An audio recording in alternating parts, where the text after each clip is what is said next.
In the beautiful and picturesque region of Bavaria in Germany lies the city of Munich, home to over 6 million people, a history dating back to 1158, and has now become a true global center for science, finance, innovation, commerce, technology, tourism, and of course, sport. Since 1997, Wackersdorf has been a real mecca for German motorsport talent to be honed and developed. Even more than that, Wackersdorf is a perfect circuit for the gearbox karting scene, developing chassis, pushing brakes, engines and tyres to the limit, and testing the strength and agility of the world's best racing drivers. Ayrton Senna, Michael Schumacher and Sir Lewis Hamilton all attempted to conquer this, and yet were never able to seal the deal. This is the pinnacle of motorsport for any driver who truly knows what it takes to be the best. If you can win in KZ, you can win in anything. Whoever wins the mondokart.com FIA Karting World Championship in KZ, the FIA World Cup in KZ2, and the International Super Cup in KZ2 Masters really is the best of the best of the best. And we get to sit back and watch it all unfold. I'm Jake Sanson, beside me is Guillaume Alvarez. Bring it on. We start the day with Daniel Vasile, who can tell us how a driver prepares for the toughest weekend of their entire karting career. Hello everybody, welcome to Germany, welcome to the Pro Kart Raceland of Wackersdorf, one of the most beautiful and selective circuits in the whole world of karting, one of the pinnacles of kart racing at its best, and the return of the World Championship event here for the first time since 2017.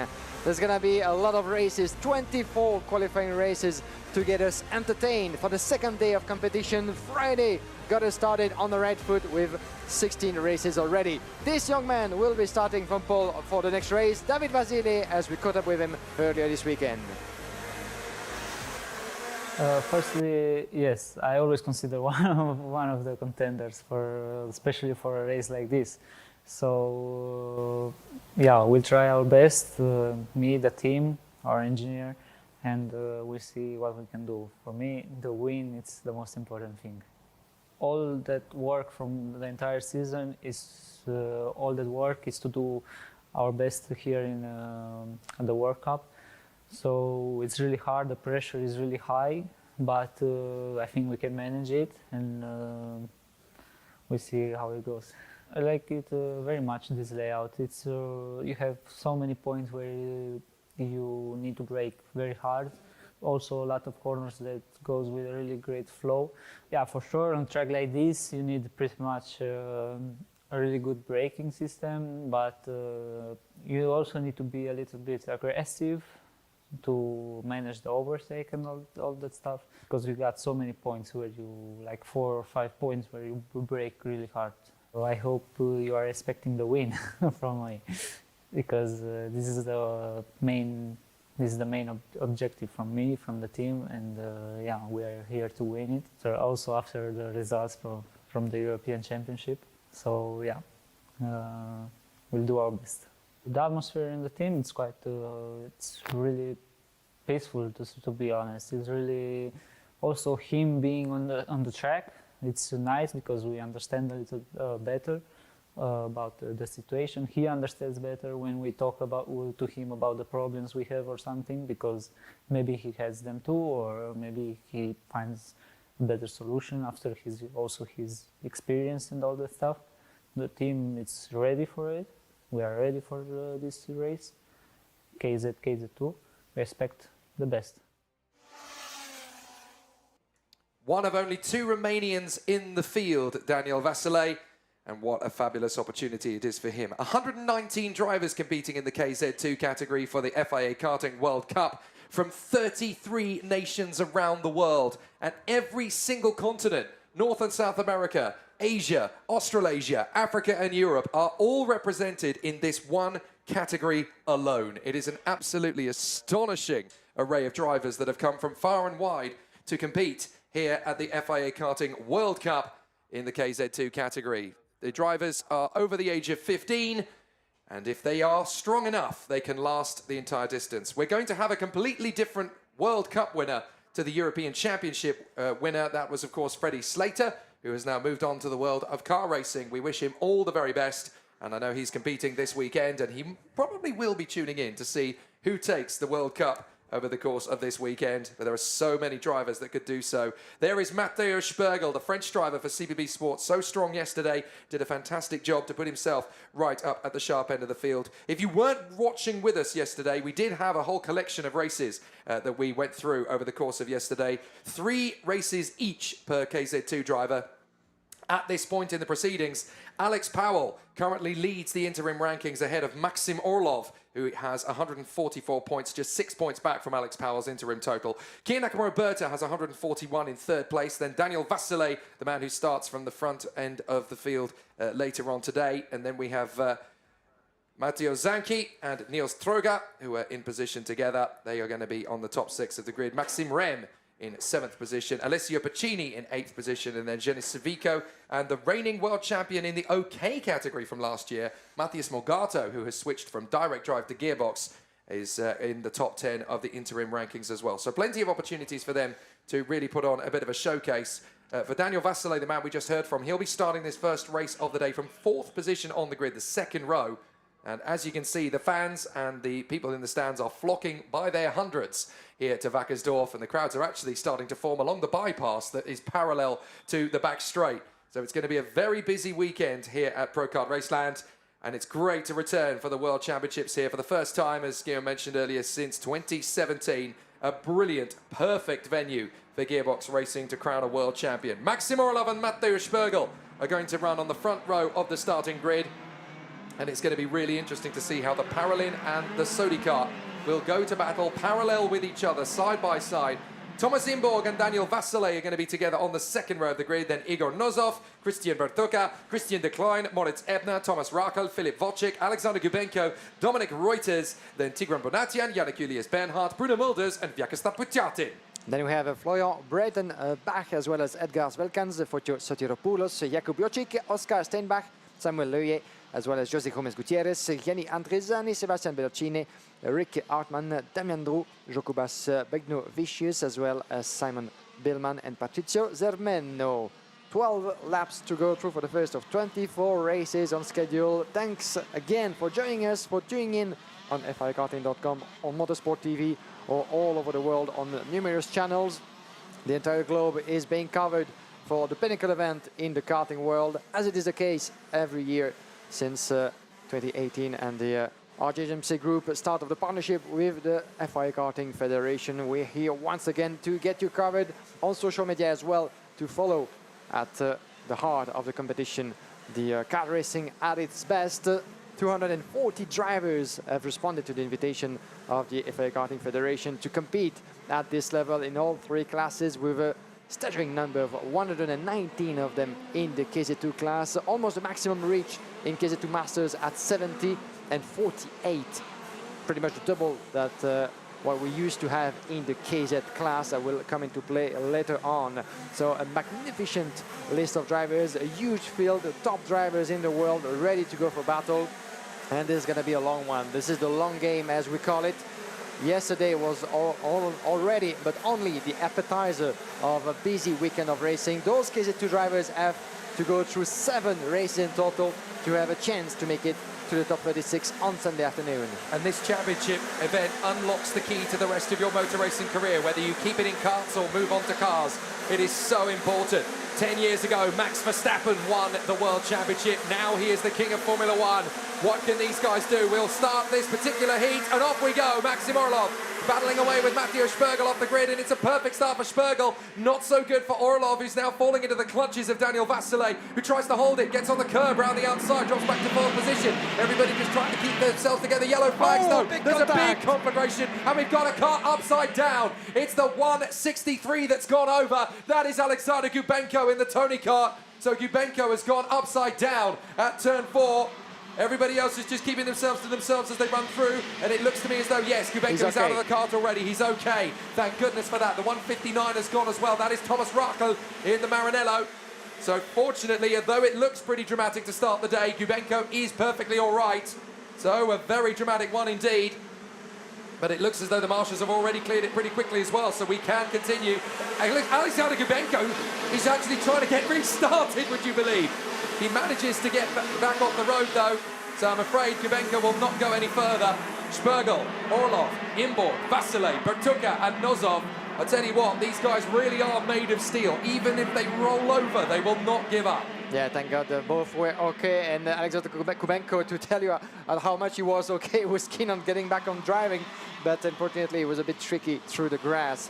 Matteo Spiegel, in the meantime, 0.2 of a second from Maxim Orlov. You can see him, Alexander Kubenko must feel very frustrated, not only for the DNF, thank God he is okay, but certainly for not being able to continue, even though he wanted to so badly, as much as for Thomas Rackel from the Maranello SP racing team. And both of them, you can see, joining the marshals in the marshal post. They're going to have to watch the race from the sidelines. Matteo Spiegel is leading the way for 0.2 of a second, a bit more on Maxim Orlov. Thomas Imborg further back into turn number 4. The hairpin of the track when the incident happened. Christian Bertuka, the 102, sorry, is P5. You can see the slippery track flag is being waved. Maybe a result of the incident, obviously, with certainly water and oil spread onto the racing line. So the drivers have to be careful out there into the braking point. But you can see some moves already into turn number 6. Beautifully made around the outside, but Orlov actually lost a place to Thomas Imborg. David Vasile as well in the meantime. It was Vasile actually who just went from 2nd to 3rd. And Bertuka got through as well, so Maxim Orlov all the way down to B5. Not a good run from Orlov, who has had a terrible start to his morning. Now he's got Igor Nozov on the Formula K, riding behind him, and Moritz Ebner hunting for a move as well. You've got to commit if you're going to make a move like that, Igor. He had to be a little bit tentative into the hairpin. I think he wasn't entirely sure if the yellow flags were still out. Ebner's now going to go for it over the top of Moritz Ebner. Ebner goes over the top of Igor Nozov. Nozov gesticulates. What were you playing at? What were you doing? And unfortunately now, both Nozov and Ebner drop out of this race. Another big shunt, and both drivers willing to keep going in this race, but they find themselves in the grass in a little bit of a ditch. That's going to be quite difficult for them to get back on the track, I'm afraid. And yes, another double DNF in this first qualifying race of the day. And you can see them both on their feet. This is what we like to see, even though there was a big contact, but no drama whatsoever. But this is only the start of the day, and already 2 big incidents and 4 drivers out of this race. Yesterday we had a couple of incidents, of course, throughout the 16 races through the 3 classes. No major drama still, and a couple of front-fairing penalties, but not as much as we might have been used to see.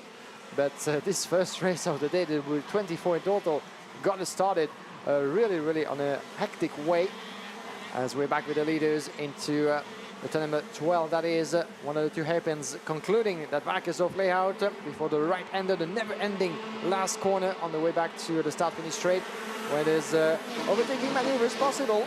We've seen that yesterday. There's more than one spot that the drivers can exploit to get ahead of their fellow opponents. Matteo Spiegel still within the reach of David Vasile, the Vice-European champion this season. Let's watch back the race start, shall we? We might get the chance to see what happened to Gubenko from a better camera, because I know we've got one of our cameras trained down at that hairpin. We'll have a look, but Orlov there, look, just getting a really tentative start, and it just all kind of fell away from that point, and we have to look really in the midfield. Now, there is Gubenko. You can actually see him in the middle, and where does it happen? There! Gets a driver on his inside, bang, and that's it. He just gets pitched. Oh, and he actually had to put his hand out to stop his helmet going onto the road there. So he was very unfortunate there, Alex Gubenko. He just got pitched. Someone was on his inside and it just displaced the car. And then the front fairing came underneath from the opponent, from Thomas Rackel. And unfortunately, Gubenko just pitched. Now here's the other incident. This is Nozov going off the circuit thanks to Moritz Ebner, basically just trying to mount his left shoulder, sorry. So that all ended up getting very tricky and technical indeed for Moritz Ebner. But yeah, very difficult start to the race for those 4, and so we've already lost Nozov, Ebner, Rackel and Gubenko. Fortunately, although it looked pretty nasty for all of them, they're all okay. Daniel Vasile, by the way, though, having now got into the lead past Matteo Spergel, is able to continue to control the pace of this race. He was, of course, the vice-champion of Europe, Daniel Vasile, so he comes into this one as the ipso facto favourite to win the World Cup. But he has got some big names to go up against over the course of the day. And Daniel Vasile, who yesterday won one qualifying heat already. There have been a couple of different winners in that KZ2 category. The leader being Alex Powell with 3 wins out of 3. Kinecom Roberta, his teammate from Prima Racing, did a good job as well with 2 wins, but 1 win for Nils Troger, Alessio Piscini, as well as Daniel Vasili, as we said, Maxim Orlov, Matteo Zanchi, as well as Matteo Spiegel, all with 1 win under the belt. Maxim Orlov actually has 2 wins as well, my apologies, the same as Kinecom Roberta. These are the leaders in points for the classification, as a warning flag is being picked up by Oscar Steinbach. The 2 is 17, driving at the moment. Further back in the classification is P10, actually, Oscar Steinbach, and doing quite an impressive job, climbing 11 places up to the top 10. Ranked into the middle of the hairpin at turn number 4, as we follow closely the top 4 drivers, as Maxim Orlov put up another fastest lap in this first qualifying heat. And still 4 drivers within the same picture pretty much, maybe a 5th one with Christian Bertucca. Watch out for the move of Maxim Orlov on the inside into turn number 11. Yes, he made it through. Thomas Imbour didn't go defensive. Of course, it's still only the first race of the day. He's going to try to switch that position back, hopefully for him anytime soon. So Vasile, Spergel and Orlov, 3 different brands of kart in the top 3 positions. Birolart, Sodikart, Parolin. And it's amazing to see how competitive Parolin have got in gearbox racing over the last couple of seasons. A lot of development work. Oh, a bit of a slide there from Thomas Imborg as he went through the turn 4 hairpin. Very nearly lost ground to Christian Bertucca. He's going to have a little bit of pressure from Bertucca, of course, because the Italian is currently the highest ranked driver in the world, according to the FIA Karting International rankings. For anybody in gearbox, he is the 4th highest ranked kart racer on the planet. Up the inside, there you go. A nice move from Max Orlov to bounce back in a 2nd position, past Matteo Spergel, and he's got time to reel in Daniel Vasile. Whether he's got time to make the overtaking move or not, that's debatable. Now it's going to be an interesting position as well for Spergel and Imbour, the 2 teammates from Sodikart CPB. Let's have a look at the respective lap times, but I do wonder if Spergel will stay ahead of Imbour for long, or maybe he will decide, and Imbour goes for the move in turn number 4, of course between teammates. It's not about time to do anything unwise.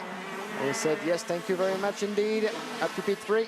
It's about time to maybe try to catch up with Maxim Orlov and Daniel Vasile in terms of respective lap times. Thomas Imbour was 46.3, 46.2 for Matteo Spergel, but yet Imbour decided to go for the move. And let's see if he's going to have enough time in his hands to try to decrease that gap. It just increased a little bit between those 2.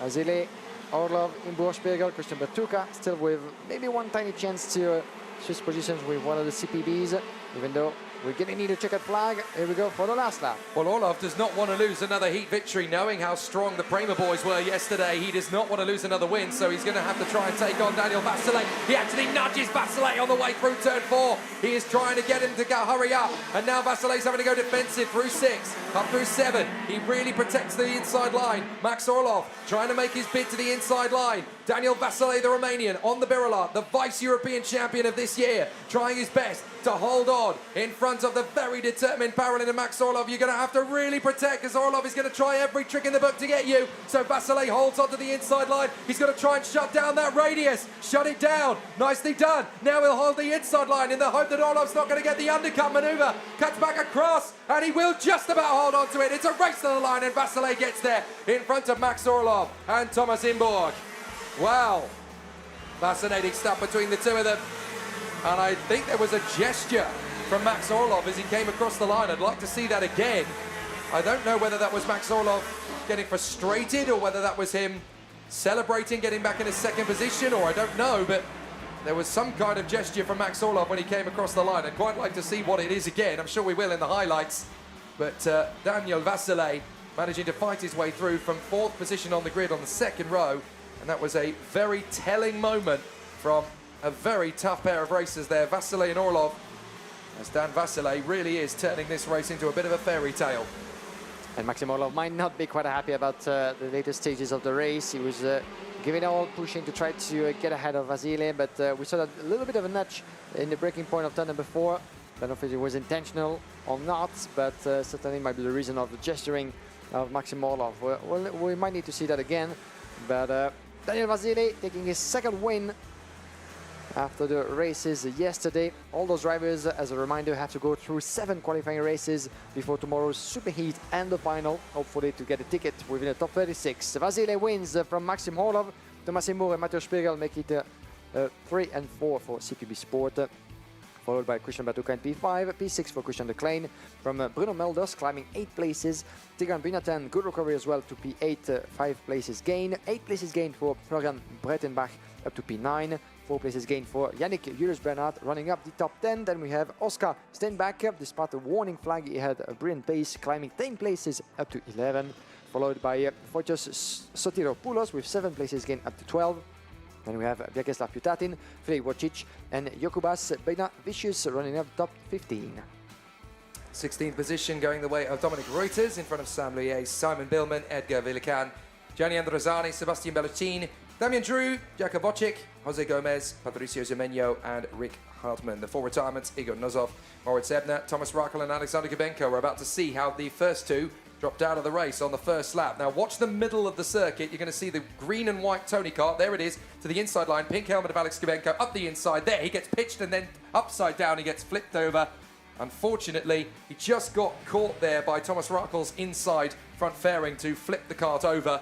Fortunately, he clambered out of the kart perfectly okay, just shaken more than anything else. But very much game over for Alex Kubenko. Very sad to see him disappear as he walks away from the kart. And very disappointing indeed. Now, there's the incident between Igor Nozov and Moritz Ebner, as Ebner climbed over the left shoulder of Igor Nozov. Not particularly happy with that, the Formula K driver. But then we're going to see a really interesting duel, as there is the move from Daniel Vasile to get into the lead past Matteo Spergel. But by this point, Maxim Orlov was all the way down in 5th position. He dives through, gets into 4th position. That was a very aggressive overtake on Christian Bertuka to get into 4th place. And then he managed to just pick them off one at a time. He managed to get first Thomas Imborg, and then he managed to go after Matteo Spergel and got the move on him to get into 2nd position. Unfortunately, it was such a good move, but he ran out of time to go for the man up front. There is the move from Imborg to get past Spergel. But then let's see the gesture as he comes across the line. Was that frustration? Let's have a look. Yeah, he's just very frustrated with it, I think, as he came across the line. So very disappointed to not come through. Nothing malicious in the gesture. I think that was just pure frustration from Orlov to go all the way down to 5th position and have to fight his way back into 2nd position. How about this, though? The front row of the starting grid for this next race is going to involve the 2 men who conquered quite a lot yesterday, including the man who dominated it all yesterday. Alex Powell, the Jamaican sensation, as they call him, the Prema Racing driver who is based in Miami in Florida. But he has a fabulous opportunity. Pole position in group yesterday, 3 heat wins, and he is, of course, the Mercedes F1 junior driver. What an opportunity for him to move his way forward on the front row of the starting grid, and he's going to have an amazing challenge in front of him, because alongside him is his teammate, former junior world champion in OK, former European champion in OK Senior, Kian Nakamura Berta. He half represents Japan, he half represents Great Britain, and he's part of the Alpine Young Driver Academy. This is a fabulous opportunity for him to put in another great show, and more importantly, to turn the tables on his Jamaican teammate.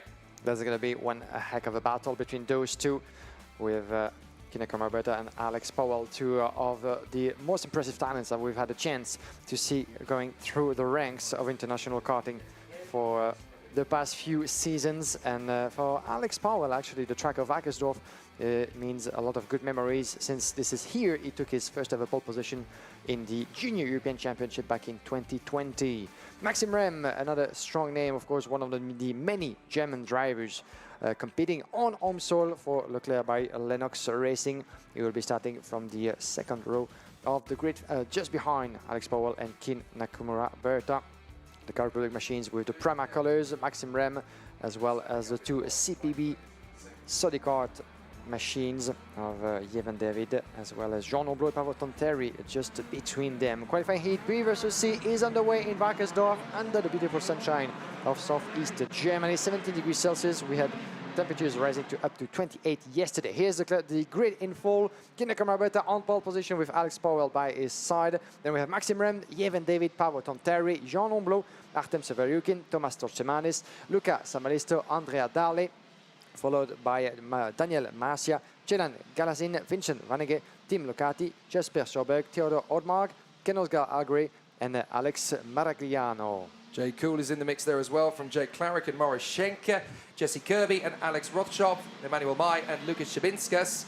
You also have Karol Pazovic, way down the order, Anis Imbovicius, Kai Berner and Tim Verelst. I also noticed we've also got the very talented Andrej Marisic in the field, in the midfield for this one as well. But the real talking point is going to be Kia Nakamura versus Alex Powell. And interestingly, the driver who starts on pole position gets to choose which side of the grid they will start from. Everybody else has to stay in their normal positions on the grid.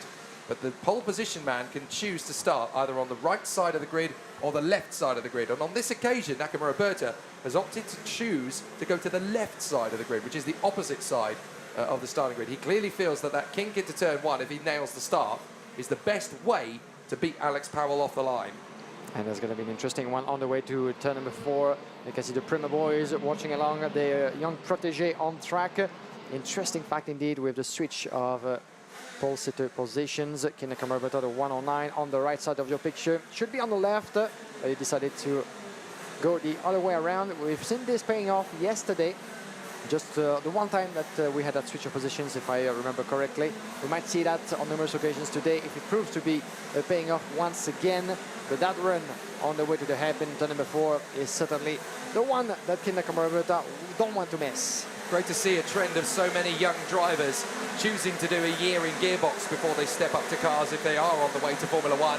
So many drivers of late have proven that that's the way to go. Max Verstappen, Charles Leclerc, even Lando Norris, who never raced in gearbox but certainly tested in it, has proven himself to be quite the skilled driver.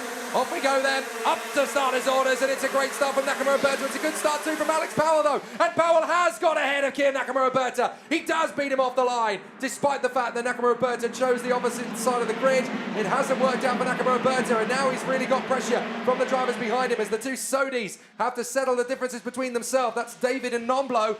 They managed to get away without incident as around the outside, Ivan David trying to chase back one of the CRGs. I think that is Bavarian.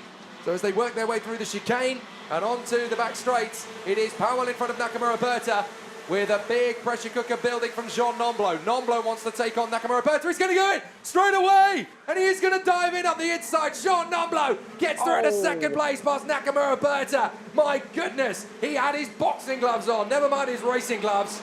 What a move that was from Alex Powell, leading the way already from Kia Nakamura, dropping to third place. Jean Nomblo had a good reflex to get himself into P2, running inside.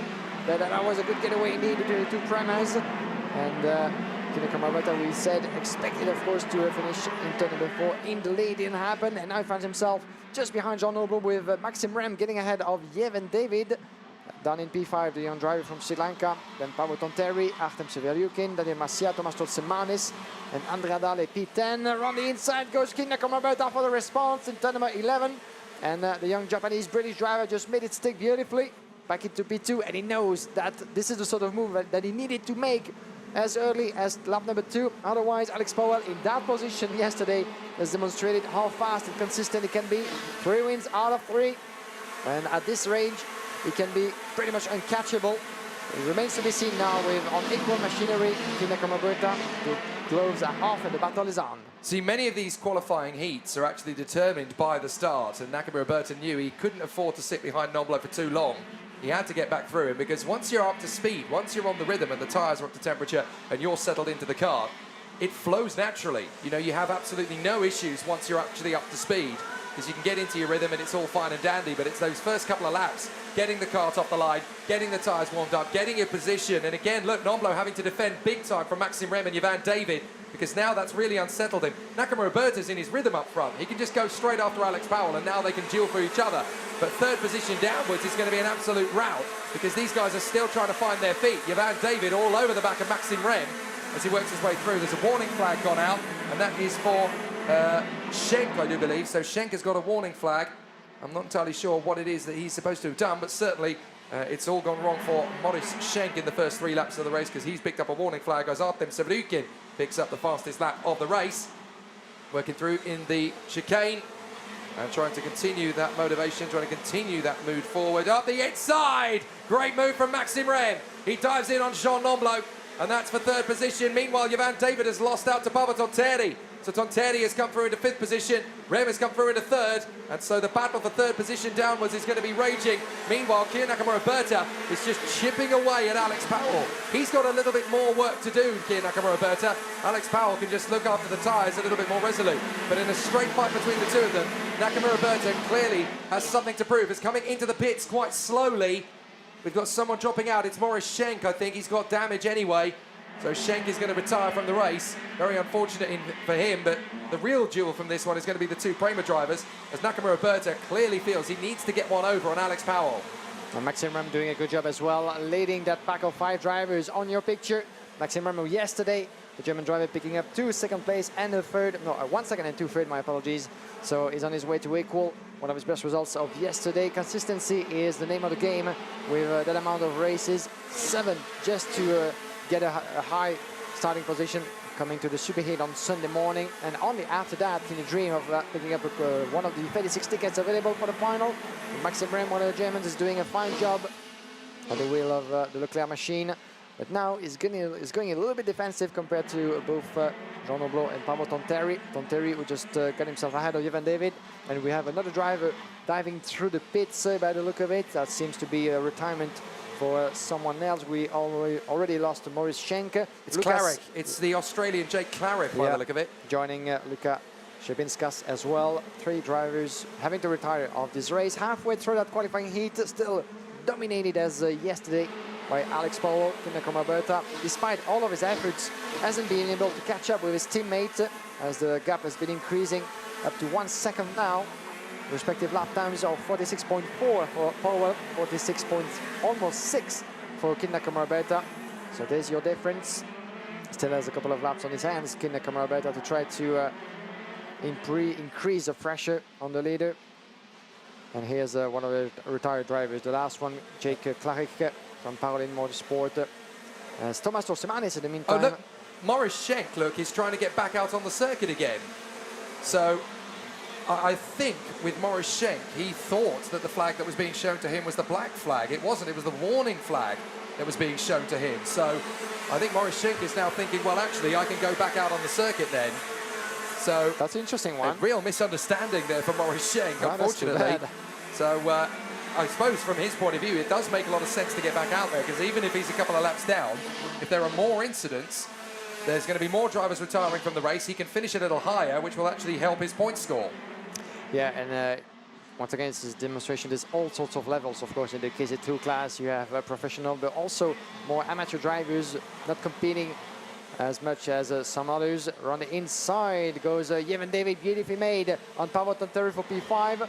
All sorts of levels, of course, and sometimes drivers not being used to being shown a particular kind of flag. As Thomas Tosemani is making his way through the inside of Pablo Tonteri by the look of it.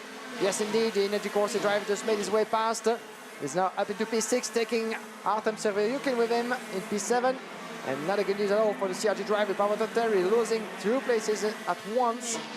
He's just now in P8, trying to shake up the order, trying to resist from Daniel Marcia and Lucas Amarissa. Look at that! And the battle between those 4, and another place lost by Pablo Tonteri. Seems to be having some trouble with his pace for the past 1 or 2 laps, because after Daniel Marcia and Lucas Amarissa, maybe the next one trying to get ahead of the CRG driver. And Kenosga Algre and Stjorberg behind might have similar ideas.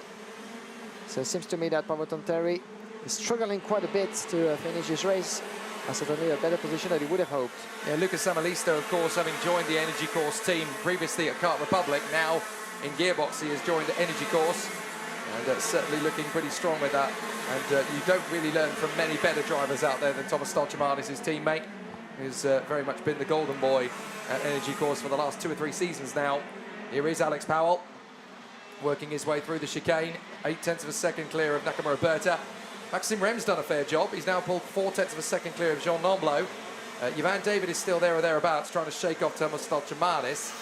So it is still pretty tricky out there, and this is a replay of a very bold manoeuvre up on the inside. That's Mathia getting a very cheeky overtake on Pablo Tonteri. I don't even think he saw that one coming. Yeah, that might have been the one, Pablo Tonteri that found himself in the close of Lucas Amaristo, but still Amaristo behind the CRG driver. And we might see actually the Maranello driver just behind Oscar Algre trying to make his bid on Lucas Amaristo. This is the penultimate lap of this second qualifying heat of the day.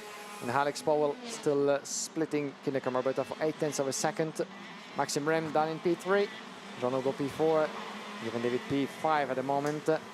But if nothing changes, and watch out still the battle between the 103 of Tomas Torsimanis on the way on the back of Jevan David on the inside. Oh, what a move! He just kicked that door open in turn number 12.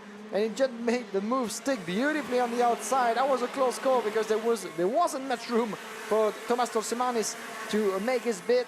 But the maneuver was successful in the end, and he was able to put a bit of a distance between himself and Jevan David, who might not have expected that at this precise point on the track, or at least in such a tiny gap. He properly shoved that door open, didn't it? That was a locked gap that was never going to open, and yet he was just like Pedro Pascal in The Last of Us, just shoving him out of the way. Come on, I'm getting through. That was really nicely handled by Tomas Torsimanis. Completely forceful, but not aggressive as to barge the driver out of the way. He just made a gap appear as Alex Powell works his way through, finishing a perfect run. And this is what Alex Powell needs, really. A race without stress, without hassle, without overworking the tyres. And he comes off the final turn, across the line. Nicely done from Alex Powell in front of Kian Nakamura Berta and Maxim Rem. Job done. And that's no problems at all for the Jamaican. Frustrating, I'm sure, for Kian Nakamura Berta to lose ground initially. And then obviously Alex Powell was already a second clear by that point. He was never going to come back at him. So a real disappointment for Kian Nakamura Berta perhaps, but certainly not for Alex Powell, getting himself in the right position, in the right frame of mind and in the right time frame. So all done perfectly from his perspective, but it's a really solid race battle because it's going to be an interesting continuation for the day for him. But Alex Powell, 8/10 of a second clear of Nakamura Berta, and that keeps his perfect score alive and kicking. 200 points now from 200 available. 4 heat wins. So it's all perfectly dandy. Don't forget, there's no championship points on offer here this weekend. It is just a straight-out race in the final, and whoever wins becomes the winner of the World Cup. The drivers making their way back to the pit lane, coming through the back army and the scale as usual. This is where we will try to give you as many interviews as possible throughout the day, so stay with us as well, because as usual with our DMSB and the FIA Karting Championships, we like to give you insight from the actors themselves. So we'll try to get a bit of a chat post-race with the actors in all 3 classes. Alex Powell wins his 4th qualifying heat. There's 3 remaining for those 2 groups. Kian Nakamura Berta, 2 wins and a 2nd place as best results. Maxim Rem picking up his second place since the start of the weekend from John Oblo, Tomas Torsimanis, Jevan David in P6.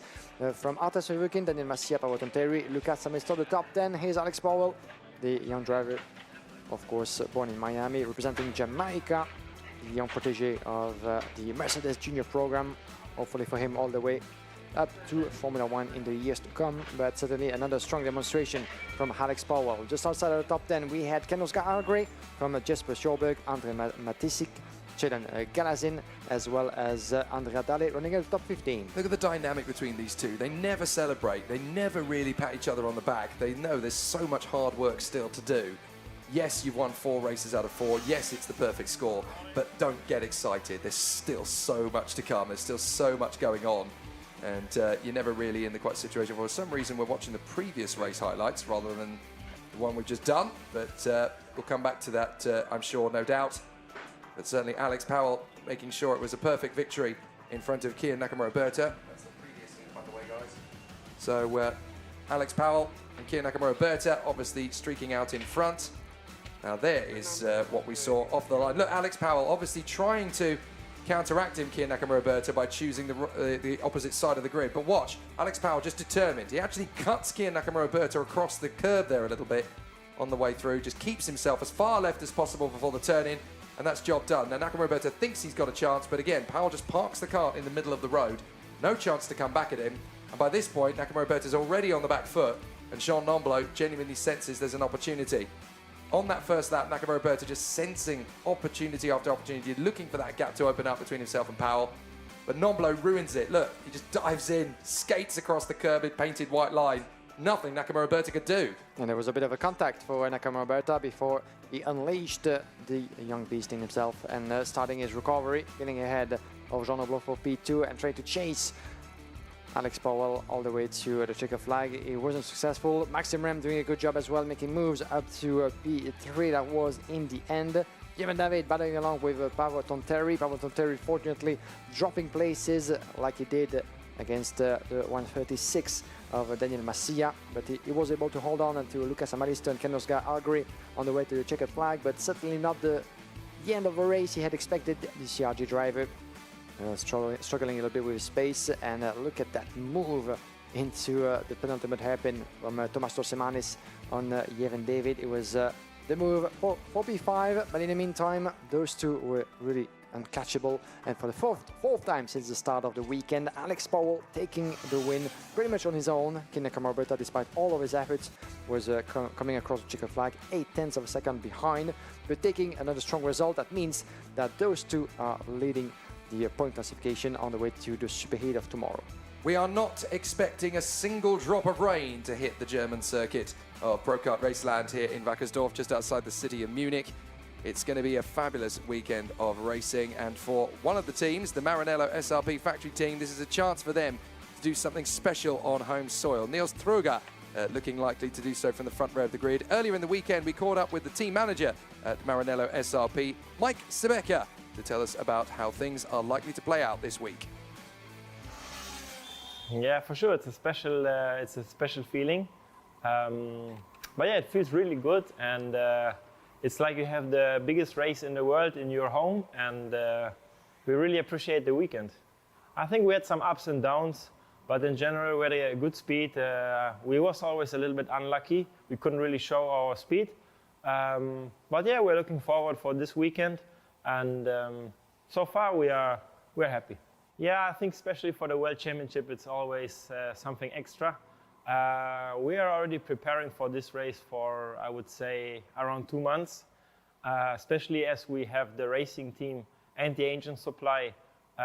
We are supplying here around 25 drivers for engines. So it's a lot of work to do, and we already started the preparation, as I say, yeah, almost 2 months ago. And it's a long way, it's a lot of work, but it's part of the game.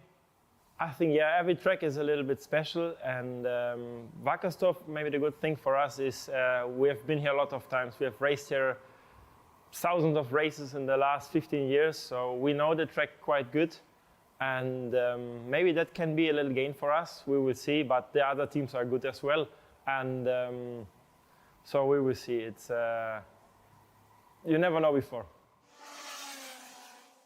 There is a little bit of pressure on the German talents here. There are 25 of them on the starting grid in KZ2. But of course, Germany, while it has an incredible reputation for world motorsport, and it's given us world champions in so many different categories, as we look at another German talent, Daniel Stell, for the Door Motorsport team, Germany has waited a heck of a long time for a world title from Germany for any driver. In fact, despite the fact that you've got incredible competitors like Sebastian Vettel, Michael Schumacher, Nick Heidfeld, Nico Hulkenberg, Nico Rosberg that have come through over the years. Incredibly, Germans haven't been successful in the World Championship particularly often. I mean, they've won countless European and junior titles, but in the World titles and the World Cups, German drivers really seem to struggle of late. Niels Truger there for the Maranello SRP factory team, and the German faction of karting is still waiting for their first world title in karting since 1980. You've got to go all the way back to Le Creusot back in 1980, the Junior World Cup, when a very prolific German talent, Bernd Schneider, came through to become the Junior World Cup champion. No other German has ever won a world title in karting, and that includes people like Michael Schumacher, who was a 7 times Formula One world champion, and yet he was runner-up in the world title, but never actually won the crown. Yeah, Michael Schumacher, Sebastian Vettel, Nico Rosberg, you named them, of course. Many talented drivers from Germany over the years in the history of karting, but a bit of an anomaly, that's for sure. But can any of those two, Daniel Stell and Niels Truger, the German drivers starting at the forefront of this grid, can they maybe try to write history on home soil for the return of the World Championship in Germany? Qualifying heat E versus G is underway. The whistle has been blown, the green flag is being waved, and we go again for 12 laps, A versus G. After that, we'll have another race, F versus H still in the KZ2, and then we'll switch our attention to the KZ before the lunch break. Daniel Stell and Niels Troger sharing the front row of the grid from Matthias Morgato, last year's OK World Champion, Robert Kinderwater, another strong German to keep an eye on, from Markus Kayak, Emma Felbermeier, Tim Troger, Juliane Olsen, Samuel Leopardi, David Lewinsky, as well as Brandon Nielsen, Valentino Frisch, Luca Schacher, Robin Glerum, Giorgio Carra, Tim Geratze, Loic Vendice, Igor Oja, and Luca Reibok. Behind Lucas Reibok, we have Enzo de Cruz and Alessandro Zucco, Nasha Tunion, Ruben Wilk, Nathan Krang, Kuhn Dorn, Patrick Janssen, Alexei Yeleva, Hannah Lang, Eliska Simonova, and Archie Tillett to finish off the field. This is the race that has the most amount of women in it so far this weekend, and therefore I think could actually end up being the race that will be the most populous with female competitors in it all weekend, because there are three of them. There are Eliska Simonova, there is Hannah Lang, and right up at the sharp end, we have Emma Felbermeier, who did a fantastic job in time qualifying, will line up on the third row of the grid for every single race this weekend. If a woman is going to win the KZ2 World Cup, the best chance of doing so is absolutely the Austrian Emma Felbermeier, but she already has a DNF to her name, which is very unfortunate, and hopefully it's only the only one that she's going to have. I noticed that Kuhn Dorn, who had his incident earlier on in the weekend, has not taken up the start of either last night's race or today's race either. Talking about female drivers, in KZ2 we have the presence as well in other races of Laura Bourget. Laura Bourget has been recently one of the finalists in the FIA Racing Junior program, on her way potentially to a brilliant career in car racing, and she's with us this weekend competing in this class and representing France as a privateer. And driving in the Oberon racing car. There's not many drivers doing so. So the final kart's into position then at the back of the grid, and we're going to see what happens when Stell, Troger, Morgato and Kinderwater go to battle on the race. And it's going to be an interesting one from the start. The lights come on, they go out. Off we go, and it's a cracking start from Troger. Terrible start from Zanki this time, who seems to have had a really poor start in the middle of the field there. Sorry, that was Giuliano Holtzem getting a poor start. So as the drivers work their way through into turn 4, no problems at all for the front row. The two German talents are still there up the front, but Daniel Stell is now the one in 4th. It's Robert Kinderwater who has worked his way forward into 2nd place. So it is still two Germans in the first 2 places, but Kinderwater has traded spots with Daniel Stell, the pole sitter, struggling down in 4th. So it's Troger, Kinderwater, Morgato and Stell. Yeah, start of the opening lap pretty good for most of the drivers here. Everybody going through safely and sound. Watch out for any move occurring within the top 5. They're going to have to wait certainly for the next laps. From the outside goes one of the Maranellos. That might be actually Tim Troger, who we had the chance to talk to yesterday, the cousin of Niels Troger. So keeping racing in the family with the Trogers, as Niels is leading the way for almost half of a second from Robert Kinderwater, Matthias Morgato, Stell, Felbermeier, Lewinsky, Olsen, Gerhardt. Watch out for Daniel Stell, losing the place to Matthias Morgato. Morgato up to 2nd position, Kinderwater 3rd place, my apologies. Kinderwater's in 2nd, but Morgato has been showing some impressive pace since the start of the weekend. The Brazilian world champion of last season in Sarno. His first season in KZ2 class in the European season. With ups and downs, he had to get his grip of the class, but the pace he's been demonstrating and working on here in Wackersdorf has been absolutely, you know, unlike what we have seen so far this season, shall I say, and a very, very impressive set of performance by Matthias Morgato. And once again, up into P3, trying to give the chase to Robert Kinderwater. And of course, Matthias Morgato ended a massive drought for Brazilian talent last year. Up on the inside, that's a big squeeze from Stell. Dives in on Morgato to take it back again. So it is Germans 1, 2 and 3. Morgato tries again. No, you don't, says Daniel Stell. I couldn't care less if you're the world champion. You're another driver to me. And he just dives through on the inside and takes it. A warning flag for Daniel Stell, actually, comes up. So they clearly saw that instantly and thought, right, well, that was a little bit cheeky. You can't do that one again. But he's made the move and he's made it stick. But fascinating stuff from Daniel Stell. The dive through on the inside of Morgato. I was going to say, Morgato actually ended Brazil's long drought of a move, as he became world champion last year, the first since Ruben Carapatoso in 1997. Look at that, that's very brave, and that's very cheeky. I didn't really see a massive amount of contact, but the FIA clearly looking at that and thinking, do you know what, that's a little bit too far over the grounds of acceptance, so they just got to be a little bit more careful of that one in future, and that's obviously Daniel Stell being told, don't do that one again. Talking about front fairing and incidents, you know, it's fair to say that this is here in Wackersdorf a couple of years back. Right, we got to check this for 4th position. This is Matthias Morgato being hunted down by Emma Felbermeier. That is Felbermeier going after the reigning world champion in OK, and somebody has lost a side pod. So a side pod is gone, so that's going to be a technical flag for someone. Not entirely sure which side pod that's come from. Look at Niels Troger. He's just cantered away from Kinderwarter and Stell, disappearing out in front with Morgato in 4th and Felbermeier. Oh, that's Hannah Lang. The 208, Hannah yes, Lang indeed. in trouble. Nathan Krang's got the technical flag for losing the side pod, but that's Hannah Lang having spun the kart around there at the back of the field. She said, when I spoke to her yesterday, basically I've been a pinball for most of this weekend, and it doesn't seem as though Saturday's going to be any different. So very unfortunate. Through they come again. And look at Emma Felbermeier, full of confidence, taking on the world champion in OK last year. Excellent stuff, as Emma Felbermeier is absolutely determined to go for the move, but she doesn't want to rush this. She's also got to think about tyre management. You've got to think about looking after brakes. You've got to think about looking after engine. You don't want to push it too hard. One banzai move will be very spectacular, but how will it impact you on the rest of the weekend? That's the key factor that Felbermeier's got to focus on. And don't forget, she's already had one DNF. Here she goes! Up on the inside! Lovely move from Felbermeier. Passes the world champion from last year, and I don't think she's going to be the only one. A little cheeky manoeuvre from Lewinsky, almost dialed in. So Lewinsky almost got through. Meanwhile, Stell has got past Kinderwarter. So Daniel Stell is in his 2nd place now, past Robert Kinderwarter. And there's going to be an interesting battle with more than 2 drivers, that's for sure. And 198, Felbermeier on the outside. This is between Morgato and Robert Kinderwarter as well for the back. Yeah, Morgato got back through on Felbermeier, and now Felbermeier is having to defend from Schecker and Lewinsky. Fascinating, isn't it? Felbermeier got through past Morgato, and Morgato felt, no, I don't think I'm going to get passed by someone I've never heard of.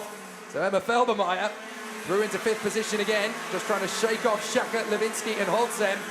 Brandon Nelson in 9th, Gerhard's in 10th, and Fritsch is in 11th in front of Troger, Carrara, Leopardi and Vinice. Marcus Kayak is having a nightmare race. 17th position for him at the moment. Really not where he wanted to be at all. As Samuele Leopardi now has a technical flag, so he's got damage that can't be repaired. Yeah, not something you want to have in that level. Oh, around the inside, there he goes. Beautifully made. Shot on Felbermeier for P5. Emma Felbermeier is going to have to respond to that. On lap number 7 out of 12. Dropping a bit of momentum on the way to turn number 13. As David Lewinsky, Olsen, Brandon Nilsson, Tim Gerhardt are running on the top 10 and trying to catch up as well. Something you don't want to have at this stage is any kick on the front fairing. The trackway was first tested with the Academy Trophy back in the day and installed in 2015. Black flag for Nathan Krang, the 201. Well, at least this is clear, not unlike what we had before. A little bit of confusion about the colors of the flags, but the black flag for one of the drivers in this race. That's the Kiwi. It's Nathan Krang. He was the one who obviously had a technical flag, and he's ignored it 3 laps. So that becomes the black flag. So I'm afraid Nathan Krang out of the race, and he will not be classified. So he'll have to come into the pits. So Troger, Stell, Kinderwarter, Morgato, Schacher and Felbermeier. Felbermeier still struggling to keep the drivers back. And Lewinsky and Holzem are now really starting to move forward. So as the drivers continue to work their way around the circuit, you've got to be so careful on these laps that you're not going to lose more ground. Nilsson in 9th. Tim Troger is in 10th position. Nowhere near having as good a weekend as Niels is. Niels is absolutely on it, diving away from the field, 1.6 seconds clear. And now we've got a black flag coming out for the 130 as well. That is the black flag for Samuele Leopardi, who was also motored around for 3 laps. There is Hannah Lang coming into the pits to retire. You can see there's definite damage to the front end of her kart, as it's not quite smooth on the way in. Very unfortunate for the British driver. So Hannah Lang, who's been one of the best drivers in British gearbox racing for the last 5 or 6 years, was 3rd in the British Championship a couple of years ago. Unfortunately, though, here in the World Championship weekend in the World Cup, time has not come. Yeah, it's been a while since we had Hannah Lang with us, or a worldwide event, but she will come back stronger certainly in her next races. I was kind of expecting her new protege and the driver who is currently in 3rd position in the British Championships, Ella Stevens. I was kind of expecting her to make a return now that she is racing in gearbox in the UK to come to the World Cup, maybe next year. And I tell you what, she will challenge for the top 10. She will try and take the title. So that could be very interesting if she does that in 2024. Now there's Felbermeier shaking off David Lewinsky, or at least trying to, as Lewinsky is making it very clear that he does not want to come second best to Emma Felbermeier as Hannah Lang, and that's her father on the right, just retiring the MK Racing Formula K for this particular race. Very unfortunate for Hannah Lang. So Droga, Stel, Kinderwarter, Morgato, Schecker and Felbermeier. That's your top 6 at the moment, but Felbermeier wants to shake off Lewinsky. Schecker, however, in the Huck Motorsport kart, is absolutely relentless about going after the world champion. There he is on the black chassis. But then you've got Morgato diving for Kinderwarter. Oh. I don't care if you're a German in Germany. I'm going for 3rd position, says Morgato. And he takes it. Kinderwarter, a rude awakening for the Birolot KSW driver. And Morgato going for one of his best results so far, if he can hold it to the line. Here we go for the final lap. Nils Troge, who took a win yesterday already, along with other strong results, and the 2nd and the 5th. That would be P1 number 2 for one of the Troge drivers in the lead for 1.4 seconds on Daniel Stel. Good one from Morgato. Watch out from Schacher on Kinderwarter. The Birella driver found himself now under the pressure from the 143. Can he go for the move in the last lap? That would be quite some maneuver, but maybe on the way to turn number 11, one or two hairpins. That would be option 1. Not quite through. He's missing maybe half a meter to be able to launch an attack. As another retirement for Samuel Leopardi, just as the race was about to get concluded. Something you don't want, certainly. As coming across a checkered flag in beautiful fashion, Nils Troger wins from Daniel Stel and Matthias Morgato. Perfect run for Nils Troger. Excellent display. A great race victory for him on home soil. And a terrific performance from Stel in 2nd place as well, getting himself back into a very competitive 2nd place ahead of Matthias Morgato. So a fabulous performance then from our drivers. They really gave us a good showcase there. Kinderwarter, Schecker and Felbermeier, very deserving runs in the top 6. But a fabulous run, a really exciting battle out there on the course. So a great performance from the competitors all the way throughout.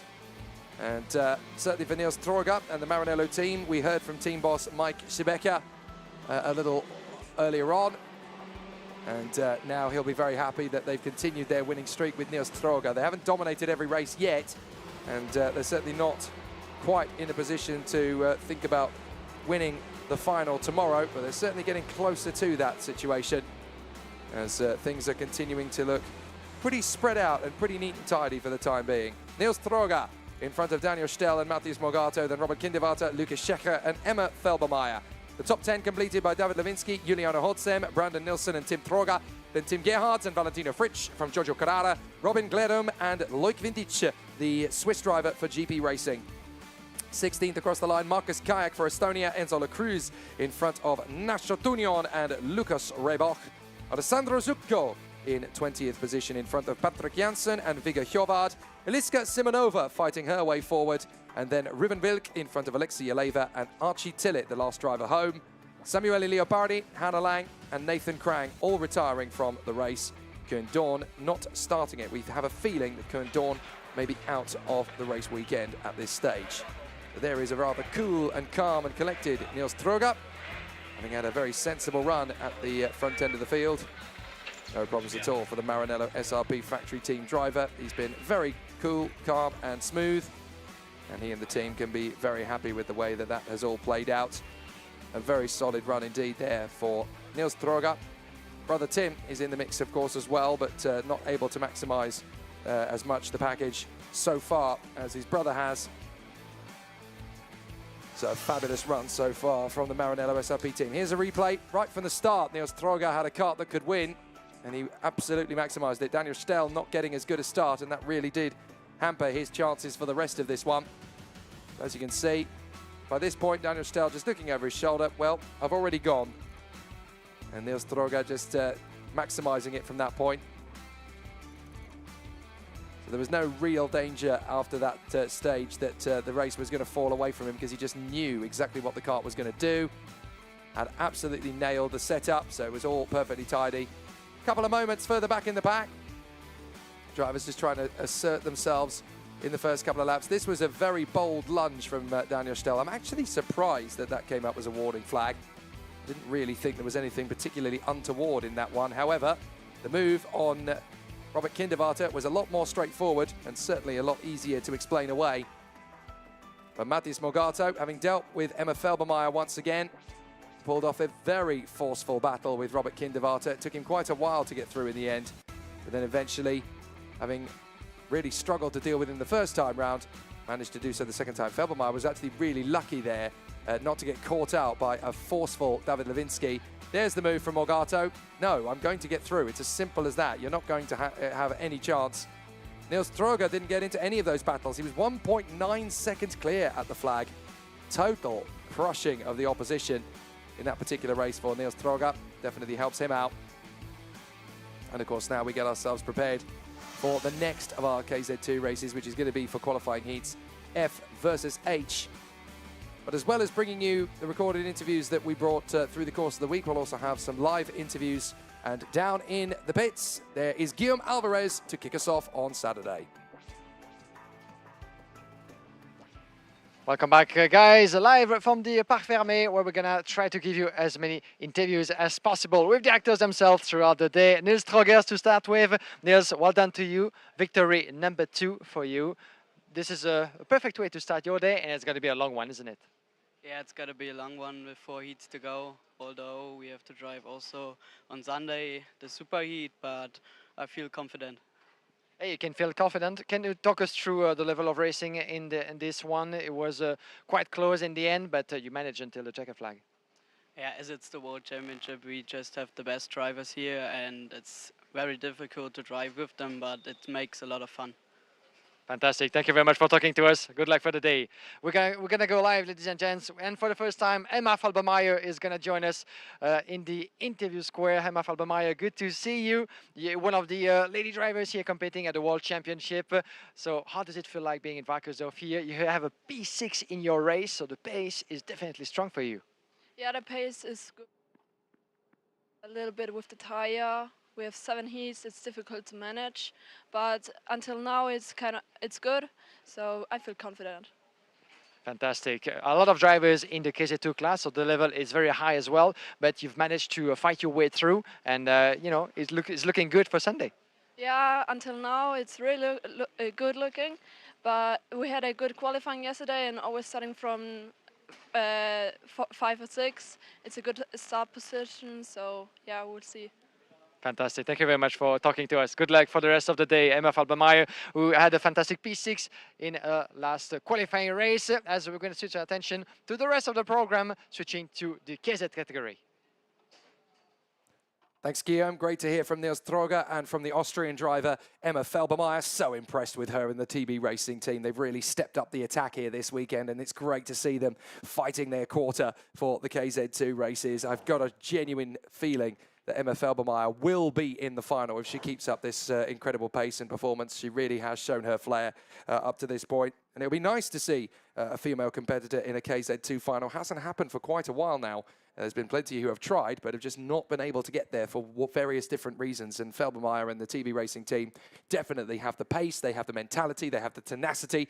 They just need the fortune now to carry them through the rest of the weekend. And it's certainly looking very good indeed for the Austrian talent. Right, we'll move on from the KZ2 qualifying heat for groups E versus G, and that will take us through to qualifying groups F versus H. And they will line up on the starting grid. It's going to be an interesting one. 1 minute to go, as you can see, and there is your pole position sitter for this one, Nicolas Roos, the South African driver who has made the switch across from direct drive to gearbox competition, and has done so with very little transition needed at all. He really seems to have settled in with the CRG Holland team. He has obviously got himself a group of people he knows very well, but in the gearbox category, he's just got himself into a very sensible and solid position. He's not overexerting himself. He's not over-driving. He just seems to be really settled. It's almost as if he was always destined to be a gearbox driver as opposed to a direct drive competitor. There is the podium, which of course is where all of the drivers want to end up over the course of this weekend. Only 9 of them will, of course, because you'll get the top 3 in KZ2 Masters, you'll get the top 3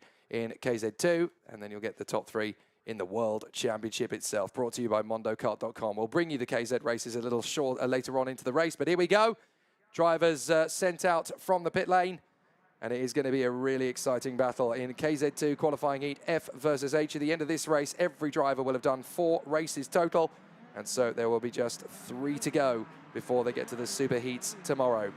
So here we are, Nicolas Roos and Jenis Savico on the front row of the grid from Alessio Piccini and Matteo Zanchi, Gavin Loyer and Jorge Pescador from Adrian Mariero and Adrian Janicki, Norton Andreasen and Alexander Schmitz from Vladimir Vergalantsev, Menahard Kroja, Max Schreyer and Matej Kukovski from Jeremy Potin and Kevin Stehauer, Gabriel Koa and Linus Lagerstrom, Mark Nagritza and Tom Adams, then Max Stanger, Ronnie Tabakovic, Sim Liedmar, Luca Volta, Vin-Erik Rismaier, Mario Lauer, Albin Storeysen, Laura Bourget and Alexandra Gladstein in 29th position. 12 laps more of the course. And at the interim, we know that 4 races in out of 7, it is going to be Alex Powell that will lead the interim classifications, 200 points ahead of Max Orlov and Daniel Vasile, who are now tied on 188 with Nakamura Berta on 185. It's still all to play for with 3 races to go for them this afternoon, but at the end of this race, every KZ2 driver will have just 3 races to go. Over the halfway point of qualifying heats now, and it's very clear that this is definitely a 4-man battle. The Premers of Powell and Nakamura Berta, Maxim Orlov in the Modena Parolin, and then of course you've got Daniel Vasile in the Berolard. It's a tough old week. That's a tough week, and so many races those drivers have to go through for ourselves as well. Sometimes we even lost count about how many of them we have for KZ2. One more, and then switching to the top category of KZ for 2 more races this morning. And then we'll have a bit of a lunch break before some more races. It's going to be a busy schedule this afternoon. Stay with us, and all this information available to you as always on FIAKarting.com. But a couple of horses, of course, in that battle in the KZ2 category. As in the end of those qualifying heats, not only do you get to start on pole position for one of the 2 super heats on Sunday morning, and the one finishing on top of the super heats and on top of the classification added heat and super heat will get to be the pole sitter for the final on Sunday afternoon. We're not there yet, still a long way to go, a lot of work to be done. Nicolas Roos, Jenis Savico on the front row of the grid. The drivers are sat in positions, ready for an exciting charge forward. Nicolas Roos, Jenis Savico, Alessio Piccini and Matteo Zanchi. Lights come on and we will go racing now. A couple of drivers jumping to start in the middle of the field by the look of it, and a very sluggish start for some as a result of the chain reaction, but up in front, no problem for Savico. Savico launches off the grid and gets into the lead of the race. So several drivers having a bit of a hiccup off the line, but certainly for Jenis Savico, this is an important start. He's ahead of Matteo Zanchi and Nicolas Roos as the field works its way through to turn 6 for the first time. Is everybody going to get through without incident? Just about. They all hold it on the line. The drivers in KZ2 know that you cannot win the race on the first lap, but you can definitely lose it. And here comes Zanchi, already trying to take on the race leader. So Jenis Savico is going to have his work cut out here with Matteo Zanchi, trying to go the long way round. Now get the switcheroo, try and shut that door down, because Matteo Zanchi is going to be determined to get through on the inside of Jenis Savico. So as they run together off the final turn, Matteo Zanchi upping the ante and going after the Spanish driver, Jenis Savico, who again holds the inside line and protects through turn 3. And Matteo Zanchi going around the inside in turn number 4, taking the lead of that qualifying heat. Lap number 2 it is already. And Matteo Zanchi could be one of the biggest surprises of that worldwide event in Wackersdorf. 1 win already for him. And the Italian now finds himself leading the ship. Savico Espona just behind. Can Jenis, the Parolin driver, can switch the position? Can he actually try to make his move and respond as soon as possible? Because he has not 1, not 2, but 3 drivers just behind. Nicolas Roos, Adrian Malero, Jorge Pescador. Watch out for the experienced Spanish drivers. 1 podium in the European Championship this season with the Kart machine. Onto the jump, into the last turn. And a bit of a gap between the top 2 and the rest of the field, but that might actually get closer and closer by the lap. Gabriel is P6 in front of Alessio Piccini. 1 win as well for the Italian driver. Alexander Schmitz P8. Vergalantsev P9 from Coward, running up the top 10. Roos, Mariero, Pescador and Gavin Loyer in front of Alessio Piccini and Alexander Schmitz, and then it is Vladimir Vergalantsev in front of Gabriel Kawa and Adrian Janicki, with Schreyer, Andreasen, Lagerstrom, Kukovski, Volta and Adams. A very interesting challenge so far. The 196 with a warning flag in the early stages of this race. Now that is Vladimir Vergalantsev. So Vladimir Vergalantsev is right up there in the top 10, as that's obviously going to come back to hamper him if he continues those kind of moves. But look at Nicolas Roos. He has dropped his fellow CRG users, although the Club Calicar from Jorge Pescador is technically still a CRG. It's part of the racing group, but Roos is all over the back of Savico, and that's a problem for the Thor Motorsport driver. That is Max Stanger, So Max Stanger, I think he's got himself into an incident with Finn-Erik Rismir. So the Norwegian Finn-Erik Rismir, yeah, he's tumbling into the pits very slowly indeed, is the Sodi driver Finn-Erik Rismir. So the Norwegian retiring from the race. Max Stanger trying to get back into the competition again, and there is Rismir just coasting in. Race over for him, I'm afraid, in the Sodi. And that's Pescador. He's got the move on Maliero. These two know each other of old, racing wheel to wheel in the Spanish championships and the Spanish gearbox scene. So Maliero losing out to Jorge Pescador, who of course got a podium in Zuera earlier this year in the European Championship. And while those two were battling along, look at who got close to Zanchi and Jenny Civico. Nicola Roos might try to make his move in turn number 4. It's not happening quite yet. But the South African driver is the third man. Investigation flag for Adrian Malero in P5. That's an interesting one, certainly for a move that was deemed unfair by the marshals. Well, there's a lot of investigations going on. I think this is multiple for the start, actually. So Maliero is one of them. We've also got an investigation flag. Up the inside, though, goes Nicolas Roos. He gets the move. On the inside, there is another flag, and that's for Gabriel Kawa. And then there is another one for the 153. Now, that is... the 153 is Kevin Stahauer. So there's a handful of flags being handed out for investigations then. Maliero is one of them, though, so that's a bit of a problem as Nicolas Roos gets past Matteo Zanchi, and now here comes Pescador, dives in on the inside, and the Calicard gets through in a third position. Pescador now P3 on the inside of Zanchi, but Zanchi's going to try and come back at him. No, you don't. I've only just got this overtaking move. I'm not going to lose it now. That's what we like to see. Pescador, who had 2 P5 finished yesterday, is about to improve on that, and the pace is definitely strong with the Spanish driver. His next target, Nicolas Roos with the CRG machine.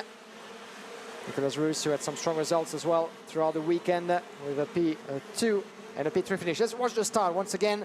And there were several movers. Yeah, with that many investigation flags, it's not down to chance. As you can see, some early movers, yeah, in the middle of the pack, not really in the forefront of the grid, but a couple of drivers indeed concerned by that bit of a jump at lights out before slightly a few seconds, maybe sometimes milliseconds before lights out, but that's enough to get you a penalty. Well, jump starts are jump starts, unfortunately, so they still have to be investigated.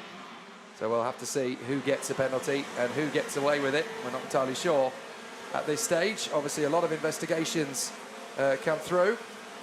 Obviously, with the amount of cameras we've got down there trained on the start-finish line, the officials are going to be absolutely on the ball. And certainly in terms of the cameras operated, Chris Lambrecht, the head of the team, is going to be looking at that very well indeed there with Joanna Volcao. And they're going to be looking very closely at the situation there in the stewards' room, in the race control room. But Jenny Savico still leading in front of Nicolas Roos. There is a little bit of a gap that's formed now between Pescador and Nicolas Roos in second place, as Roos sets the fastest lap of the race, the South African, trying to charge after Jenny Savico. It's so much harder to race against these gearbox drivers than it has been against his junior and OK senior counterparts of late. But Nicolas Roos very much adapting to gearbox racing incredibly quickly. And here he is, all over the back of Jenny Savico, while this pair, Pescador and Zanchi, continue their duel.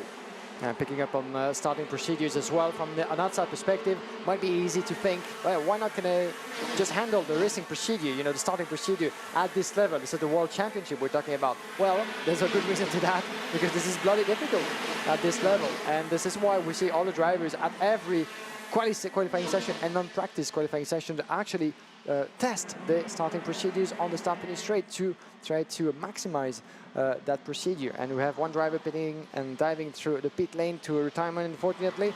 But at this level, even though most of the drivers, with the experience that they have been mastering the starting procedure over the years, sometimes, you know, in the pressure of a superheat, in the pressure of a heat or even a final, mistakes, of course, can always be made.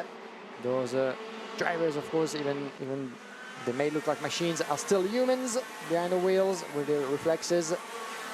Jenny Savico, Nicolas Roos, your tour leader, lap number 10 out of 12. The checker flag is getting near, and the pressure keeps on increasing on the shoulders of the Bavarian driver in the lead. Now it's about a matter of seconds before Nicolas Roos certainly will try his maneuver, because he's been too close for comfort, certainly for Jenny Savico. But with the pace that he's been showing, Nicolas Roos, he won't actually get himself satisfied with a P2. There's the move from Pescador to get the move on Adrian Mariero, the Club Kart driver from Spain. And there is the other move that he pulled off.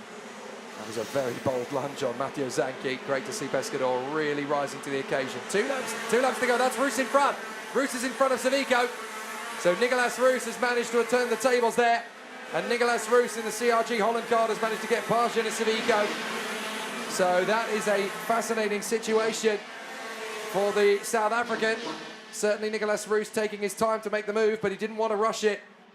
So he has got through. Pescador in third position now. And from Nicolas Roos's point of view, he can just hold it. Let's have a look at how he did it. Yeah. Final hairpin. That's brave. And you can see the kart snaking under braking to a little degree, but Nicolas Roos absolutely nailing it. No problems on the exit. Textbook.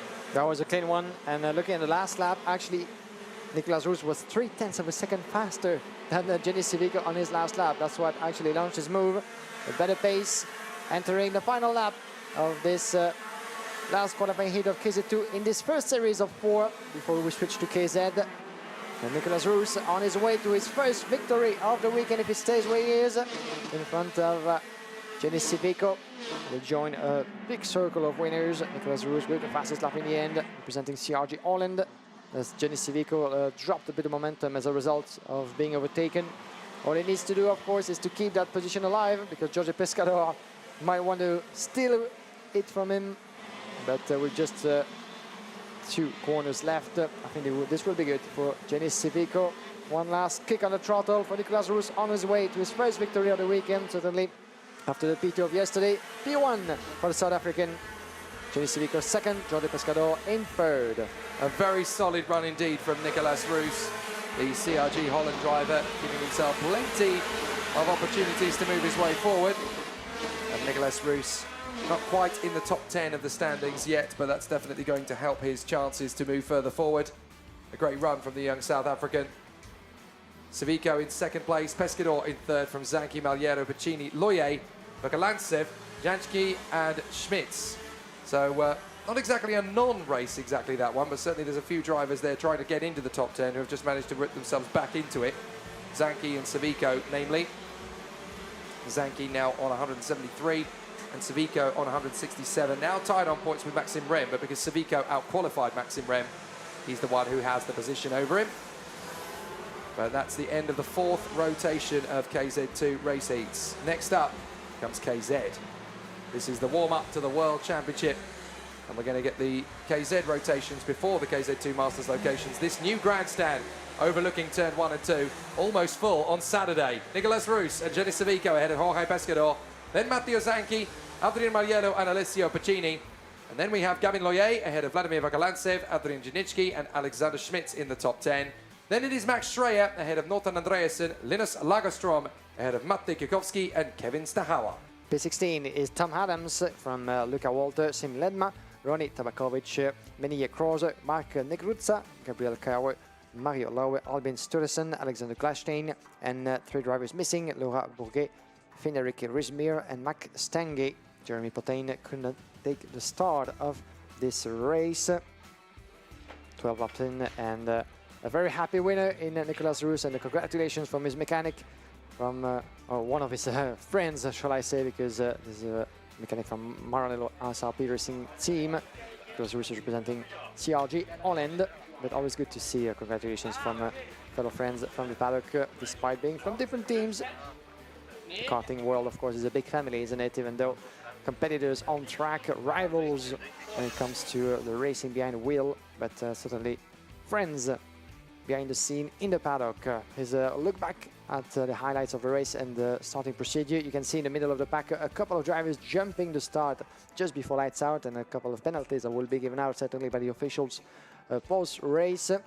There was a good getaway from Jenny Savico in the power lane, leading the pack in front of the rest of the field. A good getaway as well for most of the drivers here into the opening lap, but Jenny Savico was able to pull a little bit from the rest of the field under the pressure of a good Matteo Zanchi, who would make it to P4. But strong start from the Italian with 1 win under his belt already since the start of the weekend. Is the pressure by Matteo Zanchi, was trying to go on the outside, taking the lead on the breaking point of turn number 4. At some point, Matteo Zanchi the 121 before dropping a bit of momentum throughout the course of the race. Giorgio Pescador, unlike Matteo Zanchi, had a strong pace as the laps went through, pulling off some very interesting moves, as did Nicolas Roos on Matteo Zanchi to take P2 on his way to a future victory. On the inside, Pescador once again pulling off a beautiful overtaking on the inside on the way to a P3 is most solid result so far for the Spanish driver. But then came the move for the win in the last corner. Nicolas Roos on the Genis Civico Espona. There's nothing that the Bavarian driver could have done about this. He's going to have to make do with second place, leaving the CRG Holland driver all the honors in this qualifying heat. We're going to take a break from KZ2 class, obviously. We'll find them back, of course, after the lunch break, starting from 12:40 local time with another string of qualifying races. But now the focus is on 2 more races before the lunch break for the top class of worldwide karting. It's KZ. They call this Formula One stripped bare, with not any of the sort of money and same tech. If you took all of the bodywork and all of the technology off a Formula One car, you'd pretty much be left with a KZ. Victor Gustafsson, the world champion of 2022. Can he do it again in 2023? Yeah, I think just attack it as always. It's a one race event, one race championship, so it's just attack it as we normally do. You know, it doesn't really change for me being world champion. Maybe you have a few more eyes on you, what you're doing during the week, but you know, it's the same for everyone. It will be really tight here, so just attack it as we normally do, and hopefully that's enough. Yeah, so first round was difficult. We struggled a bit early in the week. Found really good speed on Sunday, but then had technical issue in the final. Then in Sarn, obviously, we won that race. So it's a shame about Svera, because championship could have been a bit different. But yeah, I mean, from last year winning the World Championship and also Germany P3, you know, it's been really good atmosphere in the team. Also in the OK, we've been really strong. So yeah, it's been evolving. We've been tighter together and evolving as a team. And hopefully we can be good enough here this week, take another title. Yeah, so I haven't done too much on this track before, but a couple of weeks ago we were here doing one race and I won that one. So you know, obviously confident. I know the material is really good, but I know it's a one race event. Everyone will be super tight here with the lap times and so on. So the guy that can do the least amount of mistakes will win the race, and hopefully that can be us. So yeah, I'm confident, and we'll see how far I can go. This weekend really is to karting what the Indy 500 is to single-seaters. It's the biggest race on the planet. The Karting World Championship is make or break. You've got to put up to shut up and make it all happen. It is such a tough field, particularly this year with 48 drivers in the KZ field. It is the biggest entry list we've had for a World Championship, certainly in living memory and certainly in the current generation. Tom Loyer for the Tony Kart Racing team, stepping up from racing in the KZ2 last year, became European champion, of course, and he has stepped up to become part of the Tony Kart factory team. It's such a great renaissance for Tom Loyer after his horrific accident, but Jordan Lennox Lamb believed in him, resuscitated his career, gave him the shot to become European champion last year, and now he has moved on to Tony Kart. It's a big honour in the world of karting, in the same way that Formula One drivers want to race for Ferrari, karting drivers want to race for Tony Kart. By his side is going to have Danilo Albanese, the number 8 from Motorsport. Danilo Albanese, the new European champion in the KZ category, who's going to be starting by his side. That's going to be an interesting one. Danilo Albanese on pole position for the upcoming race. Watch out for Albanese, since he was one of the fastest coming to this event in the prep race, setting a new record lap that was beaten coming to this event in the qualifying practice that we had yesterday by Danilo Albanese. At the back of an European title in the category, will be the man to beat. You can see him on the left side from pole, with Tom Loyer by his side, Victor Gustafsson just behind with the number 1 of the world champion.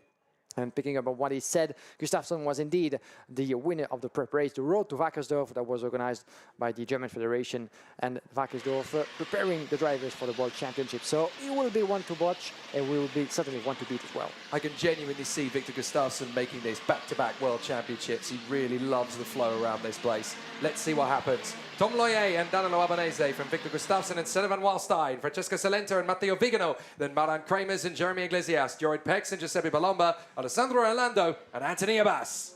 Then we have Lorenzo Travisanuto and Felix Arnold, followed by Mateusz Preuss, Mario Ljubic, Michele Fontana, Simon Bayer, Christian Habolin, Nicola Bartolini, Darius Babayona, Mattias Torreggiani, Quentin Voria, and Mario Schettino. What a grade that is. Split, of course, with a total of 48 drivers, 2 groups, 2 more after that. But just take all the best karting drivers in the world and put them on the same grid. That's pretty much what we have here at Wackersdorf, with the number of accolades, titles on European and World Championship level is endless in this field of KZ. As you said, this is the Formula 1 of karting without the money, unfortunately. And that might be one of the reasons why, unfortunately for them, that we see those great drivers having such a long career and such a fruitful career on top of the karting world, because some of them would have deserved, in my opinion, to go higher than karting. Some of them, of course, might dream of other categories at some point, but when reality kicks in and you find yourself on top of your game in karting... We've got a mechanical problem on the first lap before we've even got to the grid. That is Quentin Voria. So Quentin Voria, unfortunately, has broken down before the race has even begun. There he is. So I'm afraid the Leclerc by Lennox driver, Quentin Voria, he's giving a thumbs up to one of his teammates by the look of it. So I don't know whether that was malicious or not, for Quentin Voria. But, well, a very interesting scenario. I couldn't tell whether that was encouraging or whether that was chastising. Yeah, hard to say, isn't it? Because Quentin Voria, clearly frustrated as he comes to the grid. It'll be worth looking at again if there's an opportunity. But certainly Quentin Voria out of the race before it even begins. There is the judge of facts, Gonzalo Planta, keeping an eye on things from his position as the noise builds, the revs rise, and we get ready for KZ qualifying heat, C versus D. Let's go racing with the kings of the sport. Ready? Let's do it! A great start from Danilo Albanese. Tom Loyer not getting a bad one either, but he's going to slot in behind and he's going to have pressure from Stefan Wallstein round the outside. Victor Gustafsson trying to get in the mix there as well. Round the outside, Van Wallstein commits around the outside of 4. Can't get there. So Loyer holds on a second position. Gustafsson running well in 4th position. Iglesias going well as round the outside. That's Vigano. Vigano trying to work his way forward. Yeah, Matteo Vigano doing a great job, and a couple of drivers going cross-country, crossing the line. It was one of the Birla drivers further back in the field into trouble. I think that was Kramers. Could I think that was the former world champion, Maran Kramers, having a bit of a moment there as he skipped over the grass. So a bit of an issue there for Kramers. Meanwhile, that's the lead changed by the look of it. Oh, no, sorry. Albanese's still there, but Loyer really holding up the field in 2nd position downwards. So Albanese has got license to run away and hide up front, but for 2nd position, Loyer is giving Stefan Wallstein a really hard time as the Dutchman tries to get into 2nd position in front of the Frenchman. Can he go for it into the hairpin? No, he can't. Oh, and a bit of moment from Stefan Wallstein into the braking zone. I thought for a moment he was going to lose control and going for a spin, but maybe an illusion from the eye. We'll need to see that again, but Stefan Wallstein finds himself still in P3, trying to chase Tom Loyer with the pressure of Victor Gustafsson just behind. Look at them two, even 3 and 4 drivers stuck together pretty much, with Jeremy Iglesias in the mix as well. He's going to try to give his teammate a hard time, even though being in the same tent of CRG, they have to work together at some point as well. Here's the restart once again. Good getaway from, of course, Danilo Albanese from pole position. Tom Loyer protected his 2nd place from the right side of the picture. And it was pretty much a good start for everybody into the field on the way to turn number 4. Tom Loyer on the inside had to fight off Senna Van Wallstein, trying to go the long way around. But on the live feed, Van Wallstein's got through. He's managed to get the move on Tom Loyer. As much as we're watching the replay, we also need to follow what's happening live pictures, and that is a move for 2nd position. Van Wallstein has got through in a 2nd past Loyer, and now Gustafsson is being backed into his teammate, Jeremy Iglesias. So they've got to be really careful that they don't lose too much ground. Meanwhile, you've got Jorid Pex, and in behind is Francesco Salento. Meanwhile, an investigation has begun into the number 31. Now that is Tom Loyer, would you believe? Tom Loyer, the pole position sitter, now sat in 3rd place, is under investigation. Now what's it for? Could it be the start? Maybe we'll watch that back in the highlight sports race. Could it be a maneuver in the opening laps? Remains to be seen, but Tom Loyer is having none of it, of course, and stays in P3, trying to shake off Victor Gustafsson and get close to Senna van Wallstein, a former winner here in Wackersdorf 2 years ago when we last visited with the gearbox categories, the Pro Kart Raceland. At the time it was in KZ2, Senna van Wallstein. And here's his move on Tom Loyer. What a move that was, opening the door, and it was in a bit of a contact maybe. It's not quite clear actually. Might not be the reason why he's being investigated or warned. But Victor Gustafsson was close to get himself into that open door on Tom Loyer. And further back you can see that German Iglesias in the meantime had a beautiful move pulled off on Matteo Vigano for P5. So sometimes the bad luck for some can be happy luck for some others. German Iglesias just showed us that. Well, Danilo Albanese has let all this happen and just disappeared up front. He's having a wonderful race of it in the lead. Meanwhile, the world champion from last year, Victor Gustafsson, doing a great job tucked up behind Tom Loyer. Fastest lap of the race last time round. Now he wants to go for third position. Will he dive in? Of course he will. He's Victor Gustafsson. And he dives up the inside, gets into third position. And now Jeremy Iglesias is going to go with him. Wow. Run the outside on the way to turn number 12. Iglesias gesturing to Tom Loyer. Stay with me. Or maybe was it not in the best intentions? As further back we have a move as well. On the inside, coming from Stanpex, or Yoripex, my apologies, and Tom Loyer. Matteo Vigano making his way through as well for P5. We're only halfway through this qualifying heat and so many moves already in the upper part of the classification. And Danilo Albanese is having none of it, of course, unaware of what's happening behind him. 1.4 seconds for the leader, pulling out the fastest lap. It's superb racing in KZ. This really is the same sort of pedigree, the same sort of talent, the same sort of ability as Formula One drivers. The only difference is that they're there and these guys are here. Up on the inside, a big lunge from Pex, but he can't make the bid on Tom Loyer. Loyer determined to keep him at bay. Now Francesco Salenta lining up his own bid, and that's going to put him into the path of Palomba. That puts him into the path of Anthony Abbas. That puts him onto the path of Moran Kramers and Lorenzo Travers and Nuto. So many great talents in this field. And there is so much talent. Warning flag for Jorit Pex. Don't do that to Tom Loyer again, they say. Yeah, it was a bit of a hectic move from Jorit Pex. A good attempt though, as we keep following the battles in the upper part. Jeremy Iglesias pulling on the fastest lap around the inside. It goes, was it Anthony Abbas? That was Kramers. That was Marion Kramers indeed. Kramers on Abbas for P10. Keep battling with his old fellow rival, the former European and world champion, Anthony Abbas. Came close to clinch the European title. On the inside goes the 27 of Lorenzo Travisanuto, trying to make his bid on Kramers. But the two-time world champion in the Yoke class in the past couldn't make it stick. Just stays where he is in P12.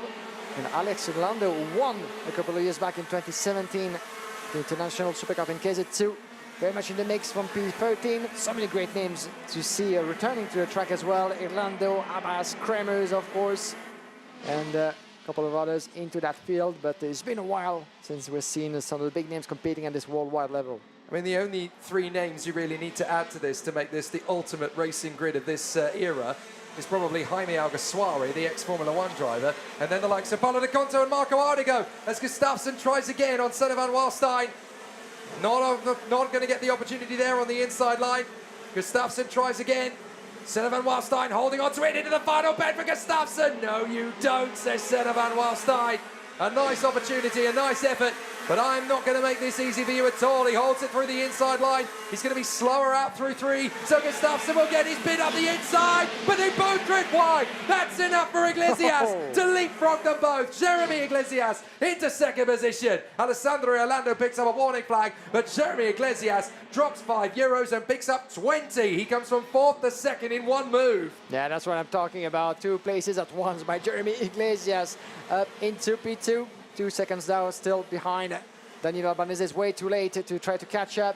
As behind, the battle keeps on going between Gustafsson and Senna van Wallstein. They could be joined by Matteo Vigano and Tom Loyer as well.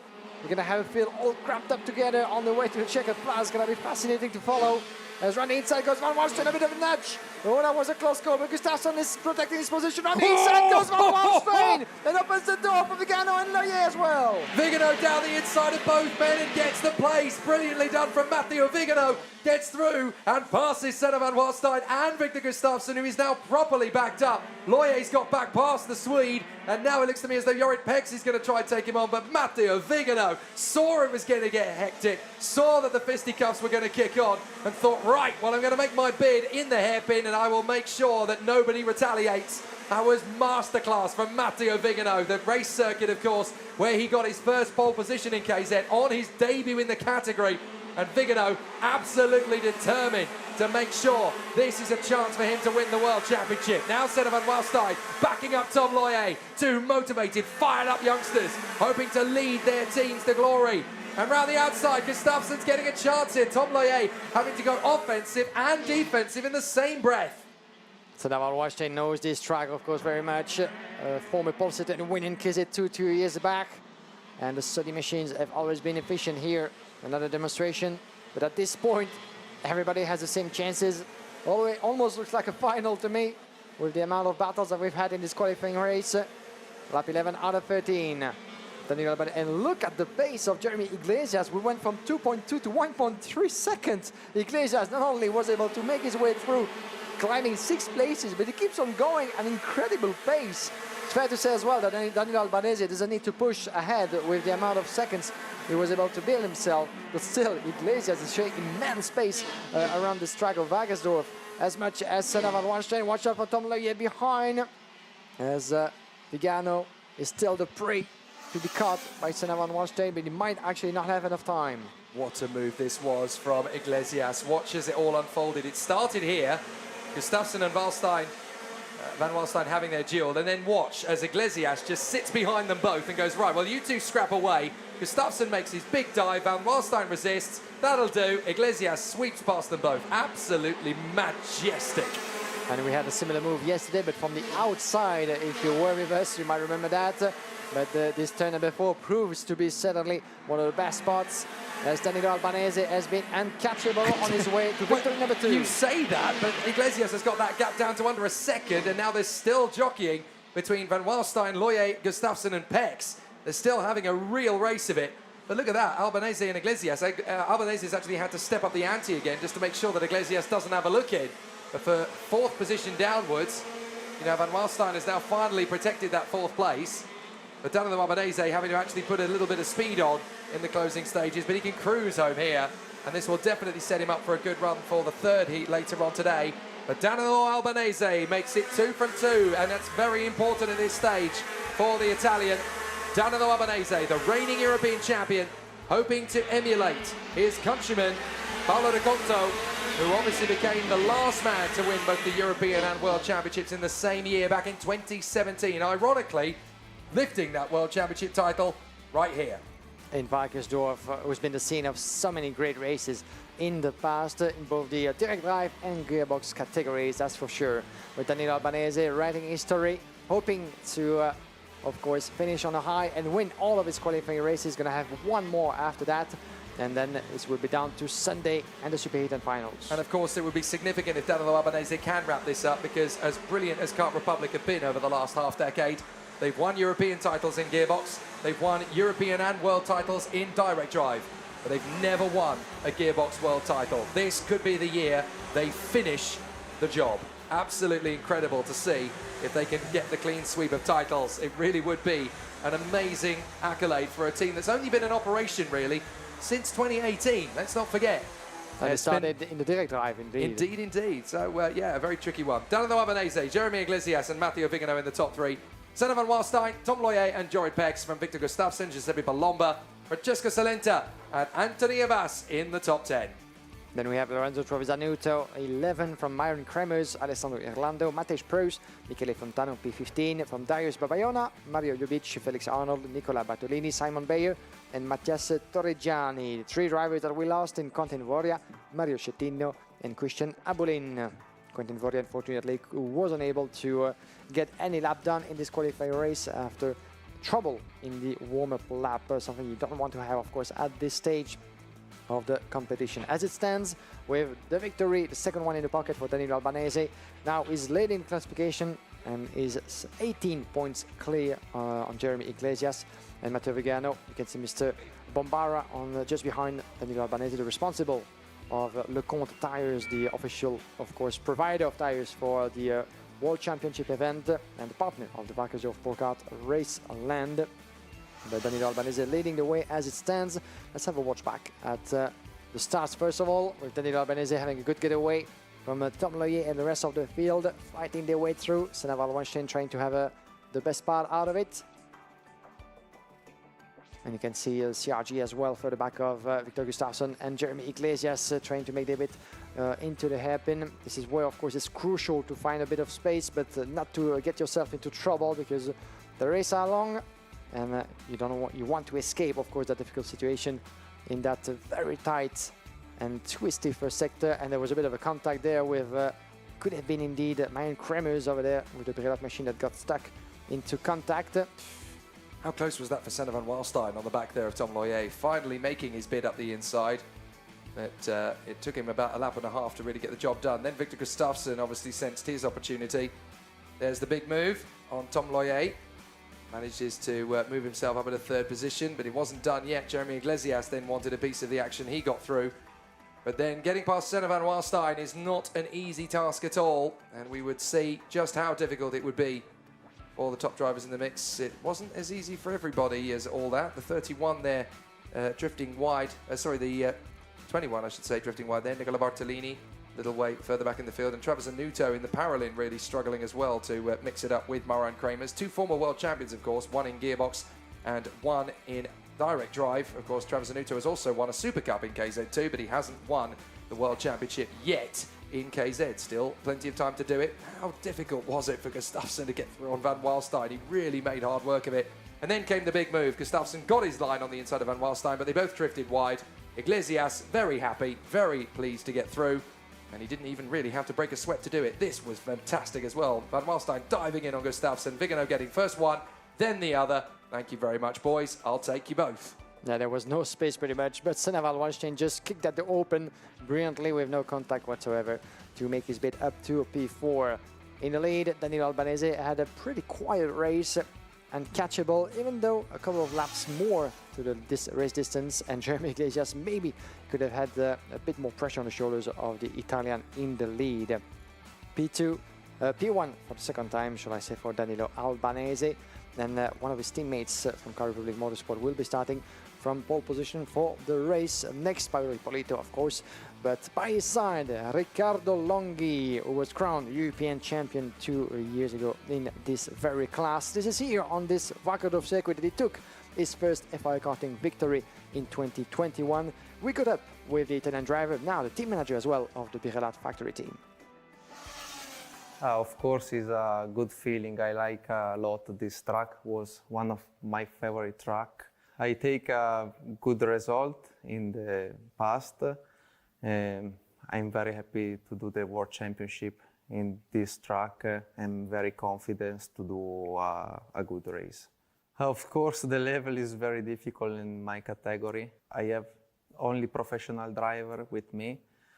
I think in this track is very important. In 2-3 points, it's possible make a little bit difference if you understand some lines, some point where you go to break. And we will see during the weekend, but I'm confident to do my best. Until now was a very good year, especially in KZ2, with Slater won the European Championship, Bertuca won other race in the other championship, Vasile do a lot of podium also, and also the other young driver made a good progress until now. I'm very happy for all the team. Also in KZ, for me, for Hilbrand and Palomba, was a good year. Maybe we need to improve something, especially in this race, but I think we have the chance to do a good result. Great to see Riccardo Longhi still pushing and still motivated and still trying to take on his own accolades whilst also managing the young performers and the great competitors that we see in and around the direct drive world. Riccardo Longhi, team manager at Birrelat Racing and also racing himself. But this man, Emilion Denner, so much opportunity, so much destiny for this young Frenchman. He's had his chances both in karting and single-seater. The COVID-19 pandemic completely washing his chances of a decent single-seater career away. So unfortunate. However, he didn't let it deter him. He didn't let it bog him down. He's been able to work his way back into a good position again. So a fabulous opportunity continuing. After a couple of seasons, of course, with different colors, he went from Sodica CPB, changed to Intrepid Car Republic before coming back to the French manufacturer and becoming, along with Senna van Wallstein, one of the two fastest factory drivers for Sodica. Qualifying heat A versus B for the KZ class is underway. The whistle is blowing and the green flag has been waved. Head count for 13 laps. Here's the grid in full with Paolo Ippolito on by the side of Emilian Denner, who will be starting from pole position.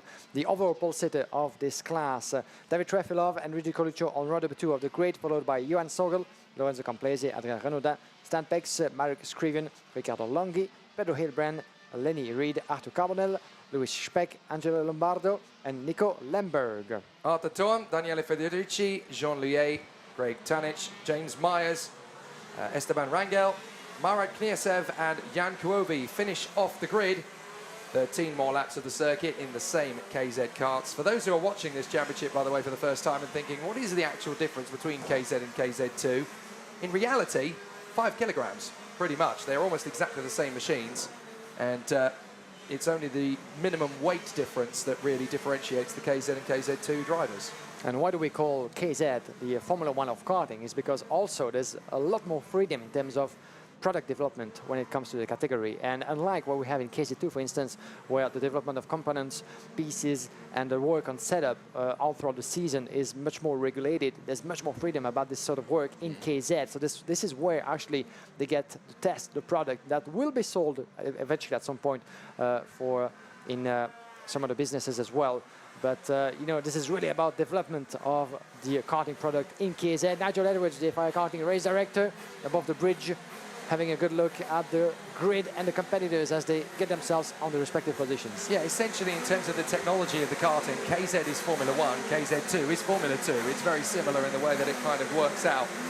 But the lights are stationary and static on. Let's see how it all continues. The final couple of drivers, Marat Kniasev and Jan Kuovi on the back of the grid. The green flag flies at the back of the field. The lights will come on, and it's going to be Denner versus Ippolito to the front of the grid. Who's going to get the best start? Let's find out. Great start from Ippolito. Denner's going to have to really work hard to beat into the corner, and Ippolito's going to get there first. No problems at all for the Italian, but Denner is not going to hang back. He had to go for it, as around the outside he's going to lose ground there to Luigi Coluccio, and there's an off. Oh, big shot, Denner. big stop for Emilian Denner. Denner is off. There was a contact outside of turn number 4 and just hit the wall just in front. Goodness. A bit of a contact for Denner, who's still in his car. There was a heavy hit at the end of Oh, the there's Frenchman. even more. There's 2 more going in the middle of the pack. And a very unhappy and irate number 57, that is Angelo Lombardo. Very unhappy with his opponent going into the incident. But yeah, a big hit for Emilian Denner.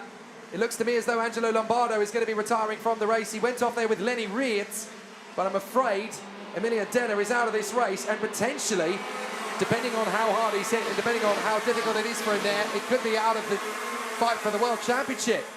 A big problem. Ippolito, they're continuing on his way. There's Lenny Reed trying to get going again. No, mate, you're out. You're out. And Marshall, they're gesticulating to Lenny Reed. Look, you're out of the race. It's already done. Ippolito leads from Coluccio, Trefilov, Sugel, and Renaudin.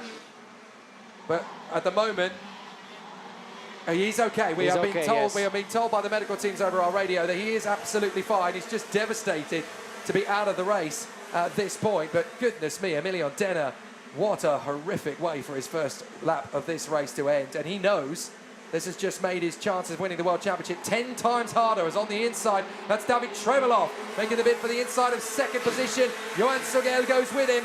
So David Trevelov carrying the German hopes in the KZ, the World Championship. And there is an investigation now going on into Luigi Coluccio as Lenny Reed and Emilian Denner watch on from the sidelines. Yeah, we need to watch that action back. As I was watching through the window to wait for Emilian Denner to step up from his car, he did.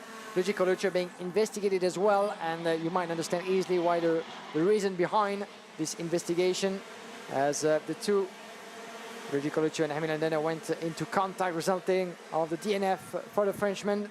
It's not the first time that Emilian Denner at this stage of the season has had some bad luck in the past as well. We've seen him going to trouble in the final of the European Championship 2 years ago in Adria, for instance, and on some other occasions. Luck has always been at the side of Emilian Denner, it's fair to say. Well, this is a fairy tale for Kart Republic now, isn't it? Because you've got the two men, Danilo Albanese and Paolo Ippolito, in first and second in the rankings at this rate. Now, let's have a look at the start. Watch the 7. That's on the right side of your screen at the front. The Sodi kart of Emilian Denner. Keep your eyes trained on him. He doesn't get a better start than Ippolito. And behind him, you've got Luigi Coluccio in the Tony kart. Now, he's going to thrust his way forward around the outside. Denner tried to go for the move for the lead. Back down. Coluccio cut across. Now, keep following it as Denner pulls across. Now, that's a tough one to call because Denner actually tagged the back of Coluccio's kart and ended up straight into the post. Now, I don't know whether that's Coluccio being forceful or whether that was Denner trying to be a little bit ruthless, or I think that's 6 of one, half a dozen of the other. Then you've got this moment between Reed and Lombardo. Reed skating up the banking, Lombardo gesticulating to Lenny Reed. What were you playing at? Gets going again, but I'm afraid Lombardo's now down at the back of the field. And Denner and Reed are out of the race. Lenny Reed trying to get going again. Look, the marshal's trying to tell him, look, Lenny, you can't go back into this race.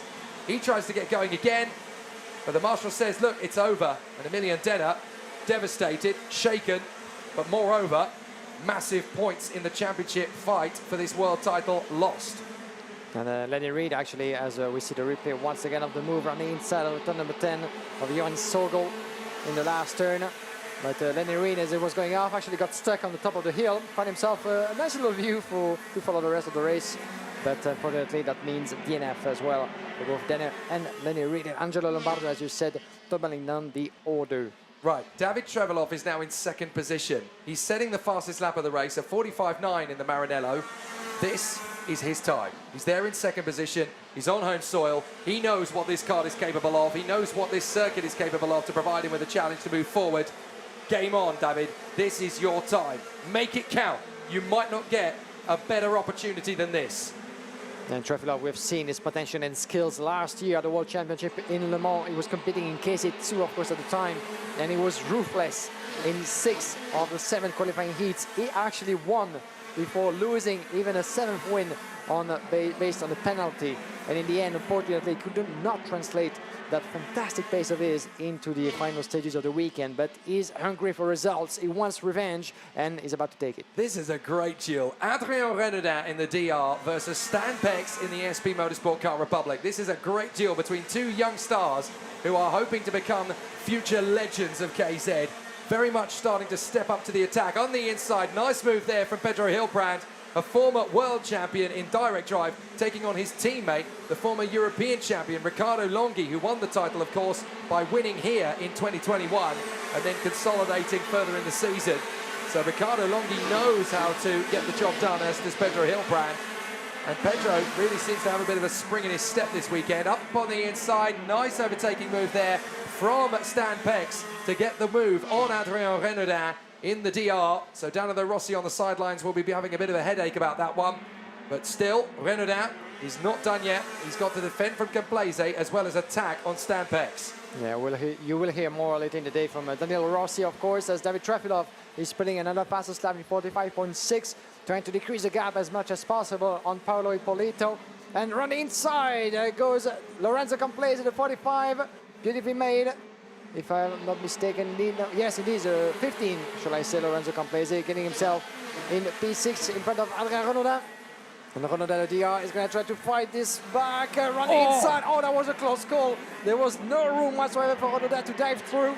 And as a result, he finds himself in the close of Pedro Hilbrand and Riccardo Longhi. He wished he had made that move, because now he's being the driver chased by not 1, 2, but 4 drivers with Carbonet and Louis Speck 10 and 11. There was a tiny speck of a gap there, but unfortunately his right front just caught the curb as he went through that flat-out third corner. Now the dive comes up the inside. Forceful majeure from Arthur Carbonell. It doesn't work though, and it's the German talent, Louis Speck, that picks up the pieces as a renegade move from Marek Skriven doesn't work on Longhi and Carbonell.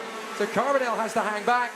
So Arthur Carbonell now hunting down Riccardo Longhi, but the young teenager Louis Speck is continuing on his way. Let's not forget that Louis Speck is still only 18 years of age. This is his 4th year in KZ competition. So he's been doing this since he was 15, the youngest KZ driver for a heck of a long time, other than maybe Kimi Antonelli. But Louis Speck, not only is he 18 years of age and still putting on an incredible show for TB Kart, he is also the German importer for TB Kart, which is incredible when you consider that he's only 18. So not just a great driver, he's also a great businessman. Yeah, I can imagine Louis Speck, who did a good result as well in his opening race. Let's see what he can do here as he's fighting for a top 8 finish. Look at Trefilov though. Yeah. Hunting down Ippolito, just eating up the road. He knows that this is his best chance. The man in front of him is a European champion. Paolo Ippolito won the title last year.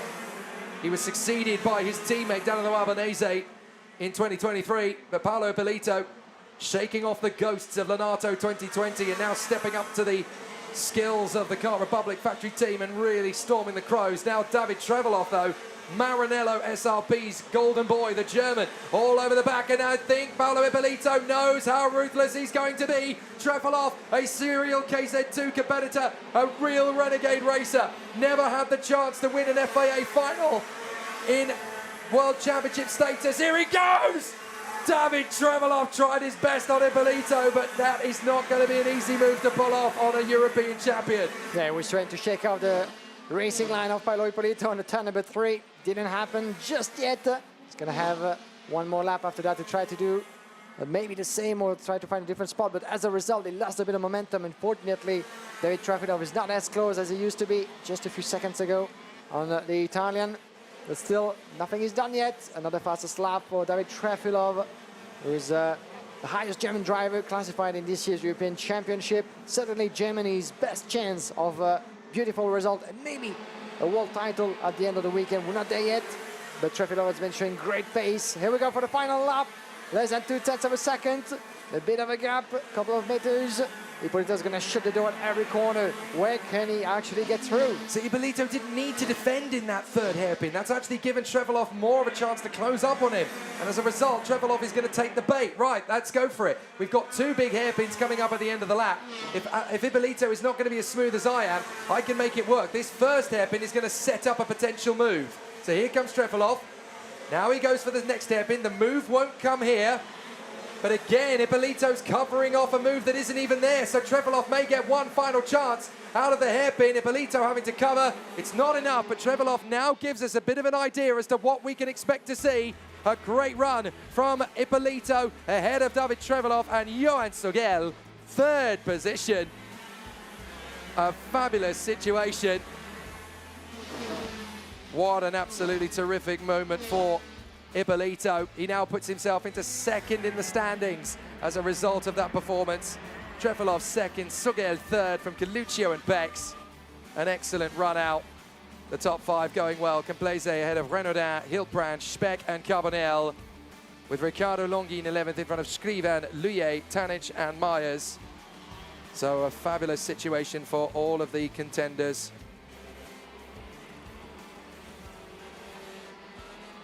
So a brilliant performance from Ippolito. He now has just 6 points deficit to Danilo Albanese. Trefilov in 3rd from an excellent run from the Kart Republic driver. But now it's Kart Republic's 1 and 2. Albanese ahead of Ippolito.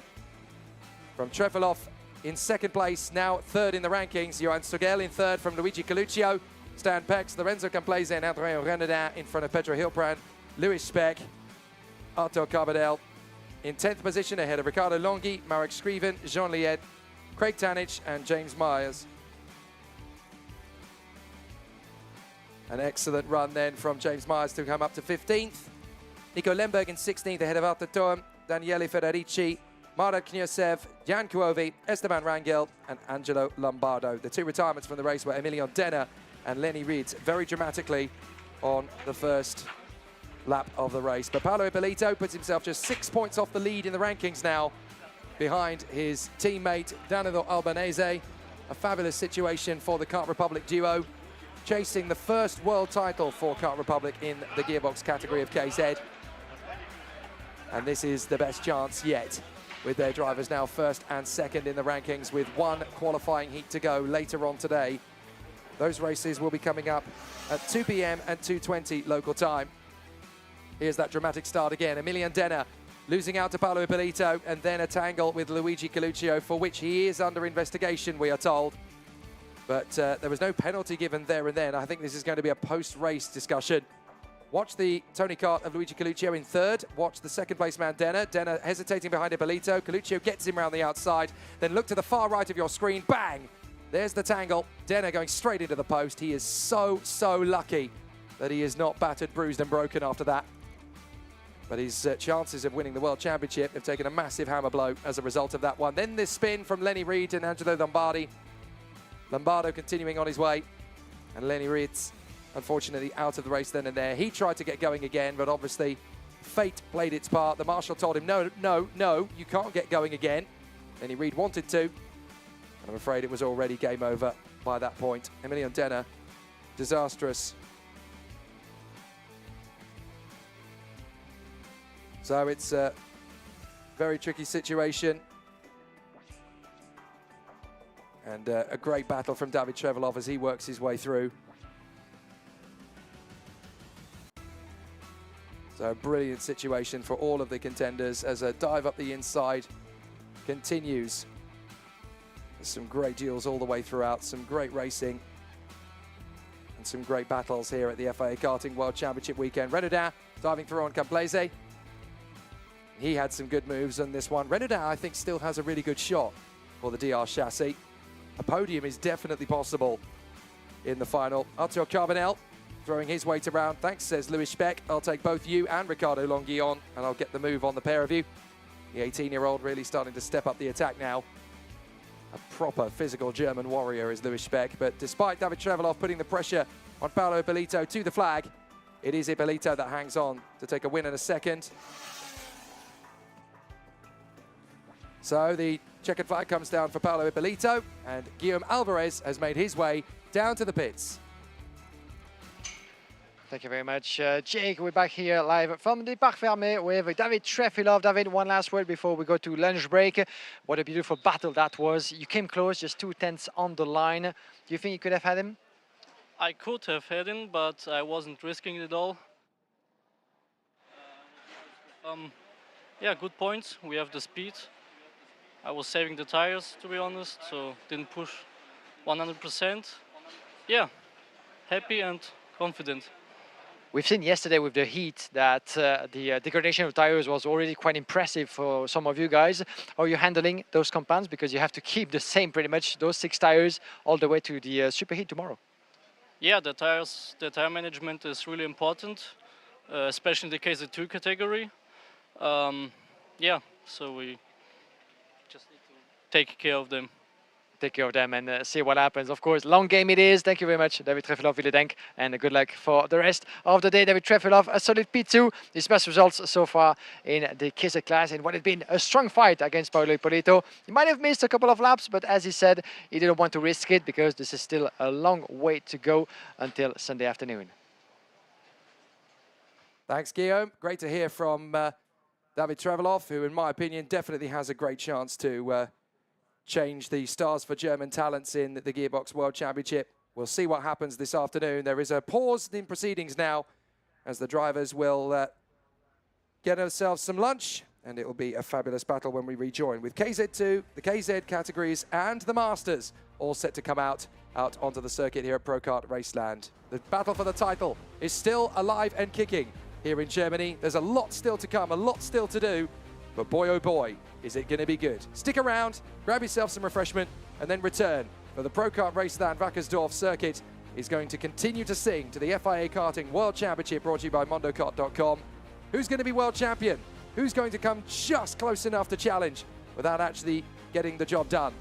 Your guess is as good as mine. That's what we love about the KZ World Championship. Nothing is ever certain.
It's day 2 of the MondoKart.com FIA Karting World Championship.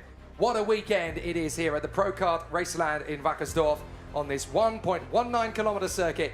A fabulous place to overtake, to battle, and to rage around the circuit. This tests everything from chassis to brakes to tires to engines to tempers. It is an amazing race battle that we have in front of us for the rest of this afternoon. I'm Jake Sanson, beside me is Guillaume Alvarez. We're here for the KZ, KZ2 and KZ2 Masters world titles, and boy has it been exciting so far. 3 competitions at once during 3 days of intense kart racing at its best.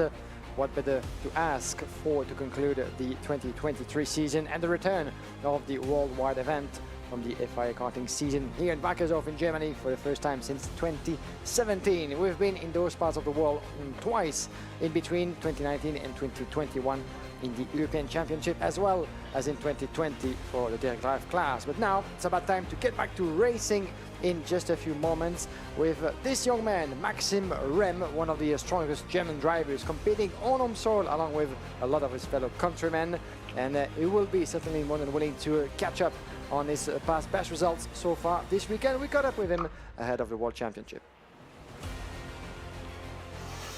Obviously, the World Championship on its own is a very special event to me, but to do it on home soil in front of all my friends and family, it's a bit more special than normally.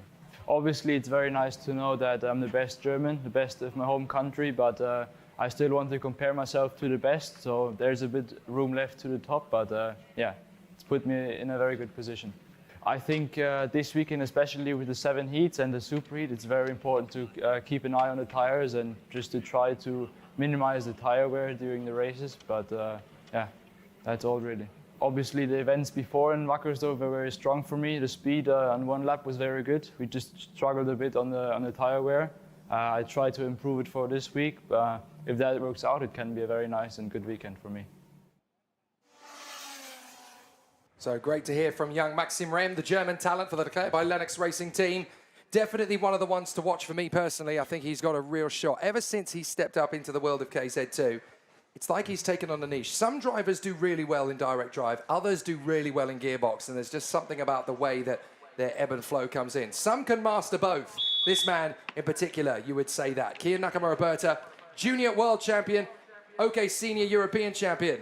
Now bidding for the FIA Karting World Cup in KZ2. Can he really make it 3 FIA Karting titles in 3 consecutive campaigns? That will be certainly one of his goals this weekend, but he is facing strong opposition, as always, in the KZ2 class, filled with 119 drivers to the start of this weekend, and Kian Nakamura-Berta so far has been having a good run of qualifying races with 2 wins, 2 less than his strongest opponent and teammate Alex Powell. That we'll see getting back on track later on. Nicolas Roos picked up a win as well earlier, just before we left you guys for lunch break here in Wackersdorf.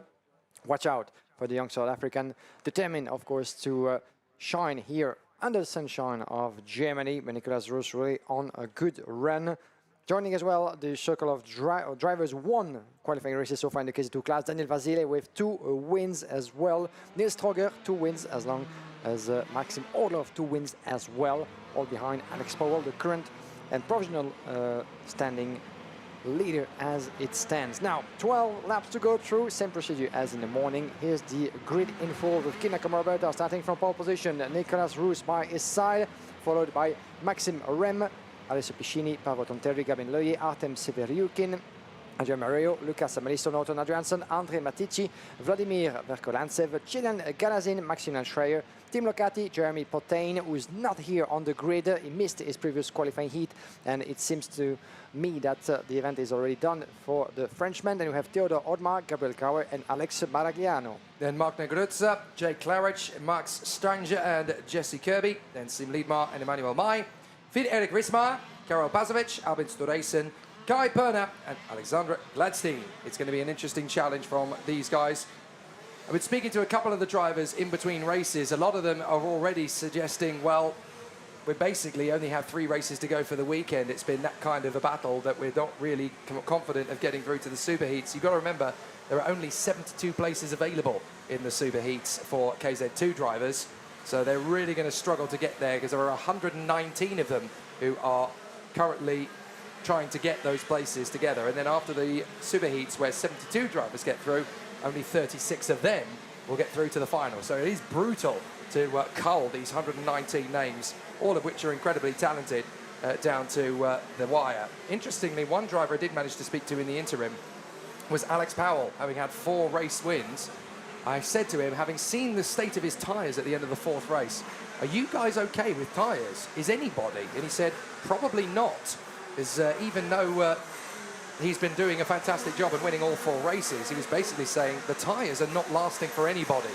So everyone is in the same boat, and it makes it very difficult to know when to push and when to back off. You really have to be very careful. And if we look at the state of the drivers on the grid here, on the starting grid just in front of us for the KZ2 race that's coming up, I'm looking at the condition of the tyres, and there's already a couple of drivers that have opted to go for the fresh half set. I can see from here, the Mach 1, the 223 on the grid of Maxi Schreier has gone for the fresh half set already, and so too a little further back as the 168, that is Mark Miklutza. So several drivers already going for the spare half set. Let's go racing though this afternoon, off we go.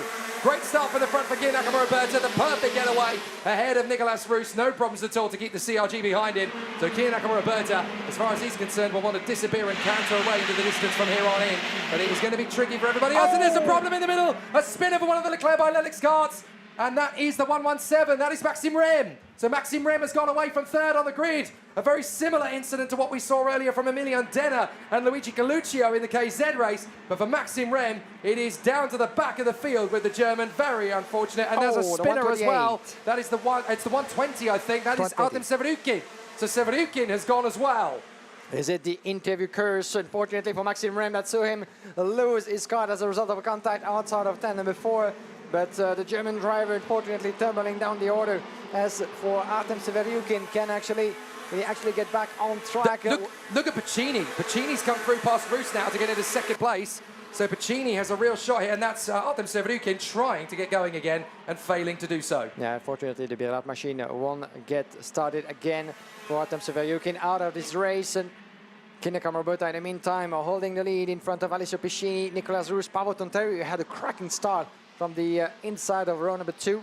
Didn't manage to get ahead of either Piscini or Roos, but as for now, but is observing the battle to come. Let's see how things are going to play out between the top 3 drivers here as we get ourselves into the busy schedule of 18 races this afternoon in Wackersdorf. Conditions should stay the same, hot, dry, ideal of course for the drivers to express themselves at the maximum. Not so much for the tires, as we said, whose degradation will be certainly one to watch closely. Tonterri P4 still, Andrea Malero, followed by Gavin Loye, Bercholantsev, Maragliano, Locati, North Andreasen on the inside. It was a close call, but not quite able to make it through for the Tony Kart driver over there. The 106 further back in the classification. This is North Andreasen, who was trying to make his bid on Tim Locati. Here's the replay of the start. As on the left side, of course, on pole position, Kier Nakamura-Roberta had no trouble at all to get himself in the lead from pole position. Good start as well for Nicolas Roos, also Piscini further back, Paavo Tonterri, as everybody going through. And this is what happened, of course, with Maxime Rem, the incident that we saw from afar, getting the German driver in a spin. Is still in the race, but 28 and last, unfortunately, Maxime Rem, as Artem Severukin, as a result of another contact, lost control of his kart and found himself stuck. And DNF it is for Artem Severukin. In the meantime as well, we saw the move from Nicolas Roos and Alessio Piscini, I think it was. Back in the live, Adrian Malero putting out the fastest lap in his race. Norton Andreasen trying to make his bid as well through that field. Gonna have a lot of opposition, obviously, as the gap is extended between the leader and Piscini up to half of a second now. So Nakamura-Roberta holding on to it, but there's the move up the inside line from Gavin Loye, from Max Schreier. Gets the run on Tim Locati. So obviously the fresh tyres for the drivers that have decided to go for them are going to be helping in terms of raw grip. And it's fascinating to see that there are some drivers at this phase of the race that are already opting to do so. Still got a long way to go in this week. Up the inside, big dive. That's going to be brave if you can get that one finished off. Around the outside, it's not going to happen, and it's caused the spin. And there goes Sim Liedmar, the Estonian. So Liedmar squeezed there by the battle between Manasic and Clarick. And unfortunately, Liedmar dropping all the way back to 24th, just in front of Kai Perner. Yeah, quite a shame. And Sid Liedmar still had a good reflex by kicking the throttle to get himself out of the racing line. Otherwise, we could have had a balling sort of incident. Nothing happened, fortunately. But Sid Liedmar was the main victim, unfortunately for him, as we're here into 12th corner. As we saw at least an attempt of a move from the outside. Right, the fastest first sector of anybody is Maxi Schreier. As coming and pulling off there, that's one of the Maranello team car Is that 151? Is that Mariano? Yeah, I think it might be. I can't believe it. Yet more bad luck. This is Chilean Galizin. Oh, it's Chilean Galizin. Okay, so Chilean Galizin, and he's pulled off right in front of us. Yeah. So very disappointing indeed for Chilean Galizin, who basically walks away from his kart. Very unfortunate indeed for the Maranello driver. But I was going to make the point that fastest of all in the first sector is Maxi Schreier. And fastest of all in the second sector is, well, it was Mark Negrutzer. It's now Andrej Matisic. But that's quite telling, because those are the two drivers that I identified on the starting grid that had gone for the fresh half set on the left side of the car. So clearly, having the fresh set, it really makes you quicker, but you're obviously in a tricky position trying to work your way back through the field and into the pits, and retiring comes Gabriel Cauer, the Costa Rican. So Gabriel Cauer out of the race. Very unfortunate indeed, and that certainly puts him out of competition on the back foot, and almost certainly looking for elimination at this phase of the competition. Kian Nakamura Bertado out in front of Nicolas Roos. No problems at all now that the South African has got back through past Alessia Pacini, and Gavin Loyer has picked up an investigation. Yeah, quite interesting for Gabby Loyer, who is currently in P6 at the moment, trying to catch up as well with 7/10 of a second. Here's what happened to Sim Lenma, who got launched into a spin outside turn number 4. Slight contact over there. He's on the right side, and this is actually the victim. Yeah, he was trying to make his bit on the inside of the 225, and as a result, he was sent into a spin and had a good reflex, as we said, to get out of the racing line. But unfortunately, Sim Ledma doubled on the order in P23 is currently. But he still went for the move in a place on the track where maybe there wasn't much space, at least not enough. As run inside, there goes the 106, brilliantly made by Norton Andressen on Tim Locati. Locati had to admit defeat, and this is a move for P10. Locati finds himself now in the close of a couple of chasers behind, with Matisic, Claridge and Negrusta.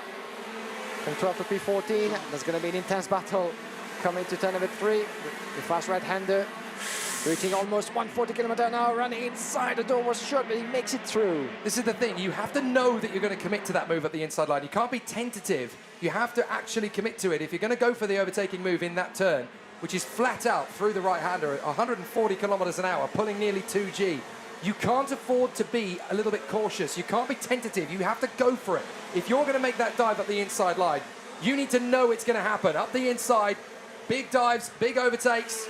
That is Matisic and Negrutzer getting past Rismir. Rismir dropping down now behind Tim Locati, who's really struggled for consistency. There is Max Schreier behind Vogelantsev.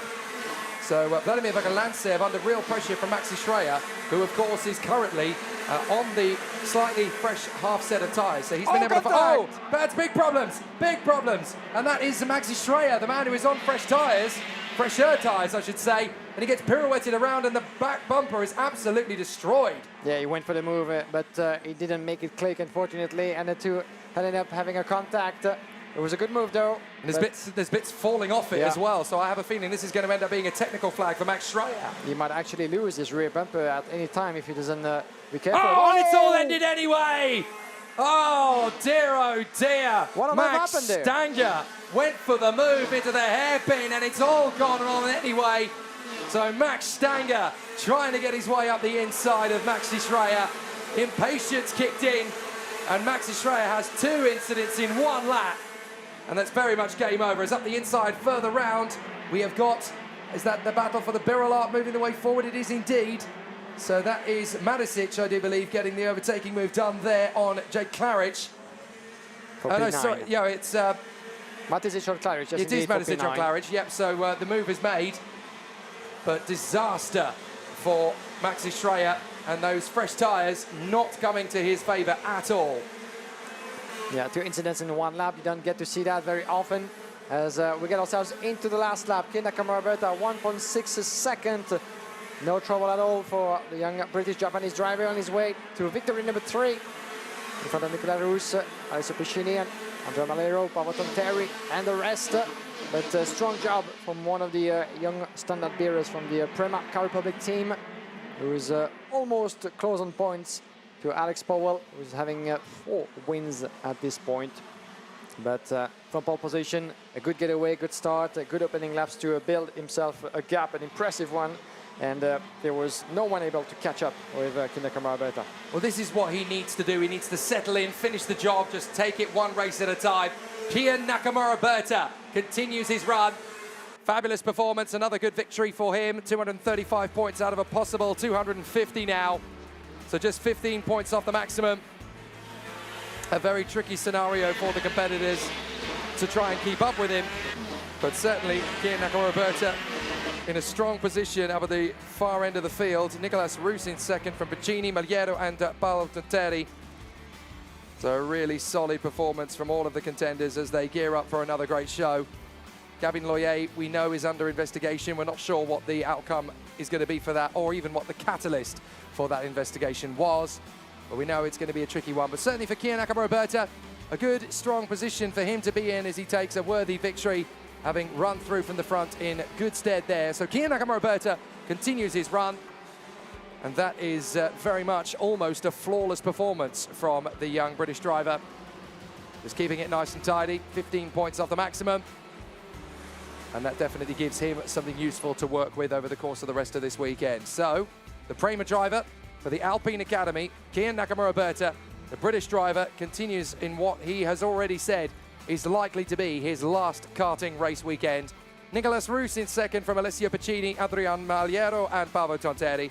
Then Gavin Loyer, Alex Marigliano and Norton Andreasen from Andrej Marisic, Jake Kladik and Mark Negruzza from Finn Erik Rismea, and then Vladimir Vakalantsev, Tim Locati and Theodor Odmark for the Nerd Racing team.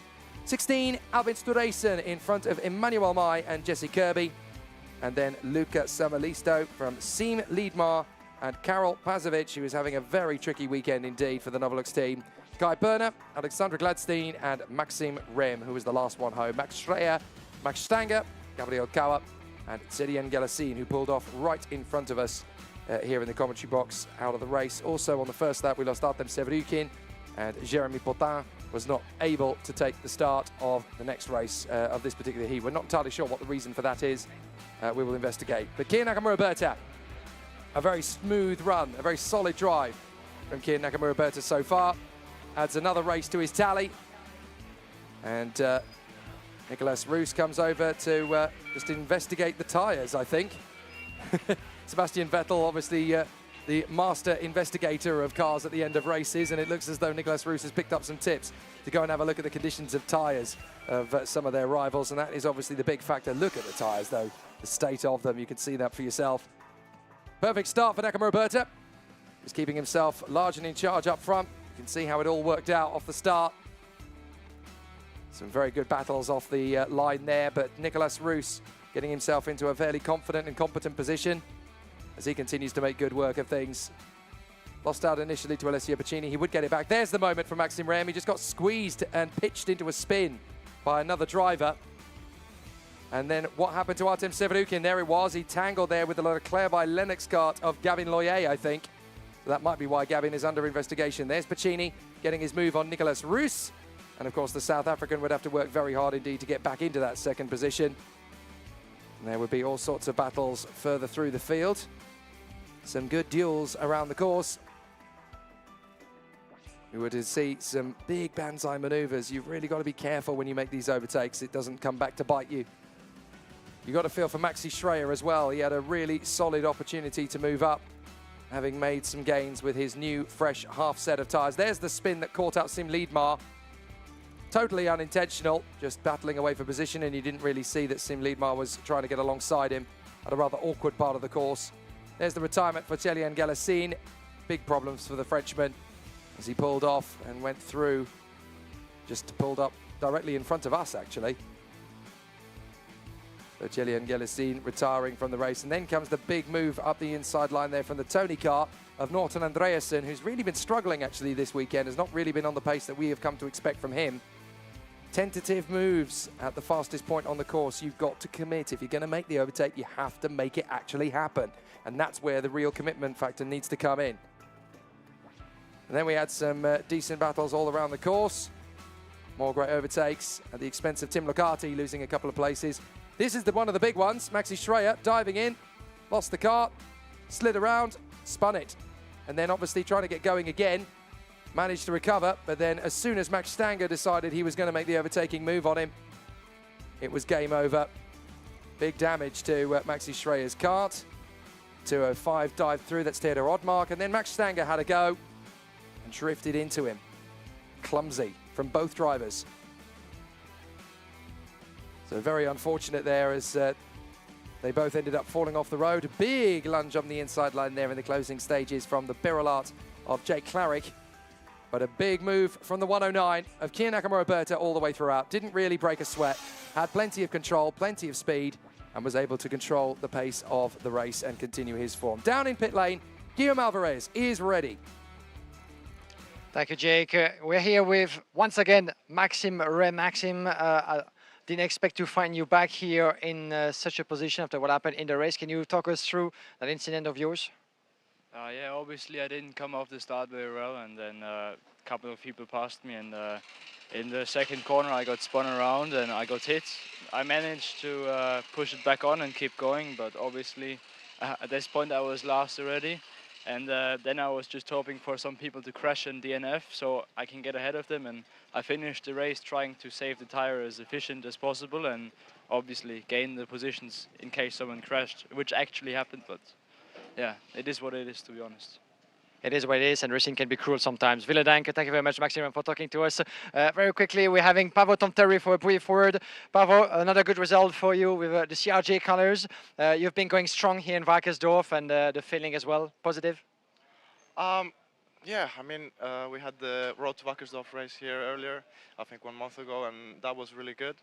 Now here, we find ourselves missing a bit of pace. I'm not really sure why, but we're working on it, and yeah, this heat was already a lot better, and we keep chipping away. Beautiful, good words. Thank you very much for talking to us, and good luck for the rest of the day. Thank you very much, Paavo Tonteri. Back to you, Jake, as we have a lot more racing ahead of us.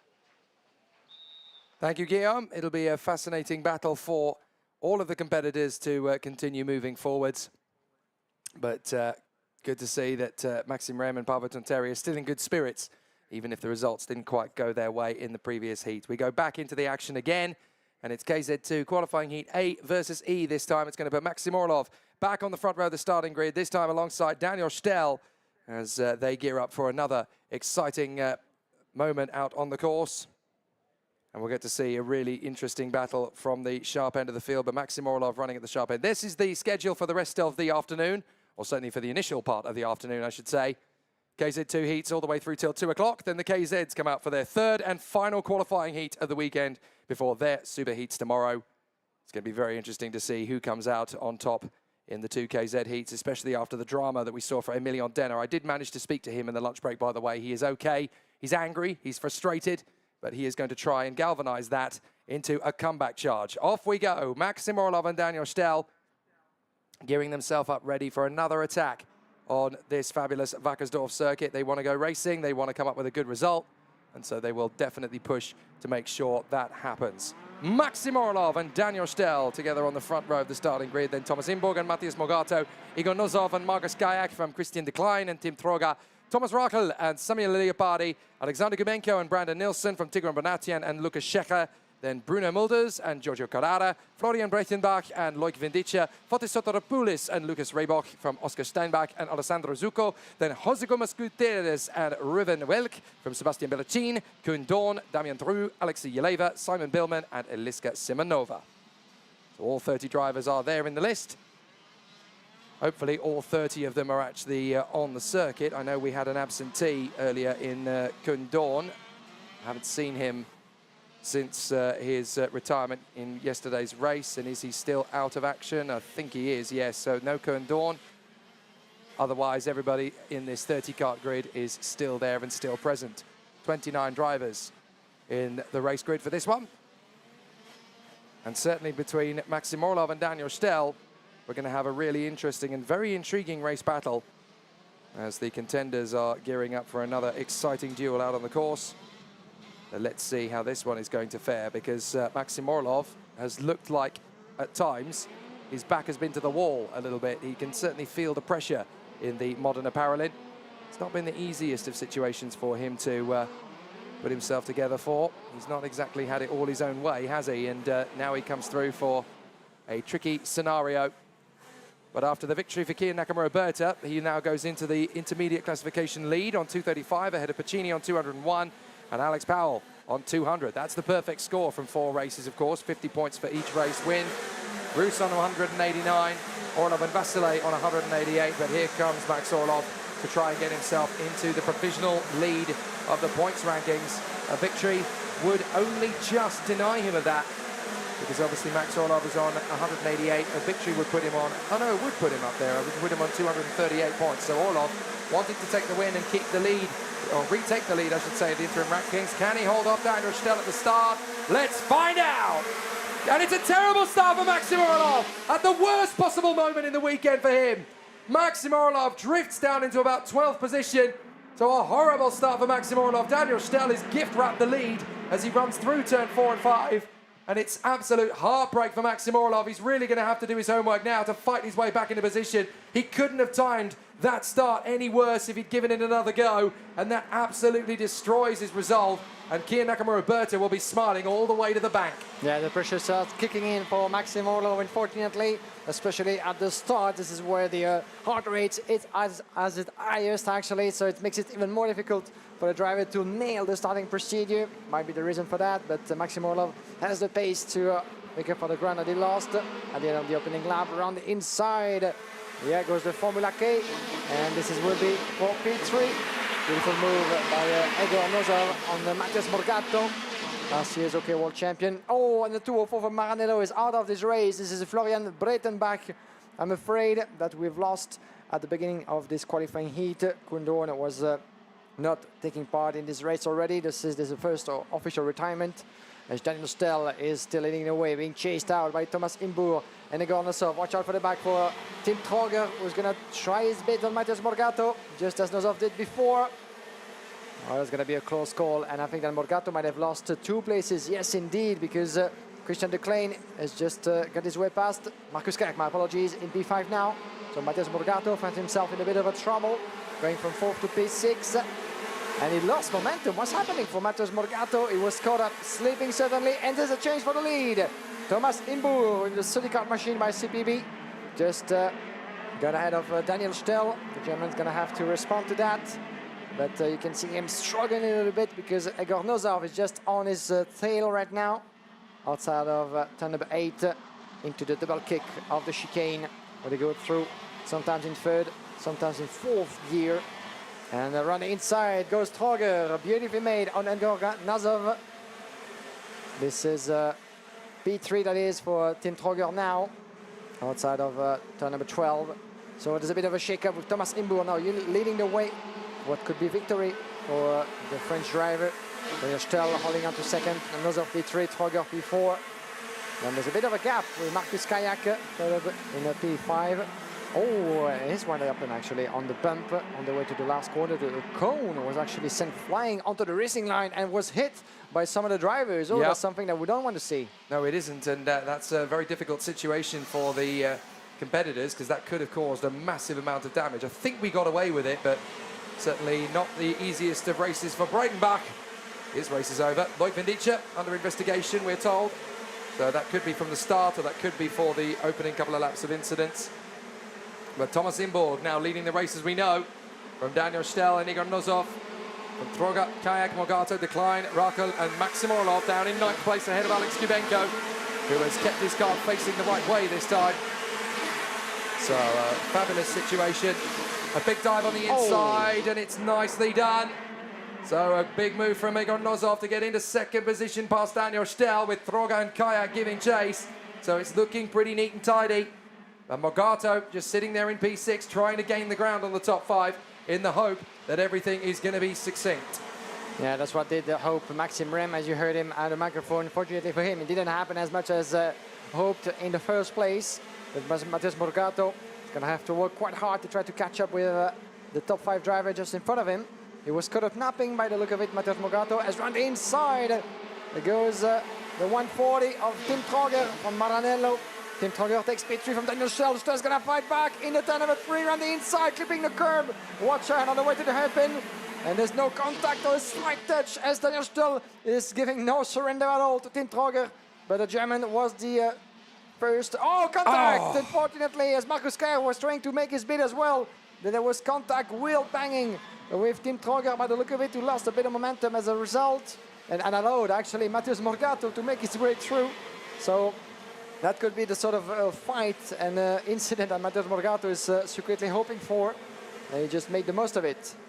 Well, that was a bit gruesome for Marcus Keijer, wasn't it? He didn't really want to be in that situation at all. And unfortunately, fate kind of played its hand against him so that he had no choice at all.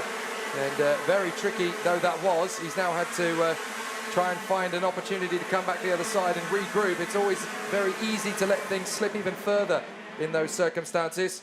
So now he's got to just keep trying, finding his own line. And there is Imborg being caught rapidly by Igor Nozov on the Praga, the Formula K chassis, which is part of the IPK official group.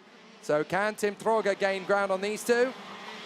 Is Igor Nozov going to do the work for him as he tries to get on terms with Thomas Imborg? It's going to be an interesting battle, that's for sure, as Imborg is holding the lead. That could be P1 for the first time this weekend if he's able to make it to the checkered flag. Igor Nozov, one of the good surprises of this first part of the World Championship event. The FIA Karting World Cup KZ2, sponsored by GoPro for the first time in history. As Igor Nozov driving the beautiful Formula K machine. We don't get to see many Formula K machines around the FIA Karting competitions those past few years, certainly not at this level. Reminds me a little bit of Jeremy Iglesias back in 2020, Lonato, and the World Championship title that the Frenchman won with the IPK group before making his move to CRG. It's good to see Formula K back in contention for races, wins, at least top 3 results. Igor Nozov, 0.4 of a second on Thomas Imborg on lap number 8. And Tim Troger, 2.2 seconds, 2 further back in P3. Let's see the move back, shall we, on Igor Nozov taking P2, run inside of turn number 4. He was a bit slow out of the corner, but he was able to get far enough alongside that there really wasn't any doubt left for Daniel Stell.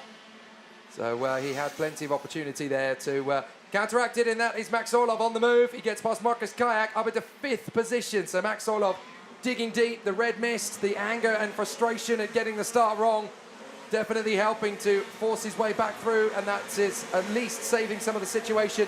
He now finds himself in P5, trying to gain some ground on Daniel Stell, but he's got 1.5 seconds to make up. And now Kayak is having to go defensive against Morgado, as Sebastian Bellosine is now investigated. But Christian Decline, Samuel Leopardi and Thomas Rakel all want to have a piece of things as well. They want to make some progress. Now, here comes the dive at the inside, potentially from Morgado. Morgado unable to get there from Kayak, and here comes Christian Decline. Christian Decline trying to get through on the inside. He's done that, so Morgado really struggling to stretch his legs at present. Yeah, Morgado really on a different pace than what he's shown this morning and yesterday. Certainly at lunchtime maybe a little bit too heavy for him by the look of it, but Morgado is going to need to get back into pace, because a P8 at the moment is certainly not the kind of result he's been used to ever since we came here to Wackersdorf at the end of his first season in KZ2, the world champion in OK. Now, here we go into the later stages of that qualifying race between A versus E. Thomas Imborg, Igor Nozov, split by just 0.3 of a second.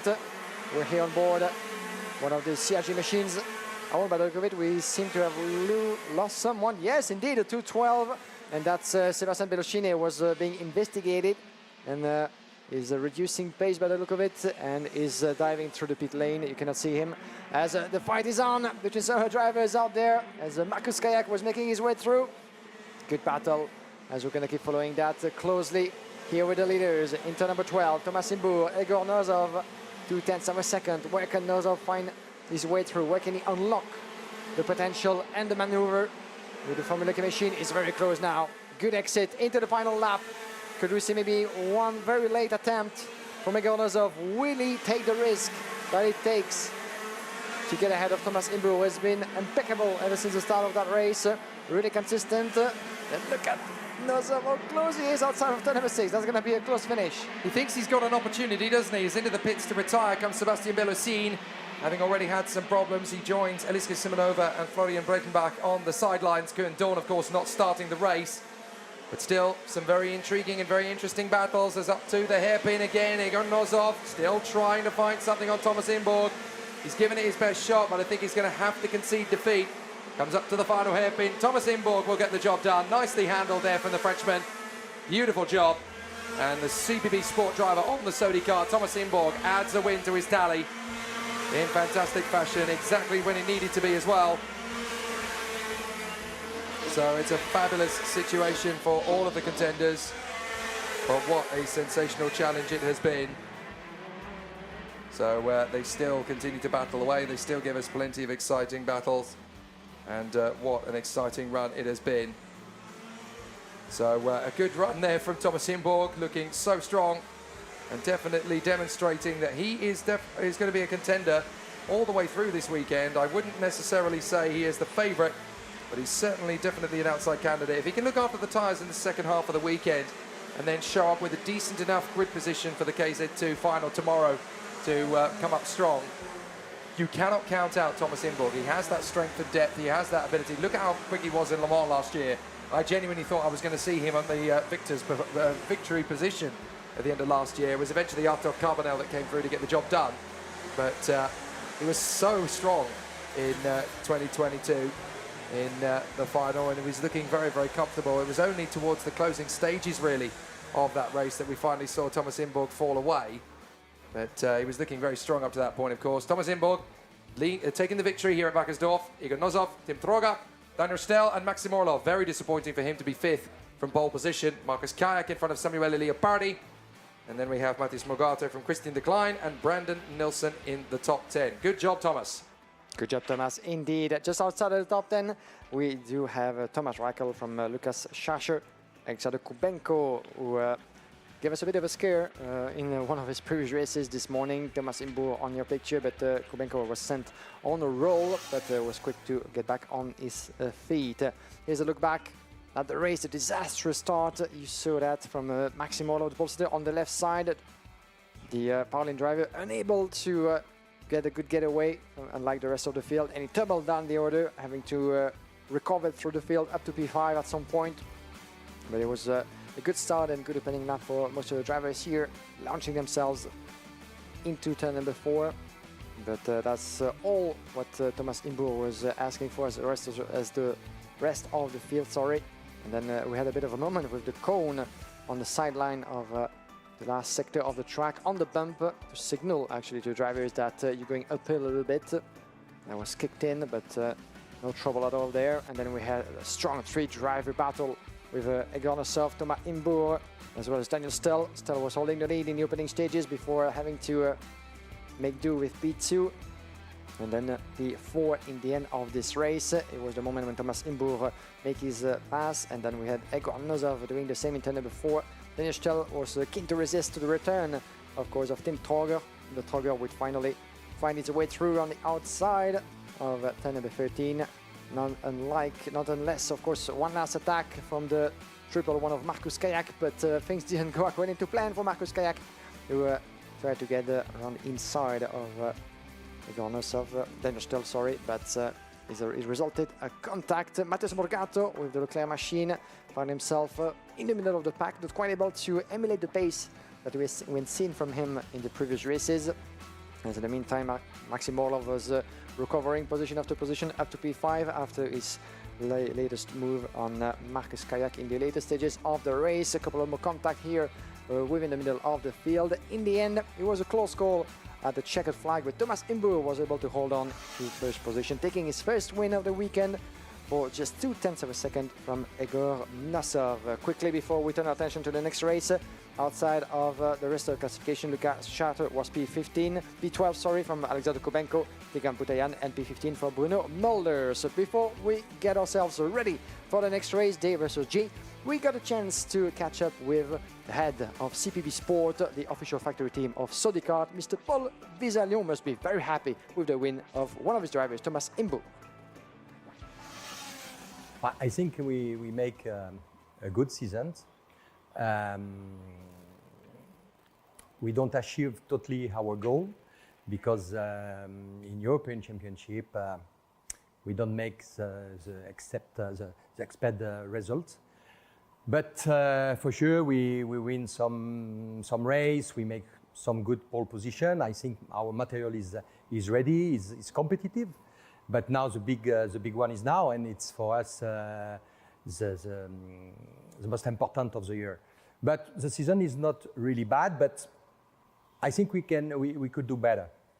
We need for this event a big preparation because with the factory, with Sodikart factory, we make a lot of work to be ready to this big event.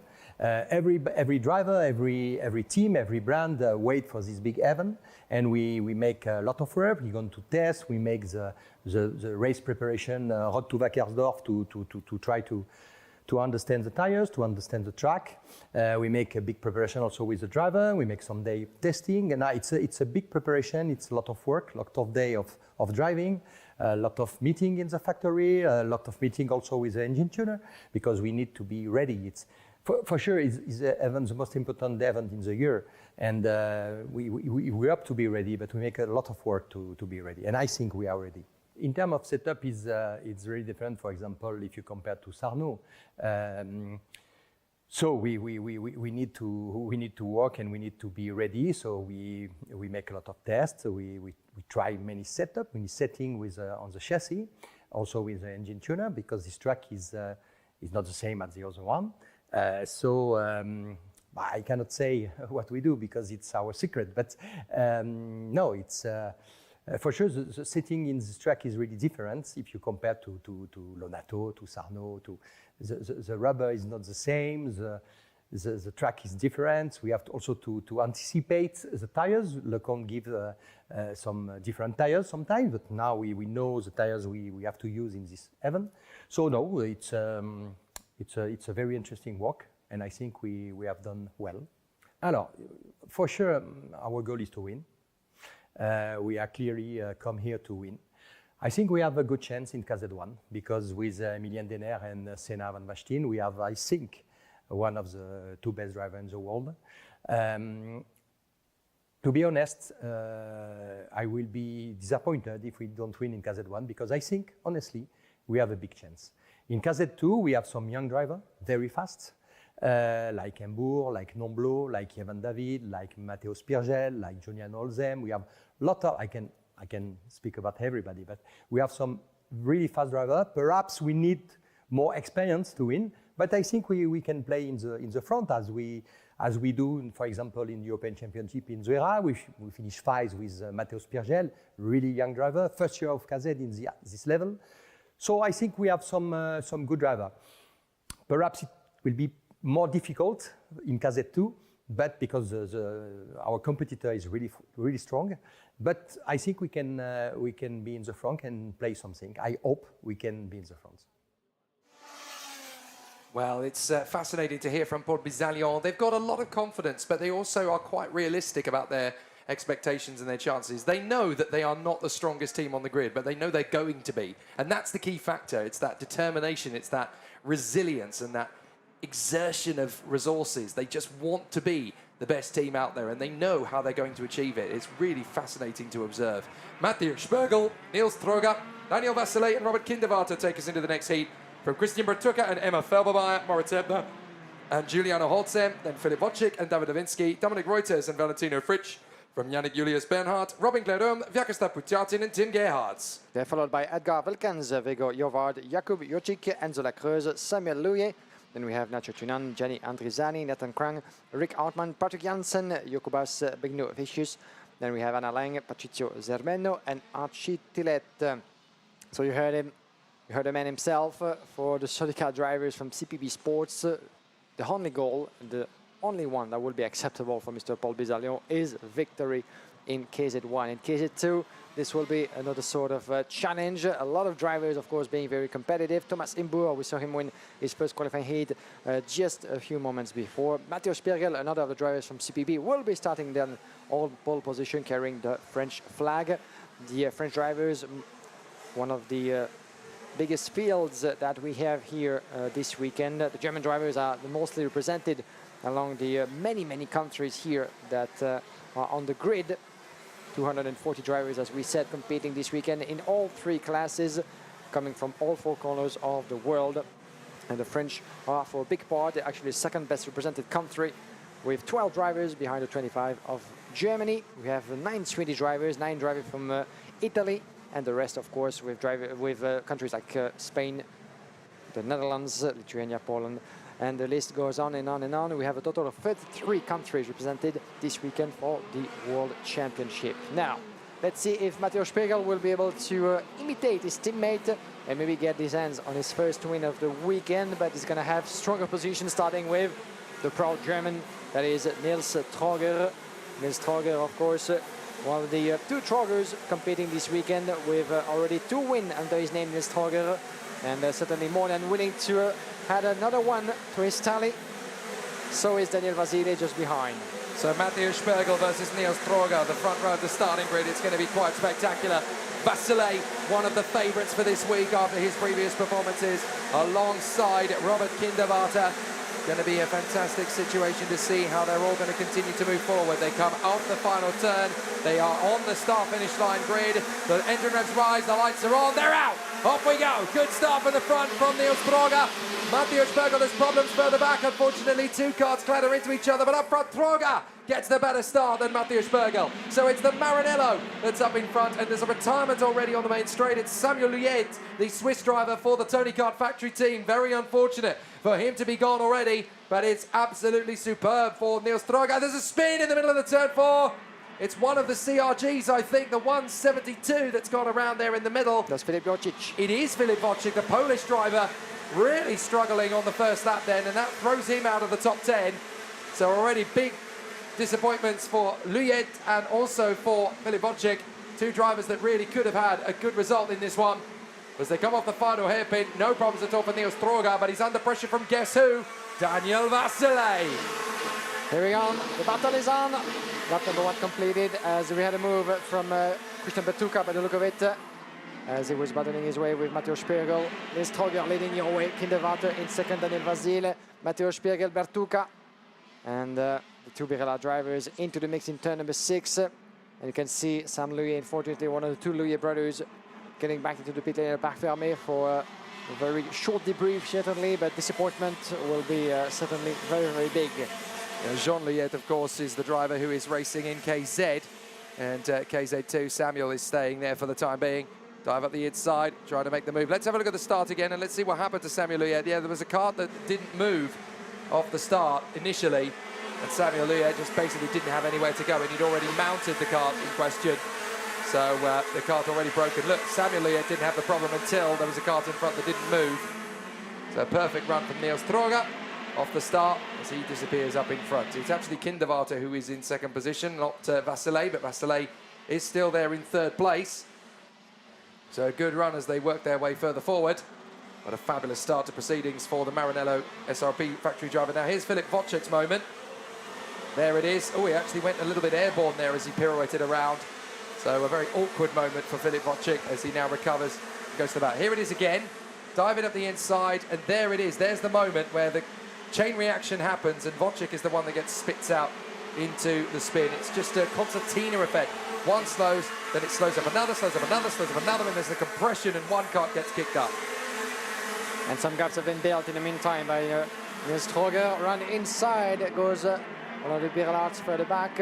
Beautifully made, I think, by indeed Robert Kinderwarter. That must be further back, my apologies. It was Christian Bertucca actually. Dawid Lewinski will get that. Lewinski up into P4. Christian Bertucca further back with the second Birellard machine, just behind Matteo Spiergel. Matteo Spiergel, the pole sitter not so long ago. Certainly not the most happy about the proceedings as for now. But he still has a bunch of laps to try to decrease the gap. and recover as high as possible. But in the meantime, 1.4 seconds is the gap built by Nils Stroger. An impressive pace. He wants that third victory, and he's ready to take it with, of course, the gap that goes with it. So in beautiful fashion, if it stays like that. Robert Kindevater in second place, trying to get close. But Daniel Vasile is not far behind for 0.6 of a second. There's going to be an interesting chase around the inside. Goes Christian Bertucca on Matteo Spiegel. Well done by Bertucca, the leader of the international FIA Karting ranking. Pretty much on points, the #1 driver in the gearbox classes in the world. Oh, that's not gone well, has it? Further back, that is the 197 in trouble. That's Jokubas Bogdanovicius. That's for the 3rd time in 5 starts as well. Yeah, quite the disappointment for another driver having to retire, as we're here with the 194, the 104, Valentino Frisch, that is, in P11, behind Julius Bernard in P10. Here we go, halfway through. Lap number 6, 1.7 seconds, and despite all of his efforts, Robert Kindevater doesn't seem to be able to catch up with Nils Stroger, who's been having one heck of a pace since the start of that race. David Lewinsky, 46.5, putting on the fastest lap. He has only 0.3 of a second to catch up on Daniel Vasile. Vasile, the Romanian driver in P3, at the back of a fantastic season on the European level. He was vice champion of Europe, ran the inside. He goes further back. Let's see the move, of course, it was between Ebner Renters. But here on the jump, the 144 of Glerum, trying to chase Renters, 48. It's amazing, that jump as well. I mean, it shouldn't be a jump, but it's a nice crest that goes up on the back straight. And in these karts, you really do get just the slightest bit airborne if you hit it at the right speed, at the right angle, at the right moment. So Stroger, Kindevater, Vasile and Lewinsky still dueling away up at the front end of the field, but there is the 165, David Lewinsky, challenging his teammate Daniel Vasile, as there is one of the KH drivers having pulled off. That is Viggo Hjorvard. So Viggo Hjorvard on the sidelines there watching along. It's unfortunate that the Swedish driver is out of this one, but Stroger still leads the way. This is David Lewinsky on the move, making his dive up the inside. Nice overtaking. He's had a little bit of flashes of brilliance so far this weekend, David Lewinsky, but this is the heat where he's really been able to showcase and maximise. So he's kind of got himself into a reasonable position up to this point.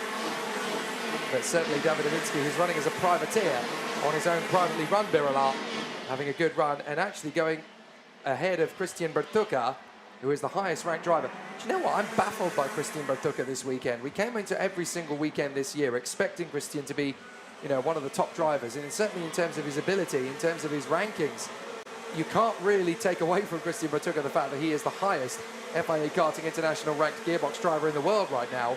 But so far this weekend, what has he been able to achieve?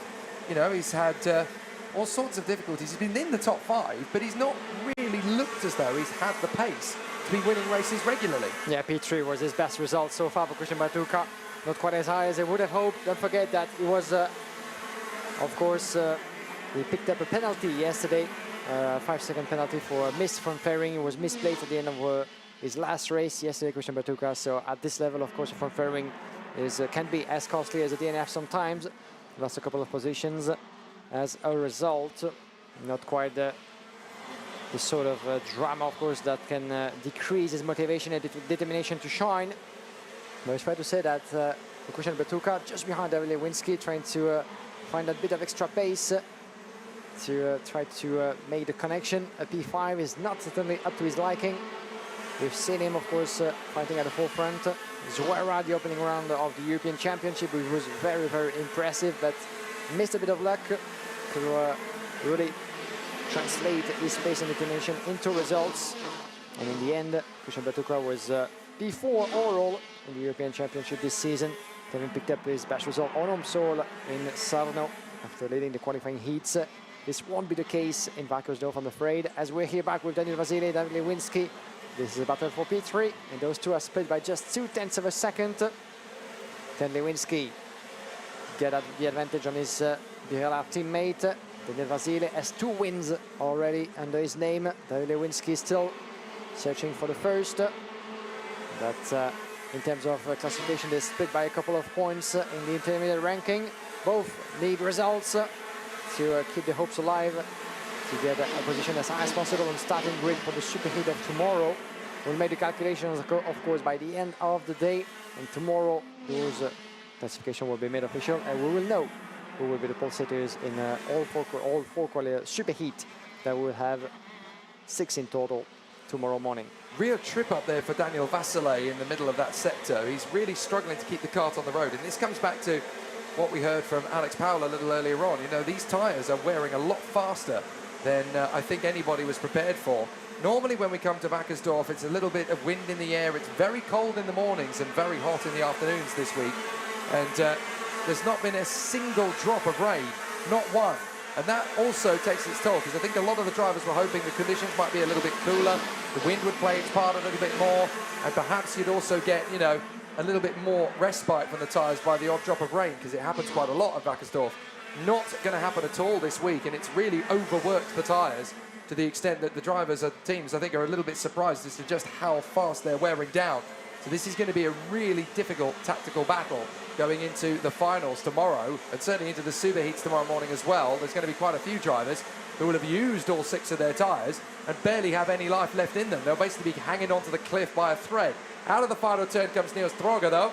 Despite the high tyre wear, despite the degradation, he has kept it in the lead of the race. And Kindervaarter so quietly getting on with the job in 2nd place there. So excellent work from Robert Kindervaarter. And it'll be another strong run from Droga. It could be good to hear from Kindervaarter after a very solid and smooth performance there in 2nd position in the Birolite KSW kart. So a very solid run. 3rd position for Daniel Vasile, the Romanian, who's looked very strong all the way through the weekend, of course. And then David Lewinsky, a much stronger effort, a much more fluid performance there from David Lewinsky on this particular occasion. And still, these strong race battles are set to try us, and still we are fighting fit with the races coming forward. But Niels Droga, definitely an outside bet for a podium, if not a victory in the whole thing. Certainly looking pretty comfortable and looking pretty aggressive out there on the circuit. He certainly makes good work at the start and then builds on that and just continues to keep it moving forward. So an excellent proceedings in things for Niels Droga.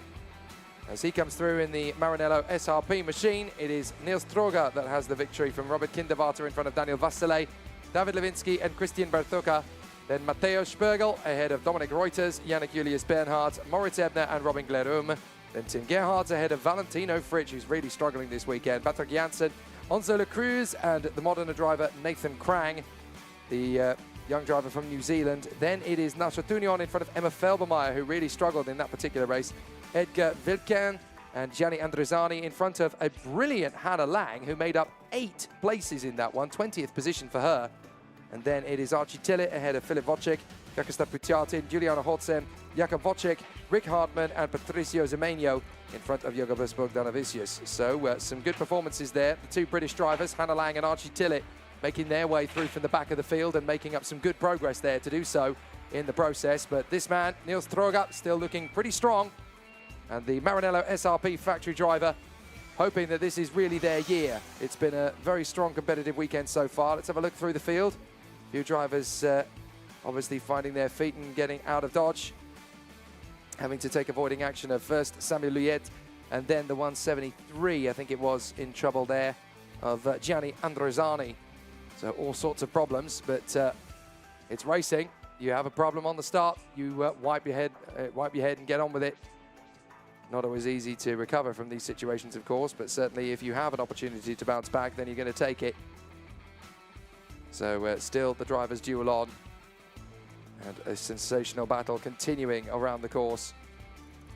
It's always wonderful to see what these guys battling away in position.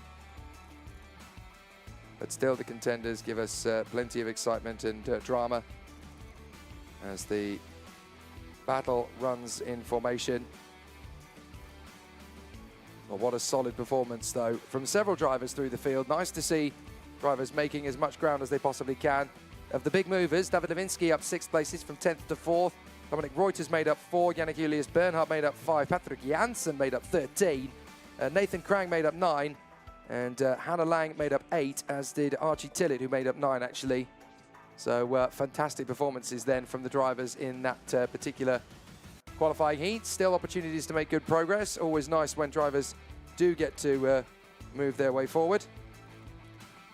So an excellent performance, though, up front from Niels Troger. No issues with him to take another race victory. And the Maranello SRP driver definitely in fine form. It's looking pretty strong from his performance. Continuing on in fantastic battles around the course. Obviously, it's a good run from Niels Troger, but down in pit lane, Guillaume Alvarez is ready to have another word. With Robert Kinderwater. Robert, strong result for you. What a chase it was. P2. Is it the sort of result that makes you happy at this point? Yeah, with the result I'm really happy because yesterday and today I was like Mr. Consistency, staying always in the starting position. Didn't gain any positions, maybe just at the first laps, but then I dropped back again to my starting position. So finally being able to keep the position, the 2 positions I gained was really great feeling. Your chassis Pirelli has always been strong over the past few years here in Wackersdorf. You're proving that once again. As it stands, you P6 in the overall classification. Still a long way to go before the end of the day, but it's looking pretty positive. Yeah, really surprised actually with the result. I was like thinking about like P10 to P15. Really happy so far.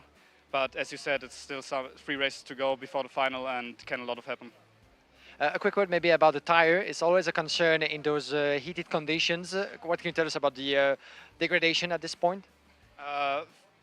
From my view, it's really hard to keep the tires even in the hotter temps. In the morning it's fine, but especially in the hotter temps it's really hard, because once you overdrive them, it's pretty much really hard to get them back. But I think for the fact that I still had my 4 used tires and didn't put the 2 new so far, the result was really great. And degradation is, so far from my side, not a big concern. Fantastic, good words. Thank you very much for talking to us, Robert Kinderwater. Good luck for the rest of the weekend. A strong result in P2, 6 overall as it stands, with 3 races to go, of course, for the KZ2 drivers in each of the groups. But as you heard, Jake, the tire compound, once again, is one of the key factors to be able to master in those conditions, and this won't be an easy trick. It certainly won't, and I think the teams are going to be backs to the wall throughout now for the remainder of this race weekend. It's very tricky to see how the tyres are going to last. Very grateful indeed to Robert Kinderwater for being so upfront and frank about the situation. But from here on in, these tyres, particularly in KZ2, are going to be absolutely screaming. Have a look at the tyres if you get an opportunity on Alex Powell's Kart Republic on the front row of the starting grid. He is the one who has won 4 races out of 4 so far. And even he is finding tyre degradation to be incredibly intense here, because these LeConte tyres, while they are a 2.5 seconds a lap faster, roughly through the practice sessions that we've seen in the past, what you are seeing is the fact that there is absolutely no precipitation this weekend. It's incredibly cold in the mornings, but incredibly hot by the time we get to 2, 3 o'clock in the afternoon. Temperatures are likely to get to around 27, 28 degrees air temperature again, so it's obviously pretty tricky. But that means that with it comes an increased tyre degradation. It really is burning out the tyres. If you walk the circuit, if you happen to be here in the mornings or the evenings, and just look at the marbles that have been left from these tyres around the course, it is almost like you could collect up enough marbles to create a whole new set of tyres. It's insane just how much rubber has gone down.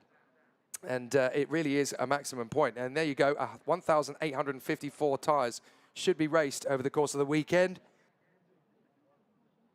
And that looks like a brilliant new fresh one to me for Jovan David. So he's decided this is the heat where he needs to maximize his opportunities and go for the half set, sorry. So he's obviously going to try and make good use of it.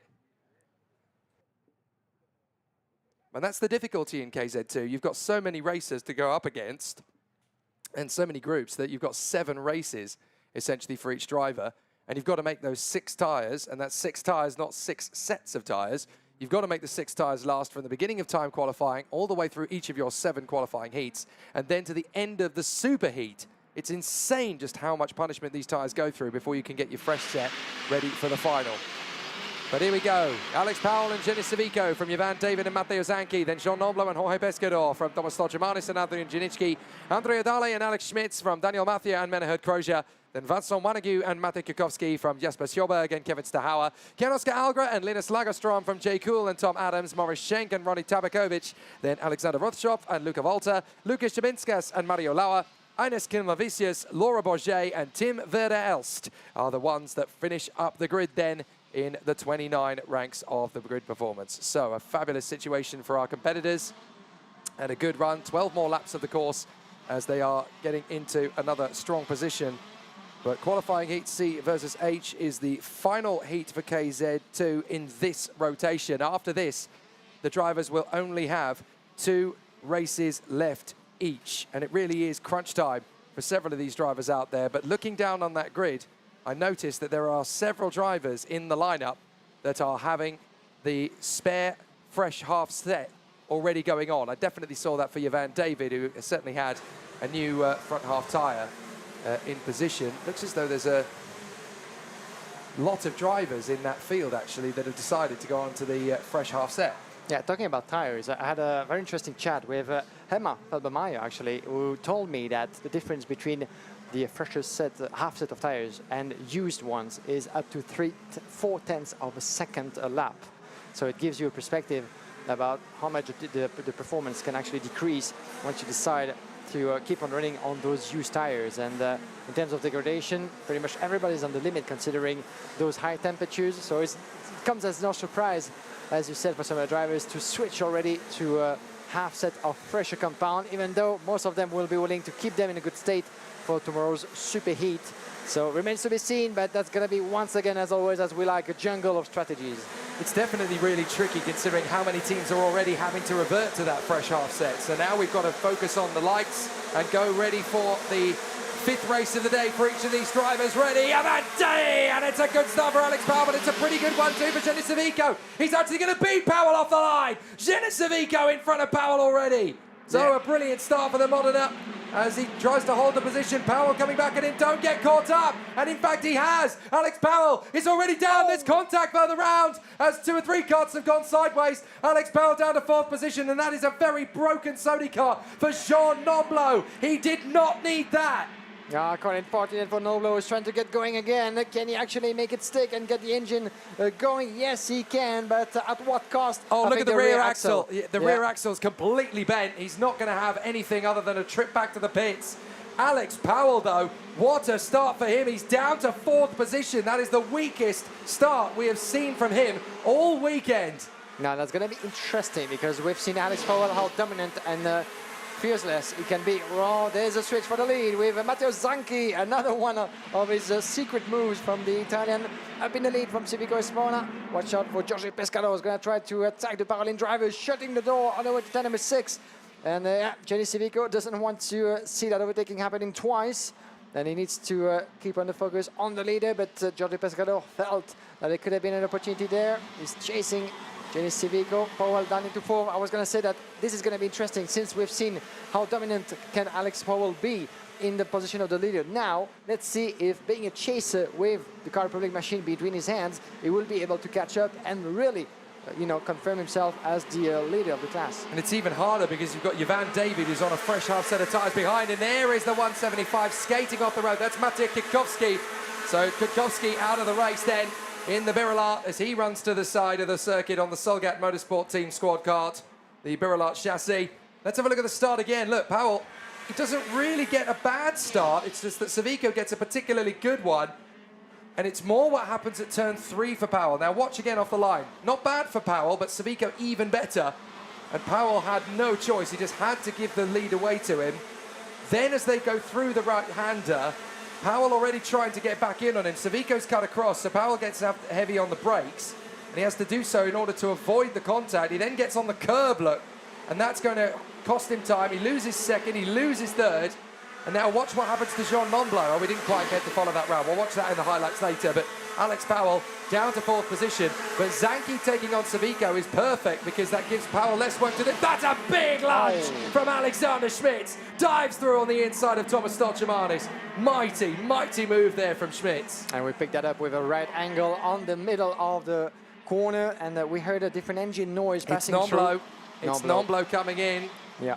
So I kind of suspected that Noblo really wasn't going to go particularly far in this one, and I'm afraid Jean Noblo out of the race. Meanwhile, Alex Powell is going to lose 2 positions. One to Andrea Dale, one to Van David, and if he's not careful, he's going to lose another to Alex Schmitz. Alex Powell suddenly going backwards. 7th position for the young man from Miami, and he's going to have Thomas Stolchemanis taking him on in the first corner. This is why you don't celebrate early. This is why you don't really count your chickens, before they hatch. He's had 4 wins in a row, Alex Powell, but in the 5th, he is struggling. He's actually lost ground to Stoltemanis. Stoltemanis has gone through, and now he's going backwards. He's got a feisty Daniel Mathieu breathing down his neck. Yeah, we saw a bit of a contact on the rear bumper of Powell over there.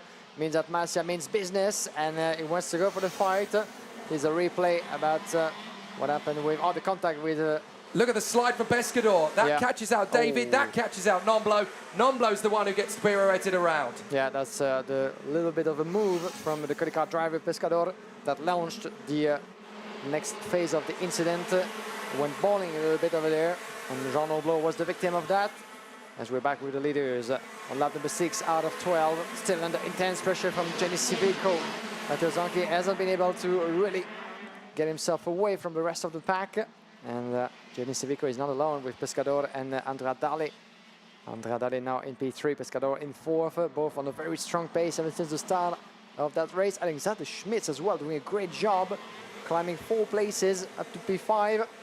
Thomas Semanes, Powell, Massia, Janicki, just for your top 10 at the moment. See, a lot of the drivers will have seen the previous heats, the likes of Max Schreier and the likes of Magna Grütze going on to that fresh half set of tyres and seeing how much pace they could unlock with it and realising, do you know what, that might actually be the only way we're going to gain progress. And as a result, Alex Powell has had it backfire against him big time, because now he's dropped to 8th position. If it stays like this, then Kian Nakamura-Berta is actually going to take the lead in the interim, having had 4 straight wins and the pole position in the group. It's going to backfire now. That's a big dive from Dale, a big dive from Schmitz. Dale into 2nd, Schmitz into 4th, and that's 2 drivers that are using good tyre strategy to good effect. And of course, Andrea Dale is a former European champion in KZ2. He knows what he's doing. He hasn't had a lot of success recently, but he does know his craft. And there goes Stoltemanis getting the move on Jovan David. Yeah, well done from Stoltemanis, P3 of the European Championship. Energy in front of Sodikart CPB.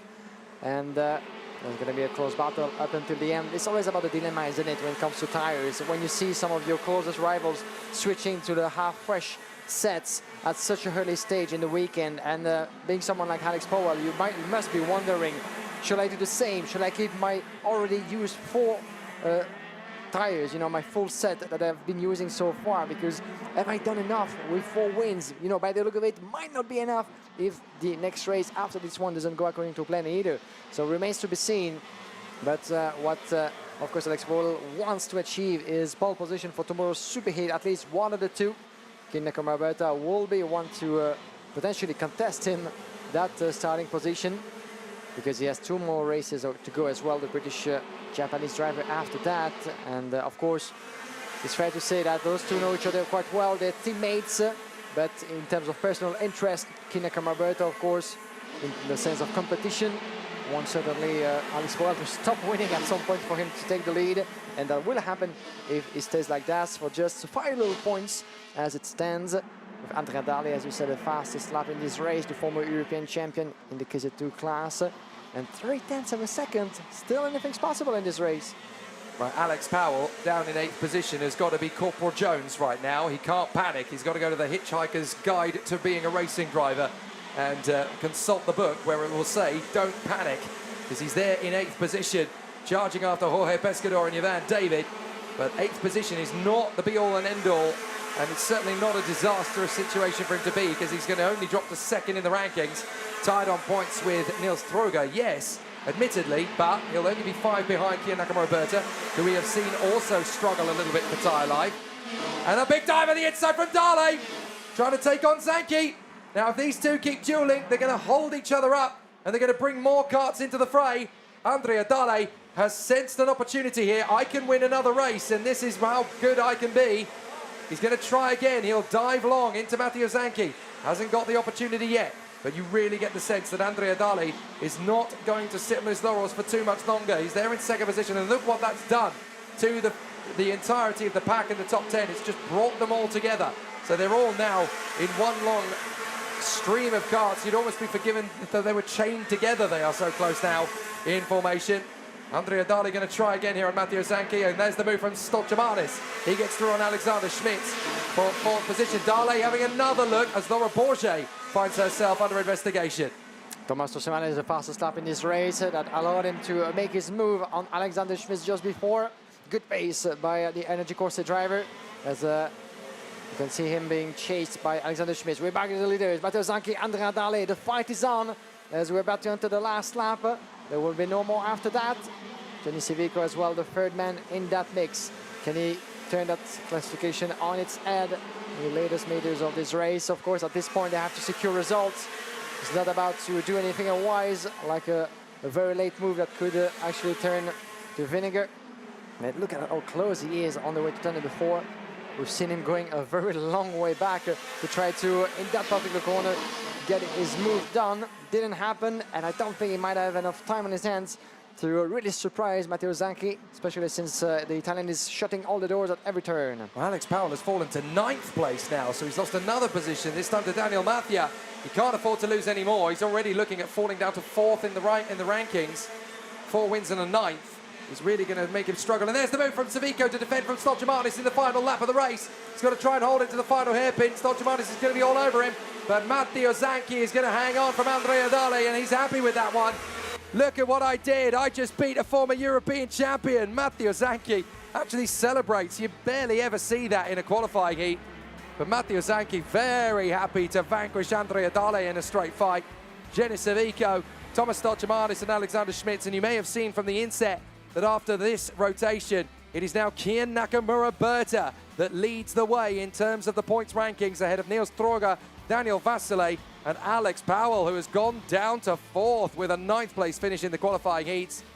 A very tricky situation now. It's all going to be tightened up. And there is the proof. Nobody is unbeatable in KZ2 in the World Championship weekend. Not a single driver, not even Alex Powell, is unbeatable. And that really does open up the competition for everybody else now. Suddenly, this becomes open season. Suddenly, it's open once again. It's not a dominant competition at all for one driver. It's suddenly become a real challenge for all the other drivers to try and counteract. It is so difficult here in Wackersdorf. Matteo Zanchi takes the win from Andrea Dale, Jenny Civico, Thomas Stolchamanis and Alex Schmitz. From Jorge Pescador, Ivan David, Daniel Mathia, and Alex Powell down in 9th, having won all 4 of his first 4 races. Adrian Janicki, Kevin Stahauer, Vincent Wanagu, Ken Oscar Algra, Jesper Sjoberg in front of Lukas Shibinskas. Then in 16th, it is the Hungarian driver Menahut Kroja in front of Ronnie Tabakovic. Tom Adams in front of Jay Kuhl and Luca Volta. Then Linus Lagerstrom from Alexander Rothschoff and Ines Kienavicius. Mario Lauer in front of Laura Bourget and Tim Verelst. Retirements from Jean Nomblo and Matej Kukovski. No start for Maurice Schenk. Well, what a brilliant result for Matteo Zanchi. He's happy about it. He's very happy and content with the way that that's played out for him. And the Zanchi Motorsport team, his own squad, of course. Fabulous position for Matteo Zanchi to find himself in. There's the damage to Matej Kukovski's front Nassau. And that meant he was never going to go any further in this one. A very dramatic race for several different reasons. And certainly for Alex Powell to fall all the way to 9th position in that one. A very tricky scenario, and certainly a big change up for the form books. Let's have a look from the start. Alex Powell on pole position, but it all got away on the start as he lost ground very rapidly to Jenis Civico. Look at Civico on the right. He gets the better start to Alex Powell on the left. And there's not a lot Powell can do except just let it happen. Lets it go. They all storm through in that right-hander. And then we come up to the hairpin. Powell still trying to save his bacon, but he just caught the curb. And that really ruined his rhythm. Down to 3rd, down to 4th, and then Pescador gets a little bit loose, trying to have his own moment. He tangles into the side of Ivan David, who then tangles into the side of Jean Nomblo, spits out the Frenchman. Here it is again. Look, Pescador tried to get on the inside of Zanchi and Powell and spat the rest of the drivers into each other. Stolchamanis was very lucky he didn't get taken out with Jean Nomblo, to be fair. So a little bit of eagerness from Jorge Pescador. Didn't quite work out. Zanchi, though, making that beautiful move on the inside of Civico. And that very much determines his situation, helps him to move further forward. Some great dives, some great battles, but even Alex Powell, who has been dominant all day long, was not invincible.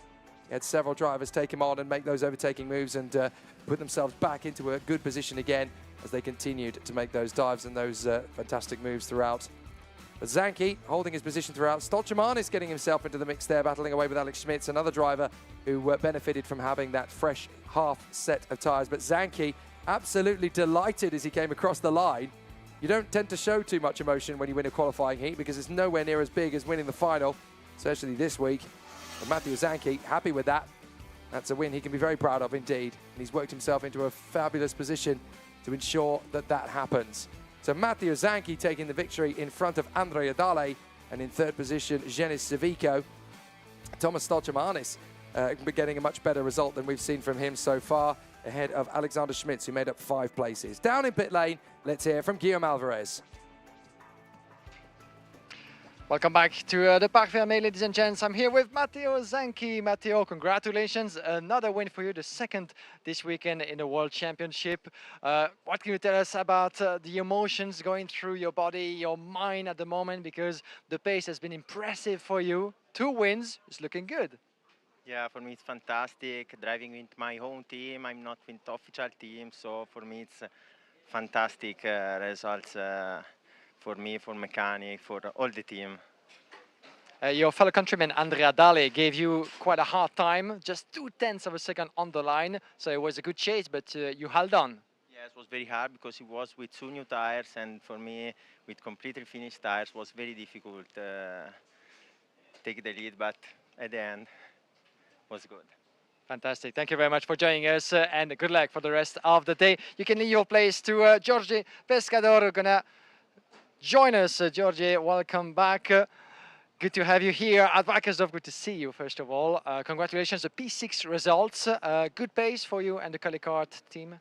Yeah, it's good result for me, but this heat is very difficult. But because some drivers do 2 new tires, and in the medium the race, I just in for the drivers. Put new tire and pass and no lost some time. For me it's good, P6, but I don't know. Maybe next hit do 2 new tires and lots for winning the hit. I was going to ask you next, what's the strategy call for you? But next race could be a way to emulate, to imitate some of your fellow rivals. It's always a dilemma, isn't it, to keep the same tires until the end or put new tires, but at the cost of having maybe less grip for tomorrow in the superheat? Yeah, it's difficult, but now is 5 hits. Is really difficult. The tires is finish the tire, and maybe next hit put two tires. Okay, fantastic. Muchas gracias, and good luck for the end of the day, Jorge Pescador. Thank you very much. P6 for the Kart driver, and as you heard him, Jake, this hasn't been easy in terms of tire management, and always a dilemma about staying on old or going on fresh. Even more impressive then that Matteo Zanchi opted to stay on the old tyres and try and make them go the distance, and able to keep Andrea Dale, who was on a half set of fresh tyres behind him, all the way throughout. So fascinating to see how different drivers are playing the percentages. Back to the KZs we go then, the third and final qualifying heat for the gladiators, the proper warriors of our sport. And boy, oh boy, is this going to be exciting stuff, as we have the kings of the sport ready to do battle for the 3rd time this weekend in the qualifying heats, and of course the last time before they go to the super heat tomorrow. And this is going to pitch Paolo Ippolito alongside Tom Loyer on the front row of the starting grid. 2 drivers that are definitely going to be pitching to become world champion. 2 drivers that have never done so. They both come relatively close. Paolo Ippolito, European champion 2022. Tom Loyer, European International World Cup winner in the KZ2 category. So they both had FIA Karting trophies handed to them at the gala. Unfortunately, not a world title in KZ as yet. That could change this weekend though. And this weekend is their golden opportunity to do so. So they will, of course, make it happen as best as humanly possible. Paolo Ippolito and Tom Loyer from the front row of the starting grid. Then from Luigi Coluccio and Victor Gustafsson. Then it is Lorenzo Camplese and Francesco Salenta from Stan Pex, and Marijn Kramers from Riccardo Longhi and Jorrit Pex. Lenny Ritz alongside him is Alessandro Orlando, then Lewis Speck and Lorenzo Traversanuto, Nico Lemberg and Mattei Prus, Daniele Federici, Michele Fontana, Craig Tanich, Christian Abulin, Esteban Rangel, Darius Babiwana, Jan Kuovi and Quentin Boria. So the drivers are ready. It'll be a sensational duel and a fantastic battle all around the course, as all of our contenders are gearing up for an excellent showcase. here at Pro Kart Raceland, just about an hour and a half away from the beautiful city of Munich. And it is a fabulous location for amazing motorsport. We're only about 45 minutes from the city of Nuremberg, an hour and 45 from the city of Munich. A fabulous location for motor racing at the top level of gearbox karting, the toughest, most roughest, most physically demanding motorsport on the planet. And it comes here to Pro Kart Raceland here in Wackersdorf. What a fabulous location. The KZ drivers, the kings of the sport, getting ready to go. I notice we don't seem to have Daniele Federici. He is not in position. So Daniele Federici having some difficulties then.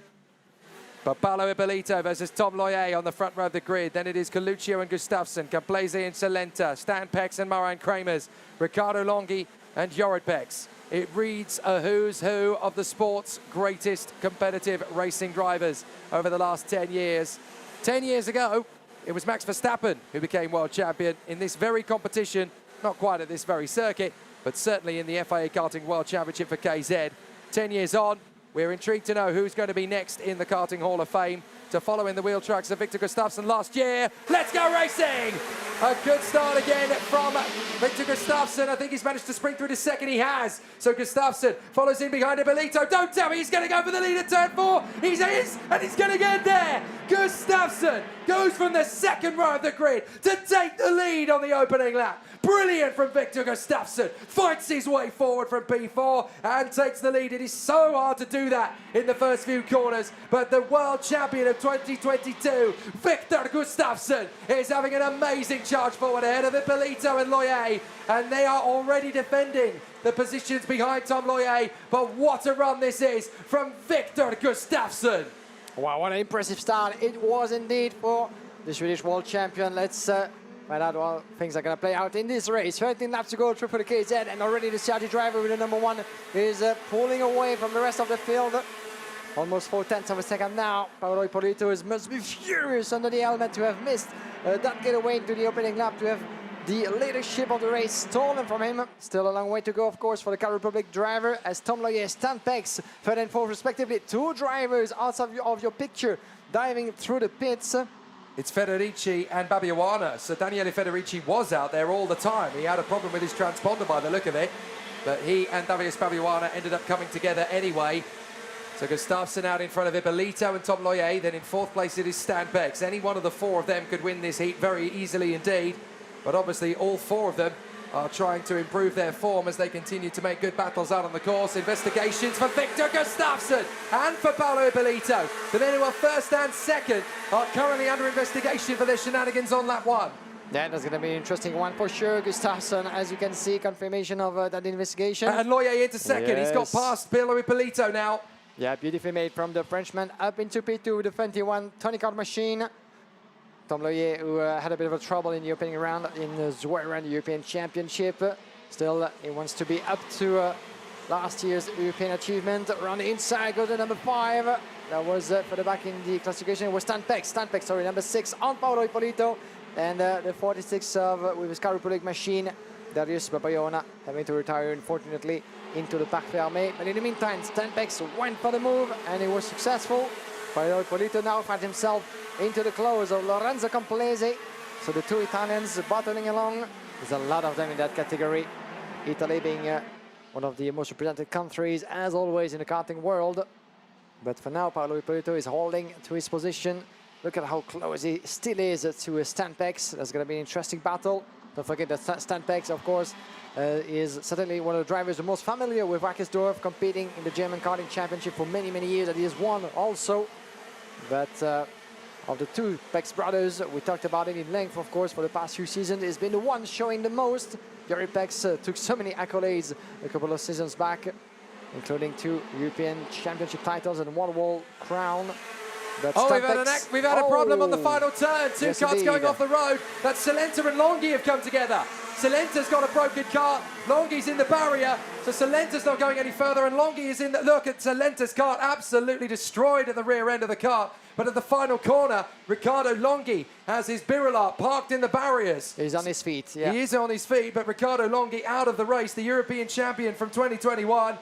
out of the race with Francesco Salenta. There it is. So the two of them, they look like they've tangled. We're not entirely sure what happened. Hopefully we can get a look at it. But Salenta and Longhi, Parolin versus Birala, two big names gone. Yeah, that's quite a shame for Riccardo Longhi. He was feeling so motivated, as you heard him through the past interviews that we've done with him. But a DNF at this stage for what is the last qualifying heat of the day before the Super 8 tomorrow is synonymous of disaster at this level if you want to leave Wackersdorf with a good result, as it did happen for Emilian Denner in his previous race. In the meantime, the battle is on, it's still raging between Victor Gustafsson pulling on the fastest lap in order to get away from Tom Loyer. We have last year's world champion and last year's European champion in the KZ2 category battling along.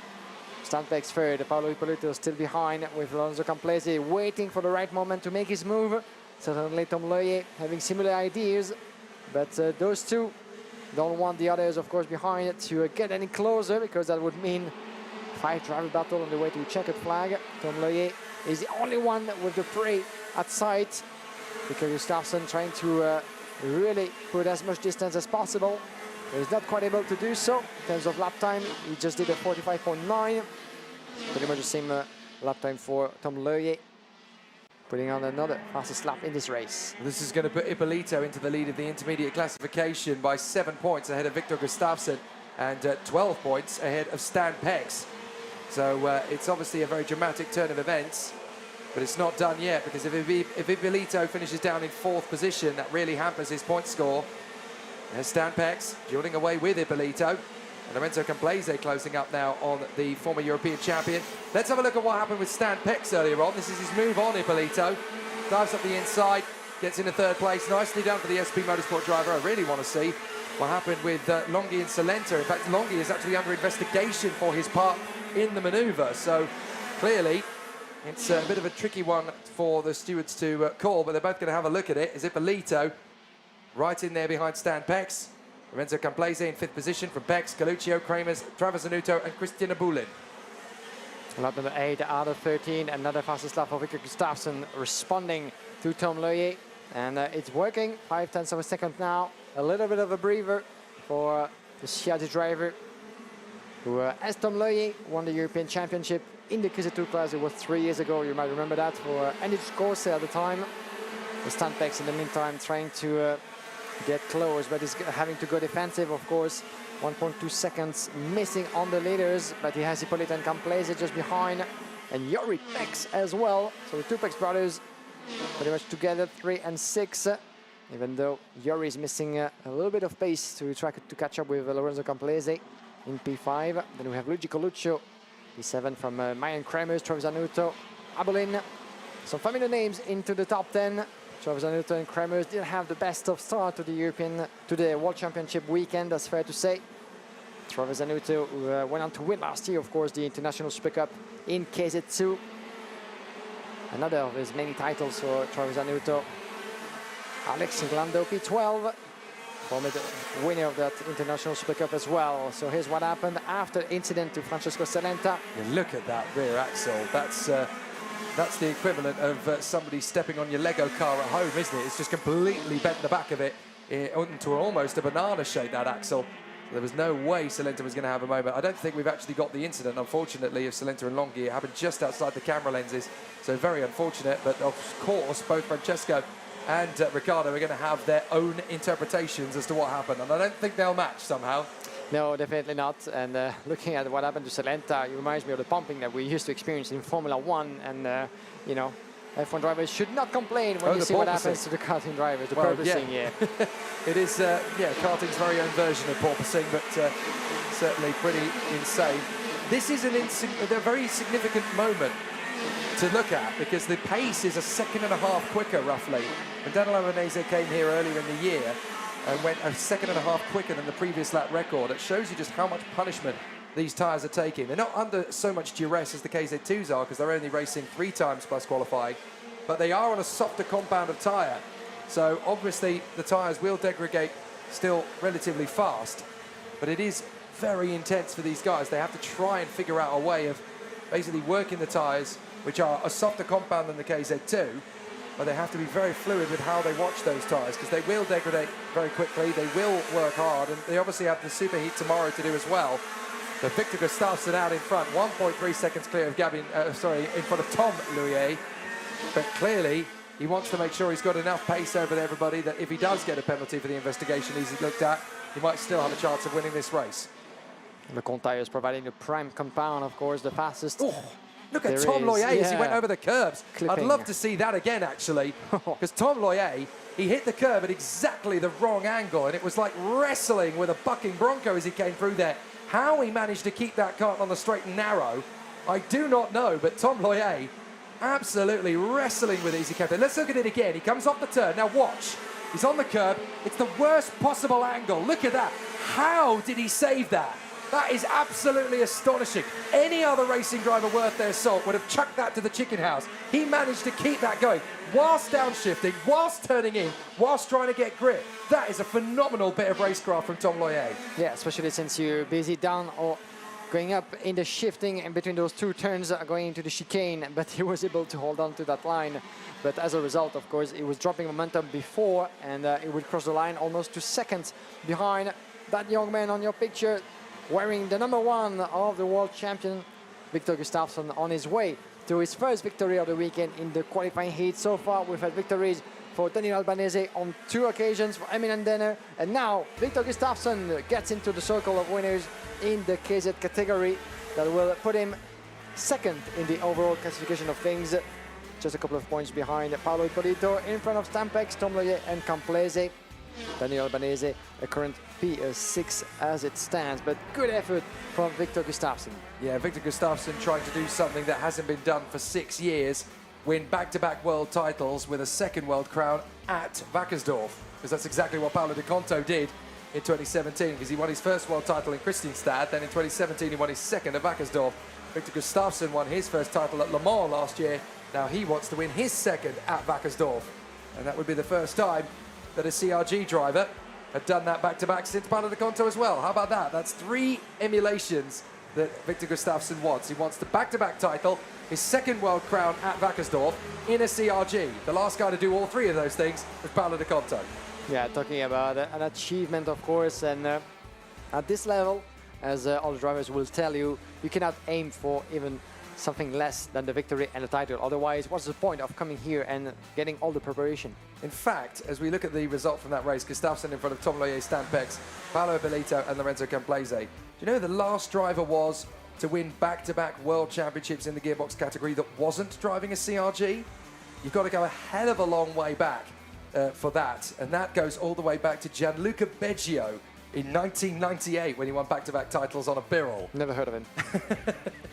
The 5-time world champion. I was just going to say, of course we've heard of Gianluca Beggio. 5 times the world champion in 95, 6, 7, 8 and 2000. One of the legends, that's for sure. And I'd like to see him compete in Masters at some point if he feels like giving it a go. Yeah, come on, Gianluca, you know you want to. But Victor Gustafsson hoping to become the 3rd driver in a row to win back-to-back titles in the World Championship aboard a CRG. The first was Jonathan Tonon. He actually got 3 in a row, 2007, 8, and then 9. And then the next back-to-backer was Paolo Di Conto, 2016, 2017. Gustafsson would like to make it a 3rd CRG double-header. Good start, though, from Gustafsson. Look at him from the 2nd row. He's already dealt with 1. He's going to deal with 2. Now he's going to deal with 3. Look at the way he just storms his way forward and in past Paolo Ippolito. This is what both drivers are under investigation for now. Ippolito, I guess, for squeezing. Gustafsson for forcing the move on the inside line and getting through. Now, the big question is, can Gustafsson keep hold of that victory? Or is that investigation going to come back against him? So far, we've not heard anything, which is obviously a positive sign. But Victor Gustafsson, relentless in his attempts to try and get through. And you're absolutely right when you say, Guillaume, you know, these guys are here for one thing and one thing alone. You can't be consistent. You can't just consolidate. You've got to go for the W, especially in KZ. You only get 3 race heats. You've got to make good use of them. It's not like KZ2 where you can afford 1 bad heat and then you just get a little bit more rhythm in the other 6. You've got to go hell for leather in these KZ heats. Unfortunately, Francesco Salenta and Riccardo Longhi did just that, and they came off worse. This is certainly one of the biggest challenges, and look at the driving skills that we've just witnessed by Tom Louier. keeping hold of his karts at the worst moment, about to lose control on the curb. And Gustafsson making a point there as he comes through. Where is everybody? A bit of a look over the shoulder. Oh, I'm on my own. Well, thank you very much indeed. First victory for Victor Gustafsson in front of Tom Leyer and Stampex, Paolo Pilito and Lorenzo Complesi. In that race, a couple of drivers that we lost in the process. Luis Speck, unfortunately, having to retire. Francesco Celenta, Riccardo Longhi, as we said, as a result of that incident in the last turn, as well as Daniele Federici and Darius Babayona having to retire in the pits.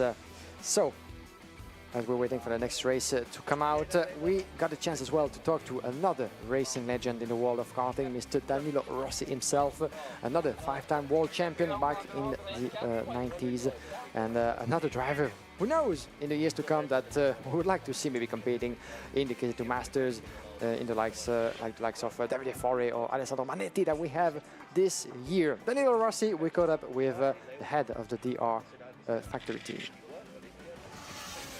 Yeah, we have in Wackersdorf for the World Championship. We are required in the end of the season. We have this World Championship KZ. We prepare quite well. I think it was a very good season for karting in general. We have so many number in all race, and we see how was this race. After this, we have also the World Championship in Franciacorta for the OKN.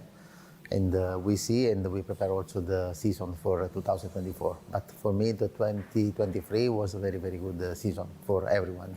With Adrien, we take the decision to work together quite in the beginning of the season. And we don't do many races for some reason, but we are quite happy for the work we do together. Our deal is just to make until this race, and we are happy. I think together we do good relationship. But, you know, the level at the moment in karting is so high, and the problem is we have so many races, and we have also not so much time to prepare everything. But the work we do for prepare a race is unbelievable. About the mechanic, about the engine man, about everything. We have so many races, and really to prepare a race, especially race with like this type of race, we work really hard. We do many races in the past, but you know, every race is a different story, and about the weather, about the tire, about the condition. For this, we have now 4 sessions today and 1 tomorrow. We need to try to do the best in this session for understand what we need to do.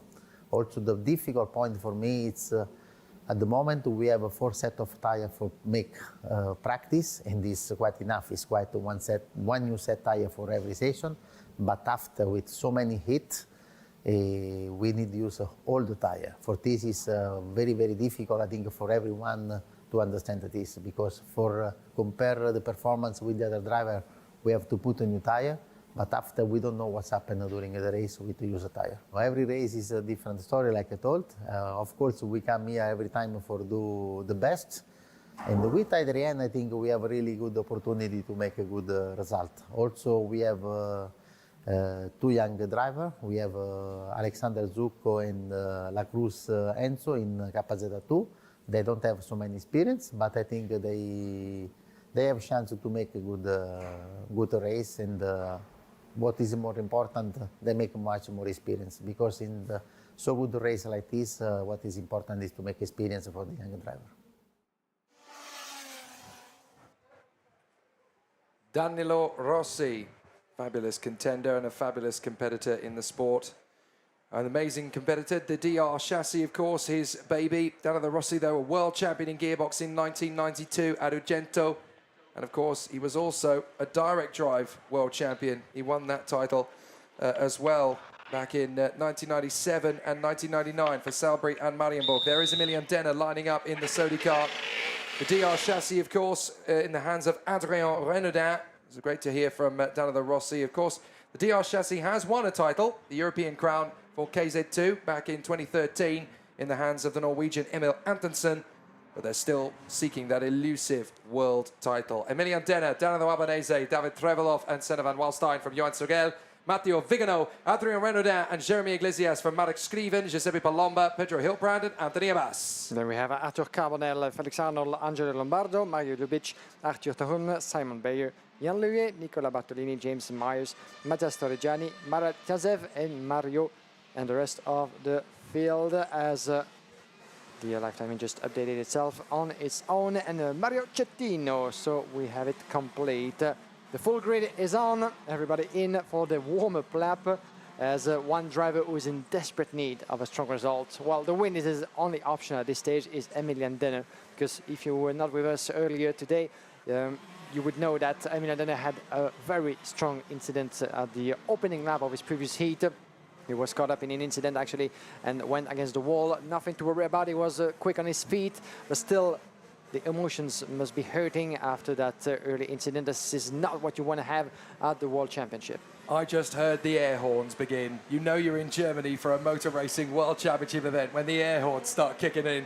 It's only Saturday afternoon as well. They're going to have to save them all for tomorrow in the final. That's when we really want the rafters to raise.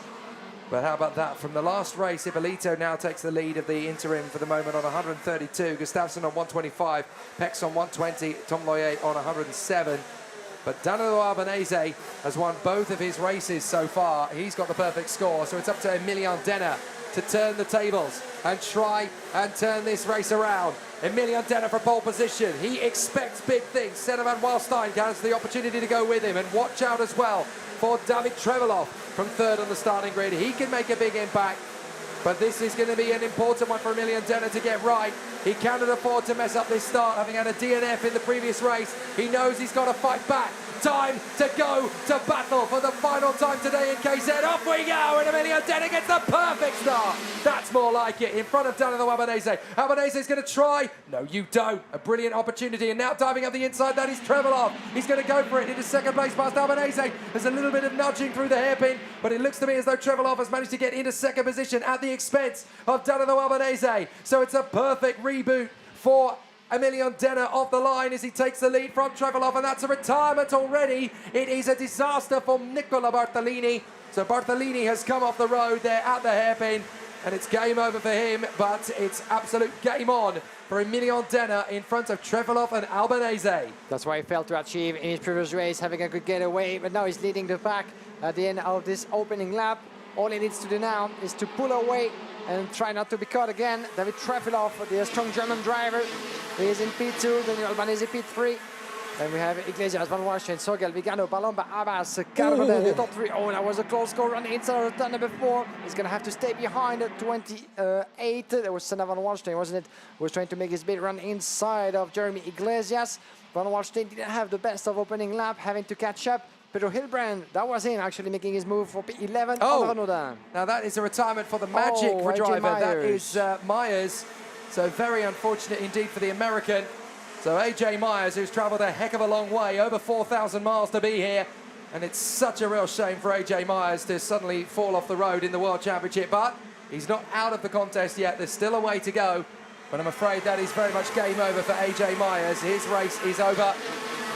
Yeah, such a shame for AJ Myers, one of the big names in American karting, of course, for his third participation in the World Championship. The yellow flag was waving, now it's about the green, so we're clear to race. But AJ Myers, of course, who came here in August to prepare for this World Championship, very much with his private team, David against Goliath, as he put it, and we'll go through, of course, the disappointment of the DNF, and that's quite unfortunate at this stage, knowing that you only have one race left, the superheat, considering that AJ Myers can actually make it on high positions.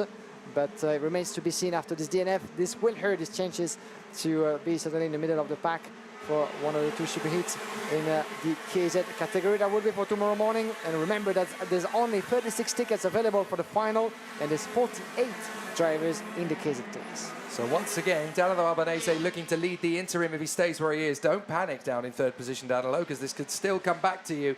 And even if it doesn't, third position will still keep you in the lead of the interim rankings ahead of Paolo Ippolito. So it's not a big concern at this stage. There is David Trevelov, though, really starting to eat up the road in front of him to catch up to Emilian Denner. There is an investigation for Senna van Waalstein. So Senna van Waalstein Fourth position at the moment, fifth position, sorry. He is under investigation. Again, not entirely sure what that's for, but the Dutchman certainly running the gauntlet there and has been given a bit of a nudge by the stewards then eventually.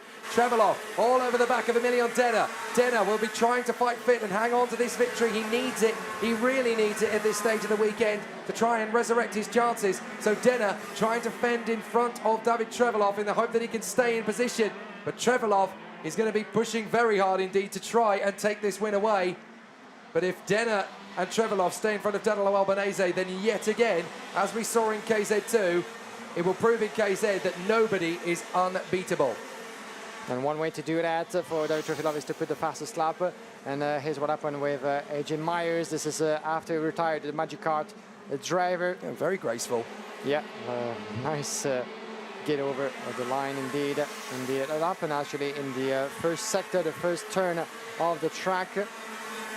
Didn't get a chance to see what happened to AJ Myers. We'll get back to that after the race certainly. But in the meantime, Emilian Denner, David Trevelov, your leader, side by side, pretty much glued together.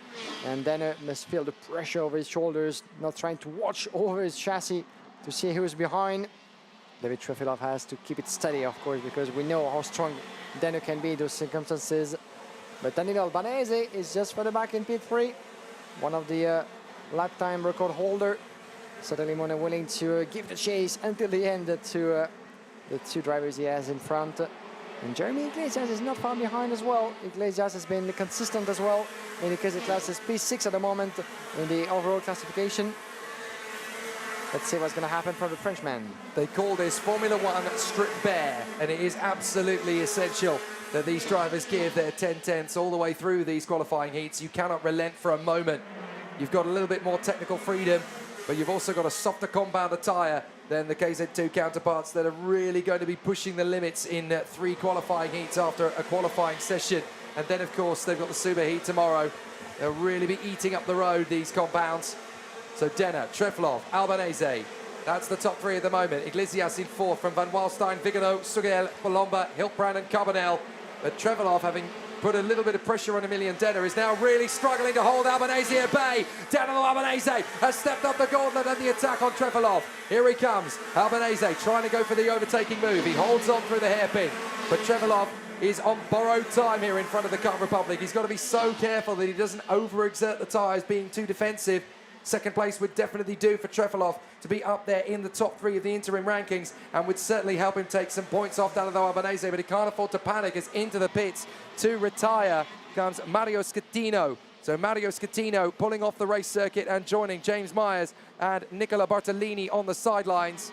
But with AJ Myers and Nicola Bartolini out, and then joined by Schettino, that means there's only 21 drivers still left running this race. But Danilo Albanese and David Trevelov are still having this titanic grudge match. Trevelov in 2nd, Albanese in 3rd, and further back, we've got a nice battle going on between Matteo Vigano and Johan Sugel. Here they are. So Sugel in the Sodi car, trying desperately to climb over the back bumper of Matteo Vigano by the look of it. At the end of lap number 9 in out of 13, Denner, Trevelov split by 5/10ths of a second. Watch out for Albanese. He has to hold on to that position because he would get away with the leadership of that classification just before the super heats. And here, Iglesias, Van Waalstein, the battle is on for P4. Don't forget that at the moment we have 2 drivers who are due to start from pole position for the super heat tomorrow. Danilo Albanese and Paolo Ippolito. One in the super heat A, the other one in the super heat B. But Albanese has to hold on to that 3rd position. Lucky for him, Jeremy Iglesias and Van Waalstein are too busy battling behind. How important is it that Emilian Denner stays in the lead of this race after his DNF earlier on?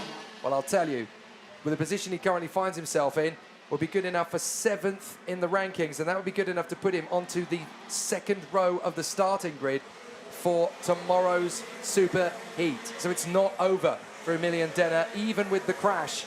But winning this race after his first race win yesterday, Denner can salvage his attack for the world title. It's so important that he stays where he is. Meanwhile, Senna Van Waalstein really hunting down Jeremy Iglesias. This is a former KZ2 superstar challenging the 2020 world champion, and that's a retirement. Wait a minute, that's Albanese! That is Danilo Albanese! The man who is leading the interim standings! It looks as though it's mechanical failure. But Oh my Danilo God. Albanese, the man who has so much bad luck thrown at him year upon year upon year, and it's happened again. Oh my God, what just happened there to Danilo Albanese? He was on his way to start from pole position in the first superheat, and now finds himself on the fence, less than 3 laps before the checkered flag, having to go DNF, giving what will be the leadership to Paolo Ippolito and the pole position in the second superheat to David Trefilov as it stands. What a disaster that is for Danilo Albanese, Car Republic Motorsport driver. What can you say to Danilo Albanese that will make this all better? Well, at least you'll only drop to 6th on the rankings. You'll be 3rd on the grid tomorrow, but this will feel like an absolute punch in the guts. It'll feel like a kick in the teeth for Danilo Albanese. He cannot believe what has just happened, and neither can we. The Kart Republic has come up. Now, what I wonder how we're going to... Can we see what actually happened to him? Because it looks to me as though that was mechanical. I don't think he had anybody too close to him. He was quite close to the back of David Trefilov. As we go into the final lap, it's a bit of a mystery as to what has happened to Danilo Albanese. But we're not entirely sure. We'll try and figure it out later on. We've got, now, here we go. Danilo Albanese, let's have a look at it. He's come into the corner. Oh my word, it looks like the engine has seized under braking. Incredible. I cannot believe that for Danilo Albanese.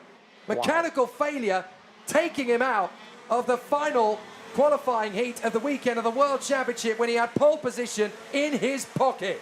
That is devastating misfortune for Danilo Albanese.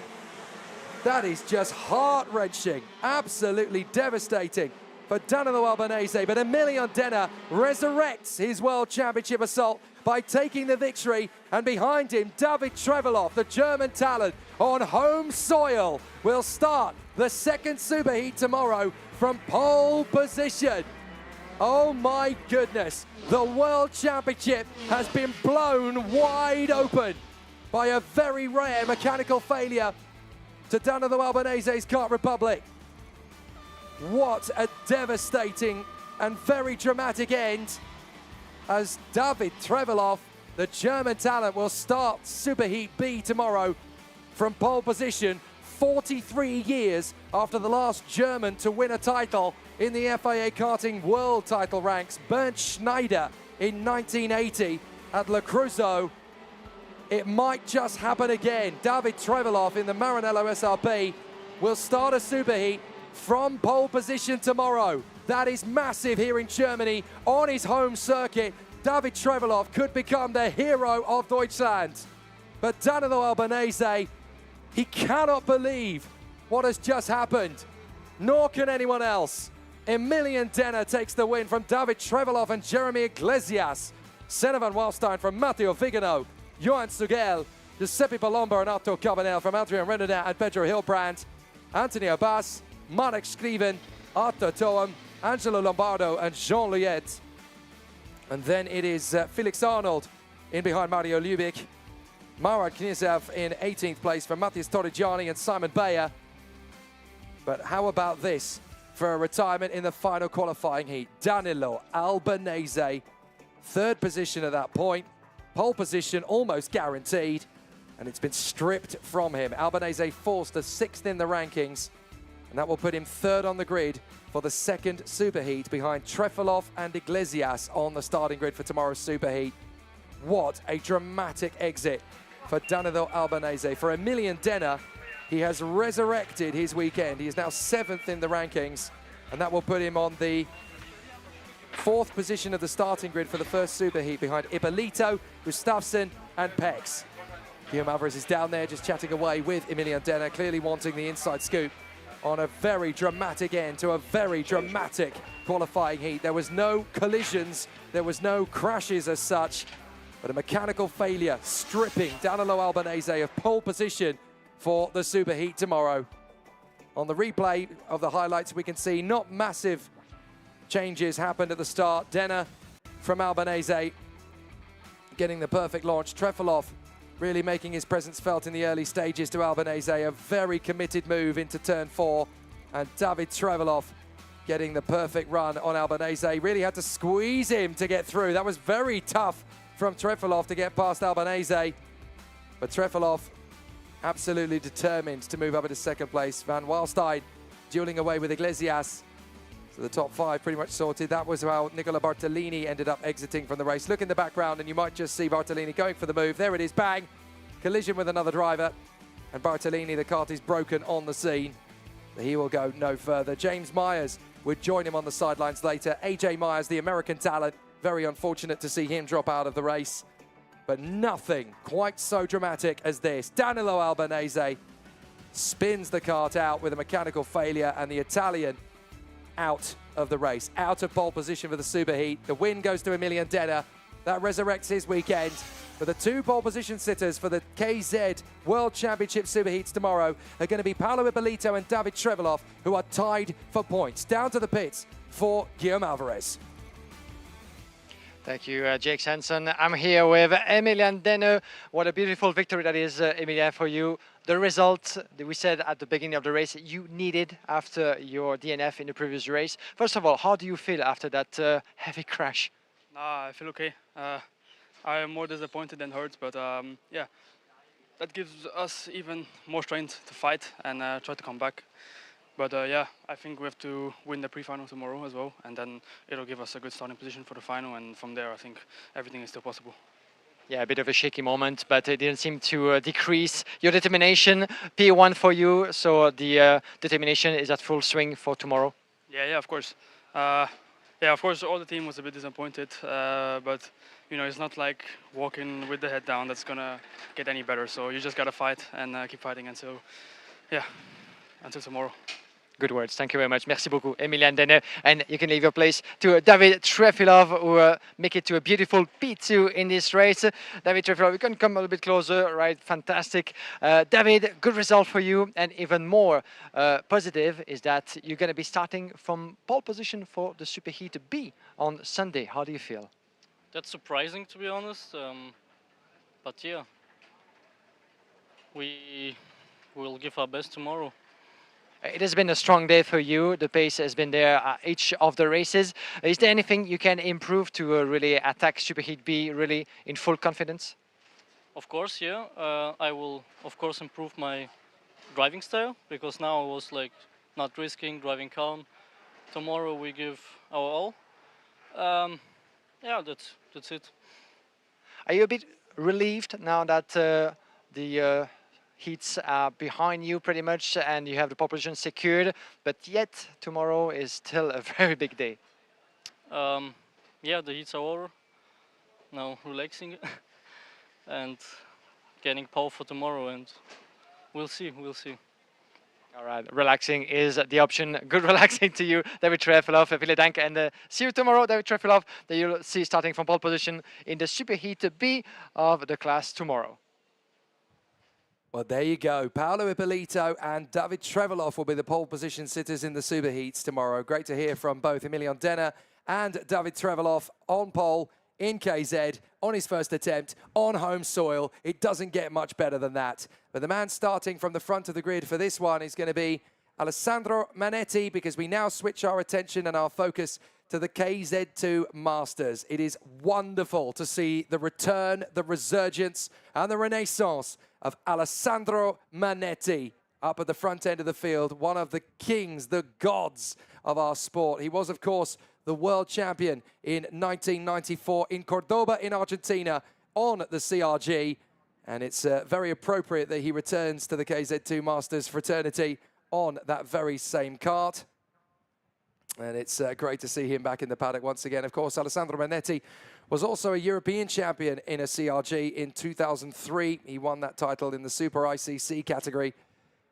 But a fabulous opportunity to see what these incredible competitors can give us. And it just shows us the kind of the skill and the dexterity needed to be in sensational battles in front of us. And of course, up to this point, we've only had 2 qualifying heats from yesterday. They were won by Daniel Bray from New Zealand and Davide Foré of Italy. So let's hear from the man who starts from pole position on the grid for this one, the legend, Alessandro Manetti.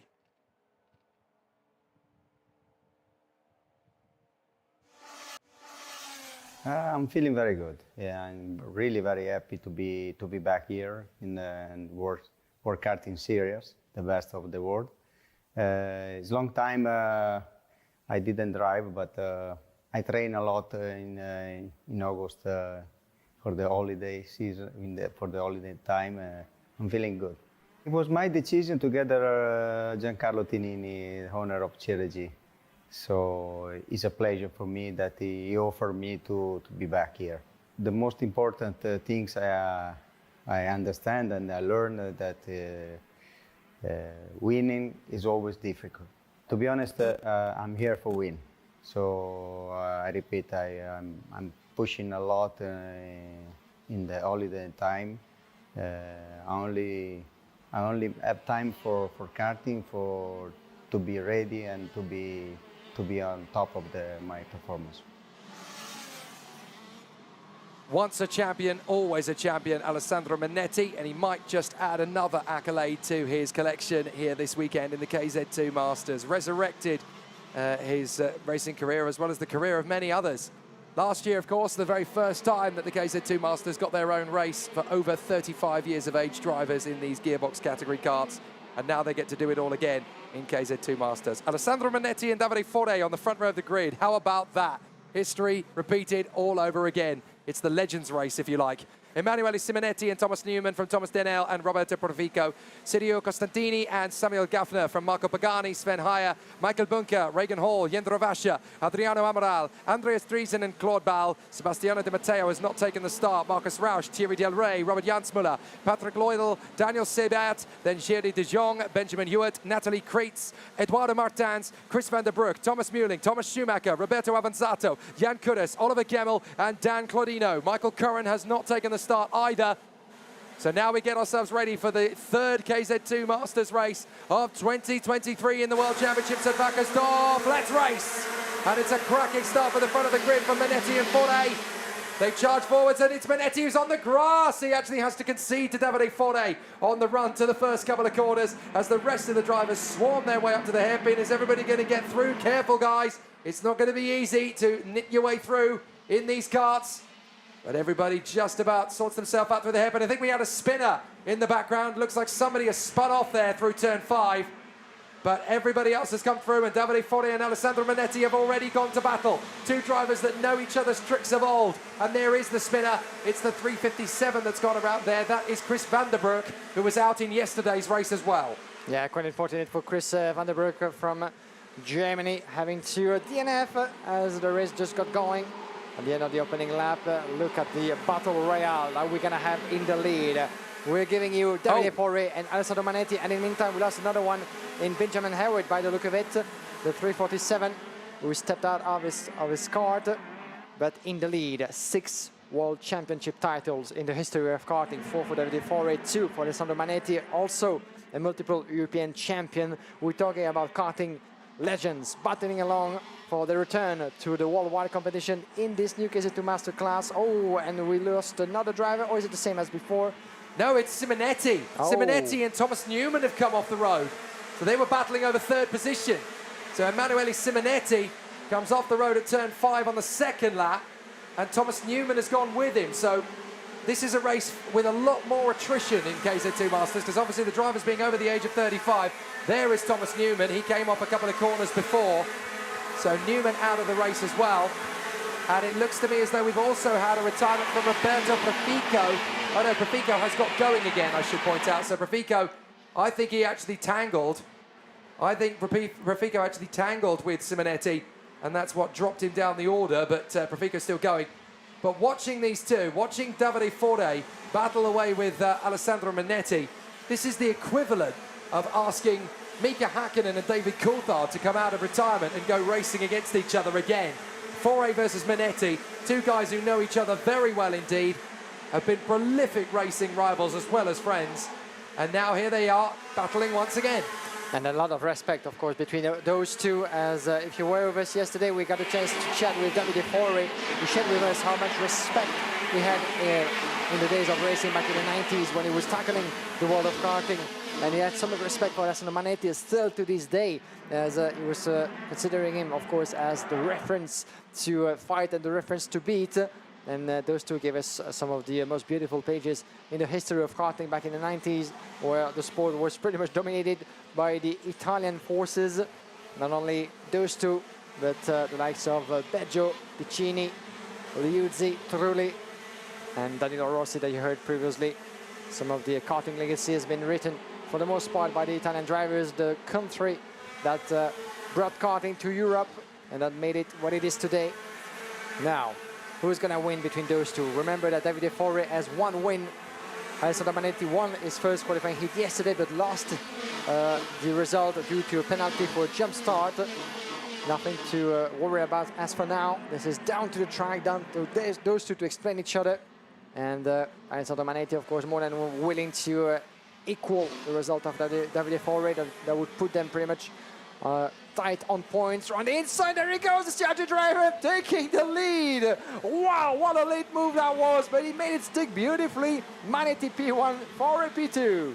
You can't teach an old dog new tricks. Alessandro Manetti knows exactly how to catch Davide Forre half asleep, and he manages to dive up the inside. Davide Forre won't like that. Right, okay, he made a move like that. That was a cheeky one. I've got one of those as well. So Davide Forre coming back at Alessandro Manetti on the CRG, wanting to come back, and then these guys would not really have the same candour and the same composure to run at the KZ2 field, for example.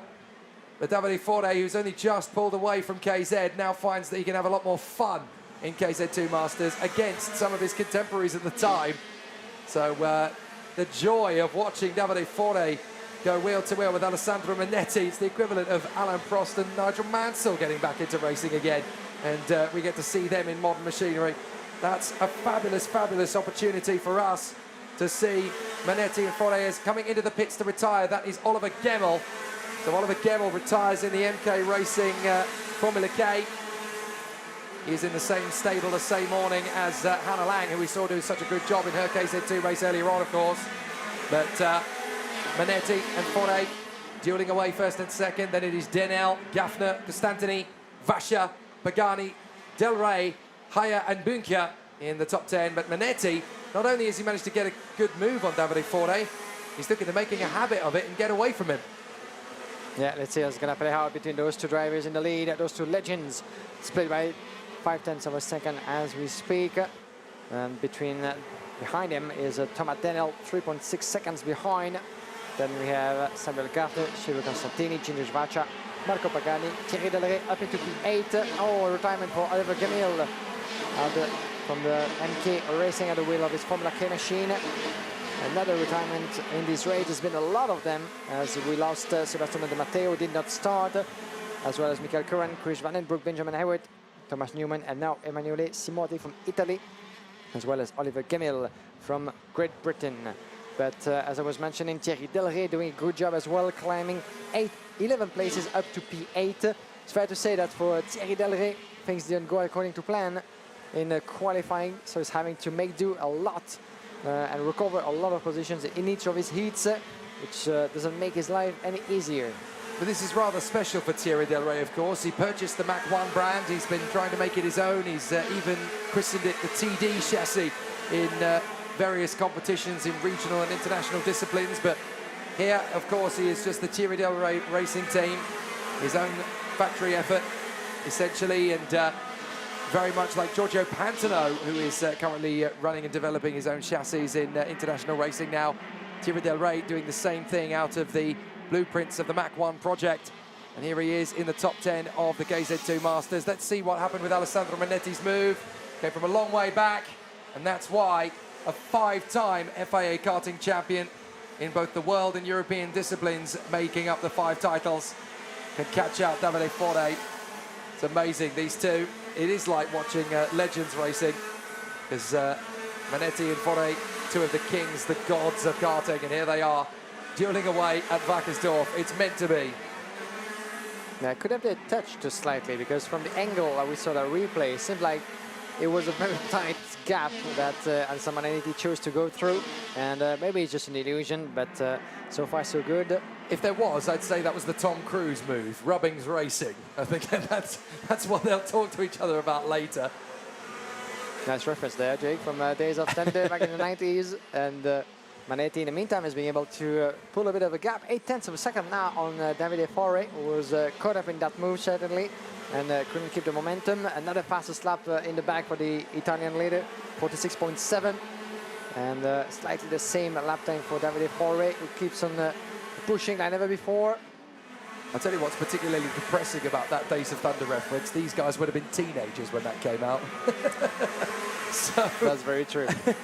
Well, maybe just slightly younger than teenagers. But we're watching a bit of a moment here for the 367. That's a potential problem for Marco Pagani. I wonder if his front fairing might be loose. I think he's taken a big pummel to the front end of the front fairing. Yeah, he had a big... yeah, certainly the result of a contact, certainly a big shunt in the middle of his front fairing. Oh, the 315. That's one of the Tony karts. That's Roberto Profico. So that's another big name gone. We've lost Simonetti, we've lost Newman, and now we've lost Profico. Yeah, quite unfortunate for the Italian. That's very disappointing indeed. He was right up in the top 3 at the start of this race. Then he got into the wars with Emanuele Simonetti, and unfortunately has now dropped out of the race completely. So very disappointing indeed for Roberto Profico, and that's game over from his point of view. So Davide Forre just cruising home in second position behind Alessandro Manetti. Doesn't have to panic too much.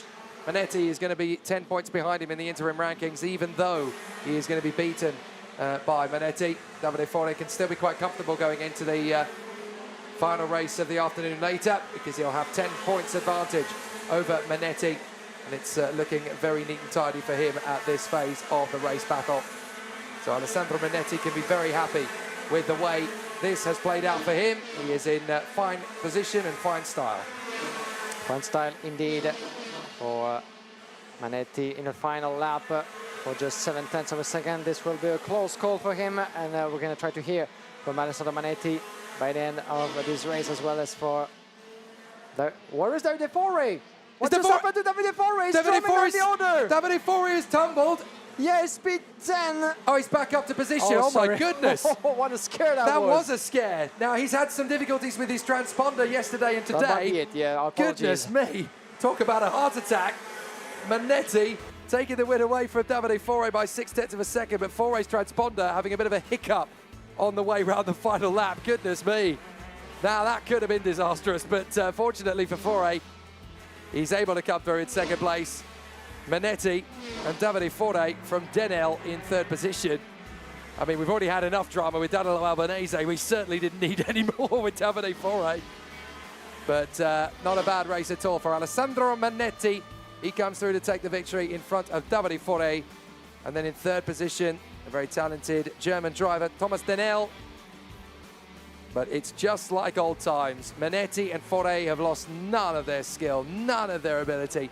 They still get to battle away with us here at Wackersdorf in fantastic fashion, as Manetti comes through after a terrific performance, catching Davide Forre unawares for his bold overtaking move, and manages to move his way to the victory. So well done to Alessandro Manetti in front of Davide Forre. The two Italians duel their way around the course, and they'll get to do it one more time later today as well, because we have a third KZ2 Masters race rotation later. Alessandro Manetti in front of Davide Forre and Thomas Denel, then Samuel Gaffner in front of Sirio Costantini, and then Jendro Vascher from Marco Pagani and Thierry Del Rey, then Sven Heyer and Michael Bunkia, Claude Ball, Andreas Driesen from Patrick Leudel, Thierry de Jong and Marcus Rausch. Then behind them we have Natalie Kreitz in a fabulous 19th position behind Dan Siebert, Robert Jansmuller and Adriano Amoral. She made up 6 places to do that. Thomas Schumacher in front of Jan Kudas, who made up 10. Eduardo Martins, Thomas Muehling, Daniel Claudino, Roberto Avanzato and Reagan Hall, the last driver home. Retirements for Roberto Profico, Oliver Gemmel, Emanuele Simonetti, Thomas Newman, Benjamin Ewart, Chris Vandenberg and Michael Curran, who DNS'd essentially. Sebastiano Di Matteo didn't take the start of the race up either. So a perfect start for Davide Forre. He actually managed to get the jump on Alessandro Manetti. Manetti going onto the grass and then thinking, right, well, if you're going to put me on the grass, I'm going to dig deep and I'm going to catch you back again, which is exactly what he would go on to do, of course. Great dueling from the KZ2 Masters. Perhaps not as furious and frenetic as the young whippersnappers in KZ2, but they're certainly in the same machines, still having a very solid race of it. So good to see the duels and the battles continue. Problems then for Emanuele Simonetti as he pulled out of the race. Very unfortunate from his point of view. But he got tangled up in an incident with Profico. Thomas Newman had his own incident. There's the move from Alessandro Manetti to dive in on Davide Fore. Two great legends of the sport, still wheel to wheel, still in their element in their early 30s, in their mid-30s, I should say. Fabulous run from Manetti. He comes back to karting and back to the front.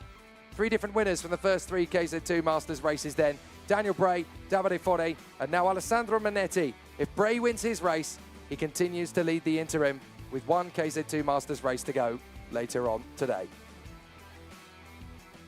Epic start from Alessandro Manetti in the CRG. Back on the trusted steed that he won his world and European title crowns. So Alessandro Manetti just cruising his way through in fine style. Great performances throughout. He did a grand job. So the FIA Karting Championship World Title Weekend continues. For KZ2 Masters, it is of course International Super Cup honours that they are battling for here this weekend. And of course, these drivers who are over the age of 35 give us plenty of excitement and drama as we continue in great positions and great situation. So as the drivers are down in the holding area, gearing herself up ready for another cracking run. There's the schedule. There will be another KZ2 Masters heat in just a couple of moments' time, and then we'll have KZ2s for another full rotation. Then we'll have a pause, and then we'll have KZ2 Masters back out again at 5:05, and then we will have the final KZ2 rotation. So we haven't actually got too many races left to go now today, just 11 races remaining. And it's been a very busy day at the office, but certainly a very satisfying one for several drivers in the field. So down in the pit lane, I wonder who Guillaume Alvarez has been able to catch up with. Welcome back, guys. In the Bavarian, Thomas Dehel with us. Thomas, good to talk to you in the KZ2 Master category. What a race it has been for you. P3 on track. What can you tell us about the experience in competing in that category? Very good race for me. I am very happy, and I don't know, I'm happy. A lot of emotion, certainly. As a German driver, you're competing in Germany, the World Championship. It must feel special, no? It's very special for me. This weekend, this event is amazing, and Fantastic. It's very good of you to try in English, and thank you for talking to us. P3 result for you, Thomas, and this is indeed strong positive vibes. One more race to go for you in the KZ2 Masters. That will come a bit later in the afternoon, but Thomas Pekal indeed P3 and positive vibes for one of the German drivers of the KZ2 Master class. Always positive vibes at Pro Kart Raceland in Wackersdorf when a German driver finishes in the top 3 here. It's fabulous to see so many incredible talents on the homegrown circuits here actually having their opportunity to run up at the sharp end of the field. So it's been really pleasant to see them get their brilliant opportunities. And Thomas Dehel, one of the many talented German drivers to come and take part in the KZ2 Masters this weekend. An opportunity for many of them to resurrect a racing career. Once you get to a certain age, it's kind of, well, should I or should I not really carry on anymore? KZ2 Masters gives you the answer. Yes, you absolutely should. Yeah, get back into the kart and have another go at it. For many racing drivers in karting, this might be a chance for them to try something they've never tried before, of course. So great to see so many of the stars making a welcome return to the paddock. But of course, from the front of the grid for this next one, it is the young New Zealander. I wonder if they're still watching very late into the night over in New Zealand, because their young man, Daniel Bray, has a great chance to lift an FIA karting title in the KZ2 Masters International Super Cup here this weekend. He opened his account with a fabulous win yesterday. He's second on the grid alongside the original pole sitter, Mirko Mizzoni. So it's going to be an excellent opportunity for the drivers to continue to move forward. Jeroen Bosch and Ricardo Nallon are going to be together on the second row of the starting grid. There you go. All of the German drivers on the field are hoping to emulate Bernd Schneider, the last man to win an FIA Karting World title from Germany. Many European champions in multiple different disciplines of the sport, from Sebastian Vettel to Michael Schumacher to Nico Hülkenberg to Nick Heidfeld. They've all had incredible success and great talents and great world title and European title successes over the years. But not the world title since 1980. Mirko Mazzoni and Daniel Bray, Jeroen Bosch and Ricardo Nallon, Andre Nicastro and Sven Salzman from Andrea Spagni and Alessio Lamattina, then Emmanuel Ducrot and Thomas Mich from Bruno Van Zan and Christian Naumann.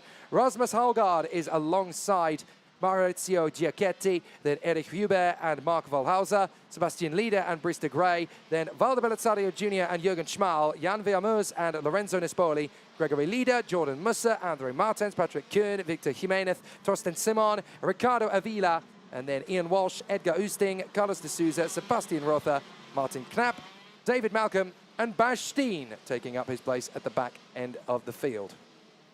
11 races to go then today. Before we wrap up proceedings, 2 apiece for the KZ2 drivers, and then 2 apiece for groups A and B in KZ2 Masters, 1 more for groups C and D. So a fabulous battle in KZ2 Masters.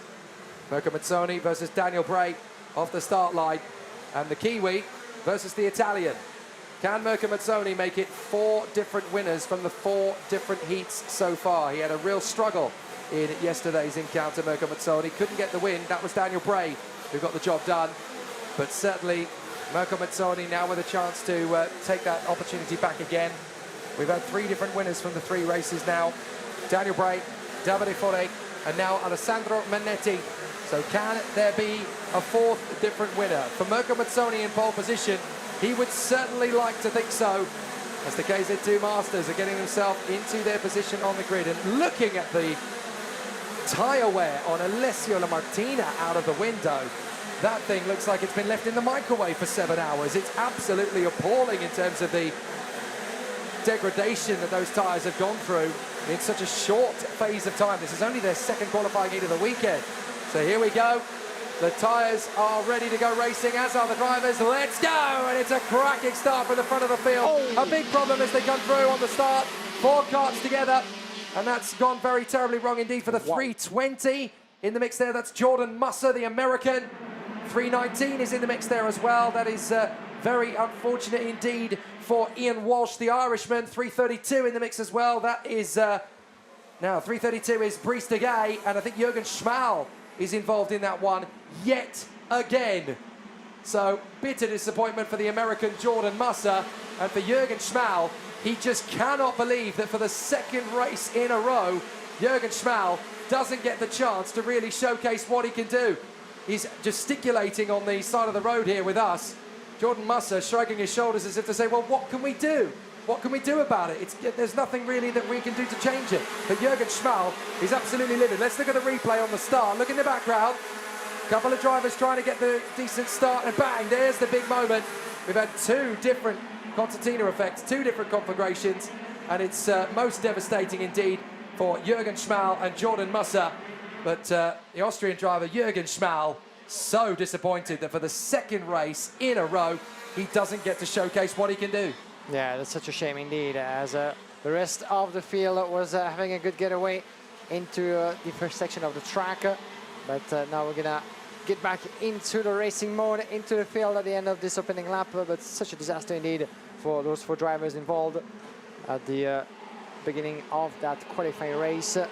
We have 2 more after that in KZ2 Masters as they come along just in front of us. Daniel Bray, 2/10 of a second, lap number 3 that is, as I have my live timing updated once again. Jeroen Bosch in 2nd positions for 2/10 from Mirko Mazzoni or pole sitter. We have Nallon, Nicastro, Salzman, Mitch, Martina Haugaard. Oh, contact! Mazzoni tried to go on the inside of Jeroen Bosch, and Bosch was turning into the corner already, and Bosch flips up and goes sideways. Jeroen Bosch spins out of the race as a result of the contact there from Mirko Mazzoni. And that was a big airborne moment for Jeroen Bosch. I'm amazed he is able to keep going again, but he is. Look at that. Yeah, what's happening to that qualifying heat? Another disappointment in turn of event. We had the jump start of Alessandro Manetti yesterday. Jeroen Bosch who made it to P3 on track last year at Le Mans before a disqualification. He was a pole sitter for the first event of the KZ2 Masters World Cup in France. So to give you a hint about how a favorite he is into this event, and to see him DNF or getting into trouble into this qualifying heat, certainly something we didn't expect. Jürgen Boss who tumbled down the order. As in the meantime, Rasmus Olgar is putting on the fastest lap with his Tony Kart machine. As is currently Olgar in P7 as it stands. Lap number 4, only lap number 4 out of 13, and so many things have happened already. As Jürgen Boss having a bit of a hint in his chase for glory here in Wackersdorf. Warning flag being picked up by Ricardo Avila Enrique. This is Thomas Mich. What's happened here? Trying to turn into the first corner, getting a nice move, but then drifts wide. Can he shut the door? Oh, and that's caused all sorts of issues. Wow. So that's what happens when, close. well, yeah, you slam across on the braking zone. That's very dangerous. You've got to be very careful of that. Meanwhile, the battle's still going on further back. This is Ricardo Nallon, I do believe, trying to shake off Nicastro. Oh, no, that's Nallon and Nicastro. But further back, you've got Mich, Haugard, Salzman, and Alessio Lamartina. And then in ninth place, it is Spagni in front of Emmanuel Ducreux. Diving up the inside. Well, you've got to know the move is on, and he certainly did. Lap number 5, Daniel Bray extending his lead in the meantime, 9/10 of a second, chasing his second victory in this World Championship event. Mizzoni, Nicastro battling along, split just a couple of tenths of a second as it stands. But let's see how it's going to play out between the two halfway through this qualifying race. Fastest lap out of Mirko Mizzoni from P2. Of course, he's going to try to decrease the gap as much as humanly possible to attack possibly Daniel Bray. And Mirko Mizzoni is being investigated. Well, where did that come from? Does it have something to do with one of the previous incidents? Maybe late, maybe for a jump start, but you never know. With Mirko Mizzoni, 8/10 down, under investigation by the officials. So remains to be seen what decision will be made. The 3:37 as well is being investigated at the moment. It's a little bit further down in the classification. So the 3:62 and the 3:37 as it speak. Maurizio Giacetti in P14. Confirmation on your screen. As we're here on board with the 3:71. This is Olgar at the wheel of the Tony Kart machine. Behind Thomas Mich, Rasmus Olgar. Thomas Mich from France, P5 and P6 respectively. And Thorsten Simon, another driver being investigated. Let's try to see what happened with Jürgen Boss in the incident opposing the SP Motorsport driver to one of the Italy cores. And there's the contact just behind the ambulance in the middle of the track. But he tried to go for the move just before entering the chicane, and around the outside it just didn't go through. And unfortunately, wheel banging on the outside line, and there was nothing, unfortunately, that Mizzoni could have done about this. And maybe that's certainly the result of the investigation being thrown at Marco Mizzoni. Yeah, that might be it, actually. No research any further.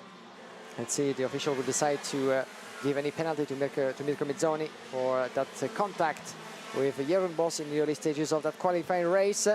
Jürgen Boss is still with us into that qualifying race, even though dead last at the moment, along with the couple of drivers that we lost. Andre Nicastro, let's see what happened here. As around the inside, Tony Kart driver doing a good move in turn number 12. Nicastro, that was a move that put him up to P3 in front of Nallon, Ricardo Nallon, the Italian driver down in P4. Lap number 8 out of 13, and Daniel Bray doesn't seem to be unleashing or relishing anything into that race. He keeps on going at an impressive pace ever since the start, and his gap now has been extended to almost a second on Mirko Mizzoni, still under investigation. You have the intermediate classification appearing on your screen with 2 wins, the maximum point, 100 for Daniel Bray, Davide Forest second, Mizzoni in P3 from Alessandro Manetti, Nallon and Danel that we had that interview earlier, the German driver in P6. But we still have 2 races to go after this one for the KZ2 Masters. Those races that will be taking place by the end of the day. Once we're done with the Masters, keep in mind that we have the KZ2 back on track for another string of 4 races. Then we will have a break in the live streaming here for 20 minutes, the time for the historic karts to take onto the track of Wackersdorf, the 8th edition of the FIA Karting Historical Kart Cup, with a lot of very nice models of karts all throughout the years, from the year 60s to the year 80s. And if you find yourself at the Pro Kart Raceland of Wackersdorf with us, well, don't hesitate to pay them a visit. There's a beautiful display of all those chassis from the 50s, shall I say, up until the 80s on display in the tents on the left side after the entry of the track. Carlos de Souza being investigated, the 349, as we enter lap number 11. The 349 at the moment is further back into the classification, if I can find him. Yes, indeed, P30 at the moment at last. Now, here we go. This is the 329, the 371, my apologies, 26, and this is Mitch and Olga. He's battling along for P5. It hasn't changed at the moment with the Birelab machine in front of the Tony kart. Nalan, Mitch, then Olga, Lamartina, Salzman, Alison and Lamartina. Let's see what just happened before. And around the inside, doing a good move. Alessio Martina, his third race outside of Italy in 6 years of KZ2 competition, as you can see. He's trying to make his move. On the inside over there, on the other side of the track. Well, penultimate lap of this qualifying race, A versus B. In the KZ2 Masters, dominated by Daniel Bray. But it's fair to say that Mirko Mizoni, despite of what happened with Jeroen Bosch in the opening stages, has been able to really keep the momentum going. The gap has been slightly extending, but not so much. So we're talking about a chase in the distance. And in terms of lap times, it was pretty much the same. So Mirko Mizoni not having this little incident with Jeroen Bosch, he could have been in contention much more for the win, that's for sure. With Daniel Bray is about to enter the last lap of this qualifying race. Well, Daniel Bray certainly giving himself the best possible shout for pole position in the KZ2 Masters tomorrow in the Superheats, with a stunning effort in this particular race to hold off Mirko Mazzoni. And fair play to Andre Nicastro as well. He's had a lot of pressure in the closing stages. As we look at Mich and Hjogard still battling away for 5th position. Alessio Martina, Sven Salzman, Spagni, Ducrot, Leder, Hubert, Vansen, Norman and Leder. But there's your man up front, Daniel Bray. All the fans back home in New Zealand will be absolutely riveted to hear that Daniel Bray has come through for not 1 win in KZ2 Masters, but now 2. A brilliant job from Daniel Bray. He gets the victory in fantastic fashion, 1.1 seconds away, and he's happy with that. Daniel Bray, 2 from 2. Mazzoni in 2nd, Nicastro in 3rd, then Nallon, Mich, Hjogard, Lamartina, Salzman, Spaniel and Ducrot.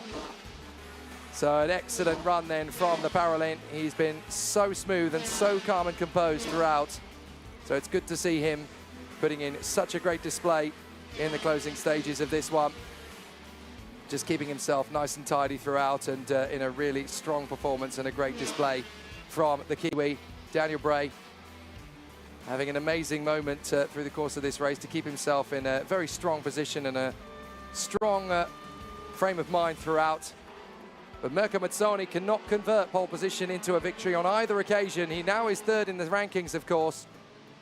So we've got Daniel Bray, Davide Fore, Mirko Mazzoni and Alessandro Manetti, the 4 best drivers of the weekend, and they will go into the final KZ2 Masters heat this afternoon. They will take place at 5:05 and 5:25 local time. But then, of course, we have a rotation of races to come from KZ2, and then we'll have a pause while the historic karts come out onto the circuit. But Daniel Bray, Mirko Mazzoni, Andre Nicastro and Ricardo Nallon from Thomas Mich, and then Rasmus Hjogard, Alessio Lamartina, Sven Salzman, Andrea Spagni, and Emmanuel Ducrot. Sebastian Leder in 11th position in front of Eric Hubert, Bruno Van Zaan, Christian Naumann, and Gregory Leder. Then it's Victor Jimenez in front of Valde Baldassarre Jr., Mark Volhauser, Jan Vermeers, and then Lorenzo Nespoli, Edgar Oosting from Ricardo Avila, Patrick Good, Torsten Simon, David Malcolm, Jeroen Bosch, all the way down in 26th in the end. Andre Martins in front of Carlos de Souza, then Martin Knapp, Maurizio Giacchetti, Sebastian Rother, and Ian Walsh. Just 4 retirements from that one. Bas Steen, Rhys de Grey, Jürgen Schmal, and Jordan Musser, the last 3 all taking place on the starting line. So Daniel Bray will get his opportunity to debrief with the team. The man who was second in the International Super Cup back in 2018 at Genk in Belgium. It's great to see him come back to Europe once again for the first time since that point. And in KZ2 Masters, he has a real chance to win his first FIA Karting title. So let's watch the drivers as they go through on the start again. That concertina effect that took 4 drivers off the road, 3 of them out of the race on the spot. The very frustrated Jordan Musser, Jürgen Schmal and Brice de Gay. They all ended up off the road in the same part, much to the humiliation and frustration of the Austrian driver Jürgen Schmal, who's now had 2 races in a row where he's not been able to get out on the circuit really and put in any laps at all.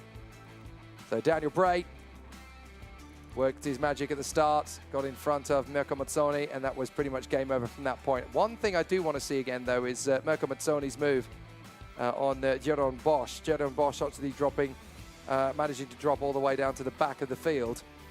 Managed to recover to finish 26th position. Now, started to see these moves a little further through. Now, where's the move from Bosch versus Mazzoni? How close was that? That very nearly ended up being a rather nasty accident between those 2 particular drivers. Now, here's where we first started to get some moves or 2. That's the 371 of Rasmus Haugaard. Here's the move. Now, look, Bosch on the inside is Mazzoni. Bang! Turns across, almost hidden by the ambulance. You could definitely see there was contact between the 2 of them. There it is again, and Bosch tipped around. For Mirko Mazzoni, it's going to be an interesting one to argue that, because Mazzoni will say, well, he turned across on me while I was already halfway up alongside. Jeroen Bosch would say, you just rammed me off the racetrack, mate. What have you got to say for yourself? So it's a very tricky situation for both drivers to try and answer for their own actions after the fact. Out in front, though, Daniel Bray has to answer to no one. The Kiwi has just charged away and made it 2 wins out of 2. A fabulous run from the very talented Kiwi.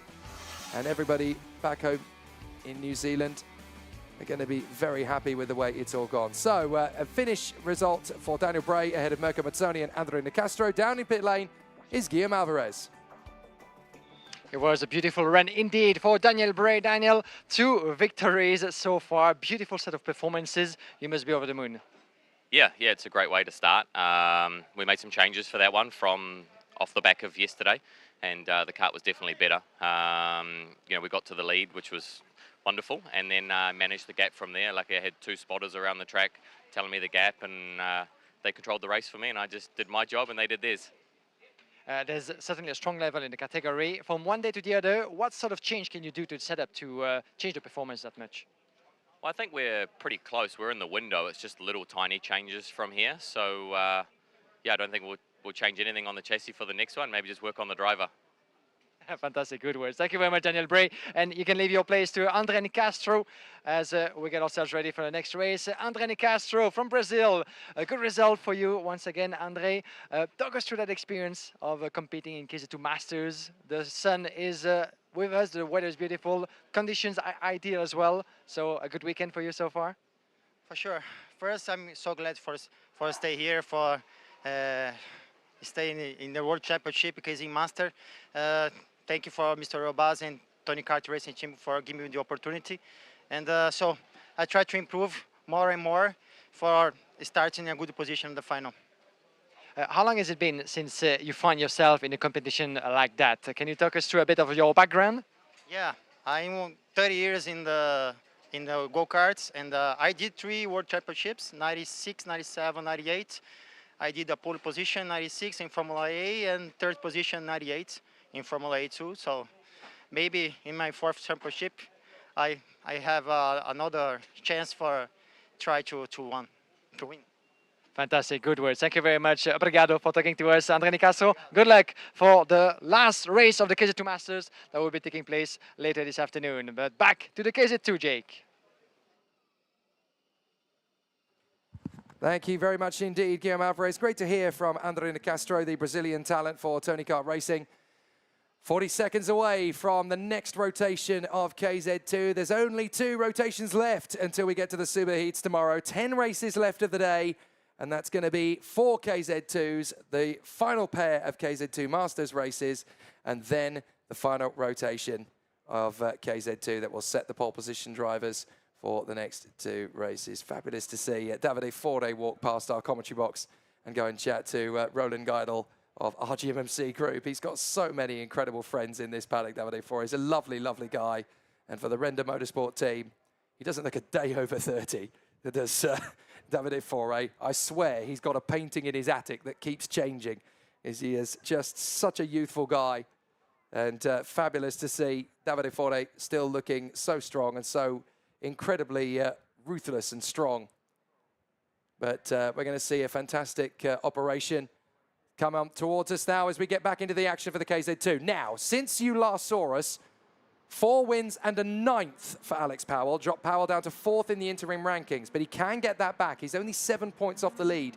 So let's see what happens in the 6th heat for every driver. Dan Stell and Jenny Savico on the front row of the grid for qualifying heat E versus H. Matthias Morgato and Matteo Zanchi. Marcus Kayak and Jorge Pescador. Tim Troga and Adrian Janicki. Samuel Liabari and Alexander Schmitz. Then Brandon Nilsson and Manaherd Crozier. Lucas Schecker and Matej Kukowski. Giorgio Carrara and Kevin Stahauer from Loic Vendicia and Linus Lagerstrom. Lucas Raybock and Tom Adams. Alessandro Zucco and Ronnie Tabakovic. Ruben Wilk, Luca Volta, Kuhn Dorn, Mario Lauer, Alexei Yeleva, Laura Borget and Eliska Simonova at the tail end of the field. A really tricky scenario for our competitors, a really tough battle for them all.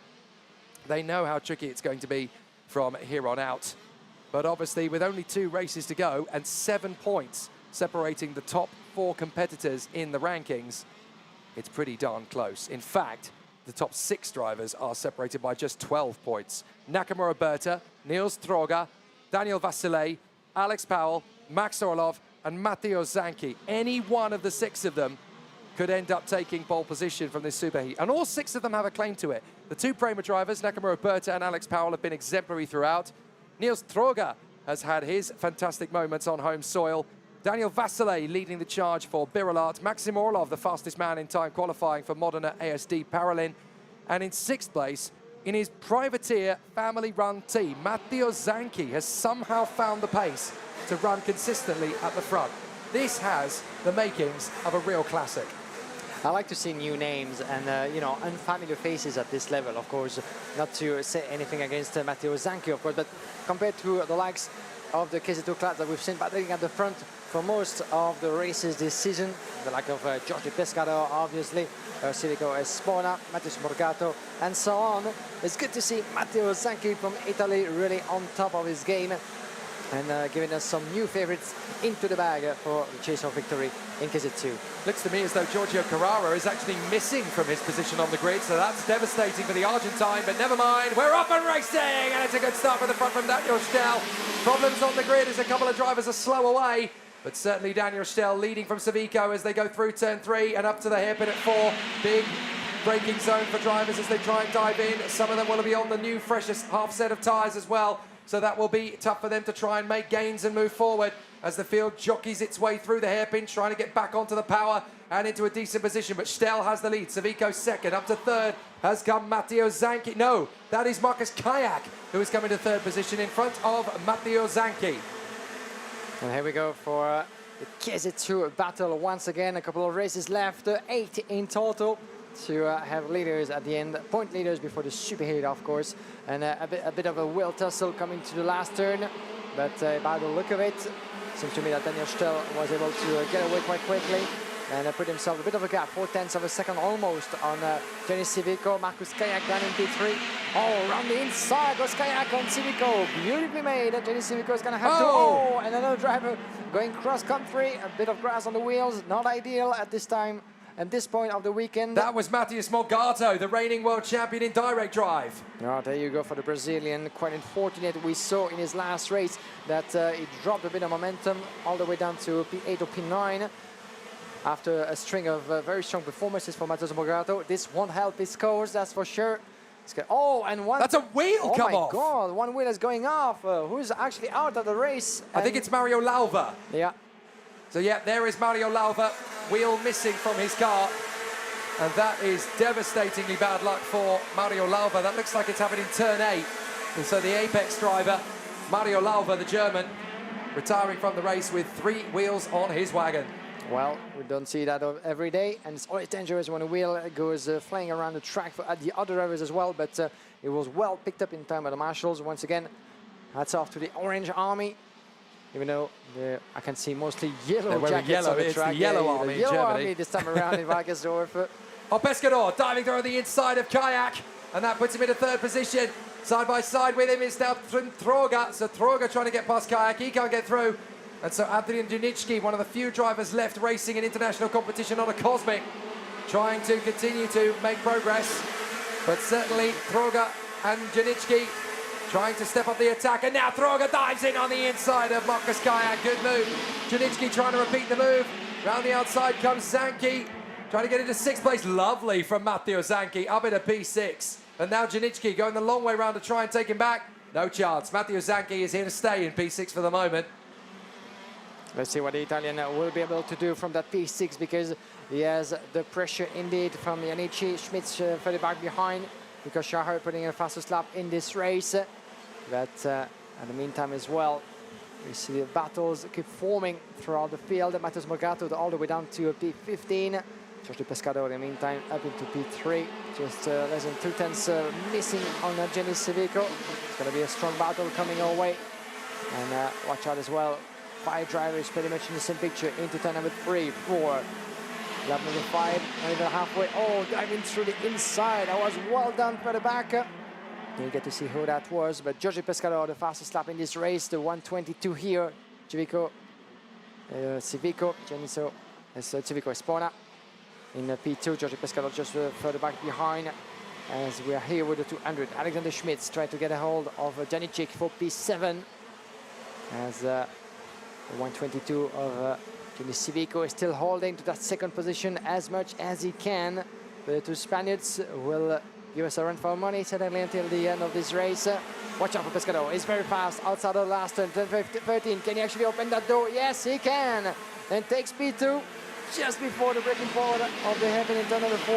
Well done for the Calicat driver, who takes the CRG machine in front of the Parolin.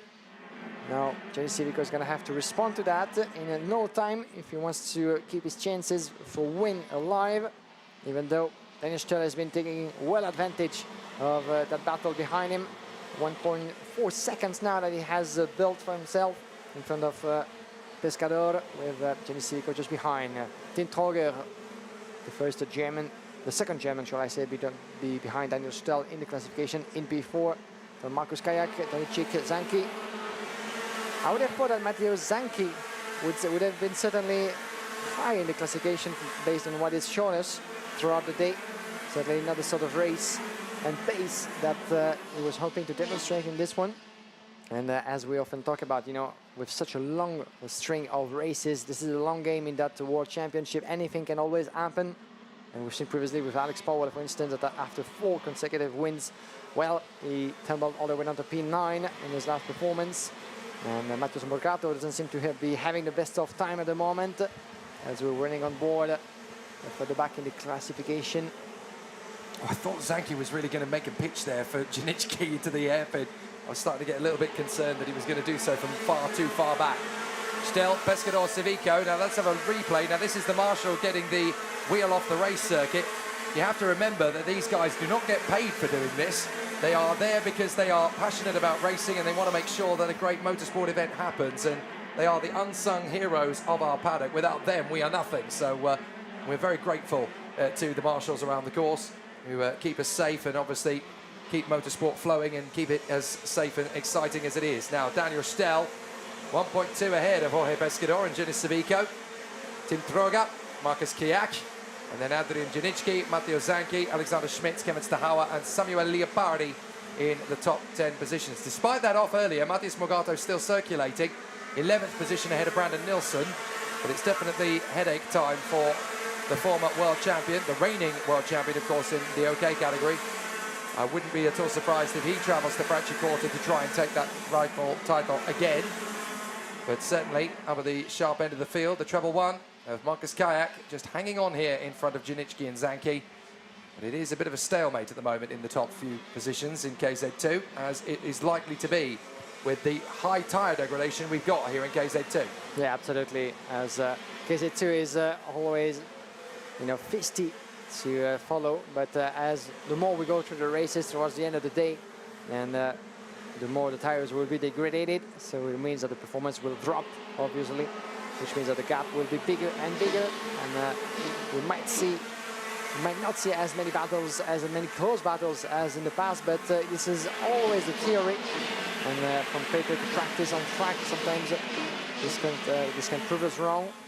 And the last string of races, though, after the break and after the last 2 races of the KZ2 Masters, be with us until the end of the day, because the last turnover of races for the KZ2 class with all the groups for one last time on track will be certainly mayhem, because this is the time when the future pole sitters can confirm the supremacy on the category. This is the time for some of the drivers to try to save their weekend and unleash the power, try to go for desperate moves as well, having to cope with, of course, very used tires at the end of almost 2 days of competition, keeping in mind that those tires will have to be used for the superheat on the Sunday morning. So nothing is done yet in the KZ2 classes, and there's only 72 positions available on both grids of the superheat on Sunday morning, 119 to start with, and at the end you just take out the top 36 for the final on the afternoon. So every place is as its cost, and it all comes down to the last race sometimes to make a difference. We talked about the dilemma of staying on used tires for as long as possible, or trying to put a half fresher set of compound to try to get a performance out of yourself and out of the chassis. We've seen that making a difference in the past, especially since talking to the drivers, the difference between a used and a new set here in Wackersdorf in those conditions is up to 0.4 of a second sometimes. Well, final lap, that being said, Daniel Stell, a full second from Giorgio Pescaro on your picture, the Calicat driver, on his way to his best results so far. We talked to him just before, Giorgio Pescaro, and he was feeling positive about his performance, and he can be proud of that P2 result, having climbed 4 places in front of Jenny Civico, Tim Troger in P4 and Markus Kayak in P5. Final lap it is, as Daniel Stell is on his way to take another victory, if I'm not mistaken. There's been so many races in so far. This will be his first, my apologies, first victory in this A versus H qualifying race for Daniel Stell on home soil. He's finally got there. He's finally done what he needed to do to move himself further forward. He's had to work incredibly hard all weekend to keep the pace up in this Dawn Motorsport Kart Republic machine, but it's finally come good for him. And so Daniel Stell picks up the victory here at Pro Kart Raceland, and as you can hear, the air horns going on around the circuit for a German driver to take a German victory on German soil. There's always going to be a big response from the fan base here. Jorge Pescador and Jenny Civico having a fabulous run ahead of Tim Troger and Markus Kayak, with Adrian Janicki in front of Matteo Zanchi, Alexander Schmitz, Kevin Stahauer and Matthias Morgato in the top 10. A great run so far, and a really exciting battle for the contenders then, as they have given us plenty of drama and suspense so far. But Daniel Stell running in a good position as the contenders continue to put in an excellent showcase here. So a really exciting run for the contenders. Stell, Pescador and Civico. Tim Troger ahead of Markus Kayak. And then we have Adrian Janicki in 6th position in front of Matteo Zanchi, Alexander Schmitz, Kevin Stahauer and Matthias Morgato from Samuele Leopardi and Brandon Nilsson. Then Matej Kirkowski, Lukas Schecher and Linus Lagerström. And then we have Loic Vendicia ahead of Lucas Rehbock from Luca Volta and Ruben Wilk. Alessandro Zucco ahead of the British driver Tom Adams. And then it is Ronnie Tabakovic in front of Alexei Yaleva, Menahad Kroja, Eliska Simonova and Laura Bourget that will finish off the race finishers. Mario Lauva retiring early doors, Giorgio Carrara and Kuhn Dorn not taking up the start. But a fabulous battle from Daniel Stell all weekend long. The Dawn Motorsport driver has come close, but no cigar to the heat win. This time, he finally gets the job done, and that's exactly what he's been hoping for all the way through the weekend so far. So a great performance then from the talented German, and that will really help his cause. The fans welcome the drivers in after the end of the race. So a bit of an interesting start, that one. It was a bit sporadic. Some drivers getting a good one, some drivers getting a bit of a medial one, really. It was a bit of a tame start by all accounts to KZ2 qualifying heat E versus H. But of course, by the time we get to the end of the final race of the day, which will finish at 7 o'clock local time, every single driver will have raced every single other driver at least once over the course of this KZ2 battle. So fantastic stuff so far from our competitors. 9 races to go in the day at the end of this one. But that was pretty textbook from Daniel Stell. There were a couple of choice moments, but to be honest, everybody is still looking to keep on top of their tyre management. This was a very scary moment for Matthias Morgato, almost replicating what we saw from Emilian Denner in the KZ race earlier on. So that could have been pretty tricky. Good work from the marshals to get rid of Mario Larva's wheel, as that could have been very difficult. But still some great battles and some incredible defensive tactics in the KZ2 brigade, as everybody is still working hard to try and put themselves into a good position. But certainly for the time being, Daniel Stell ahead of Jorge Pescador and Genis Savico. A great battle for those three and some great performances, some great overtakes through the field as drivers are trying to pick up as many points as they possibly can through the closing stages of these 2 heats that they will finish the day with. This was a very important move. Pescador got his move done there on Genis Savico, but to the line, Daniel Stell, nice and comfortable. No real problems to report. Just keeping himself mindful of how tricky it's going to be to the finish. But certainly a fabulous run throughout and a very positive end to a fabulous run. So Daniel Stell, Jorge Pescador and Genis Savico, your top 3. Down in pit lane, Guillaume Alvarez has more. I do have more indeed, my dear Jake, with Daniel Stell, the winner of his first qualifying heat. Well done to you, Daniel. En homme seul in the World Championship. You find yourself in the upper part of the classification as for now, with 1 more race to go today, and of course the big program tomorrow. But how do you feel physically, emotionally? Today I feel really good. We found a little bit on the chassis, and yeah, the feeling is great at the moment. The feeling is great, and heading to tomorrow with 1 more race to go today. What do you think with the pace that you've been demonstrating so far? What do you think you can achieve on home soil? You told me that you made a few changes from yesterday to today. We changed not a lot, it's only a little bit. And tomorrow we are in the final with 4 new tires. Is new because we drive 7 heats in the end today. And yeah, we see tomorrow. We'll see tomorrow. Okay. Have a bit of a rest before the last one. Thank you very much, Wille Dank, Daniel Stell. And you can leave your place to Marcus Kayak, who's going to join us in a minute. Thank you very much, Daniel Stell. Marcus, for the first time at our microphone. Good to see you in Germany, on top form. Talk us through that last race of yours, and how do you feel so far with your pace? Last race was okay. Like in the beginning, I overtake to P2. But after the guys with new tires started to catch back up again, so it got quite difficult. But yeah, I think we managed it quite well in the end, so yeah, quite happy. What can you tell us about the level of competition? Because KZ2, with so many drivers and so many races to go through, is always quite a challenge. So what sort of difference can you make? For sure, the level is really high right now. Like every small mistake you make will cost you a lot with so many drivers, but yeah. Just trying to minimize our mistakes right now and see what happens. Fantastic. Thank you very much for joining us, Marcus Kayak. Good luck for the last race and for tomorrow. Marcus Kayak representing Estonia in the World Championship. A familiar name and face in the FIA Karting competition. First time at our microphone. And as you heard him, still a long way to go. 1 more race for those groups after the break later on. But we still have a bit of KZ2 racing up for now. Thank you, Guillaume. A fabulous run so far here at Wackersdorf for our competitive drivers. And now we are getting ourselves ready for the final 9 races of the day. There's your schedule on your screen. KZ2 qualifying heat A versus C, B versus D, and F versus G to come. Then we'll have the KZ2 Masters after a brief pause to allow the marshals and the officials a chance to get a quick drink. 17:05 is when the KZ2 Masters qualifying heat B versus D will get underway. And then we'll have qualifying heat A versus C at 5:25. After that will come the final 4 races of the day in KZ2. Qualifying heat C versus E, B versus G, A versus F, and D versus H. That'll be the final race of the day at 6:45 local time. And then, obviously, at the end of that, we will know the drivers that will be starting in pole position for the 6 super heats across KZ, KZ2, and KZ2 Masters going into tomorrow morning. It's all been a build-up to that. And of course, in the case of this category, KZ2, 119 drivers will be whittled down to just 72. And then in the super heats, they'll be whittled down again from 72 names down to just a mere 36. It's a tough old week, this. And only 36 drivers get to go through to the final in each of our 3 categories. It is a brutal discipline. It is a tough method of culling these drivers down.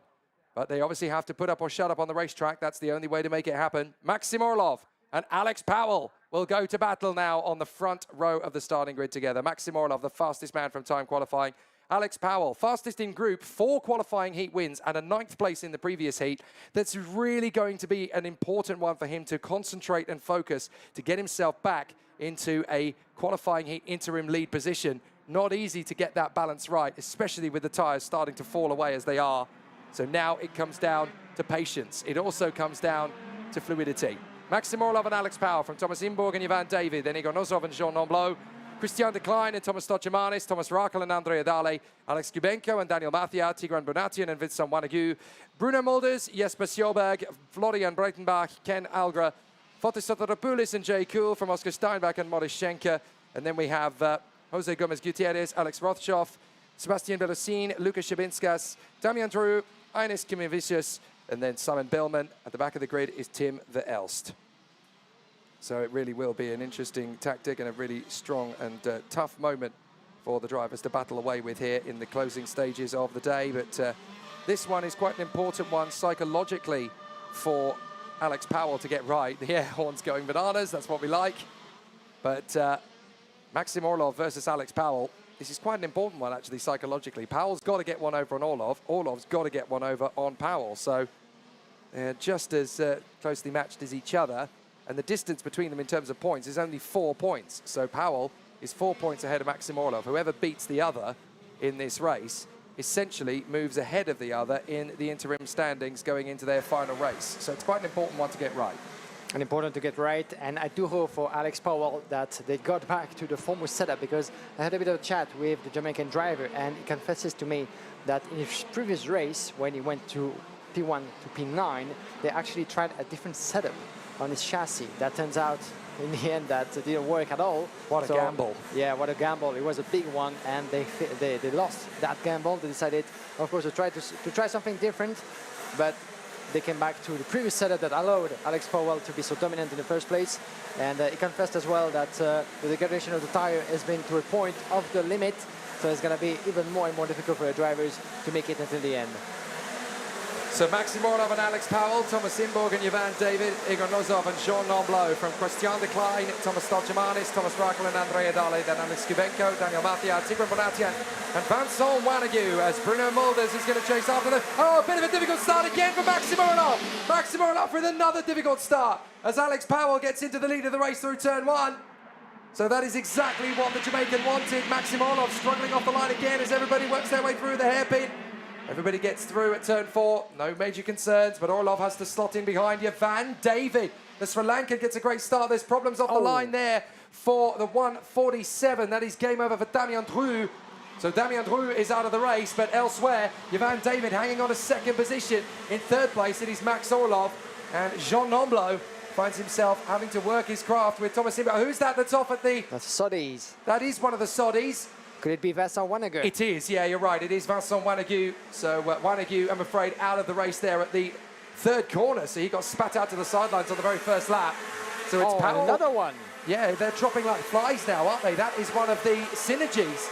So that is the KH racing machine of Simon Billman, the Swedish driver. And he's had the front Nassau completely gone from his kart there. So there's no point for Simon Billman trying to keep going. I know he wants to, but it's pretty much game over anyway. So Simon Billman, the marshal, will recover him, but it's Powell, David, Orlov, Imburg, de Klein, Nomblot, Nosov and Mathia. Yeah, you can feel that the tension has been rising in the air as we get towards the end of the day for the KZ2 drivers. This is the penultimate race for these 2 groups. After another string, there will be no more before the superheat starts. Now or never, and any mistake will be even more costly than it was before. So it can lead to a bit of frustration, a bit of stress, and sometimes they need to, as well, bad decisions on track or misjudgment when it comes to make a move. But Alex Powell, in the meantime, finds himself in the position that he was craving for. P1 and run the inside. Beautifully made by one of the karts. That was the Klein, I think. The decline, indeed, yeah, making his way past Thomas Imburg for P4. Well done to him. Confirmation on your screen. But Powell from P1 This is the position he got us used to, and from that he was unbeatable in his first 4 races.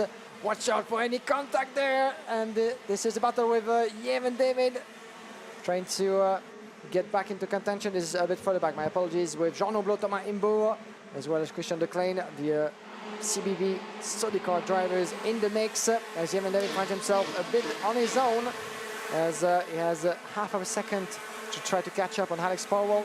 Has a bit of a briefer on Egor Orlov, or Maxim Orlov from the third place or pole sitter, and as we've heard, Jean Oblot being involved in a bit of a tussle is being warned by the officials. As we're going to watch the start of that race once again, and Maxim Orlov, for the second time running, had the most disastrous of start, finding himself in the pack, and a bit of a contact even for Maxim Orlov on the way to turn number 3. He was very lucky not to get pitched off the road. I think we're about to see Damien Dreux and Vincent Wanagou get pitched off though. So we kind of saw them drifting towards the tail end of the field, and unfortunately then we're having to walk away from the scene. There is Damien Dreux in the background there to the right-hand side on the race start replay, having his moments, and everybody just trying to stay out of trouble as Damien Dreux drags his kart away. And then we're going to see what happened to Simon Billman. Oh, that was just clumsy, I think. 2 or 3 drivers just getting very late on the brakes and nobody willing to yield. So Simon Billman taking the brunt of the damage. Now, Alex Powell getting back into the lead in front of Yvan David. That puts Powell into a good frame of mind to get back into the lead once again. Daniel Mathia dueling away here with Stolchemanis and Nozov, and it's a proper little squabble. Stolchemanis just made his move on Andrea Dalle just before for P9. It's going to be an interesting battle within the midfield. Daniel Massa going on Nozov, and he just made his way past in turn number 11 by the look of it. Daniel Massia for P7. As look at how crowded that is in the middle of the field.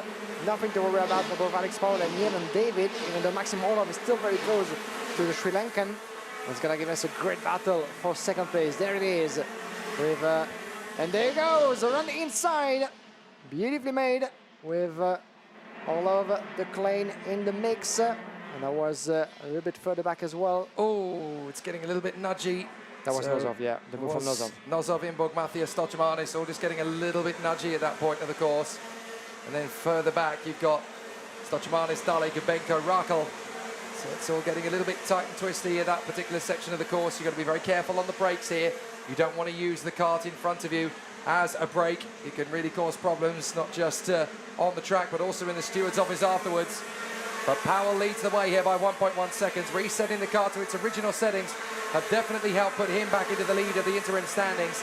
He's currently looking at having 278 points to Max Orlov on 265. So that will reignite things for Powell. Let's take a look at Thomas Imbourg's move. That was very tight and twisty, wasn't it, from Jean Nomblot to try and get through there on Thomas Imbourg. Imbourg determined, this is not how you get the overtaking move on me. And they're within the same team, don't forget. So that could have been very messy. That could have been very messy indeed, as we saw once again the move from it was Egor Nozov on Jean Nomblot over there, but Nozov tumbling down in P6 in the meantime. But this is why actually Jean Nomblot got his warning flag for what happened with his teammate. Kenosga Agri being investigated by the marshals, as we're here back for the battle for P2. Alex Powell is out of reach, but between Maxim Orlov and Yevon David in P3, anything's still possible.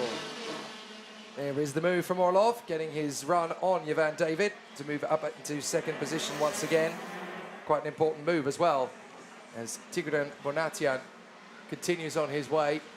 Still driving around, we've got the 131 and the 148 Fotis Soteropoulos under investigation then. So they both got warning flags, in fact.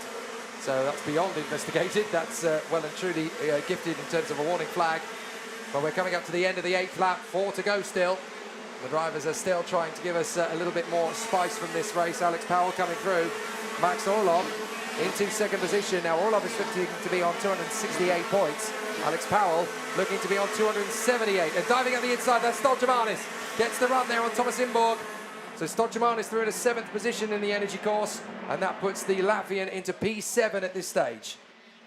Lap number 9 out of 12. Nothing is done quite yet in the battle for P2, even though Maxim Orlov not only got himself ahead of Yevon David, but was able to pull a bit of a gap, as we're here with the Tony Kart machine further back of Alexander Kubenko in P9. Kubenko making his move past Daniel Massia and is going to try to go for Imbur on P8. Watch out for this three-driver battle. Massia with the Fernando Alonso kart chassis. Kubenko in the middle with Tony Kart, and then Thomas Imbur with the Sodi kart. And this is Massia actually going for the move, trying to and making his way through on Alexander Kubenko for P9. Well done to him. Still having to go through Thomas Imbur for P8. Thomas Torseman is in P7. Massia and Kubenko still battling on, and Kubenko fights back and take the position again for P9. Well done to Alexander Kubenko. He's back in contention on his way to what could be his best result so far this weekend, having climbed just tiny positions, 2 positions now. Tigran Bunatian still being warned by the officials. As, is that his second warning flag now? Yeah, it might be in a row, yeah. Well, that's a real problem if that's going to be the case for Tigran Bunatian. You don't want 1 warning flag, never mind 2. So having an issue there, the young Energy Corsa driver, and indeed, yes, he's shown the warning flag for the 2nd time. Now, I've got a feeling that a half black and white flag twice over should surely convert into a black, doesn't it? Yeah, we'll have to have a look at that. Hopefully not for him, but this is the penultimate lap in the 1:15 on your picture.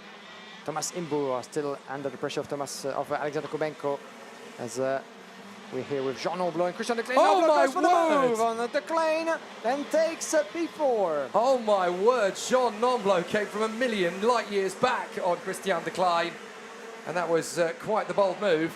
Absolutely terrific the way he finished it off though. So Jean Noblo through into 4th position as now Alexander Kubenko picks up a win investigation. Yeah, it might have to do with one of the previous moves, but the battle is still raging between Noblo and Christian Declain. Declain going the long way on the way to turn number 4. Not quite able to make a difference. And let's see what happened with Kubenko and Daniel Massia. And the front fairing of Kubenko doesn't look that good from that perspective, but this was the move on inside by Kubenko on Massia for P9. As the fastest lap in this race is still in the hands of Thomas Trosemanis on the way to P7. Final lap for this young man, Alex Powell. The last race was just a little setback for the Jamaican from Prema Kart Republic. He's back into contention, back on what he does best, winning, and this is a win number 5 out of 6 for Alex Powell. Look who's back in front. Alex Powell in the Prema gets the job done. He may have had a hiccup last time to be P9, but he fights back in fantastic format, gets the win that he has been looking for all weekend long. Orlov in 2nd place. From Yvan David, another 3rd place for the Sri Lankan. Jean Noblo ahead of Christian Declain, but Alex Powell definitely the man who's made this particular race come his way, and he's beaten all comers, including Maxim Orlov. That's really helped him in terms of his form for the rest of this weekend, picking up another race victory. Always very exciting to be able to bring that one together. But certainly for Alex Powell, it's a great job, and the Latvians are there on the sidelines supporting Thomas Stolchemanis, who is currently in 7th position at the end of this race. Great to see that the fans really have come from far and wide to be here this weekend in Germany. Doesn't matter what type of motorsport you've got, they will come from all over to watch these guys battle and duel away for a World Championship title. It's the World Cup, of course, in KZ2. Alex Powell takes the win again. Maxim Orlov in 2nd from Yvan David, Jean Noblo and Christian Declain. Then Igor Nozov in front of Thomas Stolchemanis and Thomas Imburg, then Daniel Mathia and Andrea Dale. Thomas Rakel from Fotis Sotoropoulos, Jay Cool and Bruno Mulders ahead of Tigran Bunatian in 15th position. Behind them, it is Stefan Bolosin and Anis Kilnavicius. They come through in position from Ken Oscar Algra, and then it is Florian Breitenbach. Lukas Cheminskas ahead of Jesper Sjoberg from Alexander Rothschopf and Morris Schenk. Jose Gomez, and then the retirements, Alexander Gubenko, Vincent Wanagu, Oscar Steinbach, Damian Dreux, and Simon Billman. The non-starter was Tim Verelst. Well, all of those drivers that retired from the race ended up dropping out on the very first lap. So there you go. Alex Powell, winner in Zuera in the KZ2 European Championship and the vice champion of Europe in OK last year. So nearly became champion. Certainly won the final in fantastic fashion to so nearly clinch the title. But Alex Powell, it looks as though the kart is very much in a better situation than it was before. So Alex Powell definitely in a good position this time. Perfect start from the front of the grid. Not so the case for Maxim Orlov, who had to fight his way back into 2nd position again. after a tricky getaway. Look at that, the banging of wheels, so nearly a big shunt. They just about managed to get away from that one without too much drama. But a fabulous situation then in KZ2 for qualifying heat A versus C, as Alex Powell ahead of Maxim Orlov and Ivan David by the end of a thrilling encounter. Ivan David doing a great job off the start. As you can see, the drivers just having to avoid the flotsam and jetsam in that point of proceedings. But it is a really challenging, really tough situation for all of the contenders at this point. You can see that the attrition is starting to increase. The desperation is starting to creep in now a little bit as the drivers really want a strong finish to their day. They want to get themselves into the best position they possibly can to move forward, but it's not so easy to make that happen. And the tyres are just dropping off the cliff at this phase as well. For the KZ2s in particular, having just done 6 competitive heats, these drivers, some of them have got tyres in varying degrees of lifespan. So it really is now just about maximising and doing the best you possibly can and making it work in the closing stages. Theoretically, it's never done until it's over, but you've obviously still got pressure on you to deliver right the way through. So a tough moment for several drivers in the field. That was a great move in the closing stages there from Jean Nomblot to dive in on Christian de Klein, get into 4th position, one of the best we've seen. But Alex Powell returns to his top spot in both the race and in the interim rankings for the time being. It's still going to be interesting to see what happens when Kia Nakamura Berta and Daniel Vasile, for example, come out to play. But certainly for the moment, Alex Powell in a good position. Down in pit road, we can speak with Guillaume Alvarez. Thank you, Jake. Here with Alex Powell. Alex, last time we had a bit of a chat, it was after what had been a difficult race to P9, but you're back to what you do best, winning another victory for you. The 5th one out of 6. So what went wrong to the previous race and what did you differently this one? Yeah, I mean, last race was a bit of a hiccup, but other than that, it's been a almost perfect weekend. In the last race, we tried a few different things just to understand if it works or not, because at the end of the day, the heats is to understand, okay, it's to stay consistent in the front, but it's to understand what's going to work best in the final. So we tried a few things that we know not to work in that direction anymore, but regardless, at least we know what direction we need to work in. So that was a bit of a hiccup in the run so far this weekend, but other than that, it's been great. The team has been on top of it the whole weekend. The kart's been feeling really good. That last heat was another strong heat, so it's looking like it's coming back to us. So we still have one more heat to go. It's been a long weekend so far. Obviously tomorrow's a big day, but I mean, other than that, it's been 6 heats that we've done so far. So yeah, just last one later on this afternoon. We'll try a few other things, see what works, what doesn't, and then we'll see how tomorrow goes. It shows confidence for you guys to try a totally different setup after 4 wins. Yeah, I mean, in retrospect, it was a mistake maybe to go in that direction, but we were obviously on a good run, and then unfortunately it didn't work. But at least now we know what works and what doesn't. So yes, it was a sort of a risk to try it, and in retrospect it was the wrong decision. But at least we know going forward what we need to do, and if we're ever in that position again, which direction to work in. Fantastic, that's part of racing as well. Thank you very much for that debrief, Alex Powell. You can leave your place to Jean Nomblot, who's going to join us, and good luck, Alex Powell, for the last race. Jean Nomblot joining us for the first time from Sodicat CPB Sport. Jean, a good run for you in your last qualifying heat. Happy so far about the pace and your past results? Yeah, for sure. We are happy with the pace today and also yesterday. We had a little problem in qualifying, so we had to start in 5th and 6th place for the heats. 7 heats, that's a long way for the final, but we managed to get good tires for the last few heats, and despite a crash last heat, but everything is going on plan, so we are going to do our best for the final.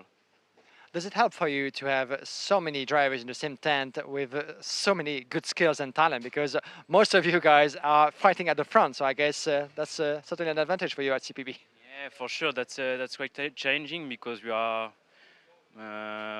French and also all with Sodicat, so we need to be fair, but also we do a personal race. So it's better to have the good setup and a lot of feeling and a lot of back things, because not everyone can do that. So I'm happy with that, but it's quite challenging, yes, for sure.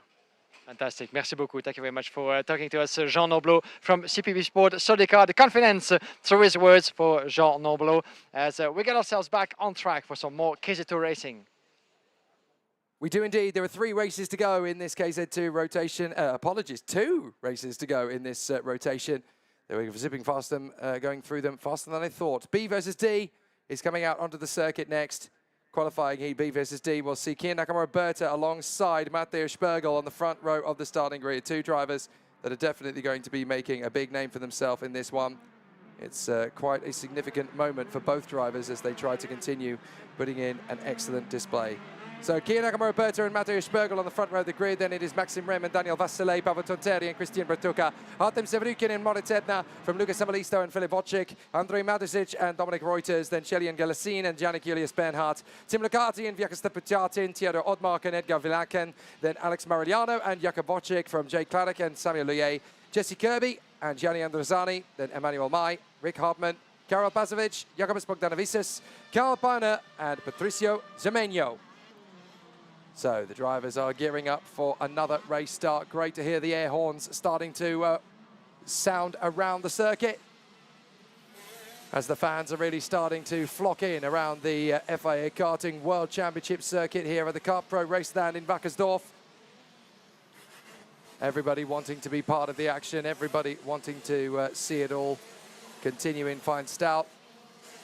So it's going to be a really exciting and intriguing situation for all of the contenders as they battle in for another exciting showpiece. This is a very exciting set of racing drivers in KZ2. They want to give us a really exciting battle.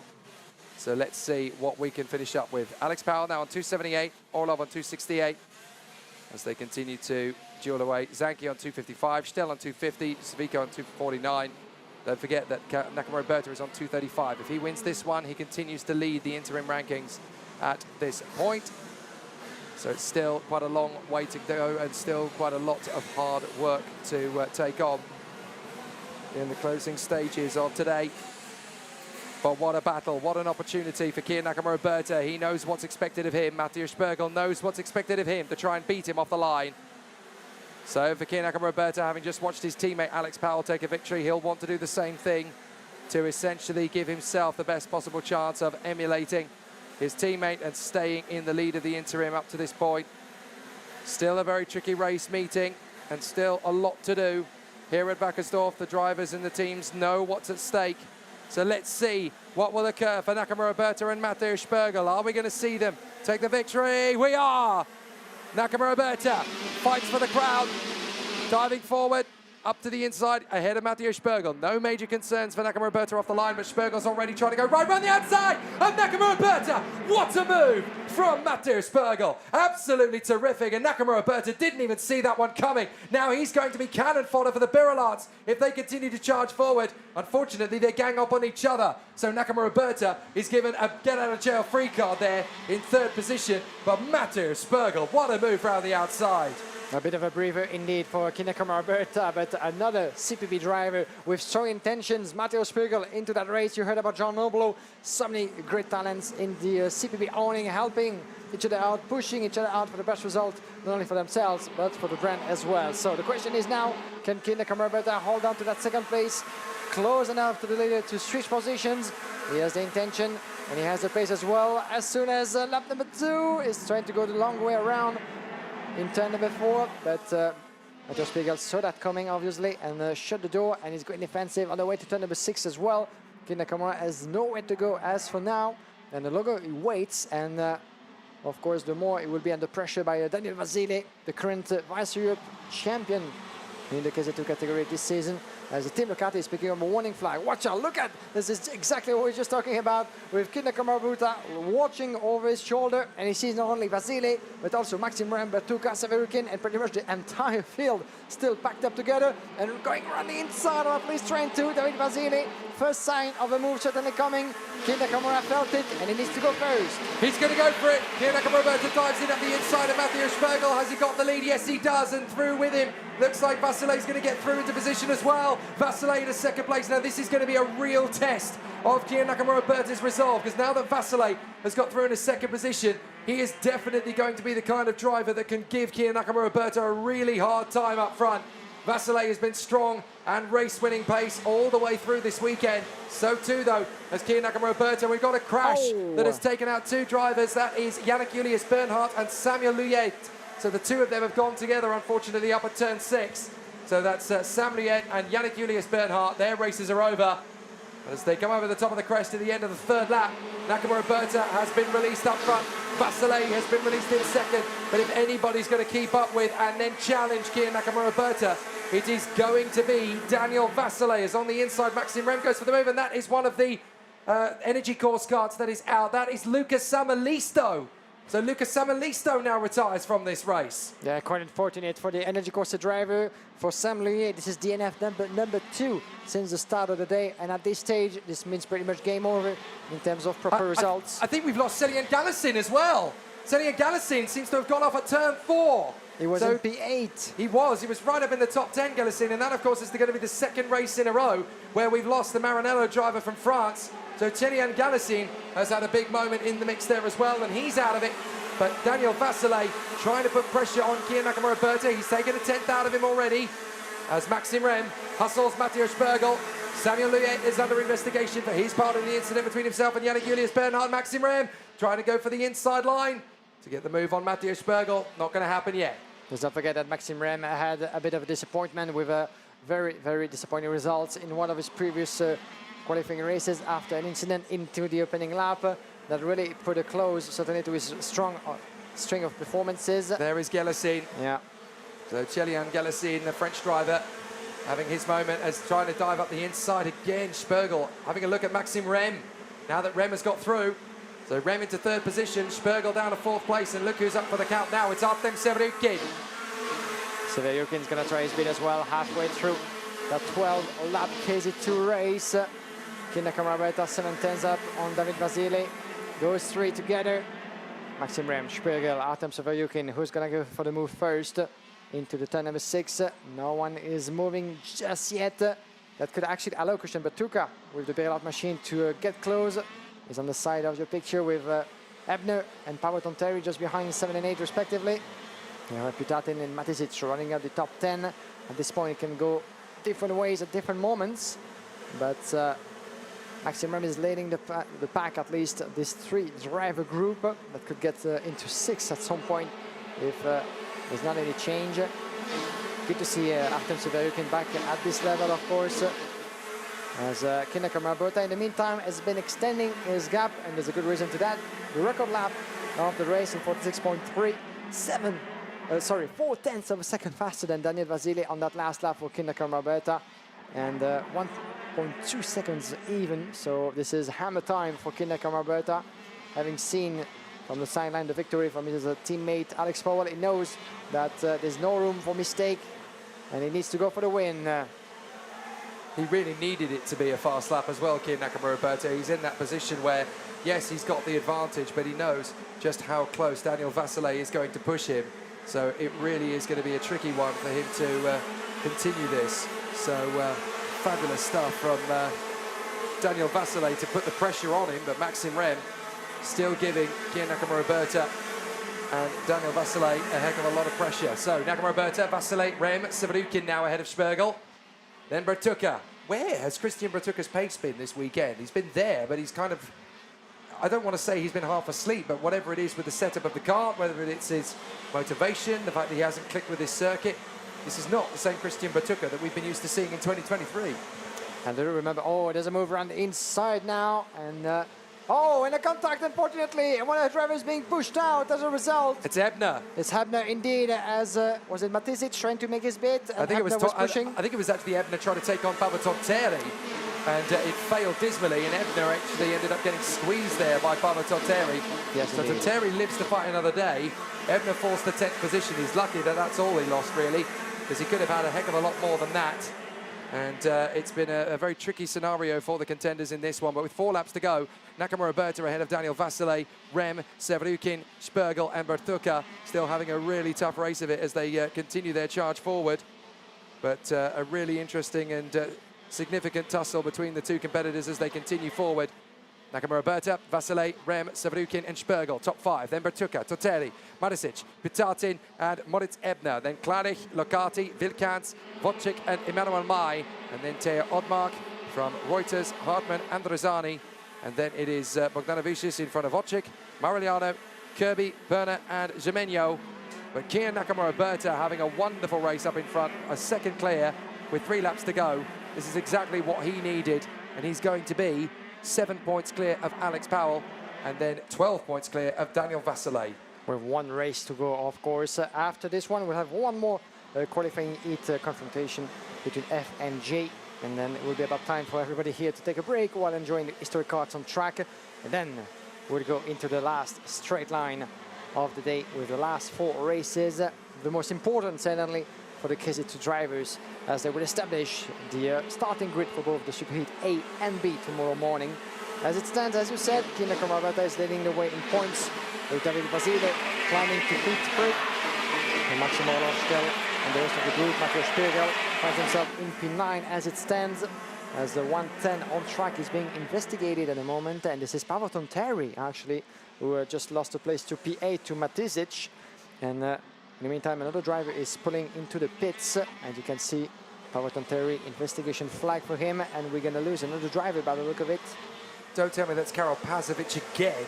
Yes, it could be. Yes, it is. Dear, oh dear. He's just had absolutely no form at all, Karol Pazovic. We expect him to run in the top 10, and he's been running in the bottom 10 for every single heat this week. So whatever it is that's wrong for Karol Pazovic, it's clearly not an easy fix. So big problems then for Pazovic.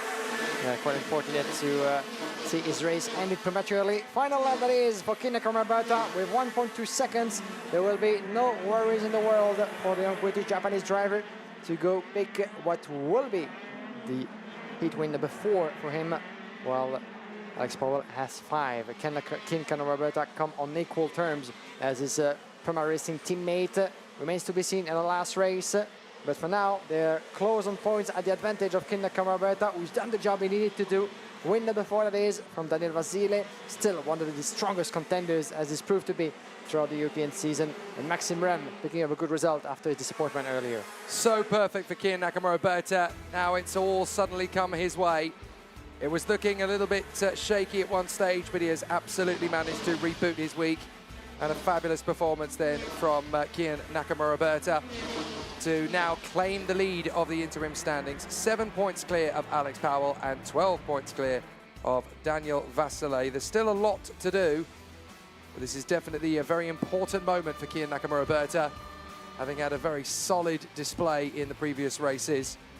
This is exactly what he needed at exactly the right stage. So it's definitely been an important one to see how he has continued to improve and develop. So a fabulous scenario then for the contenders. But Kian Nakamura Berta coming through in front of Daniel Vasile and Maxim Rem. Rem very much needing that. Oh, that's the recovery job, of course, for Lucas Samalisto, the 180. Disappointing to see him retire from the race very early on into the heat.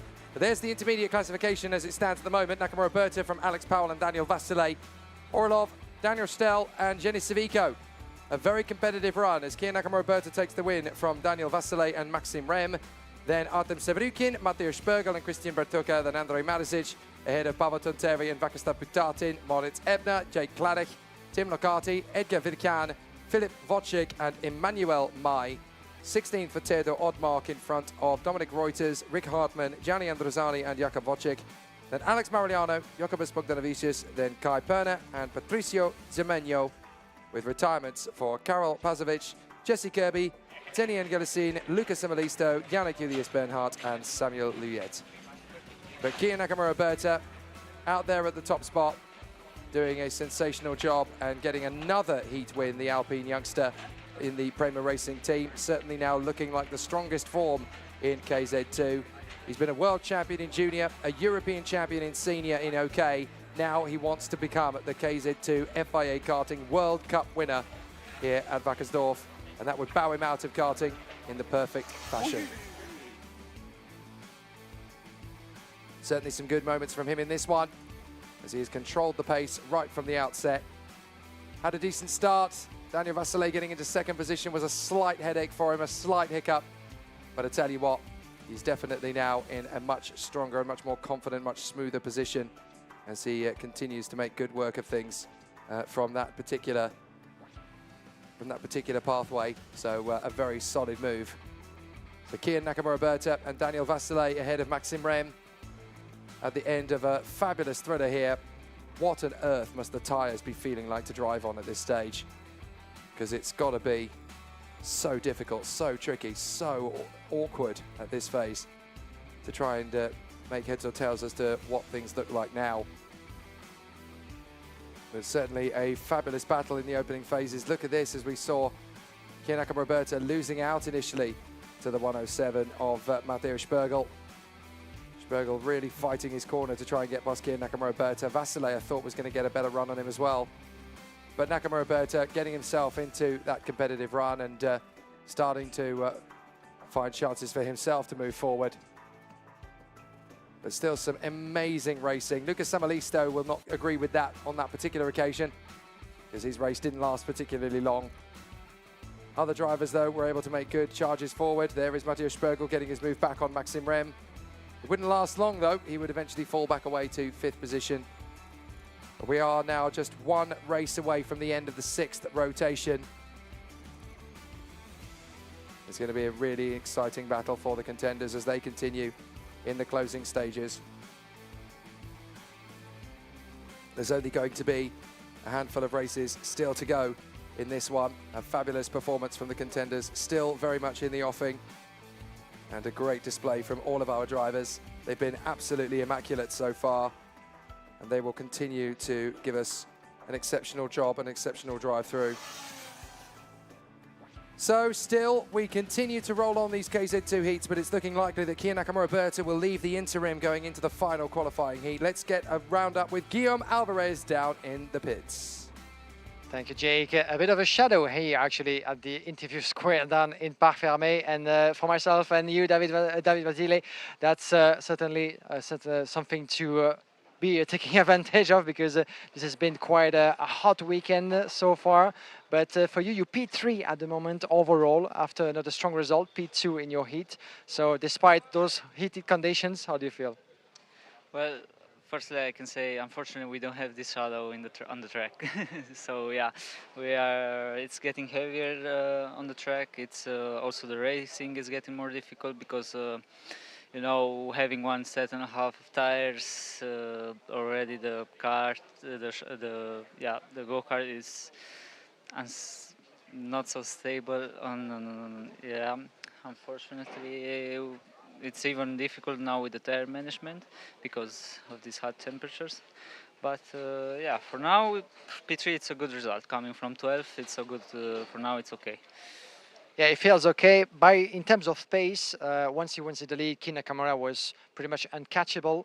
Have you been thinking about any sort of changes you might want to make for tomorrow to try to get closer in terms of pace for the superheat? No, for sure we're going to change something, and for sure we're going to be up there. So yeah, that's it. That's the spirit, isn't it? Heading for the last race and for tomorrow. Thank you very much, Daniel Vasile. All the best for the last race, of course, of today, and for the big day tomorrow, the superheat and the final, awaiting the Romanian driver who's done a super performance in his last qualifying heat with P2, and he stands in P3 overall with one more race to go. Great to hear from Daniel Vasile, the Romanian. A fabulous performance from him so far over the course of the week. He is now 3rd in the interim rankings, just 5 points away from Alex Powell, 12 off Kian Nakamura-Berta's tally, with Max Orlov in 4th place from Daniel Stell and Jenis Sevico. But there is still one more heat left in the rotation. It's definitely going to be really interesting to see how it plays out for him. But there in position, you can see the final front row of the grid of this rotation of the KZ2 competitors. 6 races done so far for all of the KZ2 drivers up to this point, but there is one KZ2 race left of this 6th rotation, and then there will just be 6 races left of the day here at Pro Kart Raceland in Wackersdorf in Germany, and that's going to be for qualifying heat F versus G. Then we'll see the KZ2 Masters races in qualifying heats B versus D and A versus C, and then we'll have the final rotation for KZ2 races, which will kick off at 5:45. Qualifying heats C versus E, then B versus G, and then we'll finish off with the last 2 of A versus F and D versus H. So, still the drivers battle away. Still we contend in fantastic, intense heat and sunshine. Definitely not what we expected we were going to get for all 3 days of the competition. There's not been a single drop of rain, and there's not going to be either. It's a real heat wave here on a September weekend in Germany. Nicolas Roos for the CRG Holland team going from the front of the grid. It's going to be exciting to see what he can do alongside Niels Troger on the front row of this starting grid, and he's definitely going to be pushing the envelope to try and get himself another fabulous race victory. So Nicolas Roos and Niels Troger together on the front row of the starting grid. Let's see what they can produce. Alessio Piccini and Robert Kinderwarter on the second row. Then Gavin Loyer and Emma Felbermeyer from Adrian Mariero and Juliana Hortsem. Norton Andreasen and David Lewinsky from Vladimir Vogelantsev and Valentino Fritsch. Then Max Schreier, Robin Glerum, Jeremy Potin and Tim Gerhards. Then Gabriel Kauer and Viggo Hjorvard from Mark Grutzer and Enzo de Cruz. Then Max Stange and Nacho Tunion. Sim Liedmar and Nathan Krang from Finnick Regisma. Patrick Janssen, Albin Sturesen, Hannah Lang, Alex Gladstein and Archie Tillett, the great British driver, starting from the back of the grid. There you go, the air horns going bananas. It wouldn't be a motor race in Germany without the air horns. And they are going to be very loud and noisy indeed tomorrow, because obviously it'll be finals time, and that's when we're really going to get to see some superstars. But of course, there is real partisan German enthusiasm for the man on the front of the grid, Niels Troger of the Maranello SRP racing team. A fabulous opportunity for the contenders to go racing once again. But we're still going to have a really intriguing battle for all of the contenders as they will run in close proximity. Not only is Jeremy Potin missing from the fray now, but so too is Gabriel Calva. I notice the flag of Estonia flying in the breeze there as they are watching along on the starting balcony. Great to see fans from all over the world come here to watch their drivers in fine proximity, and certainly for the pride of Estonia, Sim Liedmar is in the grid. So we'll have to see how he goes in this one. But obviously from that front of the grid, South Africa and Germany occupy the front row here in Germany, as Niels Troger is hoping to try and move his way further than 3rd in the interim rankings, which is where he was when we had this first rotation. But it's certainly going to be very intriguing to see what happens when the contenders continue to work their way forward. But what a sensational battle it is going to be as we continue on. So the drivers will come through. The final cards in position on the grid. The green flag flies. The red flag is removed from the front. The lights will go on, and when they go out, we'll be racing one more time. Here we go. Let's do it. Great start from the front of the grid from the 2 front row men. No problems at all from Roos and Truger. But it is Roos that will hold the underhand, because Troger is leading as they go through. Roos is going to try and come right around the outside of the hairpin as everybody knits their way through, but it is Troger who leads from Roos. And there goes Piccini trying to go round the outside and move into 3rd position. That hasn't worked. Kinderwarter remains in 4th position for the time being. Then the German talent remaining in 3rd place in the Birolite KSW as the field squabbles its way through, and there's a big up for the Van Parolin. Got up in the air and spat out to the scenery there. Very unfortunate. I think that's Robin Glerum, but I'll double check it. It's the 201, in fact. That is Nathan Krang. So the Kiwi Nathan Krang, unfortunately, retiring from this race. Bit of disappointment for him as he spits out of the car and then has to run for the marshal's post. Our static cam there on the far end. A fabulous opportunity to see the racers fly through as Adrian Mariero dives through on the inside line. Niels Troger in front of Roos, Piccini, Kinderwarter, Mariero, Loyer and Vogelantsev. But it's game over for Nathan Krang as there's a big squabble up the top end there as we see Vladimir Vogelantsev dueling away big time with Emma Felbermeyer. A couple of battles in the upper part of the field on lap number 2. As we said, the pressure is rising on the shoulders of each of those drivers to try to maximize the performance as we're getting near the conclusion. One more race after that for those two groups. As for the rest of the class, Stroger is doing that perfectly, climbing a place in front of Nicolas Roos and trying to really put as much distance as humanly possible with the South African driver holding on to second place. From Alessio Piscini, the son of Alessandro Piscini, of course, the four-time world champion, run the inside, beautifully made by the 106 of further back. This is Norton Andreasen on Emma Felbermeyer for P8. Emma Felbermeyer, one of the big surprises of the World Championship here. And, Hannah Lang's retiring. Hannah Lang, Hannah Lang just cruising back into the pits to retire from the race herself. So that's her second retirement of the week. Very unfortunate for the British driver. As now Nicolas Roos is really going to have to defend from Niels Stroger. Stroger having lost the lead now to Nicolas Roos. Roos is going to try and keep this going all the way through the final couple of corners of the lap.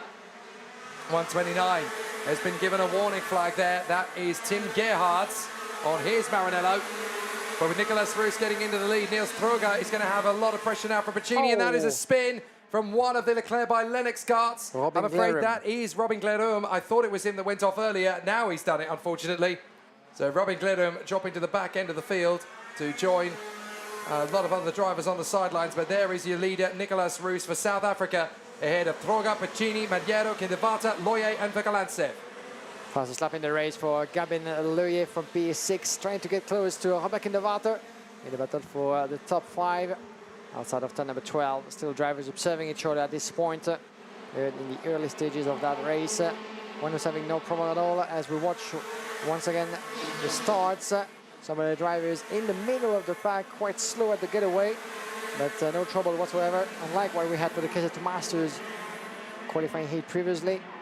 It was a cracking start indeed for Nicolas Roos, with Tim Stroger in the middle of the pack as well, trying to give him the chase. But in the end, it all went pretty much according to plan for everybody down into the hairpin, which looks pretty much like a banking once you're into it. Doesn't look very much so from the TV position on the stream. Once you walk onto that track, you realize that it's very bumpy with different elevation changes. But certainly one of the early incidents with where drivers over there from Leclerc by Lennox being pushed out of the way. Von Paulin Motorsport, shall I say, and having to watch the rest of the race from the sideline. Yeah, it's poor Nathan Krang who got tipped into the spin there on the opening lap. Roos has actually got the legs of Niels Stroger at the moment, so this is much better news for Nicolas Roos and the CRG Holland team. I tell you who else it's good news for, Alex Powell, because if Stroger doesn't win this heat, he finishes second. That's going to elevate Alex Powell to second in the rankings at this point. So it's definitely good news for the Jamaican if Stroger doesn't manage to get the victory in this one. So he will remain in third position, and that elevates Powell up from what was fourth position in the rankings all the way back up to second again. And that, of course, will give him a pole position for Superheat B if he keeps it in that position. So again, it's not anywhere near a disaster for Alex Powell. And that's a retirement for one of the Tony karts. That is game over, I'm afraid, for the 203. That is Albin Studesen. So for JP Racing, it's all gone wrong for the Swedish driver Albin Studesen. His race is done, and he will join several of the drivers on the sidelines. But for Niels Stroger, still trying to keep up with Nicolas Roos, Pacini, Maggiero, Kindevata, Loye, Verkalantsev, Andreasen, Fritsch and Juliana Hotzem. Still a very exciting battle. You've got to feel for Emma Felbermeyer, actually. She's fallen all the way back to 21st position, having had the initial pace in qualifying, and she's had a couple of top 6 finishes so far. But poor Emma Felbermeyer, whatever has happened in this race, it's seen her plummet down the order to 21st position as Tim Gerhards is now under investigation. I'm fairly sure he had a warning flag earlier as well, so he's not exactly colouring himself in glory in this one. No, definitely not. Let's see what happened with Albin Sturesen as a result of a contact. Albin getting onto each other, quite unfortunate into but it wasn't actually his dive up the inside, no, was it? he's the victim of it, unfortunately, from that little driver that went to go on the inside line indeed, kicked that door open, but went in the middle of the track and forced the other one just out of the race. Right, I think that might have been Mark Negritzer that he tangled with. Meanwhile, Robin Glerum, you can see, coasting back into the pit lane to retire, having had his spin earlier on. So Robin Glerum joining the others on the sidelines, and it's game over for him. Oh no, my apologies, Robin Glerum has continued, so that was actually Mark Negritsa pulling into the pits, the Romanian. So that's his race done. Back in the lead in the meantime, at 4/10 of a second.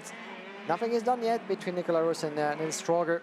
They have one win each so far, and certainly more than willing to emulate that, particularly Nils Stroger, since in his current position, as we said, he finds himself P3 overall. That would put him on the front row of the first of the two super heat tomorrow, with one race to go, of course. Those classification endpoints are very much still provisional, but now half of a second as Nicola Rus felt the threat and put out the fastest lap in this race in 46.3, just slightly faster than Nils Stroger, not quite enough as the Maranello Racing Team driver has been responding to the fastest lap of his opponent. And now he's just taken back that one missing tenth. Will it be enough if he keeps on going like that? 1/10 a lap, and then that could give us one last lap battle between the two, as Mark Negritsa is being investigated, the 168, who is currently classified all the way down. Actually, he just retired from this race a couple of laps ago. It's not going to make him feel any better, is it? No, double punishment, isn't it? So over the top of the crest, Rus, Stroger, Piccini, and then a little bit of a gap back. Then you've got Maliero, Kindervarta, Loyer, Bergalancev, Andreas and Fritz and Gerhardt. That's your top 10 with 2 to go. Nicolas Rus versus Nils Stroger. Stroger doesn't want to let him have this, does he? He still wants to keep him fairly honest. But you do get the sensation that they're just kind of leaving the silly shenanigans and fisticuffs until we get to at least the final heat of the day. As Siim Liedmar is now under investigation, or something that has taken place out on the course. Let's have a look at see what it might have been. Oh, it might have been that. Yeah. That'll be Siim Liedmar's move to just banzai on the inside there of Alvin Steresen. And of course, not only is that advantage by contact, he's actually removed Alvin Steresen from the race. The unknown driver has found a name, and it was Siim Liedmar, who misjudged the trajectory on that one. As we're about to go in the final lap just now, Nicola Rus for less than 4/10 of a second is being quite consistent lap after lap, keeping up the pace, and Nils Stroger doing the same, but not quite able to really get himself within reach to launch an attack. So Piccini in the meantime 2/10 down from P3. Maliero, Kindervarta. A steady race, to say the least, in the upper part of the classification, but that's part of the deal, isn't it? As we get ourselves to the conclusion of the day, it is the most important of all qualifying races for those two groups. It's about securing the results. It's about going step by step, trying to make no mistake at all, and guarantee yourself a place as high as you can find on the starting grid for tomorrow. There Check it the is. flag. Brilliant. Nicolas Rus storms forward. Nils Stroger second from Piccini, and that's a really solid coming-of-age moment for Nicolas Rus, the South African. He really has transitioned to gearbox racing beautifully well, and the South African doing such a fine job. I could see him in this team for so many years, and he could become multiple world champion. Nicolas Rus does have that real tenacity and that real driving force. He could end up becoming a gearbox world champion in karting one day. Certainly at CRG, they seem to like this talent. They've had him on their books for quite some time. It'd be wonderful to see what Rus can do. A fabulous display from him. From Nils Stroger, who is now third in the interim rankings, and Alessio Piccini in third position. So that's the end of the 6th rotation. There's only one more heat for each driver to go in KZ2, and obviously one more heat to go in KZ2 Masters as well. But the significant thing to come out of this one is that now the Premers are 1 and 2 again. Ken Nakamura-Berta in front of Alex Powell, with Nils Stroger currently sat in third in the interim rankings. So here's the provisional result of the final qualifying heat of the rotation, F versus G. Nicolas Rus versus Nils Stroger ends up the same way it was on the previous lap. Alessio Piccini from Adrian Maliero, Robert Kindervarta, Vladimir Bergalancev, Gavin Loyer, Norton Andreessen, Valentino Fritsch, Tim Gerhardt, Nasha Tunion, Juliana Holtzem, Max Schreier, David Lewinsky, and Onzo La Cruz. In P16, we have Finn Richmere, Architilet, Max Strange, Viggo Ordward, Patrick Janssen, Helma Felbermeyer, Alexander Glashstein, Siim Liedmar, and Robin Glerum that we lost towards the conclusion of that race, along with Mark Negritsa, Albin Sterusson, Anna Leng, Nathan Kring, and Gary Patten and Gabriel Kauer, who did not start this last qualifying race in the KZ2 class. Let's look at the replay. And then we'll have a well-deserved short break of 20 minutes for everybody here at the track. But a good getaway for all the drivers here, as the pole sitter in this one, Nicolas Roos, tried, of course, to get himself in the lead, but Nestroga was first on the way to turn number 4. So some fascinating battles all the way through, and there was always going to be a few of those. But I'm amazed that despite how hot everybody is, how tricky the grip is, how intense the battles are on a circuit like Wackersdorf, we've had as few incidents on the opening laps as we actually have, considering this is a World Championship weekend. And you know that drivers are obviously going to be going at it tooth and nail. There was one moment that was not going to end nicely for Nathan Krang, as his race came to an end pretty much airborne.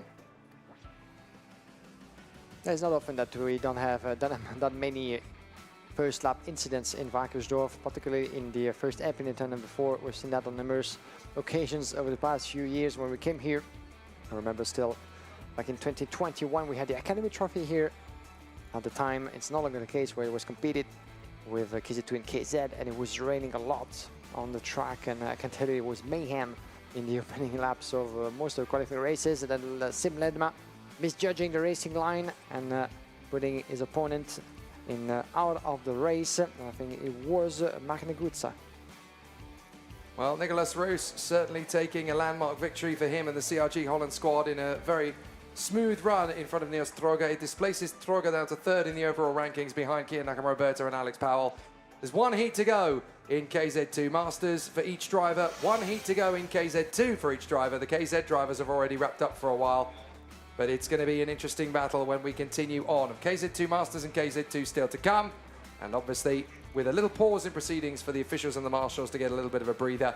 Stick around, because the conclusion will give us the answer to who's going to be starting in the superheat pole position in both of the KZ2 Masters races and both of the KZ2 races. We're going to have a great conclusion here in the sunshine at Pro Kart Raceland in Wackersdorf, the perfect venue for an FIA Karting World Championship weekend in the gearbox categories. It really is going to be a sensational finish to a brilliant Saturday. And then, of course, we get into tomorrow, where the champions of the world will be crowned. It is a brilliant race day so far, and we're going to wrap it up with the final 6 races on our schedule coming up.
If you want to be world champion, you have really got to do your homework.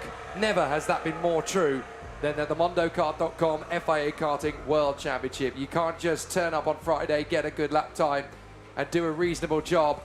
When you get to Friday, then through Saturday, then through Sunday morning, and make it to the final, then maybe, just maybe, you've got a chance. This is ruthless. It is tough, it is brutal. There is more track time, more setup work, more negotiating of very tough parts of the circuit in very difficult and stifling conditions here than you'll get in any other form of motorsport. It's the toughest, roughest, most ruthless competition in motorsport. It's the FIA Karting World Championship. Even the competitors, once they get to Formula One, to Le Mans, to IndyCar, to NASCAR, to GTs all over the world, they still have a look at this because they know as a proper driver, a proper racer can handle this, then they can handle anything. I'm Jake Sanson, beside me Guillaume Alvarez. 6 races to go on Saturday evening. The schedule is tight, but so is the racing.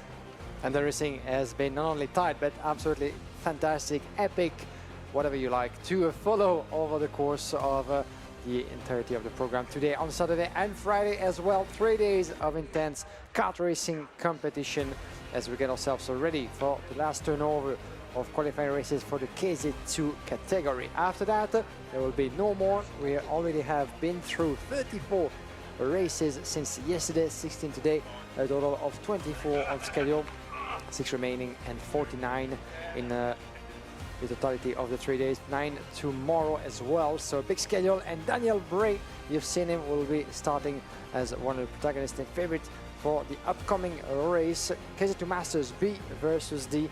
Daniel Bray, who has won 2 qualifying races so far and is the current leader of the classification in the KZ2 Masters. This new category brought to the fore by the FIA Karting Federation for the drivers over 35 years of age. And talking about one of the karting legends that joined us last year for the first edition in Le Mans, Davide Foré, 4-time FIA Karting World Champion, along with many, many more titles and accolades throughout a never-ending career that's still going, and is living proof about consistency, talent, and passion about kart racing ever since the 90s. Davide Foré is one of the logical contenders for the title this season. He was one of the fastest in Le Mans last year. He was one of the fastest and one of the heat winners so far. We've had wins not only for Davide Foré, but for Alessandro Manetti and twice for Daniel Bray. Riccardo Nalon is another, of course, of those contenders for top 3 results. He's an outside favorite to win and never finished outside the top 5 in a race last year. So watch out for the Italian Riccardo Nalon, chasing 2 of the biggest names of karting in the past 30 years. Not only, of course, Davide Foré, but Alessandro Manetti, that will be on track in the race just after. And he's not the only one who's going to be battling away. Thomas Newman on home turf, really wanting to give the German fan base an incredible result here this weekend. What if he could come up trumps and go for the top spot in the KZ2 Masters final? Half of the field in KZ2 Masters is going to be whittled away, by the way, over the course of the 2 super heats tomorrow. The entire field of 70 drivers will be whittled down to just 36 finalists on Sunday. It's going to be a very tough process, and of course that's going to be a really intriguing battle when we get to the Sunday running of the competition. Of course, the KZ2 Masters kicking off at 2:40 tomorrow, 3:30 for the final in KZ2, and then 4:20, the main event, the World Championship final. It's going to be such an exciting battle out there on the course, and we are really excited to see how it is all going to play out, and what a fantastic and phenomenal battle it is going to be. We have a phenomenal group of people who are going to be racing for the pinnacle of the sport. It really is such an astonishing battle that we've got in front of us as we gear up for the start. Daniel Bray and Davide Foré going to battle to decide pole position for tomorrow's super heat. Riccardo Nalon and Thomas Newman from Sven Salzman and Roberto Profico, Alessio Lamartina and Samuel Gaffner, and then Thomas Mich, Sven Heyer, Christian Neumann, Regan Hall, Maurizio Diachetti, Adriano Amaral, Mark Volhauser, Claude Ball, Brice de Guy and Marcus Rausch. Then we have Jürgen Schmal, Robert Jansmüller, Lorenzo Nespoli, Daniel Saber, Jordan Mercer, Benjamin Haywood, Patrick Kuhn, Eduardo Martins, Thorsten Simons, Thomas Smirling, Ian Walsh, Roberto Avanzato, Carlos de Souza, Oliver Kenbill, Martin Knapp, Michael Curran and Bas Steen. If you were with us before, you might have seen that big shunt at the start of one of the previous qualifying heats in the KZ2 Masters. One of those victims was Jordan Mercer, big name on the other side of the Atlantic, coming all the way from the United States of America, along with a couple of the countrymen competing here in Wackersdorf. Let's see if Mercer will be more lucky this time around. But in the lead, Daniel Bray, the first time for him that we've seen him competing, coming all the way back from New Zealand on the other side of the earth. And Daniel Bray, the last time we saw him in the World Championship, goes back to 2018 in Genk, where he finished a brilliant second in the international KZ2 Super Cup. It was a long way back, but Daniel Bray is back on form, and he will be one of the strongest contenders to fight for the win until the end of the weekend. One step closer to the International Super Cup final for KZ2 Masters. Drivers over the age of 35, some of them legends in our lifetime. Here we go, let's go racing. Up to the first corner, good start from WD4, no start at all for Daniel Bray. Daniel Bray loses ground already and has been absolutely swamped in the field. This is perfect for WD4, not so good for the New Zealander.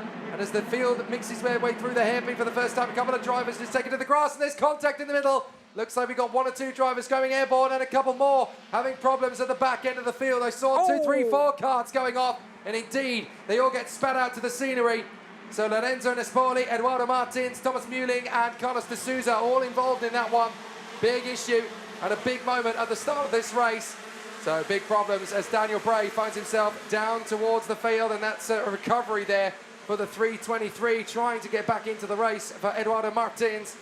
Looks like 2 or 3 of them are going to try and recover. Not all of them are going to manage to. But a very messy start to the final heat for qualifying groups B versus D. And goes away of WD4, as you mentioned. 5/10 of a second now is the advantage of Thomas Neumann. What a cracking start. 2 places gain up to second. Profico is down in P3, having climbed 3 places as well in the opening lap. As we're here with P15, Profico, the Italian Tony Kart machine. Down in P4, Daniel Bray all the way down to P5. And watch out for Profico. Is going to give the chase to Thomas Neumann, one of the Germans competing in that category on home soil. You can see the intermediate classification evolving, giving the provisional lead to Davide Fori with 1 race to go after that in KZ2 Masters. We have 2 pole sitters to name, one for the Superheat A, the other one for the Superheat B, taking place tomorrow morning. And the 2 drivers leading the classification in the end will be those. Davide Fori could be one of them if he stays where he is. Thomas Neumann and Profico in the meantime battling along, as Daniel Bray is trying to catch up as well, but he's missing 1.3 seconds at the moment, the New Zealander. And we could have a 3-driver battle for the win, because Davide Fori seems still to be within distance from both Neumann and Profico. If those 2 start working together, and it seems to be the case to try to decrease the gap, well, this could be interesting towards the end of the race. So look at Daniel Bray, he barely gets away at all. He has no issues with the actual movement of the kart. It's more the process of dropping the clutch, I think. So problems for Daniel Bray. He drops down to 5th or 6th position there. But he's already on the onslaught of trying to work his way back through the position by this point. Daniel Bray having already now got past Ricardo Nallon. And we're going to see quite a clumsy start in the middle of the gaggle here. This is where the concertina effect comes in. And 1 or 2 drivers get spat out. You've got one on the grass, then you've got one slow, one really relatively fast. They tag together, and then there's more contact. Ready? Bang, bang, bang. And there's 1 or 2 more coming in together. 2 or 3 spit out, and there's more karts just trying to take avoiding action. We've got another retiring from the race on the live feed as well, I notice. So we've got karts going off left, right, and centre. Trying to see who that is, but I haven't found the number yet. I think that's Michael Curran, actually. Yeah, it could be it at the back end of the grid. No, it might be Thomas Muehling. I think it's actually Thomas Muehling, the German driver, pulling out of the race there. We'll double check it as they come through, but certainly a big disappointment there for several drivers in the fray, as the leaders are now coming through to continue the battle. But certainly up at the sharp end of the day, as it's all gone very wrong indeed for Daniel Bray. He's in 4th position, trying to fight his way back, but at the moment he's just watching Neumann and Profico have a terrific battle, a 2.5 seconds up the road. And I can tell you it was indeed Thomas Muehling that went off the road there in his CRG, with Lorenzo Nespoli having already done so. Here comes Roberto Profico trying to dive through on the inside line and moving to 2nd place on Thomas Neumann. Oh. Neumann will not let him have it. Yeah, that was a close call, wasn't it, into turn number 11, but that's the way to go. This is where he needs to try. He's had enough, Profico, to stay behind Thomas Neumann. He thought for a moment that those two drivers who could be able to push each other to try to get close to Forey. But Thomas Neumann is not on the same pace. 47.5, equal pretty much lap times for those two. And Roberto Profico certainly decided under his helmet that he can actually give himself a chance for the win. If he can start chasing Davide Forey. For that, he needs to get past Thomas Neumann first, as Forey is replicating to his chasers with the fastest lap. Here's what happened. He's had a comment together with another driver there, and unfortunately Mühling has taken too much damage to the front end of the CRG Deutschland kart to make a recovery. So game over for Thomas Mühling. So game over there. I didn't see who it was that he tangled with. It might have been Michael Curran, because he's obviously lost a lot of ground. But it's Forey, Neumann and Profico. Davide Forey is not putting away because he doesn't need to. He just needs to stay relatively ahead of Neumann and Profico. Doesn't have to put a huge amount of pressure on himself. Bray, Nalon, Lamartina, Jaffner, Mich, Haya, Naumann and Regan Hall is there in 11th position. 7 laps to go in this qualifying heat, and it's looking good for Davide Forey to take pole position in the superheat tomorrow. Jordan Musser picking up a warning flag. How bad is it if Daniel Bray stays down in 4th position? Well, it's only bad for him if Mirko Mazzoni then goes on to take a win in his qualifying heat later, because if he does, then he will knock Daniel Bray out of position. Although it's going to be pretty tricky to know how close that's going to be, because Mazzoni would get it on countback. Daniel Bray could ideally do with making up one more place to cement himself with a chance of getting the pole position for Superheat B at least. So that's how tight it's going to be until the end of this day of racing. Lap number 8 out of 13, with Forey extending his lead now. 0.8 of a second on the last lap, with the fastest of them all. 47.078 for Davide Forey. Neumann still under the pressure of Profico. Can Roberto, the Italian with the Tony Cup machine, put himself into 2nd place? Remains to be seen. We've had an off in the background. Just outside of turn number 4 by the look of it, and this is Sven Heyer, the 341 from Germany. Sven Heyer's had a big moment. I'm not entirely sure what it was that caused it, or how he's ended up all the way up the top of the bank there. But Sven Heyer is actually climbing higher to get a decent vantage point of the rest of this race playing out. But certainly Sven Heyer ending his race in a rather difficult position there. So Thomas Neumann still hanging on in front of Roberto Profico. Fastest lap of the race is just coming again from Daniel Bray. The Kiwi banging in a 46.936. So definitely looking strong from his point of view. And now Roberto Profico is having another go at Thomas Neumann. I wouldn't go for it in this hairpin. I'd wait for the next one if I were you. So he's just giving himself an opportunity to dial himself in. He's not quite close enough yet. Roberto Profico definitely looks like he could have a faster kart underneath him than Thomas Neumann consistently. Daniel Bray, by the way, has got that gap down to less than a second between himself and Roberto Profico in 3rd position. So there's still everything to play for in the closing 4 laps. Somebody just moving out of the way and letting them go. I think that's Eduardo Martins and Carlos de Souza, the 2 Brazilian drivers who have already been lapped. Don't panic, anybody. That wasn't Davide Forey. That was Thomas Neumann lapping Eduardo Martins and Carlos Souza. So Eduardo Martins, I think, is the one who's actually just slowed up and let everybody go, because there wasn't a lot of point really for him to keep his position. Now here's what happened to Sven Heyer, or this is what happened after Sven Heyer. He's obviously very dejected and very disappointed, but we don't actually know what it was that caused that. There's an investigation apparently going on for the 311. Now that is Mark Vollhauser, the Swiss driver, so he's in difficulty as Roberto Profico continues to try and chip away at Thomas Neumann's advantage. Mark Vollhauser being investigated indeed. Lap number 11 out of 13, and this man on your picture, Davide Forey, who's been around in the karting world ever since the 90s. 4 world title under his name, many more European crowns and wins, victories all over Europe and the world. And now proving to anybody witnessing or watching along that he's lost none of it, despite the years, despite the change of teams, change of fortunes as well for Davide Forey. But the creation of the KZ2 Master class last year in Le Mans was a golden opportunity for him to certainly go through another World Championship event in the category that would fit him. Of course, we've seen him compete in KZ for the past few seasons as well before that.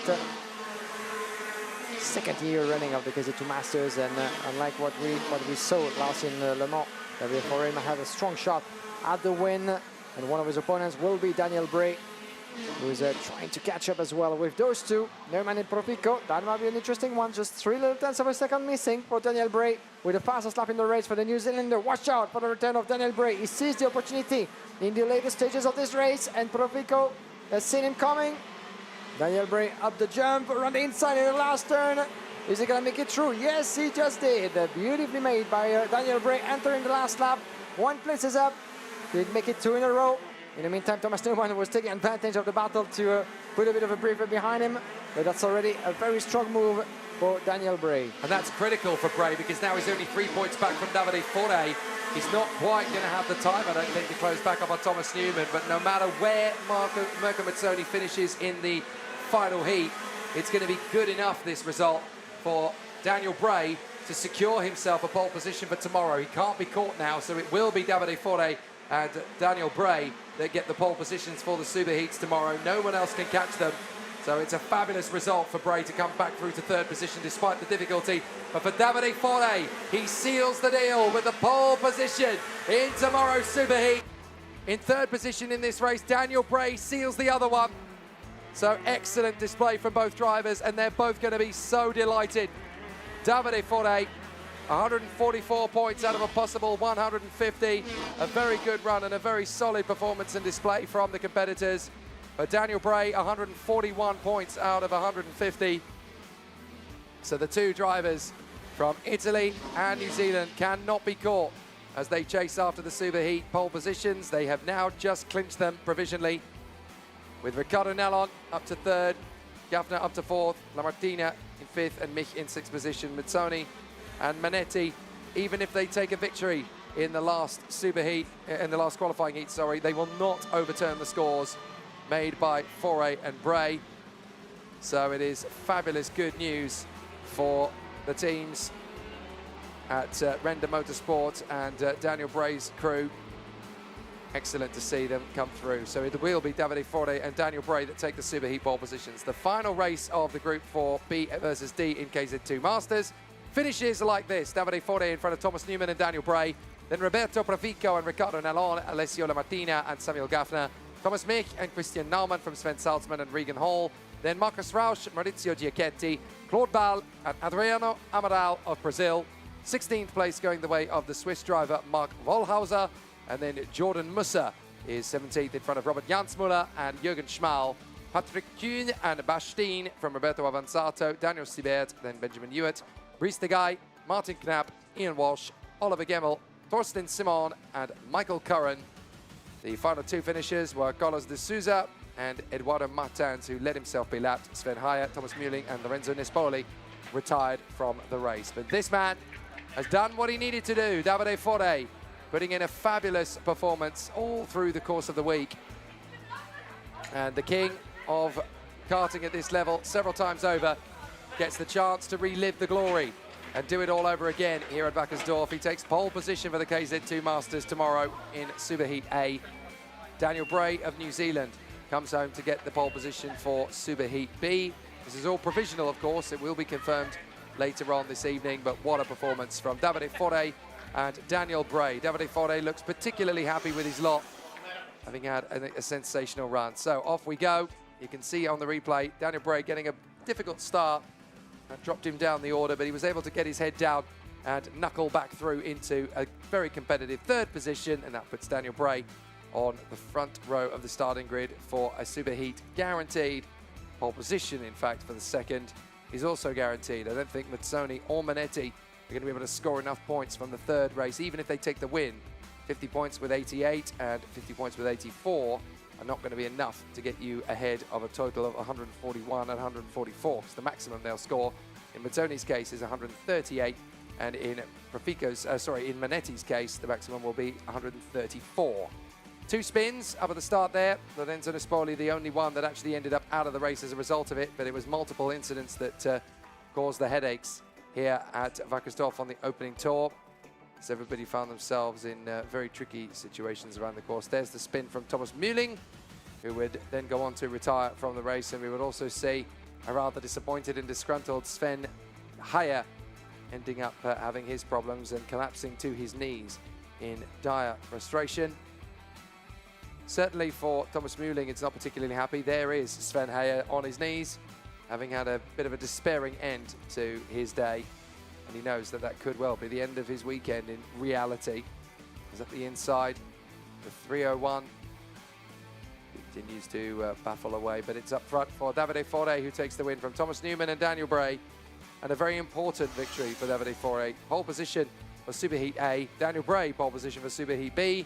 So both drivers doing a grand job to seal their performances in fantastic fashion. It really is going to be a great conclusion to the weekend for both of those drivers. So let's head down to the pit lane where Guillaume Alvarez is ready to speak to our drivers in KZ2 Masters. Thank you very much, Jake, as we're back live here from the Parc Fermé. Davide Fore, the hardest part is done pretty much. Still one more step tomorrow with the Superheat and the final, certainly the biggest of the 2-3 days, obviously. But you've done the first part of the job, getting the pole position for the first Superheat. How do you feel at the end of this busy day of racing? Yeah, it was a tough day because from morning we have a warm-up. After warm-up we have the first race after 5 hours. And honestly, it was not so simple to keep the concentration because it was too long the time to wait in the track. But okay, the job, like you say, is done. It's still very open, everything. So I'm just looking to go fast I can. I have very hard competitors, and I'm very happy because it's very prestigious, the category, that I'm so happy. Daniel is so quick, Alice Manetti is so quick. Mitsoni is the biggest surprise of the week. I want just think to be fast and go fast I can, and we'll see tomorrow. At this stage, you've done so much to secure those results. Tomorrow, of course, awaits with the big final. We saw last year in Le Mans how fast you were, the fastest lap in the final. Didn't go according to plan, but at this point, do you think about all that, or you just tell yourself, okay, now it's for fun, let's enjoy the moment? Yes, like I say in the interview before the race, what's happened last year for sure is something was really bad. The feeling after for 1 month was really, really bad because the speed was amazing and I lost a very big chance. But honestly, on the other side, I'm raced not because I need to change my career, but I'm raced because the passion I have is very big. I believe like the guys here with me, they have the same target. For sure, when I move to the track, for me and for the people around me, for sure they want the best. For sure tomorrow I want to try to keep the best. But the pressure is there, I know. But I also, like you say, want to enjoy my moment. I'm 49 years old and I believe I must enjoy the life. I must enjoy the race because this is, I think, the point. For sure, I need to have the speed to represent what I represent, this yes, and do the good show for me, for the others, for the people, and do my best. That is make me, like you say, free in the mind on Sunday evening. Fantastic, beautiful words from Davide Fore. Congratulations, good luck for Sunday. And quickly we're going to hear as well from Daniel Bray, who did a fantastic job as well with 2 qualifying heat wins. Daniel, as we said with Davide Fore, tomorrow awaits 1 super heat, 1 final, but you got yourself in an ideal position against the pack. Yeah, I mean, ideally we wanted to be the pole of Super Heat A, but that didn't go to plan when I do a start like that. So now the game plan changed a little bit. The idea was maybe not fight too much with Davide because I still be on pole, but the track changed so much with the vintage karts being out there. It really slides a lot and the sprocket is all out of where it needs to be in the position for the engine. And but this next heat race after us, they have a big advantage because we use a lot of the tyre when the track was green from the vintage karts. So yeah, we just try and punch on for tomorrow and see where we can get a good position to start the final. Fantastic. Thank you very much, Daniel Bray, and good luck for Sunday. I say a big thank you to all the people in New Zealand for staying up. It's like 3 a.m. in New Zealand right now, so thank you. Thank you very much, Daniel Bray. Good conclusion to that as we go back to the track, Jake. Here we go. Yeah, the KZ2 Masters continue. There's only 1 race left for them. and they're going to give us a fabulous end to a brilliant procedure, but we're definitely in for a fantastic end and conclusion. Mirko Mazzoni and Alessandro Manetti will go to battle on the same row of the starting grid with Jeroen Bosch, Emanuele Simonetti, Andrea Nicastro and Thomas Denel, then Andrea Spagni and Sirio Costantini, then Emmanuel Ducrot and Marco Pagani from Bruno Van Zan and Michael Bunker, Rasmus Haugaard and Jendro Vascher from Eric Hubert and Andreas Driesen, Sebastian Leder and Sebastiano De Matteo, then Valde Velazzario Jr. and Thierry Del Rey, Jan Vermeers and Patrick Leudel from Gregory Leder and Thierry De Jong, Andre Martins and Natalie Kreitz from Victor Jimenez, Chris Vanderberg, Ricardo Avila, Thomas Schumacher, Edgar Oosting, Jan Kurus, Sebastian Rother, Daniel Claudino and David Malcolm. So it no longer matters whether Mazzoni or Manetti takes the win. Neither of them can claim the Super Pole for the Superheat tomorrow. It's just going to be Foray and Bray that get those two accolades, but for everybody else it's time to get yourself into as good a position on the starting grid as humanly possible. The hand is waving in the air for the 358 at the back there. That's Sebastian Rother, and the lights are coming on, so Rother is not going to go anywhere. So everybody else manages to, as we go wheel to wheel, Mazzoni and Manetti up at the start. But Sebastian Rother can't get going again. Now he does, but he'll be very disappointed with the fact that the race has got started without him as the field continues on its way. Diving down to the hairpin. Everybody just trying to take it nice and tidy. Jeroen Bosch, third position from Mazzoni, Manetti, and then Simonetti still running there in the top four as much as possible. Everybody just trying to keep it nice and tidy. Not the easiest of situations to find oneself in. Drivers are still battling away, and it is pretty intriguing, pretty tricky stuff at the moment. So trying to dive in over the inside line again. Still some good battles as it's Mazzoni, Manetti, Bosch, Simonetti, Nicastro, Denel. And as you can see, the treble three of Alessandro Manetti is already putting Mirko Mazzoni under some pressure as they come up to the first couple of corners of the lap. And Manetti looking to make the move on Mirko Mazzoni. Well, Mazzoni is quite keen and quite confident to continue to run over the sharp end of the fray here. Jeroen Bosch and Emanuele Simonetti still running in the top four positions. Then Nicastro, Denel, Spagni, Ducrot, Pagani and Vascher from Hjogaard, Bunker, Van Zan, Hubert and Sebastiano De Matteo. There we go, lap number 2. 2/10 of a second between Mazzoni and Manetti. As you guys just heard from the two pole sitters for tomorrow in Davide Foray and Daniel Bray. Cannot wait to see the conclusion, of course, the epic showdown between those legends in the history of karting. But and a contact! The 362 is out. Mazzoni actually has been pushed a little bit on the way by Manetti. What just happened between the two leaders out there? As Alessandro Manetti, as we were just describing the situation, was going for the move out on the exit of the last turn. And Mirko Mazzoni is being investigated. So we thought for a moment we're going to need to watch that back, that maybe it was the attack of Manetti that surprised Mazzoni and forced him a little bit outside, and he lost a part of position. Still with us in P4, certainly not where he expected it to be at the start of this race, but it's going to be investigated. We're going to need to watch that back, but as a result, Manetti is leading the way, and Nicastro and Jeroen Bosch are in a strong explanation. A miscommunication big time between Mazzoni and Manetti. We'll have to see again on the replay what it is that actually put Mazzoni down in fourth position. He's being investigated, but we don't know whether that's because he's a victim or whether he's because he is the master of his own demise. We'll have to double check. Simonetti in fifth place from Denel, Spagni, Ducrot, Pagani and Vascher. There's another driver walking away from the scene of his car. Now that looks to me like there's been an incident between Costantini, Vermeers and Leder. So 3 drivers involved in that one, and there is one of them. That is Sebastian Leder. So Leder coming into the pits to potentially retire. Sirio Costantini has got going again. The driver we saw walking away was Jan Vermeers. So problems there for the Frenchman. But still, Nicastro, Bosch and Mazzoni, and a little bit a tussle between the two of them into the barriers. Game over. Now who is that? Is that Denel? It is. It is Thomas Denel, the German driver. So Thomas Denel has gone off, and there's been a separate incident further round. We've had Edgar Oosting come together with Natalie Kreitz. So Natalie Kreitz unfortunately tangling with the Dutchman Edgar Oosting. So that's 2 more separate incidents to take out 2 more drivers.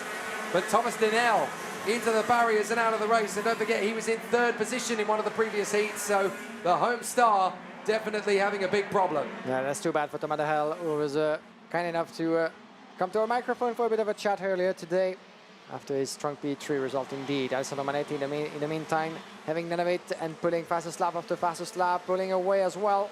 1 full second from Di Castro in second place, from Jeroen Bos after Mirko Mizzoni, sorry, in fourth place, from Spagni, Simonetti, Pagani. And you can see Solica driver on the sideline, fortunately being pushed a little bit out of the way after that incident in the upper part of the track. We already lost 5 drivers in the early stages of that race, and this is Natalie Schetz actually, it was Tony Kretz, shall I say, was on the far side, as Andrea Spagni is putting in the fastest lap. He's going to try to get close to Mirko Mizzoni. Those two split by just 0.3 of a second for P4. Yeah, you got to feel for Natalie Kretz, making her come back to racing for the first time in quite a long time. Now here's the incident. Right, Manetti diving through on the inside of Mizzotti. He went on the curb and then he cannoned into the side of Mizzotti. So that's what it was. As Manetti was making the overtake, he just clipped one wheel on the curb and the car drifted into the side of Mizzoni's car by the look of it. So that's definitely going to be debated afterwards. But still, Mizzoni was the one being investigated. So with different angles of camera as well, maybe the official thought that since Manetti launched his attack halfway through the corner, it was on the inside line, they were side by side, and at this point, maybe Mirko Mizzoni just turned a little bit too tight on Manetti, trying to protect his position, so maybe they thought that maybe there was a bit of a too aggressive move outside of a very fast right-hander. So remains to be seen, but as a result, Mizzoni was doubly punished on that one, with 3 places lost and a penalty, or a potential penalty. We're not there yet, is being investigated as a result. Well, we'll have to see what the outcome of that is going to be. For the moment, of course, Manetti just needs to get on with it and stretch away up front. He's just done another fastest lap, a 46.9 this time in front of Andrea Di Castro and Jeroen Bos. Now, this is what happened to Thomas Denel. So Thomas Denel has got somebody on his inside, but he's actually made a big launch of it and gone over the top of the parallel in there. And that has well and truly put the privateer out of the race. Thomas Denel, bitterly frustrating, making the overtaking move, but it didn't work because he ended up tangling over the wheels of his opponent. And that's very much game over then for Thomas Denel, the German driver. As Manetti continues to lead, Di Castro, Bos, Mizzoni, Spagni, Simonetti, Pagani, Vasha, Ducrot, and then it is, of course, Erasmus Algard. So a very interesting and intriguing battle, but there's only 30 of the drivers still left out of the 35 that started it. But Manetti holds the lead. Whether or not he'll be able to keep it is very much dependent on how it all plays out in the steward's office afterwards. Lap number 9 out of 13. We're getting near the conclusion of that KZ2 Master qualifying heat A versus C. This will be about done and dusted for the over 35 years of age competitors. 336 under investigation. Oh, a nice move around the inside in turn number 11 it was, as it keeps on fighting further back, trying to identify who that is with the numbers. Ciro Constantini, as you can see, being investigated, as he's currently a little bit further back into the classification. But now Manetti with 1.3 seconds has no trouble at all to see the checkered flag where he is in P1. It will be about time for him. He should have had 3 wins so far. He only has 1 after losing the first due to a jump start penalty. Natalie Kretz had to retire, and she's being investigated as well for what happened during the incident. Almost a second splitting Di Castro and Jeroen Bos. Jeroen Bos who went through some trouble as well in his previous qualifying heat, but he finished at the back end of the order, the pole sitter of the Le Mans FIA Karting World Cup KZ2 Masters last year in Le Mans. And certainly one of the favorites all the way to the final. He will have a bit of a job to do in the superheat as well, to climb through the ranks of the grid. As we just entered lap number 11. So with 2 laps still to go, 3 laps still to go, my apologies, Manetti still holding on in front of Di Castro and Bos, Spagni and Mizzoni. Now Mizzoni has actually fallen down the order. He's not actually been able to recover it, because Andrea Spagni, of course, was behind him. And so now it is looking ever more that Mirko Mizzoni has got more difficulties with that kart than meets the eye. What it means is that Manetti is going to be 3rd in the rankings, and Mizzoni is still going to be 4th in the rankings, but only just to Andrea Di Castro. Now, if Di Castro can pick up the pace and go after Manetti, and make up 1.6 seconds and then challenge him, then the tables will turn slightly. But you're watching Spagni and Mazzoni. They are currently debating 4th position for Mazzoni. That would only give him a handful of extra points, but crucially, that would be enough to give him a decent gap over Andrea Nicastro, that it wouldn't really cause him too much of a headache. He'd be able to stay on the front row of the starting grid for Superheat B alongside Daniel Bray, as Davide Fore looks like he's going to be alongside on the front row of the grid to Alessandro Manetti, who is currently leading. However, Manetti, we think, may well end up having a conversation or two after this race. So nothing is ever certain, nothing's decided. Nicastro, though, second from Boss, Spagni, Mazzoni, Simonetti, Pagani, Vasha, Ducro and Haugard. And if I were you, I would tune in tomorrow for the first of the 2 Superheat of the KZ2 Masters, the Superheat 8, that will be actually opening the program tomorrow, starting at 10:25. 10:20 we will be live, because as you said, we're going to have Davide Fore and Alessandro Manetti sharing the front row of the grid. 6 world titles of karting as an appetizer of the final to come. Thierry Delray, the driver, team manager and chassis builder with the German factory of Mach 1, did have the best of qualifying, of course, after a difficult setup, a switch of chassis that proved unsuccessful in his qualifying performance, and ever since he's been busy climbing through the ranks of each of his qualifying heats. And this time around he's being able to climb 5 places up to P15. It's going to be a strong performance to give out for the Belgian driver. But Manetti comes through to take the victory. He finishes off in fine style. And so Alessandro Manetti will get the win here from Andre Nicastro and Jeroen Bosch. From Andrea Spagni, Mirko Mazzoni and Emanuele Simonetti, then Marco Pagani and Jendro Vasha, Emmanuel Ducro and Rasmus Haugard. From Bruno Van Zan, Michael Bunker, Sebastiano De Matteo and Eric Hubert from Thierry Delray in 15th position.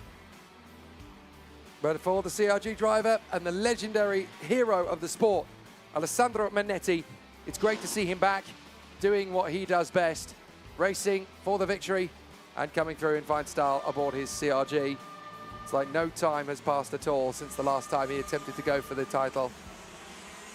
And so Alessandro Manetti continues to put on a great show, no matter what the race circuit, no matter what the year, no matter what the era. Alessandro Manetti doing a fabulous, fabulous job as he continues to run at the front end of the field here in KZ2 Masters. And that well and truly confirms the starting pole positions of the Superheats for KZ2 Masters tomorrow. It's going to be Davide Fore and Daniel Bray that pick up the poles. Alessandro Manetti and Andrea Nicastro from Jeroen Bosch and Andrea Spagni.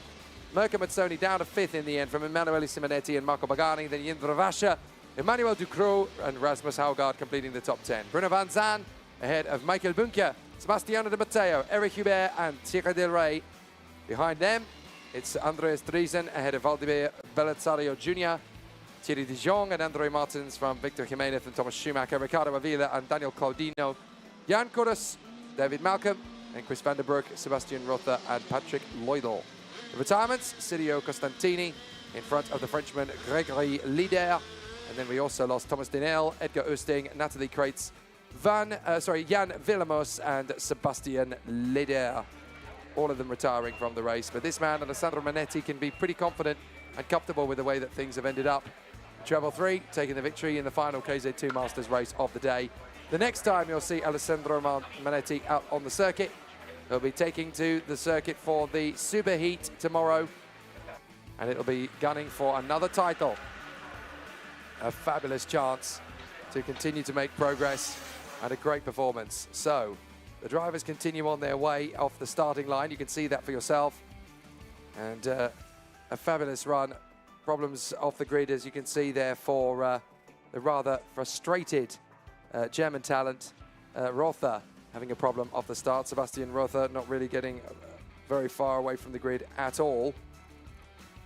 But certainly a very exciting competition for all of the drivers continuing here, as we see so many talented race drivers continuing their prospect. So now they will continue to make good hay while the sun shines, and still the drivers race and rage and battle on.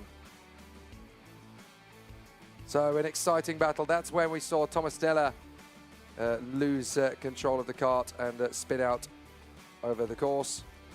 A real disappointment there, unfortunately. But it was kind of inevitable to a certain degree. And still there is more to come. Still there is more battles to come from KZ2 Masters tomorrow. They're not done yet by any stretch of the imagination at all. It'll be a tough one, that's for sure. But we're going to see what these guys are really made of going into tomorrow.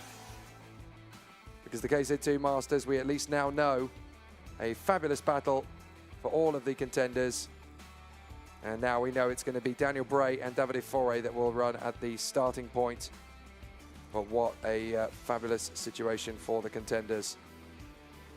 So as we head down to the pits, Guillaume Alvarez is there, ready to talk to some of our protagonists.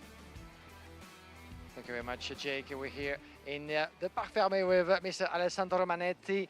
Good to see you at Wackersdorf, of course. You are one of the karting legends of the past 30 years, and you've proved it once again so far this weekend. You will be starting on the front row on the superheat tomorrow, and one of your old rivals by your side, Davide Fore. How do you feel about this overall performance in the event? I'm really happy to be here, of course, even if I had a big accident 2 weeks ago. I'm feeling okay. What I can say, I'm very happy and I'm feeling very good. The feeling with my engine and with my chassis is fantastic. We make an incredible job with my mechanic and my team. What have you made of the level of competition that you found in the KZ2 Masters? Has it been hard racing for you to go through up the first echelons of the field? Did you have to really give it everything? Yeah, for sure. All the races has his story. So for race, you need to be okay. You need to be 100% with the body, with the mind. Of course, it's a race, an international race, World Championship. It's always hard. Fantastic. Thank you very much for talking to us, and good luck for Sunday. And Jeroen Bos is going to take your place. Thank you very much, Mr. Manetti. As we welcome Jeroen Bos from the Netherlands. Jeroen Bos, and again, good to have you in Wackersdorf. We saw your performance and your driving talent in Le Mans last year. You took pole position in France. This time around, you gave us a beautiful P3 on track. So it gives positive vibes emotionally, physically for the big day tomorrow. Yeah, I think our pace for tomorrow for the final is good. You know, it's 25 laps on new tires, so you need to push 25 laps hard. And I know our package is really good for tomorrow. So, but unfortunately, I think I have to start a little bit back because I have one heat. Somebody hit me out, so that's a little bit bad. But we got tomorrow first a super heat, so we can come back more to the front, and then the final. Let's go. Fantastic. Hartelijk bedankt. Thank you for talking to us, and good luck for Sunday. Jeroen Bos from the Netherlands. Here we go, back to racing. Thanks, Guillaume. And there's only one race to go for each of our KZ2 drivers out there. A very busy time for the KZ2 competitors. They've had 6 qualifying heats building up to this, 3 yesterday, 3 so far over the course of Saturday. But there's just one more for them all to do, and that means that the 8 groups will take on 4 KZ2 heats now. As we walk our way through this Pro Kart Raceland paddock in Wackersdorf, it's very busy, it's very bustling, it's full of incredibly friendly and charming people who love their motorsport and absolutely adore their karting. They say you can take the racing driver out of karting, but you can't take the karting out of the racing driver. Many of them have come back here, some of them even to watch rather than participate. There is something about this sport that just gets to the DNA of a racing driver and a racing fan. You can fight and you can battle in any form of car racing that you like, but nothing will be as physical, nothing will be as brutal as this. And for the man on pole position, Alex Powell, it's now or never to try and get himself into pole position for a superheat here at the FIA Karting World Cup for KZ2. Qualifying heat C versus E. It's make or break for Alex Powell alongside Daniel Stell on the front row of the starting grid. Then it's Ivan David and Matthias Mogato, Jean Nomblo and Marcus Kayak from Thomas Stochamanis and Tim Troga, Andrea Dali and Samuel Iliapardi, Daniel Mathieu and Brandon Nilsson from Vincent Wanagu and Lucas Czechia, then Jesper Sjoberg, Giorgio Carrara, Ken Oscar Algra, Loic Vindica, Jay Cool and Lucas Reybok from Morris Schenk, Alessandro Zucco, Alexander Rothschop, Burgven Velk, then Lucas Shabinskas, Cohen Dorn, Ines Kilmesis, Alexei Yeleva, Tim Verelst and Eliska Simonova. Time to bring the German driving talent of Daniel Stell to the front row of the starting grid. You would not believe how many German fans of motorsport have popped out here to see it. They absolutely adore their racing and they love it from karting all the way to the pinnacle. There's something about the plethora of the audience of motorsport in Germany. I once attended a GT race in Germany at the Sachsenring, and there was actually more fans there than there was for the Grand Prix that year, such as the partisan and passion of German motorsport fans. They love it down to their bone marrow, and it's very much something that has galvanized them ever since the emergence of Michael Schumacher in the early 1990s. But it doesn't matter what type of discipline you give a German motorsport fan, they will adore it. Touring cars, they love it. GTs, they love it. Grand Prix, they love it. Karting, they really love it. It's something that's right down to the heart of the sport. There's not many national titles that are as passionate around the world as some of the regional and intercontinental stuff. The German class of karting is very partisan, very passionate indeed, and the drivers and stars that come out of it get the chance to now battle away here in KZ2 Masters. They want to battle up at the sharp end of the dais. But for Alex Powell, a chance to run from pole position in the Superheat tomorrow is on the rise.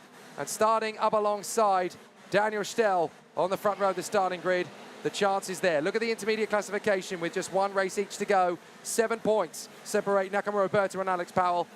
9 points separate Nakamura Berta and Nils Troga. And then it is just 12 points that separates him from Daniel Vasselay. Here we go, the last race of the day in these two groups. Can Alex Powell get off the line in first position? The answer is yes, he can. So no problems at all for Powell off the line. Daniel Stell is going to struggle to hold on to second position down to the hairpin because Ivan David has leapfrogged him, and there's problems at the hairpin. One or two drivers going out wide. Certainly one of the Maranellos in trouble as everybody else got through without incident. We'll have to double check. Certainly in turn 4, it's a little bit nip and tuck. And up at turn 6, likewise. But everybody has just about made it through without too much drama. But Alex Powell in front of Ivan David and Daniel Stell. No worries at all for those three. Up in 4th position, that is the hard-charging Estonian, Markus Kayak, who has come through into P4, and he is already trying to take on the top 3. And here we go for C versus E, the last qualifying heat for those two groups. And Alex Powell is the first one to shoot.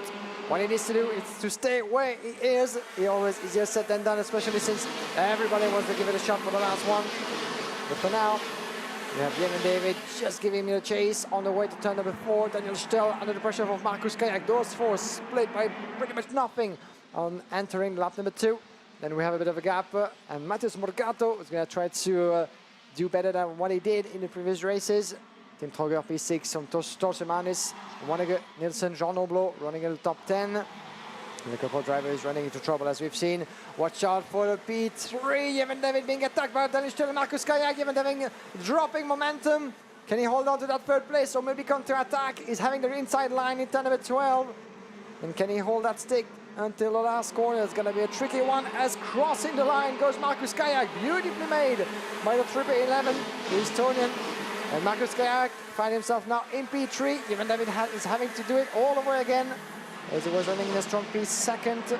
Vincent Wanneger is being warned by the officials, but it was a very smart move by Markus Kayak. He saw that around the outside on the entry of the last corner. It couldn't go any further, so he switched the line and actually surprised Ivan David on the exit back on the throttle. It's about 9:20 at night at Colombo in Sri Lanka at the moment, and the fans there are obviously going to be reeling to watch Ivan David battle away. We've had another overtake on him by the look of it. I think Matheus Morgato got the move as Ken Oscar Algra parks the Maranello in pit lane and joins the 176 of Maurice Schenk in front of him, that has also retired from the race. Jesper Sjöberg having problems, and indeed Morgato did get back past Ivan David, and now he's going to have to deal with Tim Troga as they go wheel to wheel. Ivan David determined to keep him back, but Troga will continue to fight. Ivan David slides onto the curb, and that is going to allow not only Troga but also Stoltjamanis and Wanneger to go through as well. Ivan David going backwards here, careful, get that door slam firmly shut, do not let anybody else come by.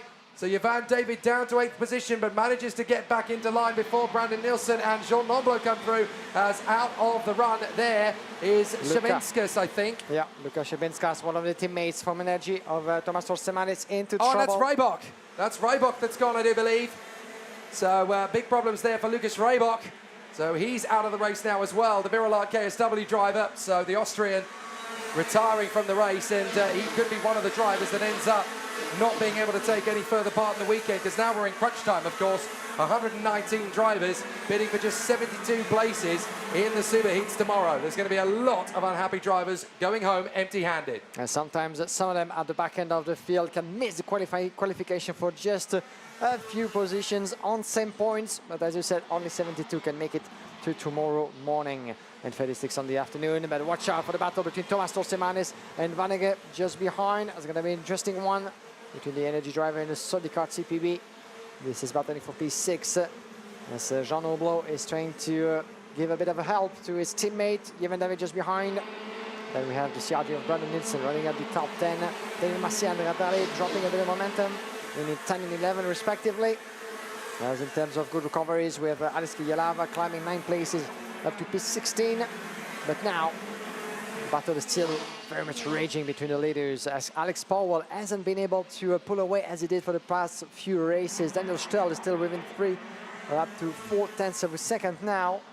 And since his last win, Alex Powell, of course, got back to his previous setup, the one that helped him win all of his qualifying races at the start of the day. Morgato! Yeah, around the inside goes Morgato and Marcus Kayak for P3. So a lovely move there from Morgato, the Brazilian driver, getting into 3rd position. And there's a huge cheer that comes from the main straight because Thomas Stoltjamanis has dived through into 5th position and he's brought the entirety of Latvia with him to cheer him on. So Stoltjamanis up to 5th position, doing a grand job in the energy course. But Stoltjamanis still with a lot to do here. A big dive at the inside coming from Troga, but he can't get through on Wanegu initially. Now he's got to try and fend him off as he does get through the next part. He's going to have a lot of pressure from Nomblo, David and Brandon Nilsson. So Yvan David, the Sri Lankan, along with Jean Nomblo and Brandon Nilsson, all dueling away. Daniel Mathia trying to get his way through there in the DBK machine as well. So a lot of pressure. Andrea Dale is next up, and a big dive at the inside as through, making the overtaking move. That is Jean Nomblo on Tim Troga. So Jean Nomblo gets the overtaking move up at a 7th position. Thomas Stoltjamanis, meanwhile, going after the Estonian Marcus Kayak. Jean Nomblo being the first one of the 2 CPD teammates to make Tim Troga pop up for P7. Let's see if Yevhen David can emulate the move of his teammate. Around the inside he goes. Oh, this is Brandon Nilsson that we've seen, and we've just lost another driver in this qualifying heat, and this is Eliska Simonova by the look of it, as she's having to park a kart on the outside of the track. Thomas Torstemanis pulling out another fastest lap. Way back with the leaders for a brief moment. Alex Powell and Daniel Stel split by just 3/10 of a second. I think it's actually Alessandro Zucco, but I think we've lost Thomas Stoltjamanis. I'm fairly sure Thomas Stoltjamanis has just dropped out of the race. He's gone. So what is? Oh no, he's back in position. He had an issue with his transponder there for the moment. That's why.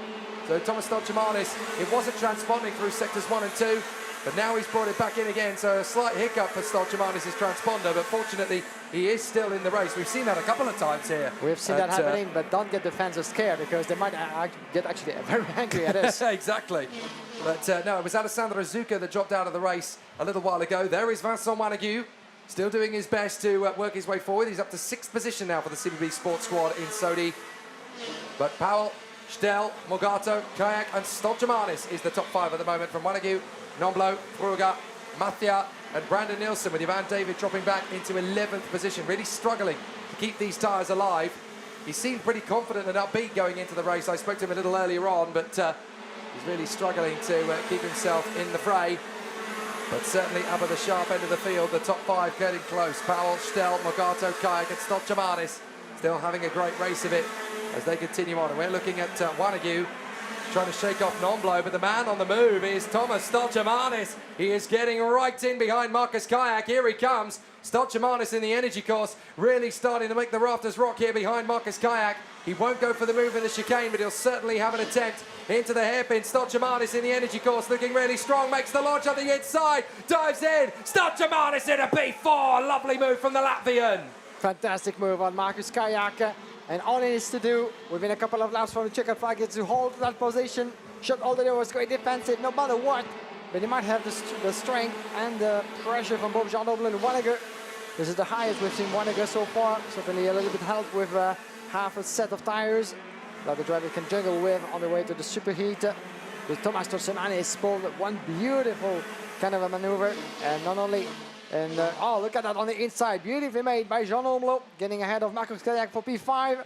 The door was open and Jevan David was keen on diving through. This is Wanneger, my apologies. Was keen on diving through as well. He's going to have to wait a couple of corners to try to do that. As Markus Kajak, there's a bit of fire in the house for the Estonian, I'm afraid. He was dropping places after places after Storsemanis and Jean Nomblot. Can Wanneger launch an attack as we're getting near the conclusion already of this race, but Wanneger having a good exit, putting everything into this solid machine, and on the way to turn number 4 we might see a move on the inside, but Kajak is going defensive. And no late move from Wanneger. Well, Wanneger tried his best, Kajak sliding, power sliding through turn 4, almost losing the back end of the kart completely. Now he's having to go ridiculously defensive on the inside lines to stop Wanneger and Tim Troga from coming through to make the overtaking moves. Alexander Rothschild joins the investigation list, but the last lap is already upon us, and the young man up in the front end of the field, Alex Powell, for the Prema Racing team, is coming through. Big moment there as Wanneger loses out to Troga on acceleration, so big problems for Wanneger on the final lap. But Alex Powell comes across the line and he guarantees himself superheat pole for at least one of the 2 races tomorrow. Only one driver can now overhaul him in the standings, and that is Kian Nakamura-Berta. Even if Niels Troga were to take the win in the final heat for him, he will still only be on 324 points, and that means that Alex Powell is guaranteed a superheat pole now. We don't know whether it's going to be the A or the B, but certainly Alex Powell has done what he needed to do. 6 wins and a 9th place finish means that Alex Powell is guaranteed super pole for at least one of the 2 superheats. Excellent work from the young Jamaican for the Prema Racing team. He's been absolutely superb all the way through the week. Fastest in the time qualifying group. Win, 9th. And then 2 more victories for Alex Powell. Exactly what the Jamaican wanted coming into this one. An excellent display from the Prema Racing youngster. And he manages to hold off the attentions of Daniel Stell, Matthias Mogato, Thomas Stolchemanis and Jean Nomblot towards the closing stages. And so for the fans of those particular drivers, it's time to start the walk home, but there are still 3 races to go. Alex Powell guarantees a super pole, but which one? We'll find out. Daniel Stell and Matthias Mogato, Thomas Stolchemanis, Jean Nomblot, Markus Kajak, Tim Troga, Vincent Wanneger, Dan Mathia, Brandon Nilsson and Jevan David in front of Andrea Dale and Lucas Schecha. Then Giorgio Carrara, the Argentine, ahead of the Australian Jay Cool for the Modena Parolin squad. 16th place going the way of Samuele Leopardi, the Italian, ahead of Sweden's Jesper Sjöberg. Then it is Ruben Vilk in front of Ines Kilnevicius, and then Alexei Jaleva from Loic Vindica and Alexander Rothschild. Eliska Simonova and Lucas Shabinskas round out the field, with retirements coming from Zuko, Reybok, Algra and Schenk. Non-starts for Koen Dorn and Timber Elst. Alex Powell finally breaking into a smile. All the hard work. He has got himself 6 wins out of 7. And with that, Alex Powell guarantees pole position for one of the super heats. We don't know which it's going to be yet. We don't know if he's got the job done overall or whether he'll clinch it for second to get super heat pole B. But either way, the Jamaican has been almost perfect over the course of the day. But in World Championship week, nobody is unbeatable. And that is exactly what we've seen over the course of the day. You can see just how tough it was off the start. There's several drivers in the field just having a moment or two here or there. So Alex Powell in a fantastic performance.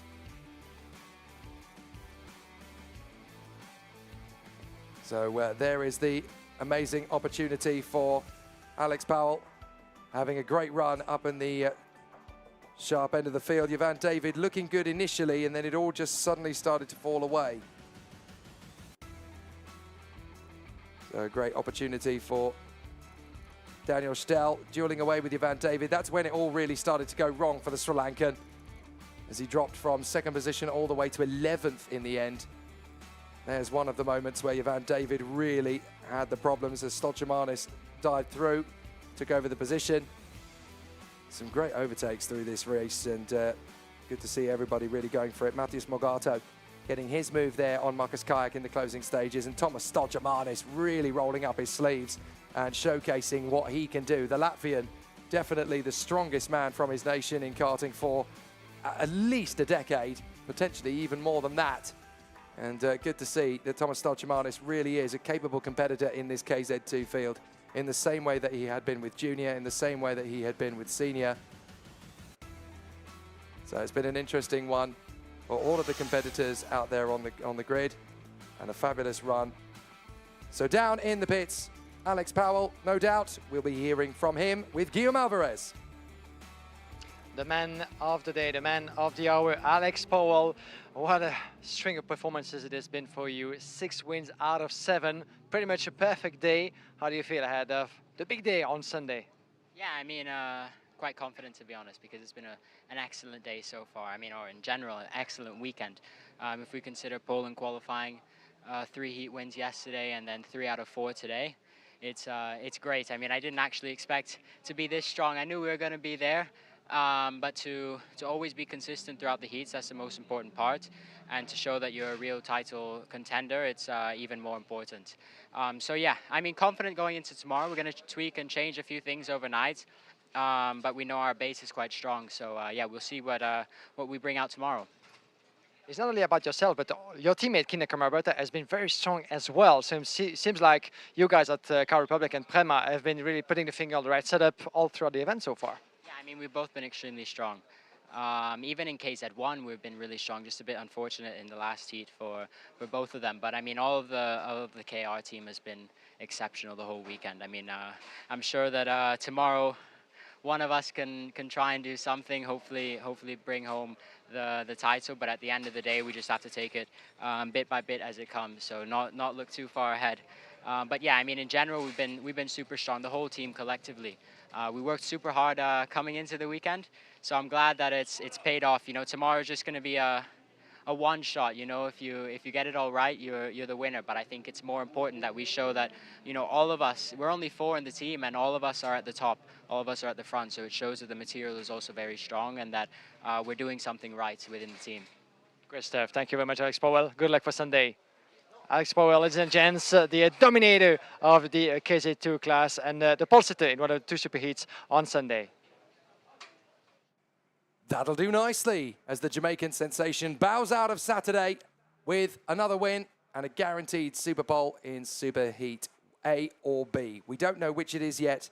I'm sure we'll find out, but it's definitely been a very exciting competition leading up to this stage. What we do get to see now, though, is his main rival, Kian Nakamura, trying to seal the other super pole.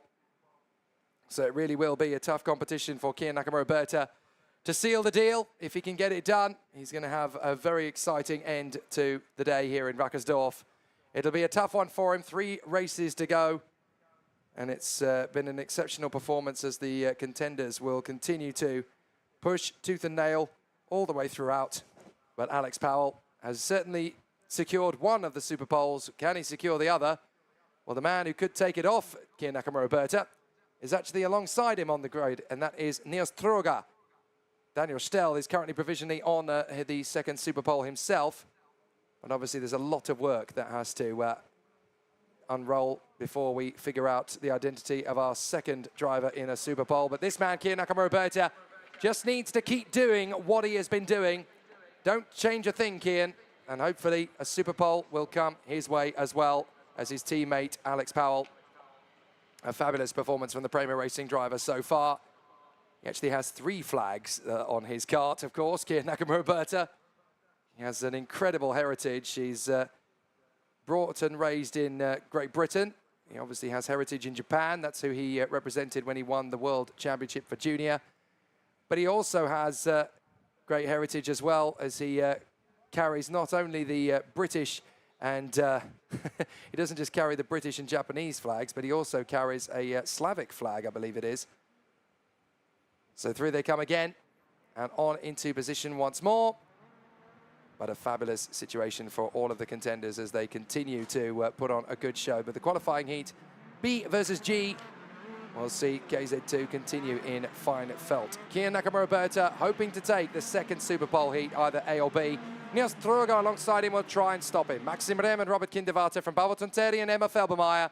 Artem Sevrukin alongside Juliana Holtzem, then Lucas Samalisto, David Levinsky, Andrei Marisic, Valentino Fritsch, Jelian Galassin and Robin Glerum. Then Tim Lucati and Tim Gerhards from Theodor Oddmark and Viggo Hjorvard. Alex Marigliano and Enzo de Cruz, Jake Kladich and Nasha Tunion from Jesse Kirby, Nathan Krang, Emmanuel Mai, Patrick Janssen, Karol Pasovic, Hannah Lang, Kay Perner and Archie Tillett. A very busy grid for their final heat of the weekend. It's going to be very tricky indeed. But let's see how it is all going to play out for all of the contenders. We will have an incredible battle to watch as the drivers continue to put in a strong performance. But certainly for young Kian Nakamura-Berta, he has an amazing chance to move himself further forward.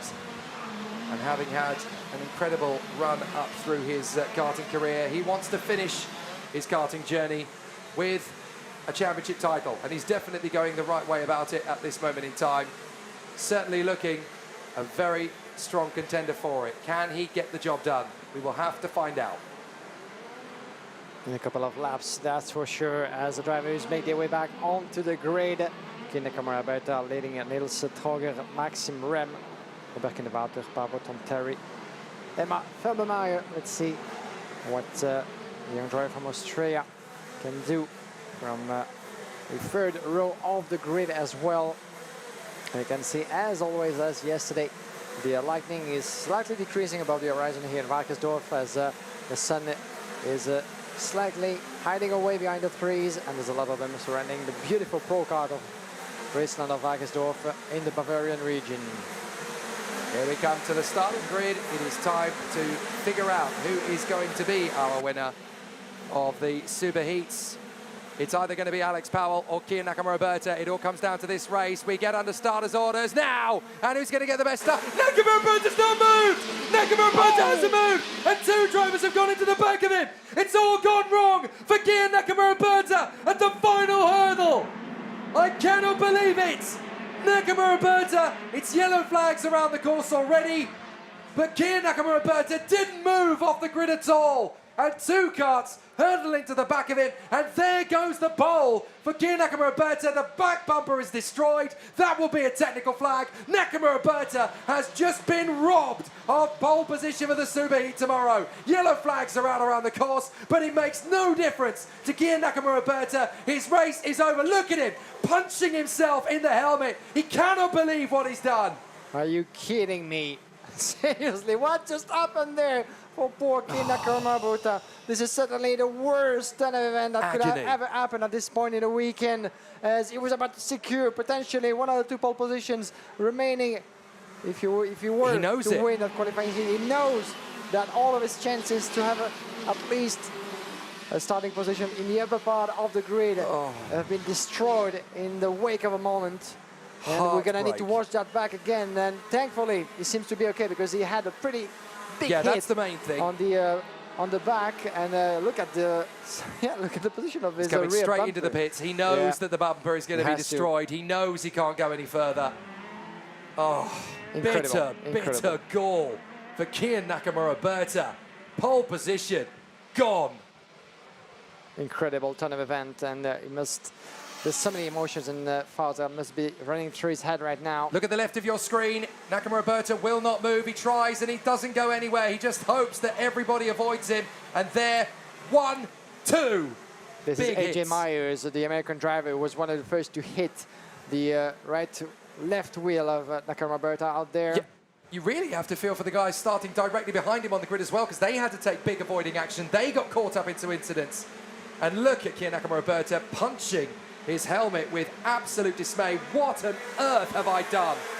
I've just thrown away pole position in the World Cup. He cannot believe what he's done. I think we've just gone back to racing again.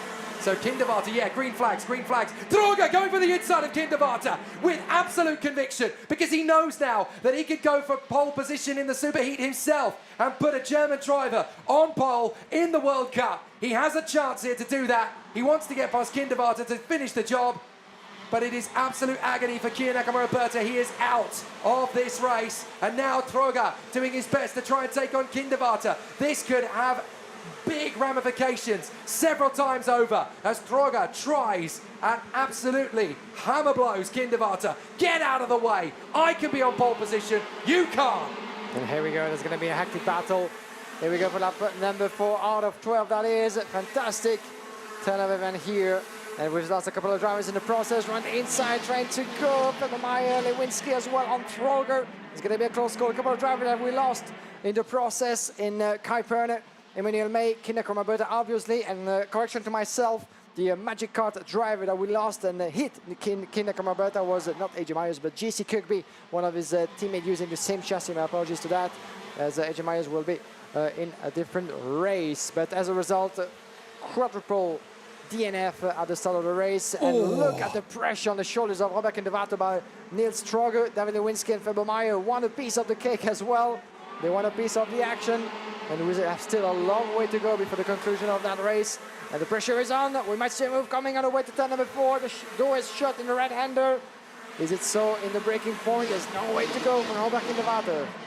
So can Troger pull away now, having got past Robert Kinderwater? Can he secure this and see? Oh, contact further back.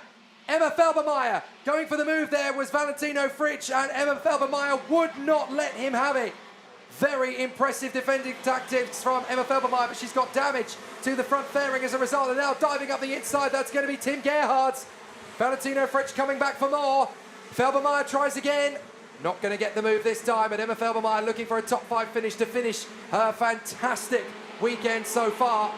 Emma Felbermeyer almost certainly going to be one of the drivers that could well get through into the superheats. She has to keep pushing though. She's not done yet, but what an unbelievable opportunity this is for Niels Troger. A big slide on the inside for Valentino Fritsch, and that caught Emma Felbermeyer out. It also catches out Celian Gelisin, who ends up losing a little bit of traction there.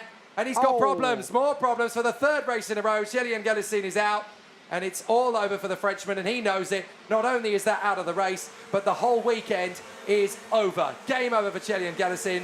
I don't even want to think about the words that he is saying in his helmet, but it's all over for Celian Gelisin.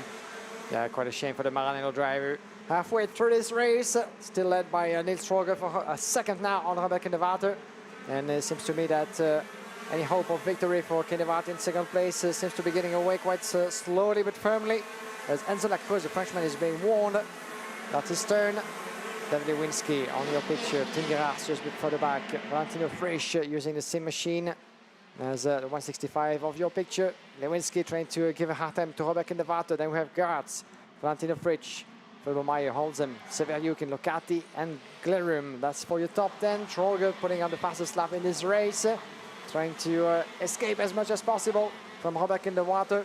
And as it stands, due to the unfortunate turn of event for Kinder Roberta, Niels Troger, if he stays where he is, could actually end up with one of the 2 pole positions, the other one in the hands of Alex Powell. And he will not be caught, Niels Troger, in second position if he gets that, because even if Daniel Vasile wins his heat later, he will only be on 323 points, which is 1 less than Niels Troger. So for Niels Troger, this is not just the chance to win the final heat of the day, but it's also the chance to get Superpole Heat B. He will not be beaten if he holds on to this victory. So clearly, the German crowd here absolutely relentless in their support of Niels Troger. Look at the devastation for Kier Roberta from the top of the tree, sliding down to 3rd at the moment. If Vasile gets the win, he'll slide down even further.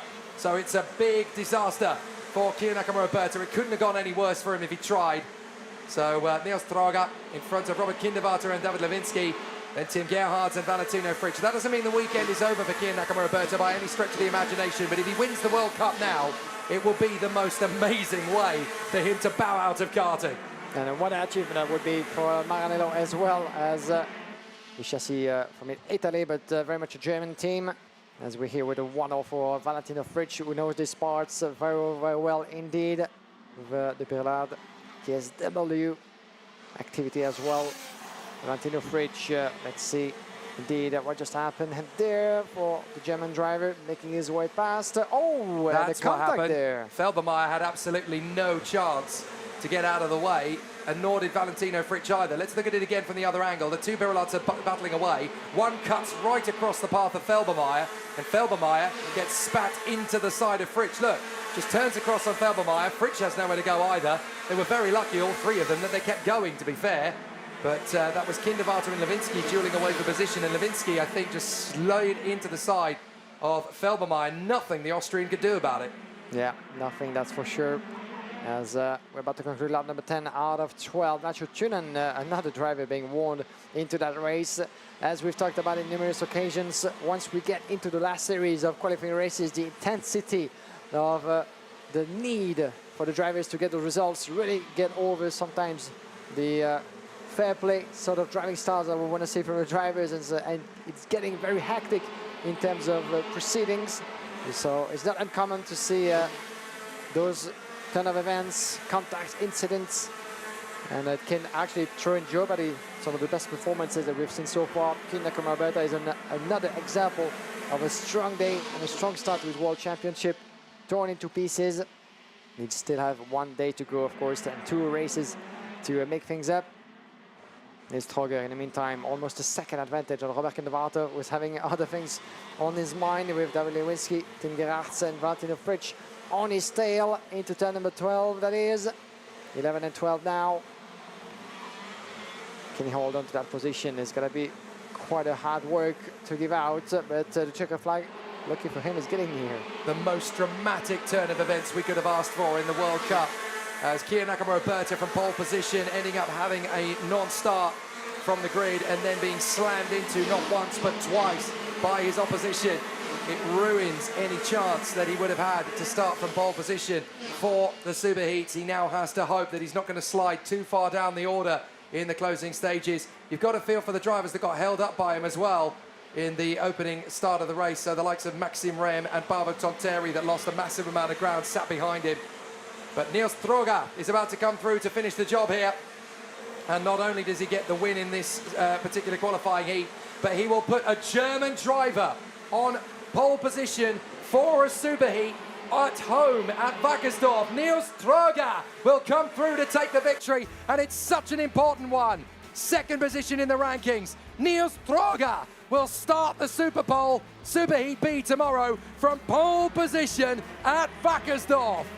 What an opportunity for Nils Troger. What an opportunity for the Maranello SRP team. They will start the home race in the World Cup from pole position. It's heartbreak for Kian Nakamura. It's bliss for Maranello SRP and for Nils Troger. On German soil, a German will start from pole position in the second superheat in the KZ2 FIA Karting World Cup. Fantastische for Nils Troger. Absolutely majestic drive all day long. He's barely put a wheel wrong at any point. And his consistency, his discipline, and his calm, cool nature has put him into the front row of the starting grid. Following on the incredible legacy started by David Trevelov, who of course has now gone on to the world of KZ. Continuing it on is Nils Troger. He has a pole position for the World Cup at home. Robert Kinderwater second from David Lewinsky, Tim Gerhardt and Valentino Fritsch. Then Artem Severukin ahead of Juliano Holzem and Tim Locati. Robin Glerum and Alex Marigliano. Andrei Matisic in front of Viggo Hjorvard and Emma Felbermeyer. Maxime Rem in 14th ahead of Jake Claridge, the Australian. Then in 16th place it is Enzo Le Cruz ahead of a very frustrated Lucas Samalisto, a bitterly disappointed Pavo Tonteri. Theodor Odmark in 19th in front of the Spaniard Nacho Tunion. Then Patrick Janssen, Archie Tillett, Hannah Lang and a bitterly disappointed Karol Pazovic. Retirements aplenty.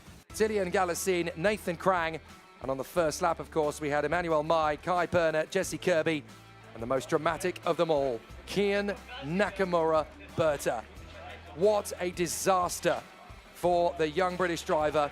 What an opportunity for this man, Nils Troger, the German on the Maranello SRP at home at Wackersdorf in the World Cup. He will start the Superheat B from pole position. Bring it on. What an opportunity for Nils Troger. Here's the restart. Here's the replay of the start again. Poor Nakamura Berta doesn't go anywhere. He gets hit once, then twice, and it's game over for Kian Nakamura Berta in pole position. Who knows how far he's going to drop, but it's devastating as he gets the two big hits. And poor Kian Nakamura Berta knows at that point his bumper is destroyed. He can't keep going. It's agony for Kian Nakamura Berta. Pole position gets away. He bangs his helmet with frustration. He cannot believe that it's all got away from him. The bumper destroyed. He pulled away. He pulled off. Nils Troger battling away with Robert Kinderwarter from the start. In fact, Kinderwarter actually getting fractionally in front of Niels Troger on the start. And then he managed to duel with Niels Troger several times over. Troger knowing there was a big opportunity to go for the victory. Going to be fascinated to see what happens because Robert Kinderwarter is also under investigation for that restart. But then we had some trip-ups as first Lewinsky crossing against Emma Felbermeyer and then Felbermeyer drifting into the path of Valentino Fritsch. That could have been a lot worse than it was, but certainly a top 5 finish destroyed for Emma Felbermeyer. She could have had the top 3 out of all of that. Was certainly looking for 3rd position at that point, but damage to Felbermeyer's kart as she drops down to 13th place. Valentino Fritsch would finish 5th. Lewinsky would finish 3rd. Jelian Galician's week comes to a premature end as he comes out of the race, and he was absolutely fuming. 3 races in a row, the Maranello driver out. There were still great battles for everyone else, but a little bit of airborne moments for one of the DRs, I think that is. That might have been Artem Severuk in the 215. It's actually Andrej Matisic. But Niels Troger will start from pole position tomorrow in the Superheat B. So too will Alex Powell in Superheat A. But that must be great excitement now for the Germans who have been waiting since 1980 for a German kart racer to lift a world title. You've got to go all the way back to Bernd Schneider at Le Creusot in 1980. Let's see how Niels Troger is feeling with Guillaume Alvarez. History in the making in Wackersdorf, and then wonderbare result for you, Niels Troger. Congratulations. You're one of the pole sitters of the FIA Karting World Championship event in Germany on Seoul. You must be over the moon. I'm really, really happy with the result. The last seat was just stunning, and also our chassis and the engines work perfect, and I'm feeling really, really confident for tomorrow. Yeah, confidence must be high, certainly. 3 wins for you.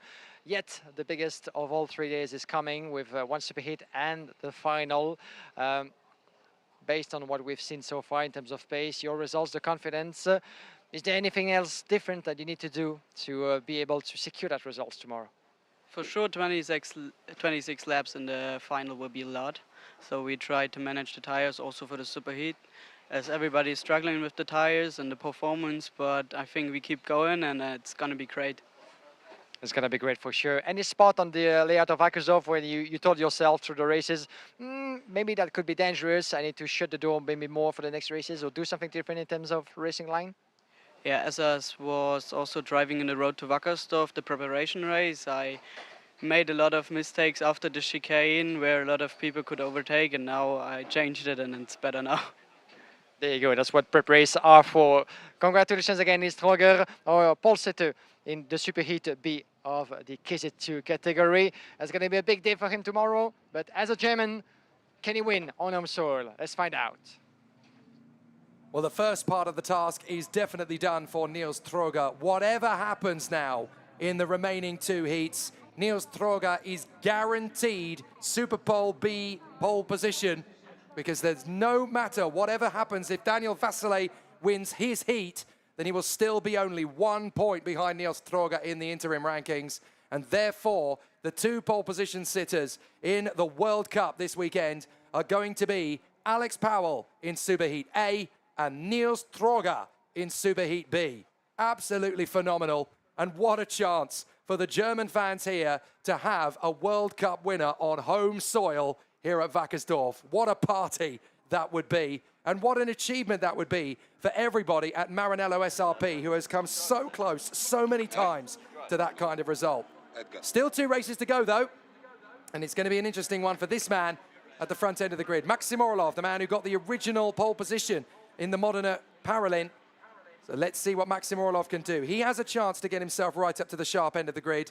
He won't quite get the pole, but he'll certainly get a decent result out of it. And the man starting alongside him on the grid is the South African talent, Nicolas Roos, for CRG Holland. 2 races to go, and let's see how these final 2 races will sort out the rest of the grid, as poor Kia Nakamura Berta will have to just sit on the sidelines and watch it all unfold, knowing that he has no further part to play on Saturday afternoon. What an interesting situation, and it's going to be a tough race for sure. Maxim Orlov and Nicolas Roos from Thomas Imborg and Alessio Pacini, Egon Nozov and Gavin Loyer, then Christian de Klein, and Adrian Maliero from Thomas Rakel and Norton Andreessen, Alex Kubenko and Vladimir Vokalantsev. Then Tigran Brodatian and Max Schleyer from Bruno Mulders and Jeremy Potin. Then Florian Breitenbach and Gabriel Calva from Fotis Sotoropoulos and Mark Negruzza. Oscar Steinbach and Max Stanger from Jose Gomez Gutierrez and Sim Liedmar. Sebastian Bellucin, Finn-Erik Wismer, Damien Dreux, Albert Stodeisen, Simon Billman and Alexander Gladstein. 2 races to go, and there's still quite a lot of drivers that can get themselves a decent starting position for the Superheats tomorrow. But that result has completely transformed the landscape of this World Cup. It was looking like it was going to be Prema Racing dominant at the front of both grids. Now, all of a sudden, Niels Stroger and Maranello SRP believe, and they've got every reason to. They might just come through for a World Cup title. And what better place to do so than in their back garden? My goodness me, there's a great opportunity coming.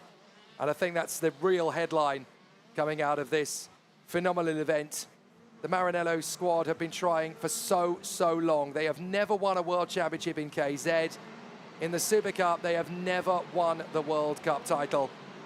It's been won in the past by Energy Course for Dorian Vocalacci, Ryan van der Berg for DR, Thomas Laurent and Matteo Vigano for Tony Kart, Pedro Hilbrand and Arturo Cabanel for CRG, Alexei Orlando and Emilian Denner for Sodi Kart, and Lorenzo Travasanuto for Parolin, along with Simone Cunati for Birol, despite the fact it was not the Birol Works team. It was obviously the Modena squad that now takes up pole position for Maxim Orlov aboard their new Parolins, but it's never been a Maranello. What if tomorrow they could get the job done? Oh my goodness, they are going to go to bed so excited. Meanwhile though, 2 races still to go. No Potin, no Kawa, and no Damien Dreux. They've all pulled out of this last race. I think they all know they're not going to go any further in the week anyway. The green flag flies at the back of the grid. Time to go racing for the penultimate time before we get to the Superheats. Time for these drivers to showcase what they can do. It's a false start, we're told.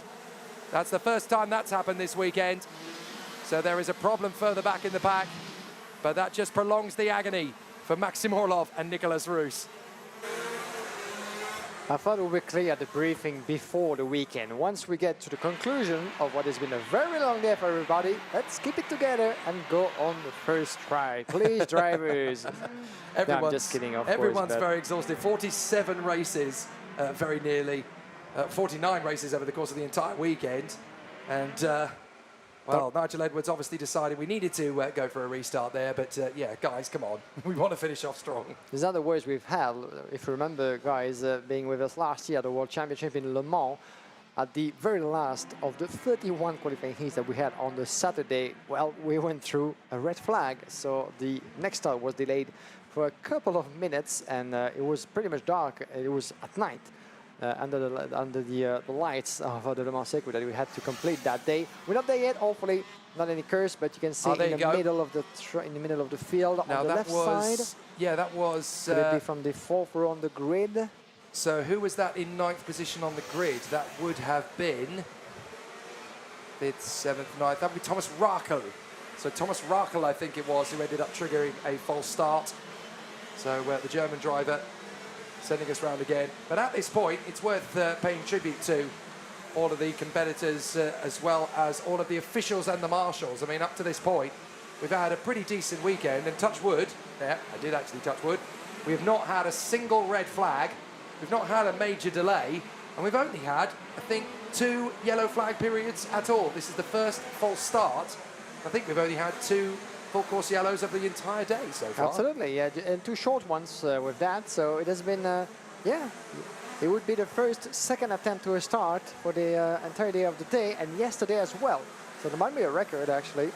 But it's fair to say that when it comes to gearbox karting and those standing starts, different procedures than what we used to as well in the direct drive classes when it's a running procedure, and that happens certainly more often in those classes. But this is my favourite starting procedure in karting, the standing start in gearbox. It's such a thrill. Green flag flies at the back of the grid. Now we can go racing. The lights are on. Now we go racing. Good start from the pole position. Not as good as Nicolas Roos, however. Roos has got a better one. Maxim Orlov is going to slip down to about 4th or 5th position already. So Nicolas Roos has the whole shot as they go through the first hairpin. And up to second place, that is Thomas Imborg, I think, who has come through into P2. Pacini is there in third position. Oh. And there's problems as they jockey for position. A couple of drivers making some contact. But I think just about everybody has managed to get through in one position. And I think we had a bigger contact for Vladimir Verkelantsev with the Formula K machine. He just went a little bit airborne on the wheels of someone else, but kept it going in this opening lap. Yellow flags in the middle. Yellow flags in the middle of the course.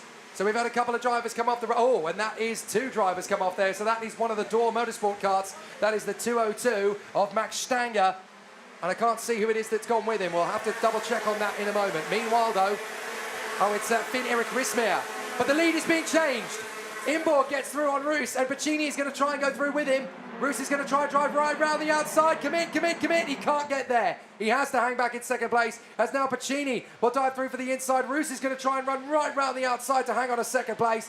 Good defensive tactics from the South African. Great work from Nicolas Roos to hang on to second for the time being. Yeah, and great racing as well. Thomas Hembourg taking advantage of that situation, pulling away from P1. Nicolas Roos going defensive. Look at him changing the line.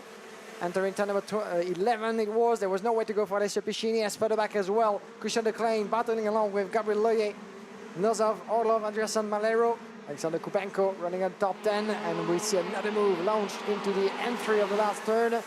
And back into contention, Egor Nozov. And there goes Pacini, dives in on Nicolas Roos. He had plenty of space, plenty of grip in the tyres to make that big move.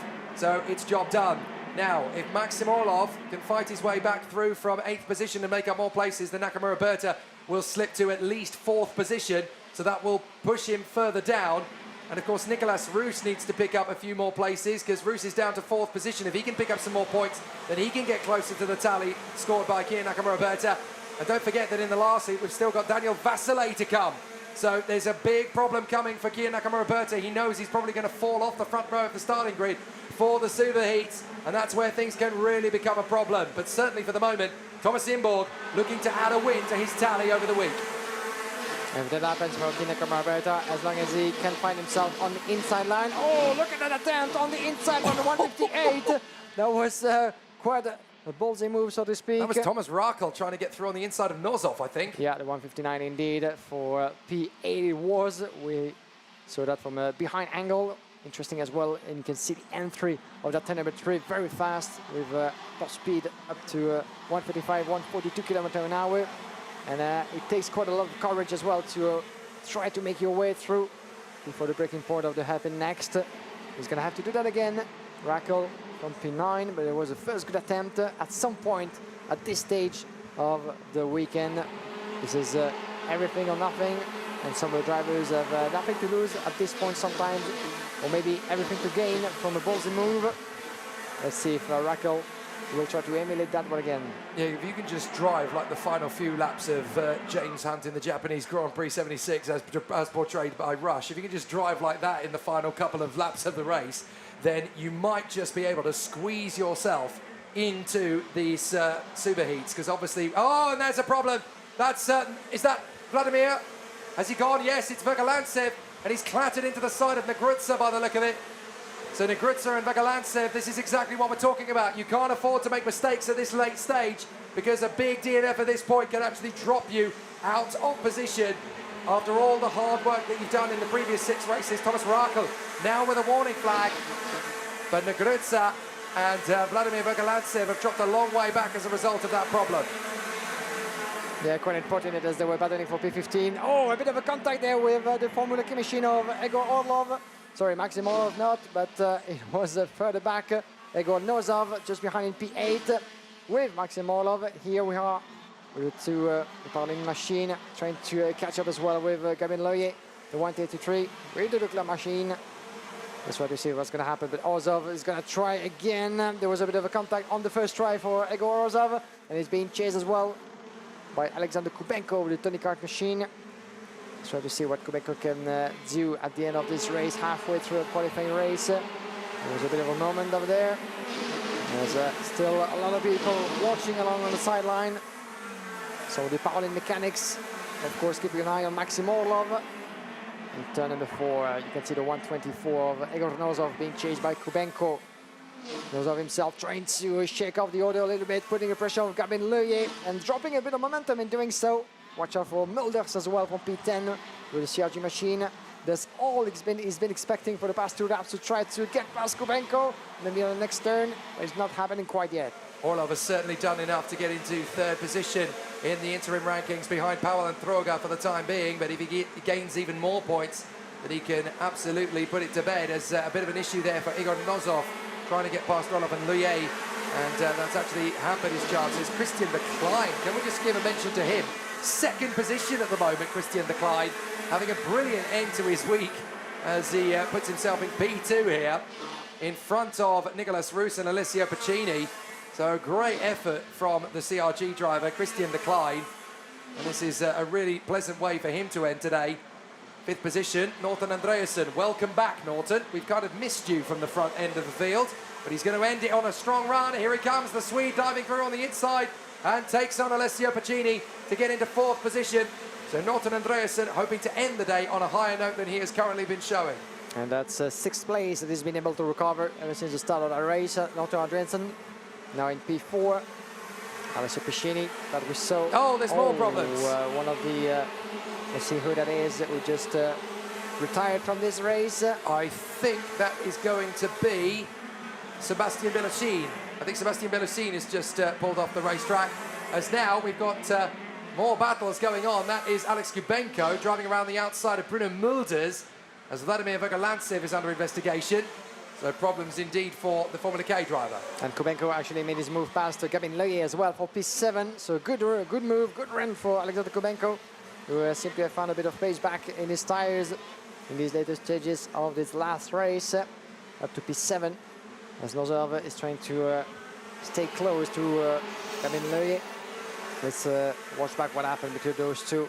Just as the Formula K driver was trying to get back into this race, Vladimir Vogelantsev, and he did so by going a little bit cross-country. It was a bit of rallying more than karting on that one, but he was able to extract himself from the grass and the mud.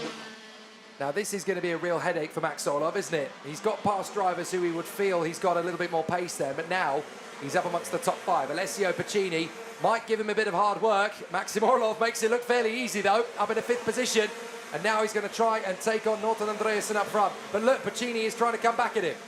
Yeah, thank you very much, bye-bye. It could have been harder than that, but well done by Maxim Orlov. All he needs to do is to keep the racing line steady. With Pacini, still has 2 laps on his hand to try to switch positions. And in the meantime, Thomas Imbu has been impeccable with the Solicat machine. That will be victory number 2 for the Frenchman from CPB. Christian de Klein down in P2nd. Nicolas Roos, Andreasen, Orlov. Still the Paulin driver with the Modena Kart factory as well. Those 2 factories getting together for the gearbox category since this year. But in the meantime, Pacini dropping a bit of momentum. I thought for a second that he could have been able to stay close to Orlov until the end, but you see a couple of meters between those two, as Orlov was able to keep his head down. And whatever happens, I mean, depending on what happens, shall I say, in the last race, for now, Maxim Orlov finds himself 3rd overall in the classification. What happened here with Igor Nozov? Oh yeah, he didn't get any power coming off the turn, did he? So Nozov ended up losing 2 places just because he put his foot on the throttle and nothing really happened. So a bit of a headache there, but this is Thomas Imborg in the CBB Sport Sodi, having had a fabulous run in this race, 1.7 seconds clear of Christian de Klein. And a fabulous way for Thomas Imborg to finish off his week. It's not his first win of the day either. It's actually number 2 coming up for Thomas Imborg. So a fabulous run for him as he comes off the final hairpin and across the line. Thomas Imborg gets the job done and secures 285 points from his week so far. So a very solid effort for Thomas Imborg as he continues 6th position behind Daniel Stell in the rankings. But crucially in that one, Max Orlov overtook Kia Nakamura-Berta, and I have a feeling that Daniel Vasile is likely to do so as well. So it's definitely going to be a heartbreaking end to the day for Kia Nakamura-Berta, sat on the sidelines after his big disaster earlier on. But certainly for Thomas Imborg, he finishes strong in the Sodi Cup. And a great drive to finish off his day. So it'll all take place tomorrow, of course, the super heats, but he's definitely booked himself a decent place on the starting grid at the moment, currently looking at third on the grid for Superheat B, behind the front row of Nils Troga and Kier Nakamura Berti, but it may not stay that way if Daniel Vasile has anything to say about it in the final heat of the day. And of course, the final qualifying heat of World Championship week. All we'll have left after that is going to be the big battles that we've got tomorrow. There'll be 9 races left. And boy, oh boy, are they going to be the best 9 races of the season. Thomas Imborg, Christian de Klein and Nicolas Roos. That's your top 3 from Norton Andreasen and Maxim Orlov. Then Alessio Pacini and Alexander Kubenko from Gavin Loyer, Bruno Mulders and Tigran Bunatian. Igor Nozov slipping to 11th in the end in front of the Greek driver Fotis Soteropoulos. Then Florian Breitenbach in front of Adrian Mariero and Thomas Rachel, 16th position for Albin Storeysen. Jose Gomez and Simon Billman from Max Schreier and Oscar Steinbach. Siim Liedmaar and Alex Gladstein from Vladimir Vakalantsev and Mark Negrutza. The retirements, Sebastian Belusin, Max Stanger, Finn-Erik Rismaier, and then the non-starters, Jeremy Potin, Gabriel Kauer, and Damien Drew. A very smiley, very happy Thomas Imborg. Not a bad run at all. 2 wins today, and the top 6 in the rankings thus far. Still more to do tomorrow, he knows that. But what a great job, and what a fantastic performance from the young Frenchman. Here's a replay of the start. Max Orlov again, not quite getting the start he wanted. A little bit of jockeying for position, a little bit of pushing and shoving on the way through. But a sensational performance from all of the drivers when all comes to a head. So a fabulous performance from all of the contenders as they continue to put in a good show. Certainly a strong run further up and a very exciting end to a very difficult race day for Thomas Imborg as he finishes up in the top 6 of the rankings. Just watch the jockeying for position, a big airborne moment there for Vladimir Vakalantsev. And yes, Vladimir Vakalantsev having a big issue. Up the inside, there's the move from Imborg to get past Nicolas Roos, and there's the move from Pacini to try and take him back again. Nicolas Roos almost got back ahead of Imborg at that point, but then it was all to play for Roos. Just trying to hang it up there. Managed to come home in 3rd place, but he couldn't keep Christian de Klein back. Pacini got past Nicolas Roos initially, and then Roos was able to get back past him again later on, but not after Christian de Klein. And not until after Christian de Klein had already got past him. So a little bit of instructional driving from CRG Holland there as Christian de Klein making a big dive on Nicolas Roos. Got the overtaking move. It didn't go well for Vladimir Vakalantsev and Mark Negrutza, who ended up going off the road together, and Vakalantsev kicking up the dust in Negrutza's face for good measure there. Problems for Igor Nozov, eventually dropping all the way back to 11th position. A good charge forward from Maxim Orlov. All he could get in the end was P5, but it's 3rd in the interim rankings so far. And for this man, Thomas Imborg, it's 6th in the interim rankings so far. But there's still one man to come, and that is Daniel Vasile. Senna van Waalstein watching on the KZ2 finish here as we go down to the pits to hear from Guillaume Alvarez. Thank you very much, Jake. I'm here with Christian de Klein. Christian, good result for you at a P2 in the last qualifying heat of the day. It has been a long day since yesterday, of course, 7 races that you went through. What is your debrief and the conclusion of your overall performance, and what you could expect for tomorrow? Yeah, the last heat was actually good, P2. The pace is looking strong all weekend, but in the qualifying didn't go as planned. So, but yeah, I survived the heats, and yeah. I haven't checked yet the overall classifications, but based on your past results, what do you think you will be starting from in the superheat tomorrow? I don't know. Before this heat, I was 25 overall, so I don't know. Maybe I'm now 20, so starting superheat from I think P10. Yeah, I hope I can grab some places and yeah, start the fight in a good place. Well, certainly with less to lose than some others, less pressure on your shoulders, maybe coming to the big one. No, I have no press. Yeah, it's I'm feeling good, so. No pressure, that's the spirit. Fantastic. All good luck for tomorrow. Veel succes, Christian de Klein. Thank you very much. Hartelijk bedankt. As we'll find you back, Christian de Klein, for tomorrow in Wackersdorf for the big day, superheat and the final. One last hurrah then here at the Pro Kart Raceland Wackersdorf circuit. It's qualifying heat D versus H, and it's going to be Matteo Spergel versus Jenny Savico, with Daniel Vasile trying to break into the top 4 of the overall grid. It's going to be interesting to see if he can do it. It's only going to be 1 point off Niels Troger if he wins. Matteo Spergel and Jenny Savico, Daniel Vasile and Matteo Zanchi, then Christian Bertucca and Jorge Pescador from Moritz Ebner and Adrian Janecki, Philip Wojcik and Alex Schmitz from Dominic Reuters and Menaherd Croatia, Yannick Julius Bernhardt and Matej Kikowski from Wackersdorf Putjatin and Kevin Stahauer, Edgar Vilcan and Linus Lagerstrom from Jakob Wojcik and the British driver Tom Adams, Sam Luyet and Ronnie Tabakarovic, Gianni Andrzani and Luca Volta from Rick Hartmann, Mario Lauva, Jakobus Bogdanovicius, Laura Bourget and Patricio Gemeno finishing off the field of 29. The last chance for all of these drivers to finish strong before we go to bed tonight.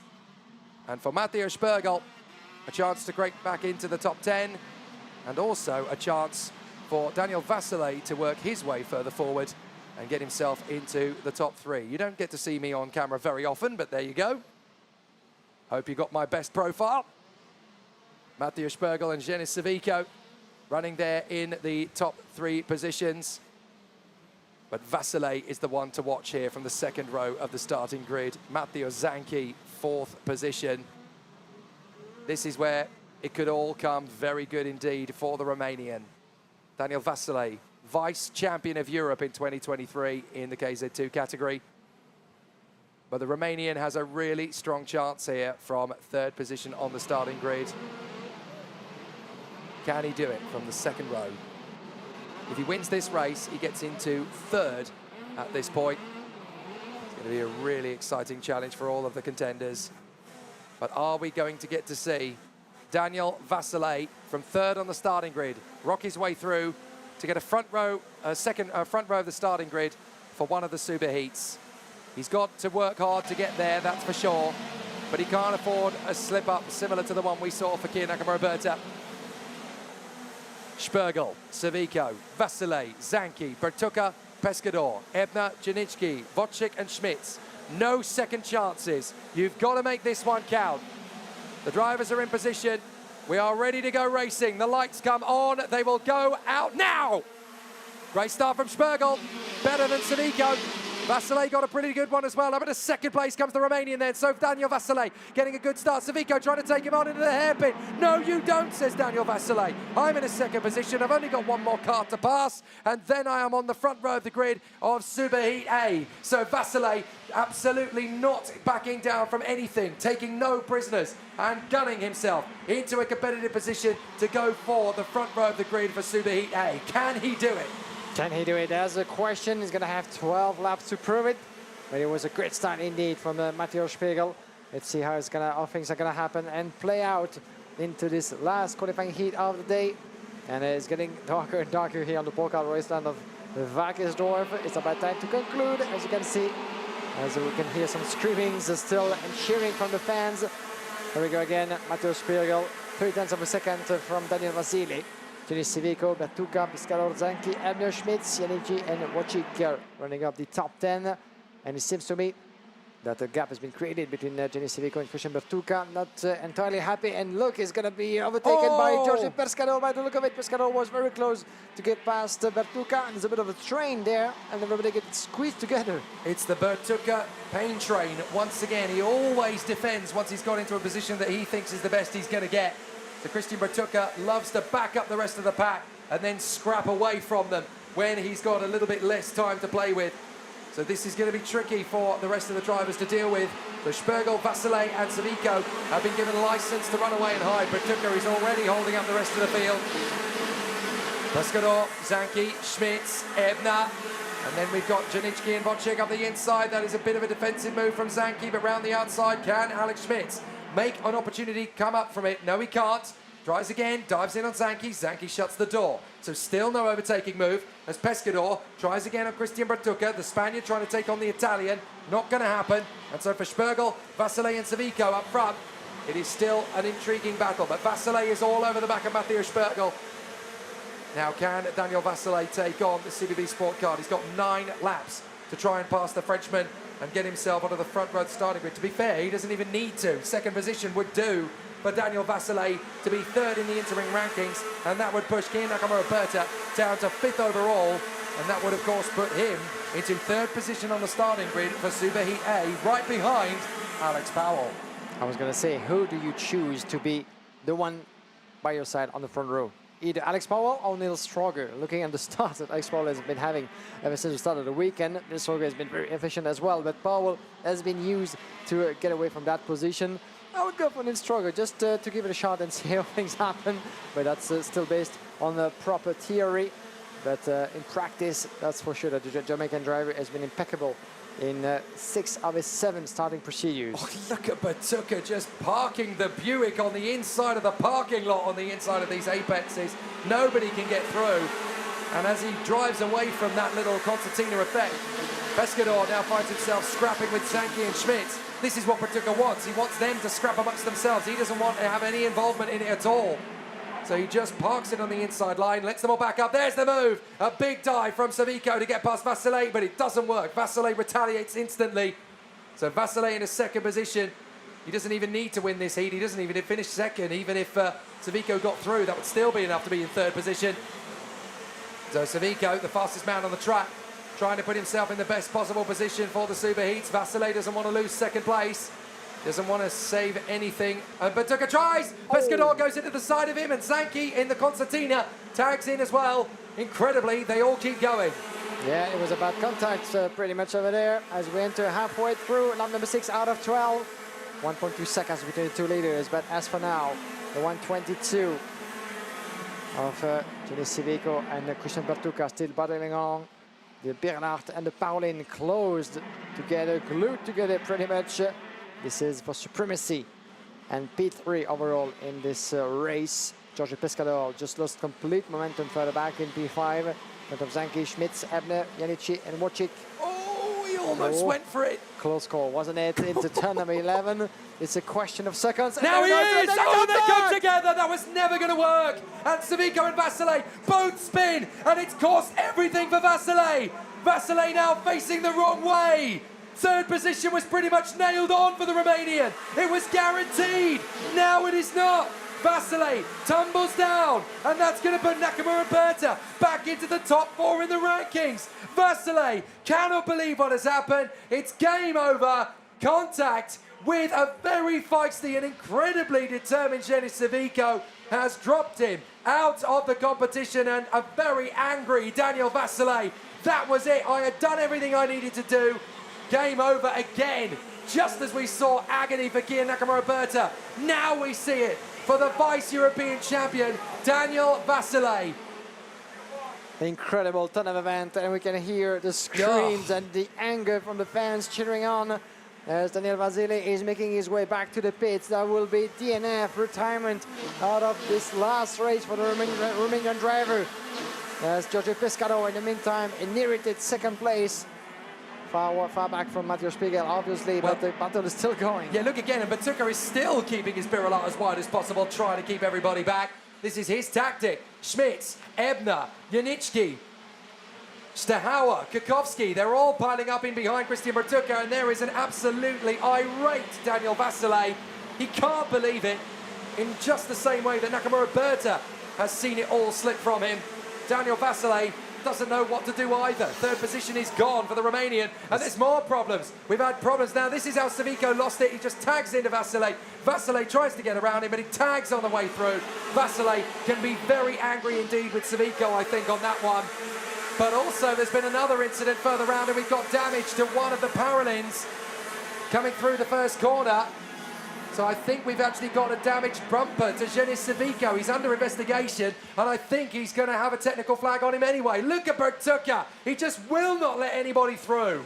Yeah, Savico kept on going, actually, with his rear bumper detached pretty much as a result of the incident. So he has within 3 laps to get back to the pits, unless being investigated or presented with a black flag. We're not there yet, but Batuka, the Batuka train on the slide. Goes up there, and Schmitz as well, but he's still protecting. That might end up in tears, unfortunately, as around the inside.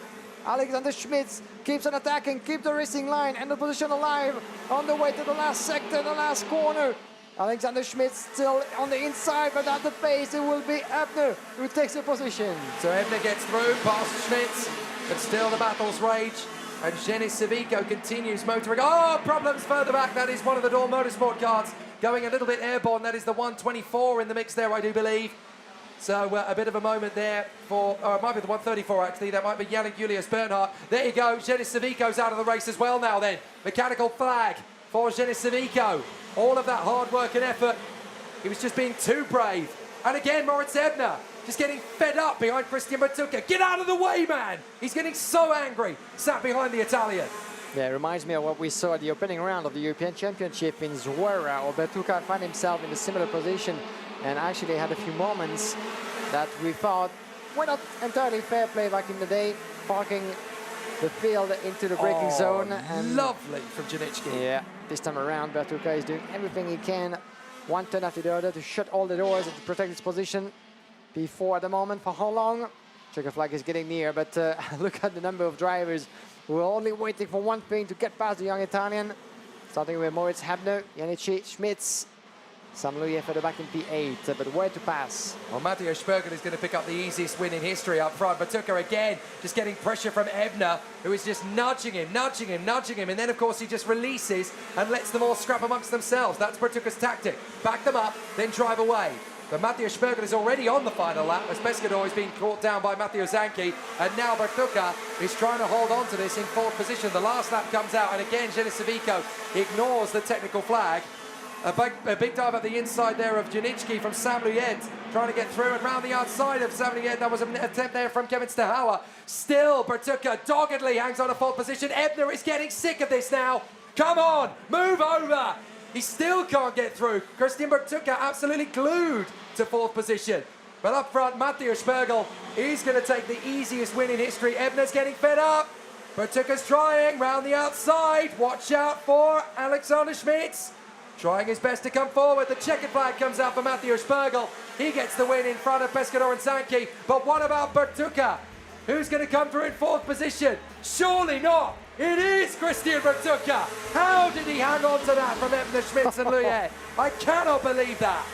Wow, what a tussle that was. And there will be certainly a lot of discussion and debrief in the tents afterwards.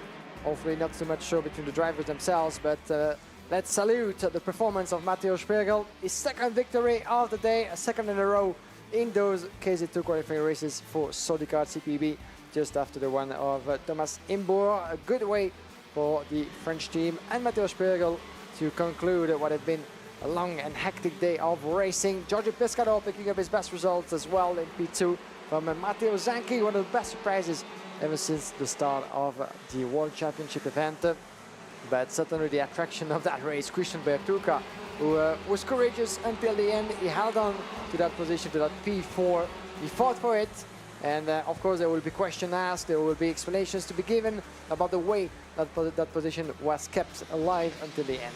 Well, that race battle certainly hit different, didn't it? It was pretty spectacular. And so an amazing situation. Matteo Spergel, Jorge Pescador and Matteo Zanchi from Bertucca, Ebner and Schmitz, then Sam Luyet, Kevin Stahauer, Adrian Janicki, and then Maciej Kikowski from Yannick Julius Bernhardt and Wackersdorf Putiatin, ahead of Filip Wojcik, Dominik Reuters and Genis Savico, who I'm not entirely sure will be able to keep that 15th place finish.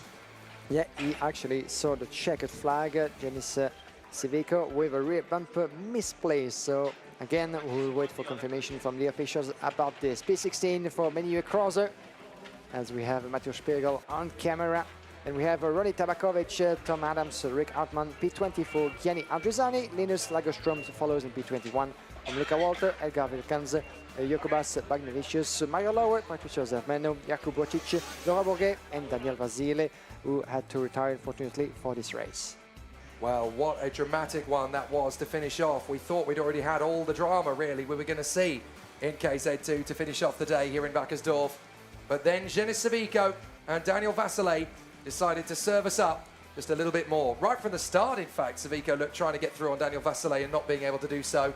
I think that's what wild him up. And he realised he was really going to struggle to get past the Romanian. So he tried attempt after attempt after attempt. That was the first one.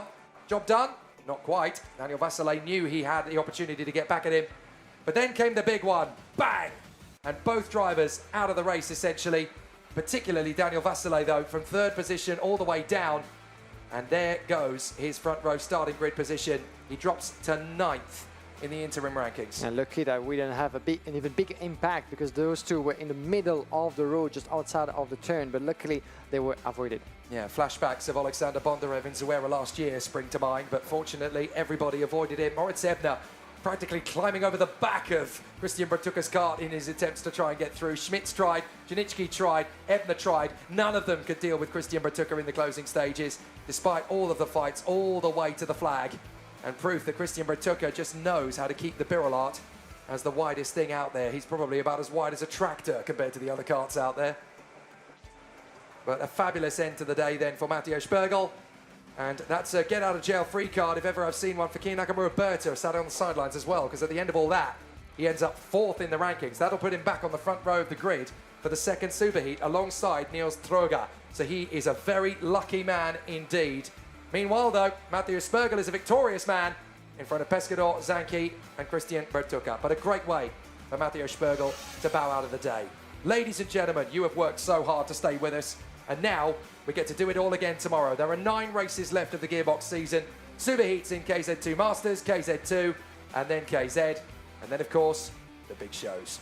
The big shows, and we cannot wait to be on Sunday, as the first race will get us started at 10:25. 10:20 we'll be live on FIAKarting.com, Motorsport TV, then all over the world again for the entire day. We will break at lunchtime. Don't miss it. It's going to be a big presentation, all the actors, the drivers, and there's going to be the party to conclude this 2023 FIA Karting season in the gearbox categories.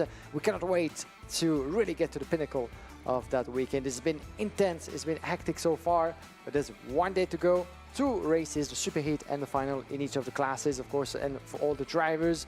And only 36 of them in each of the classes get to dispute the mother race of them all.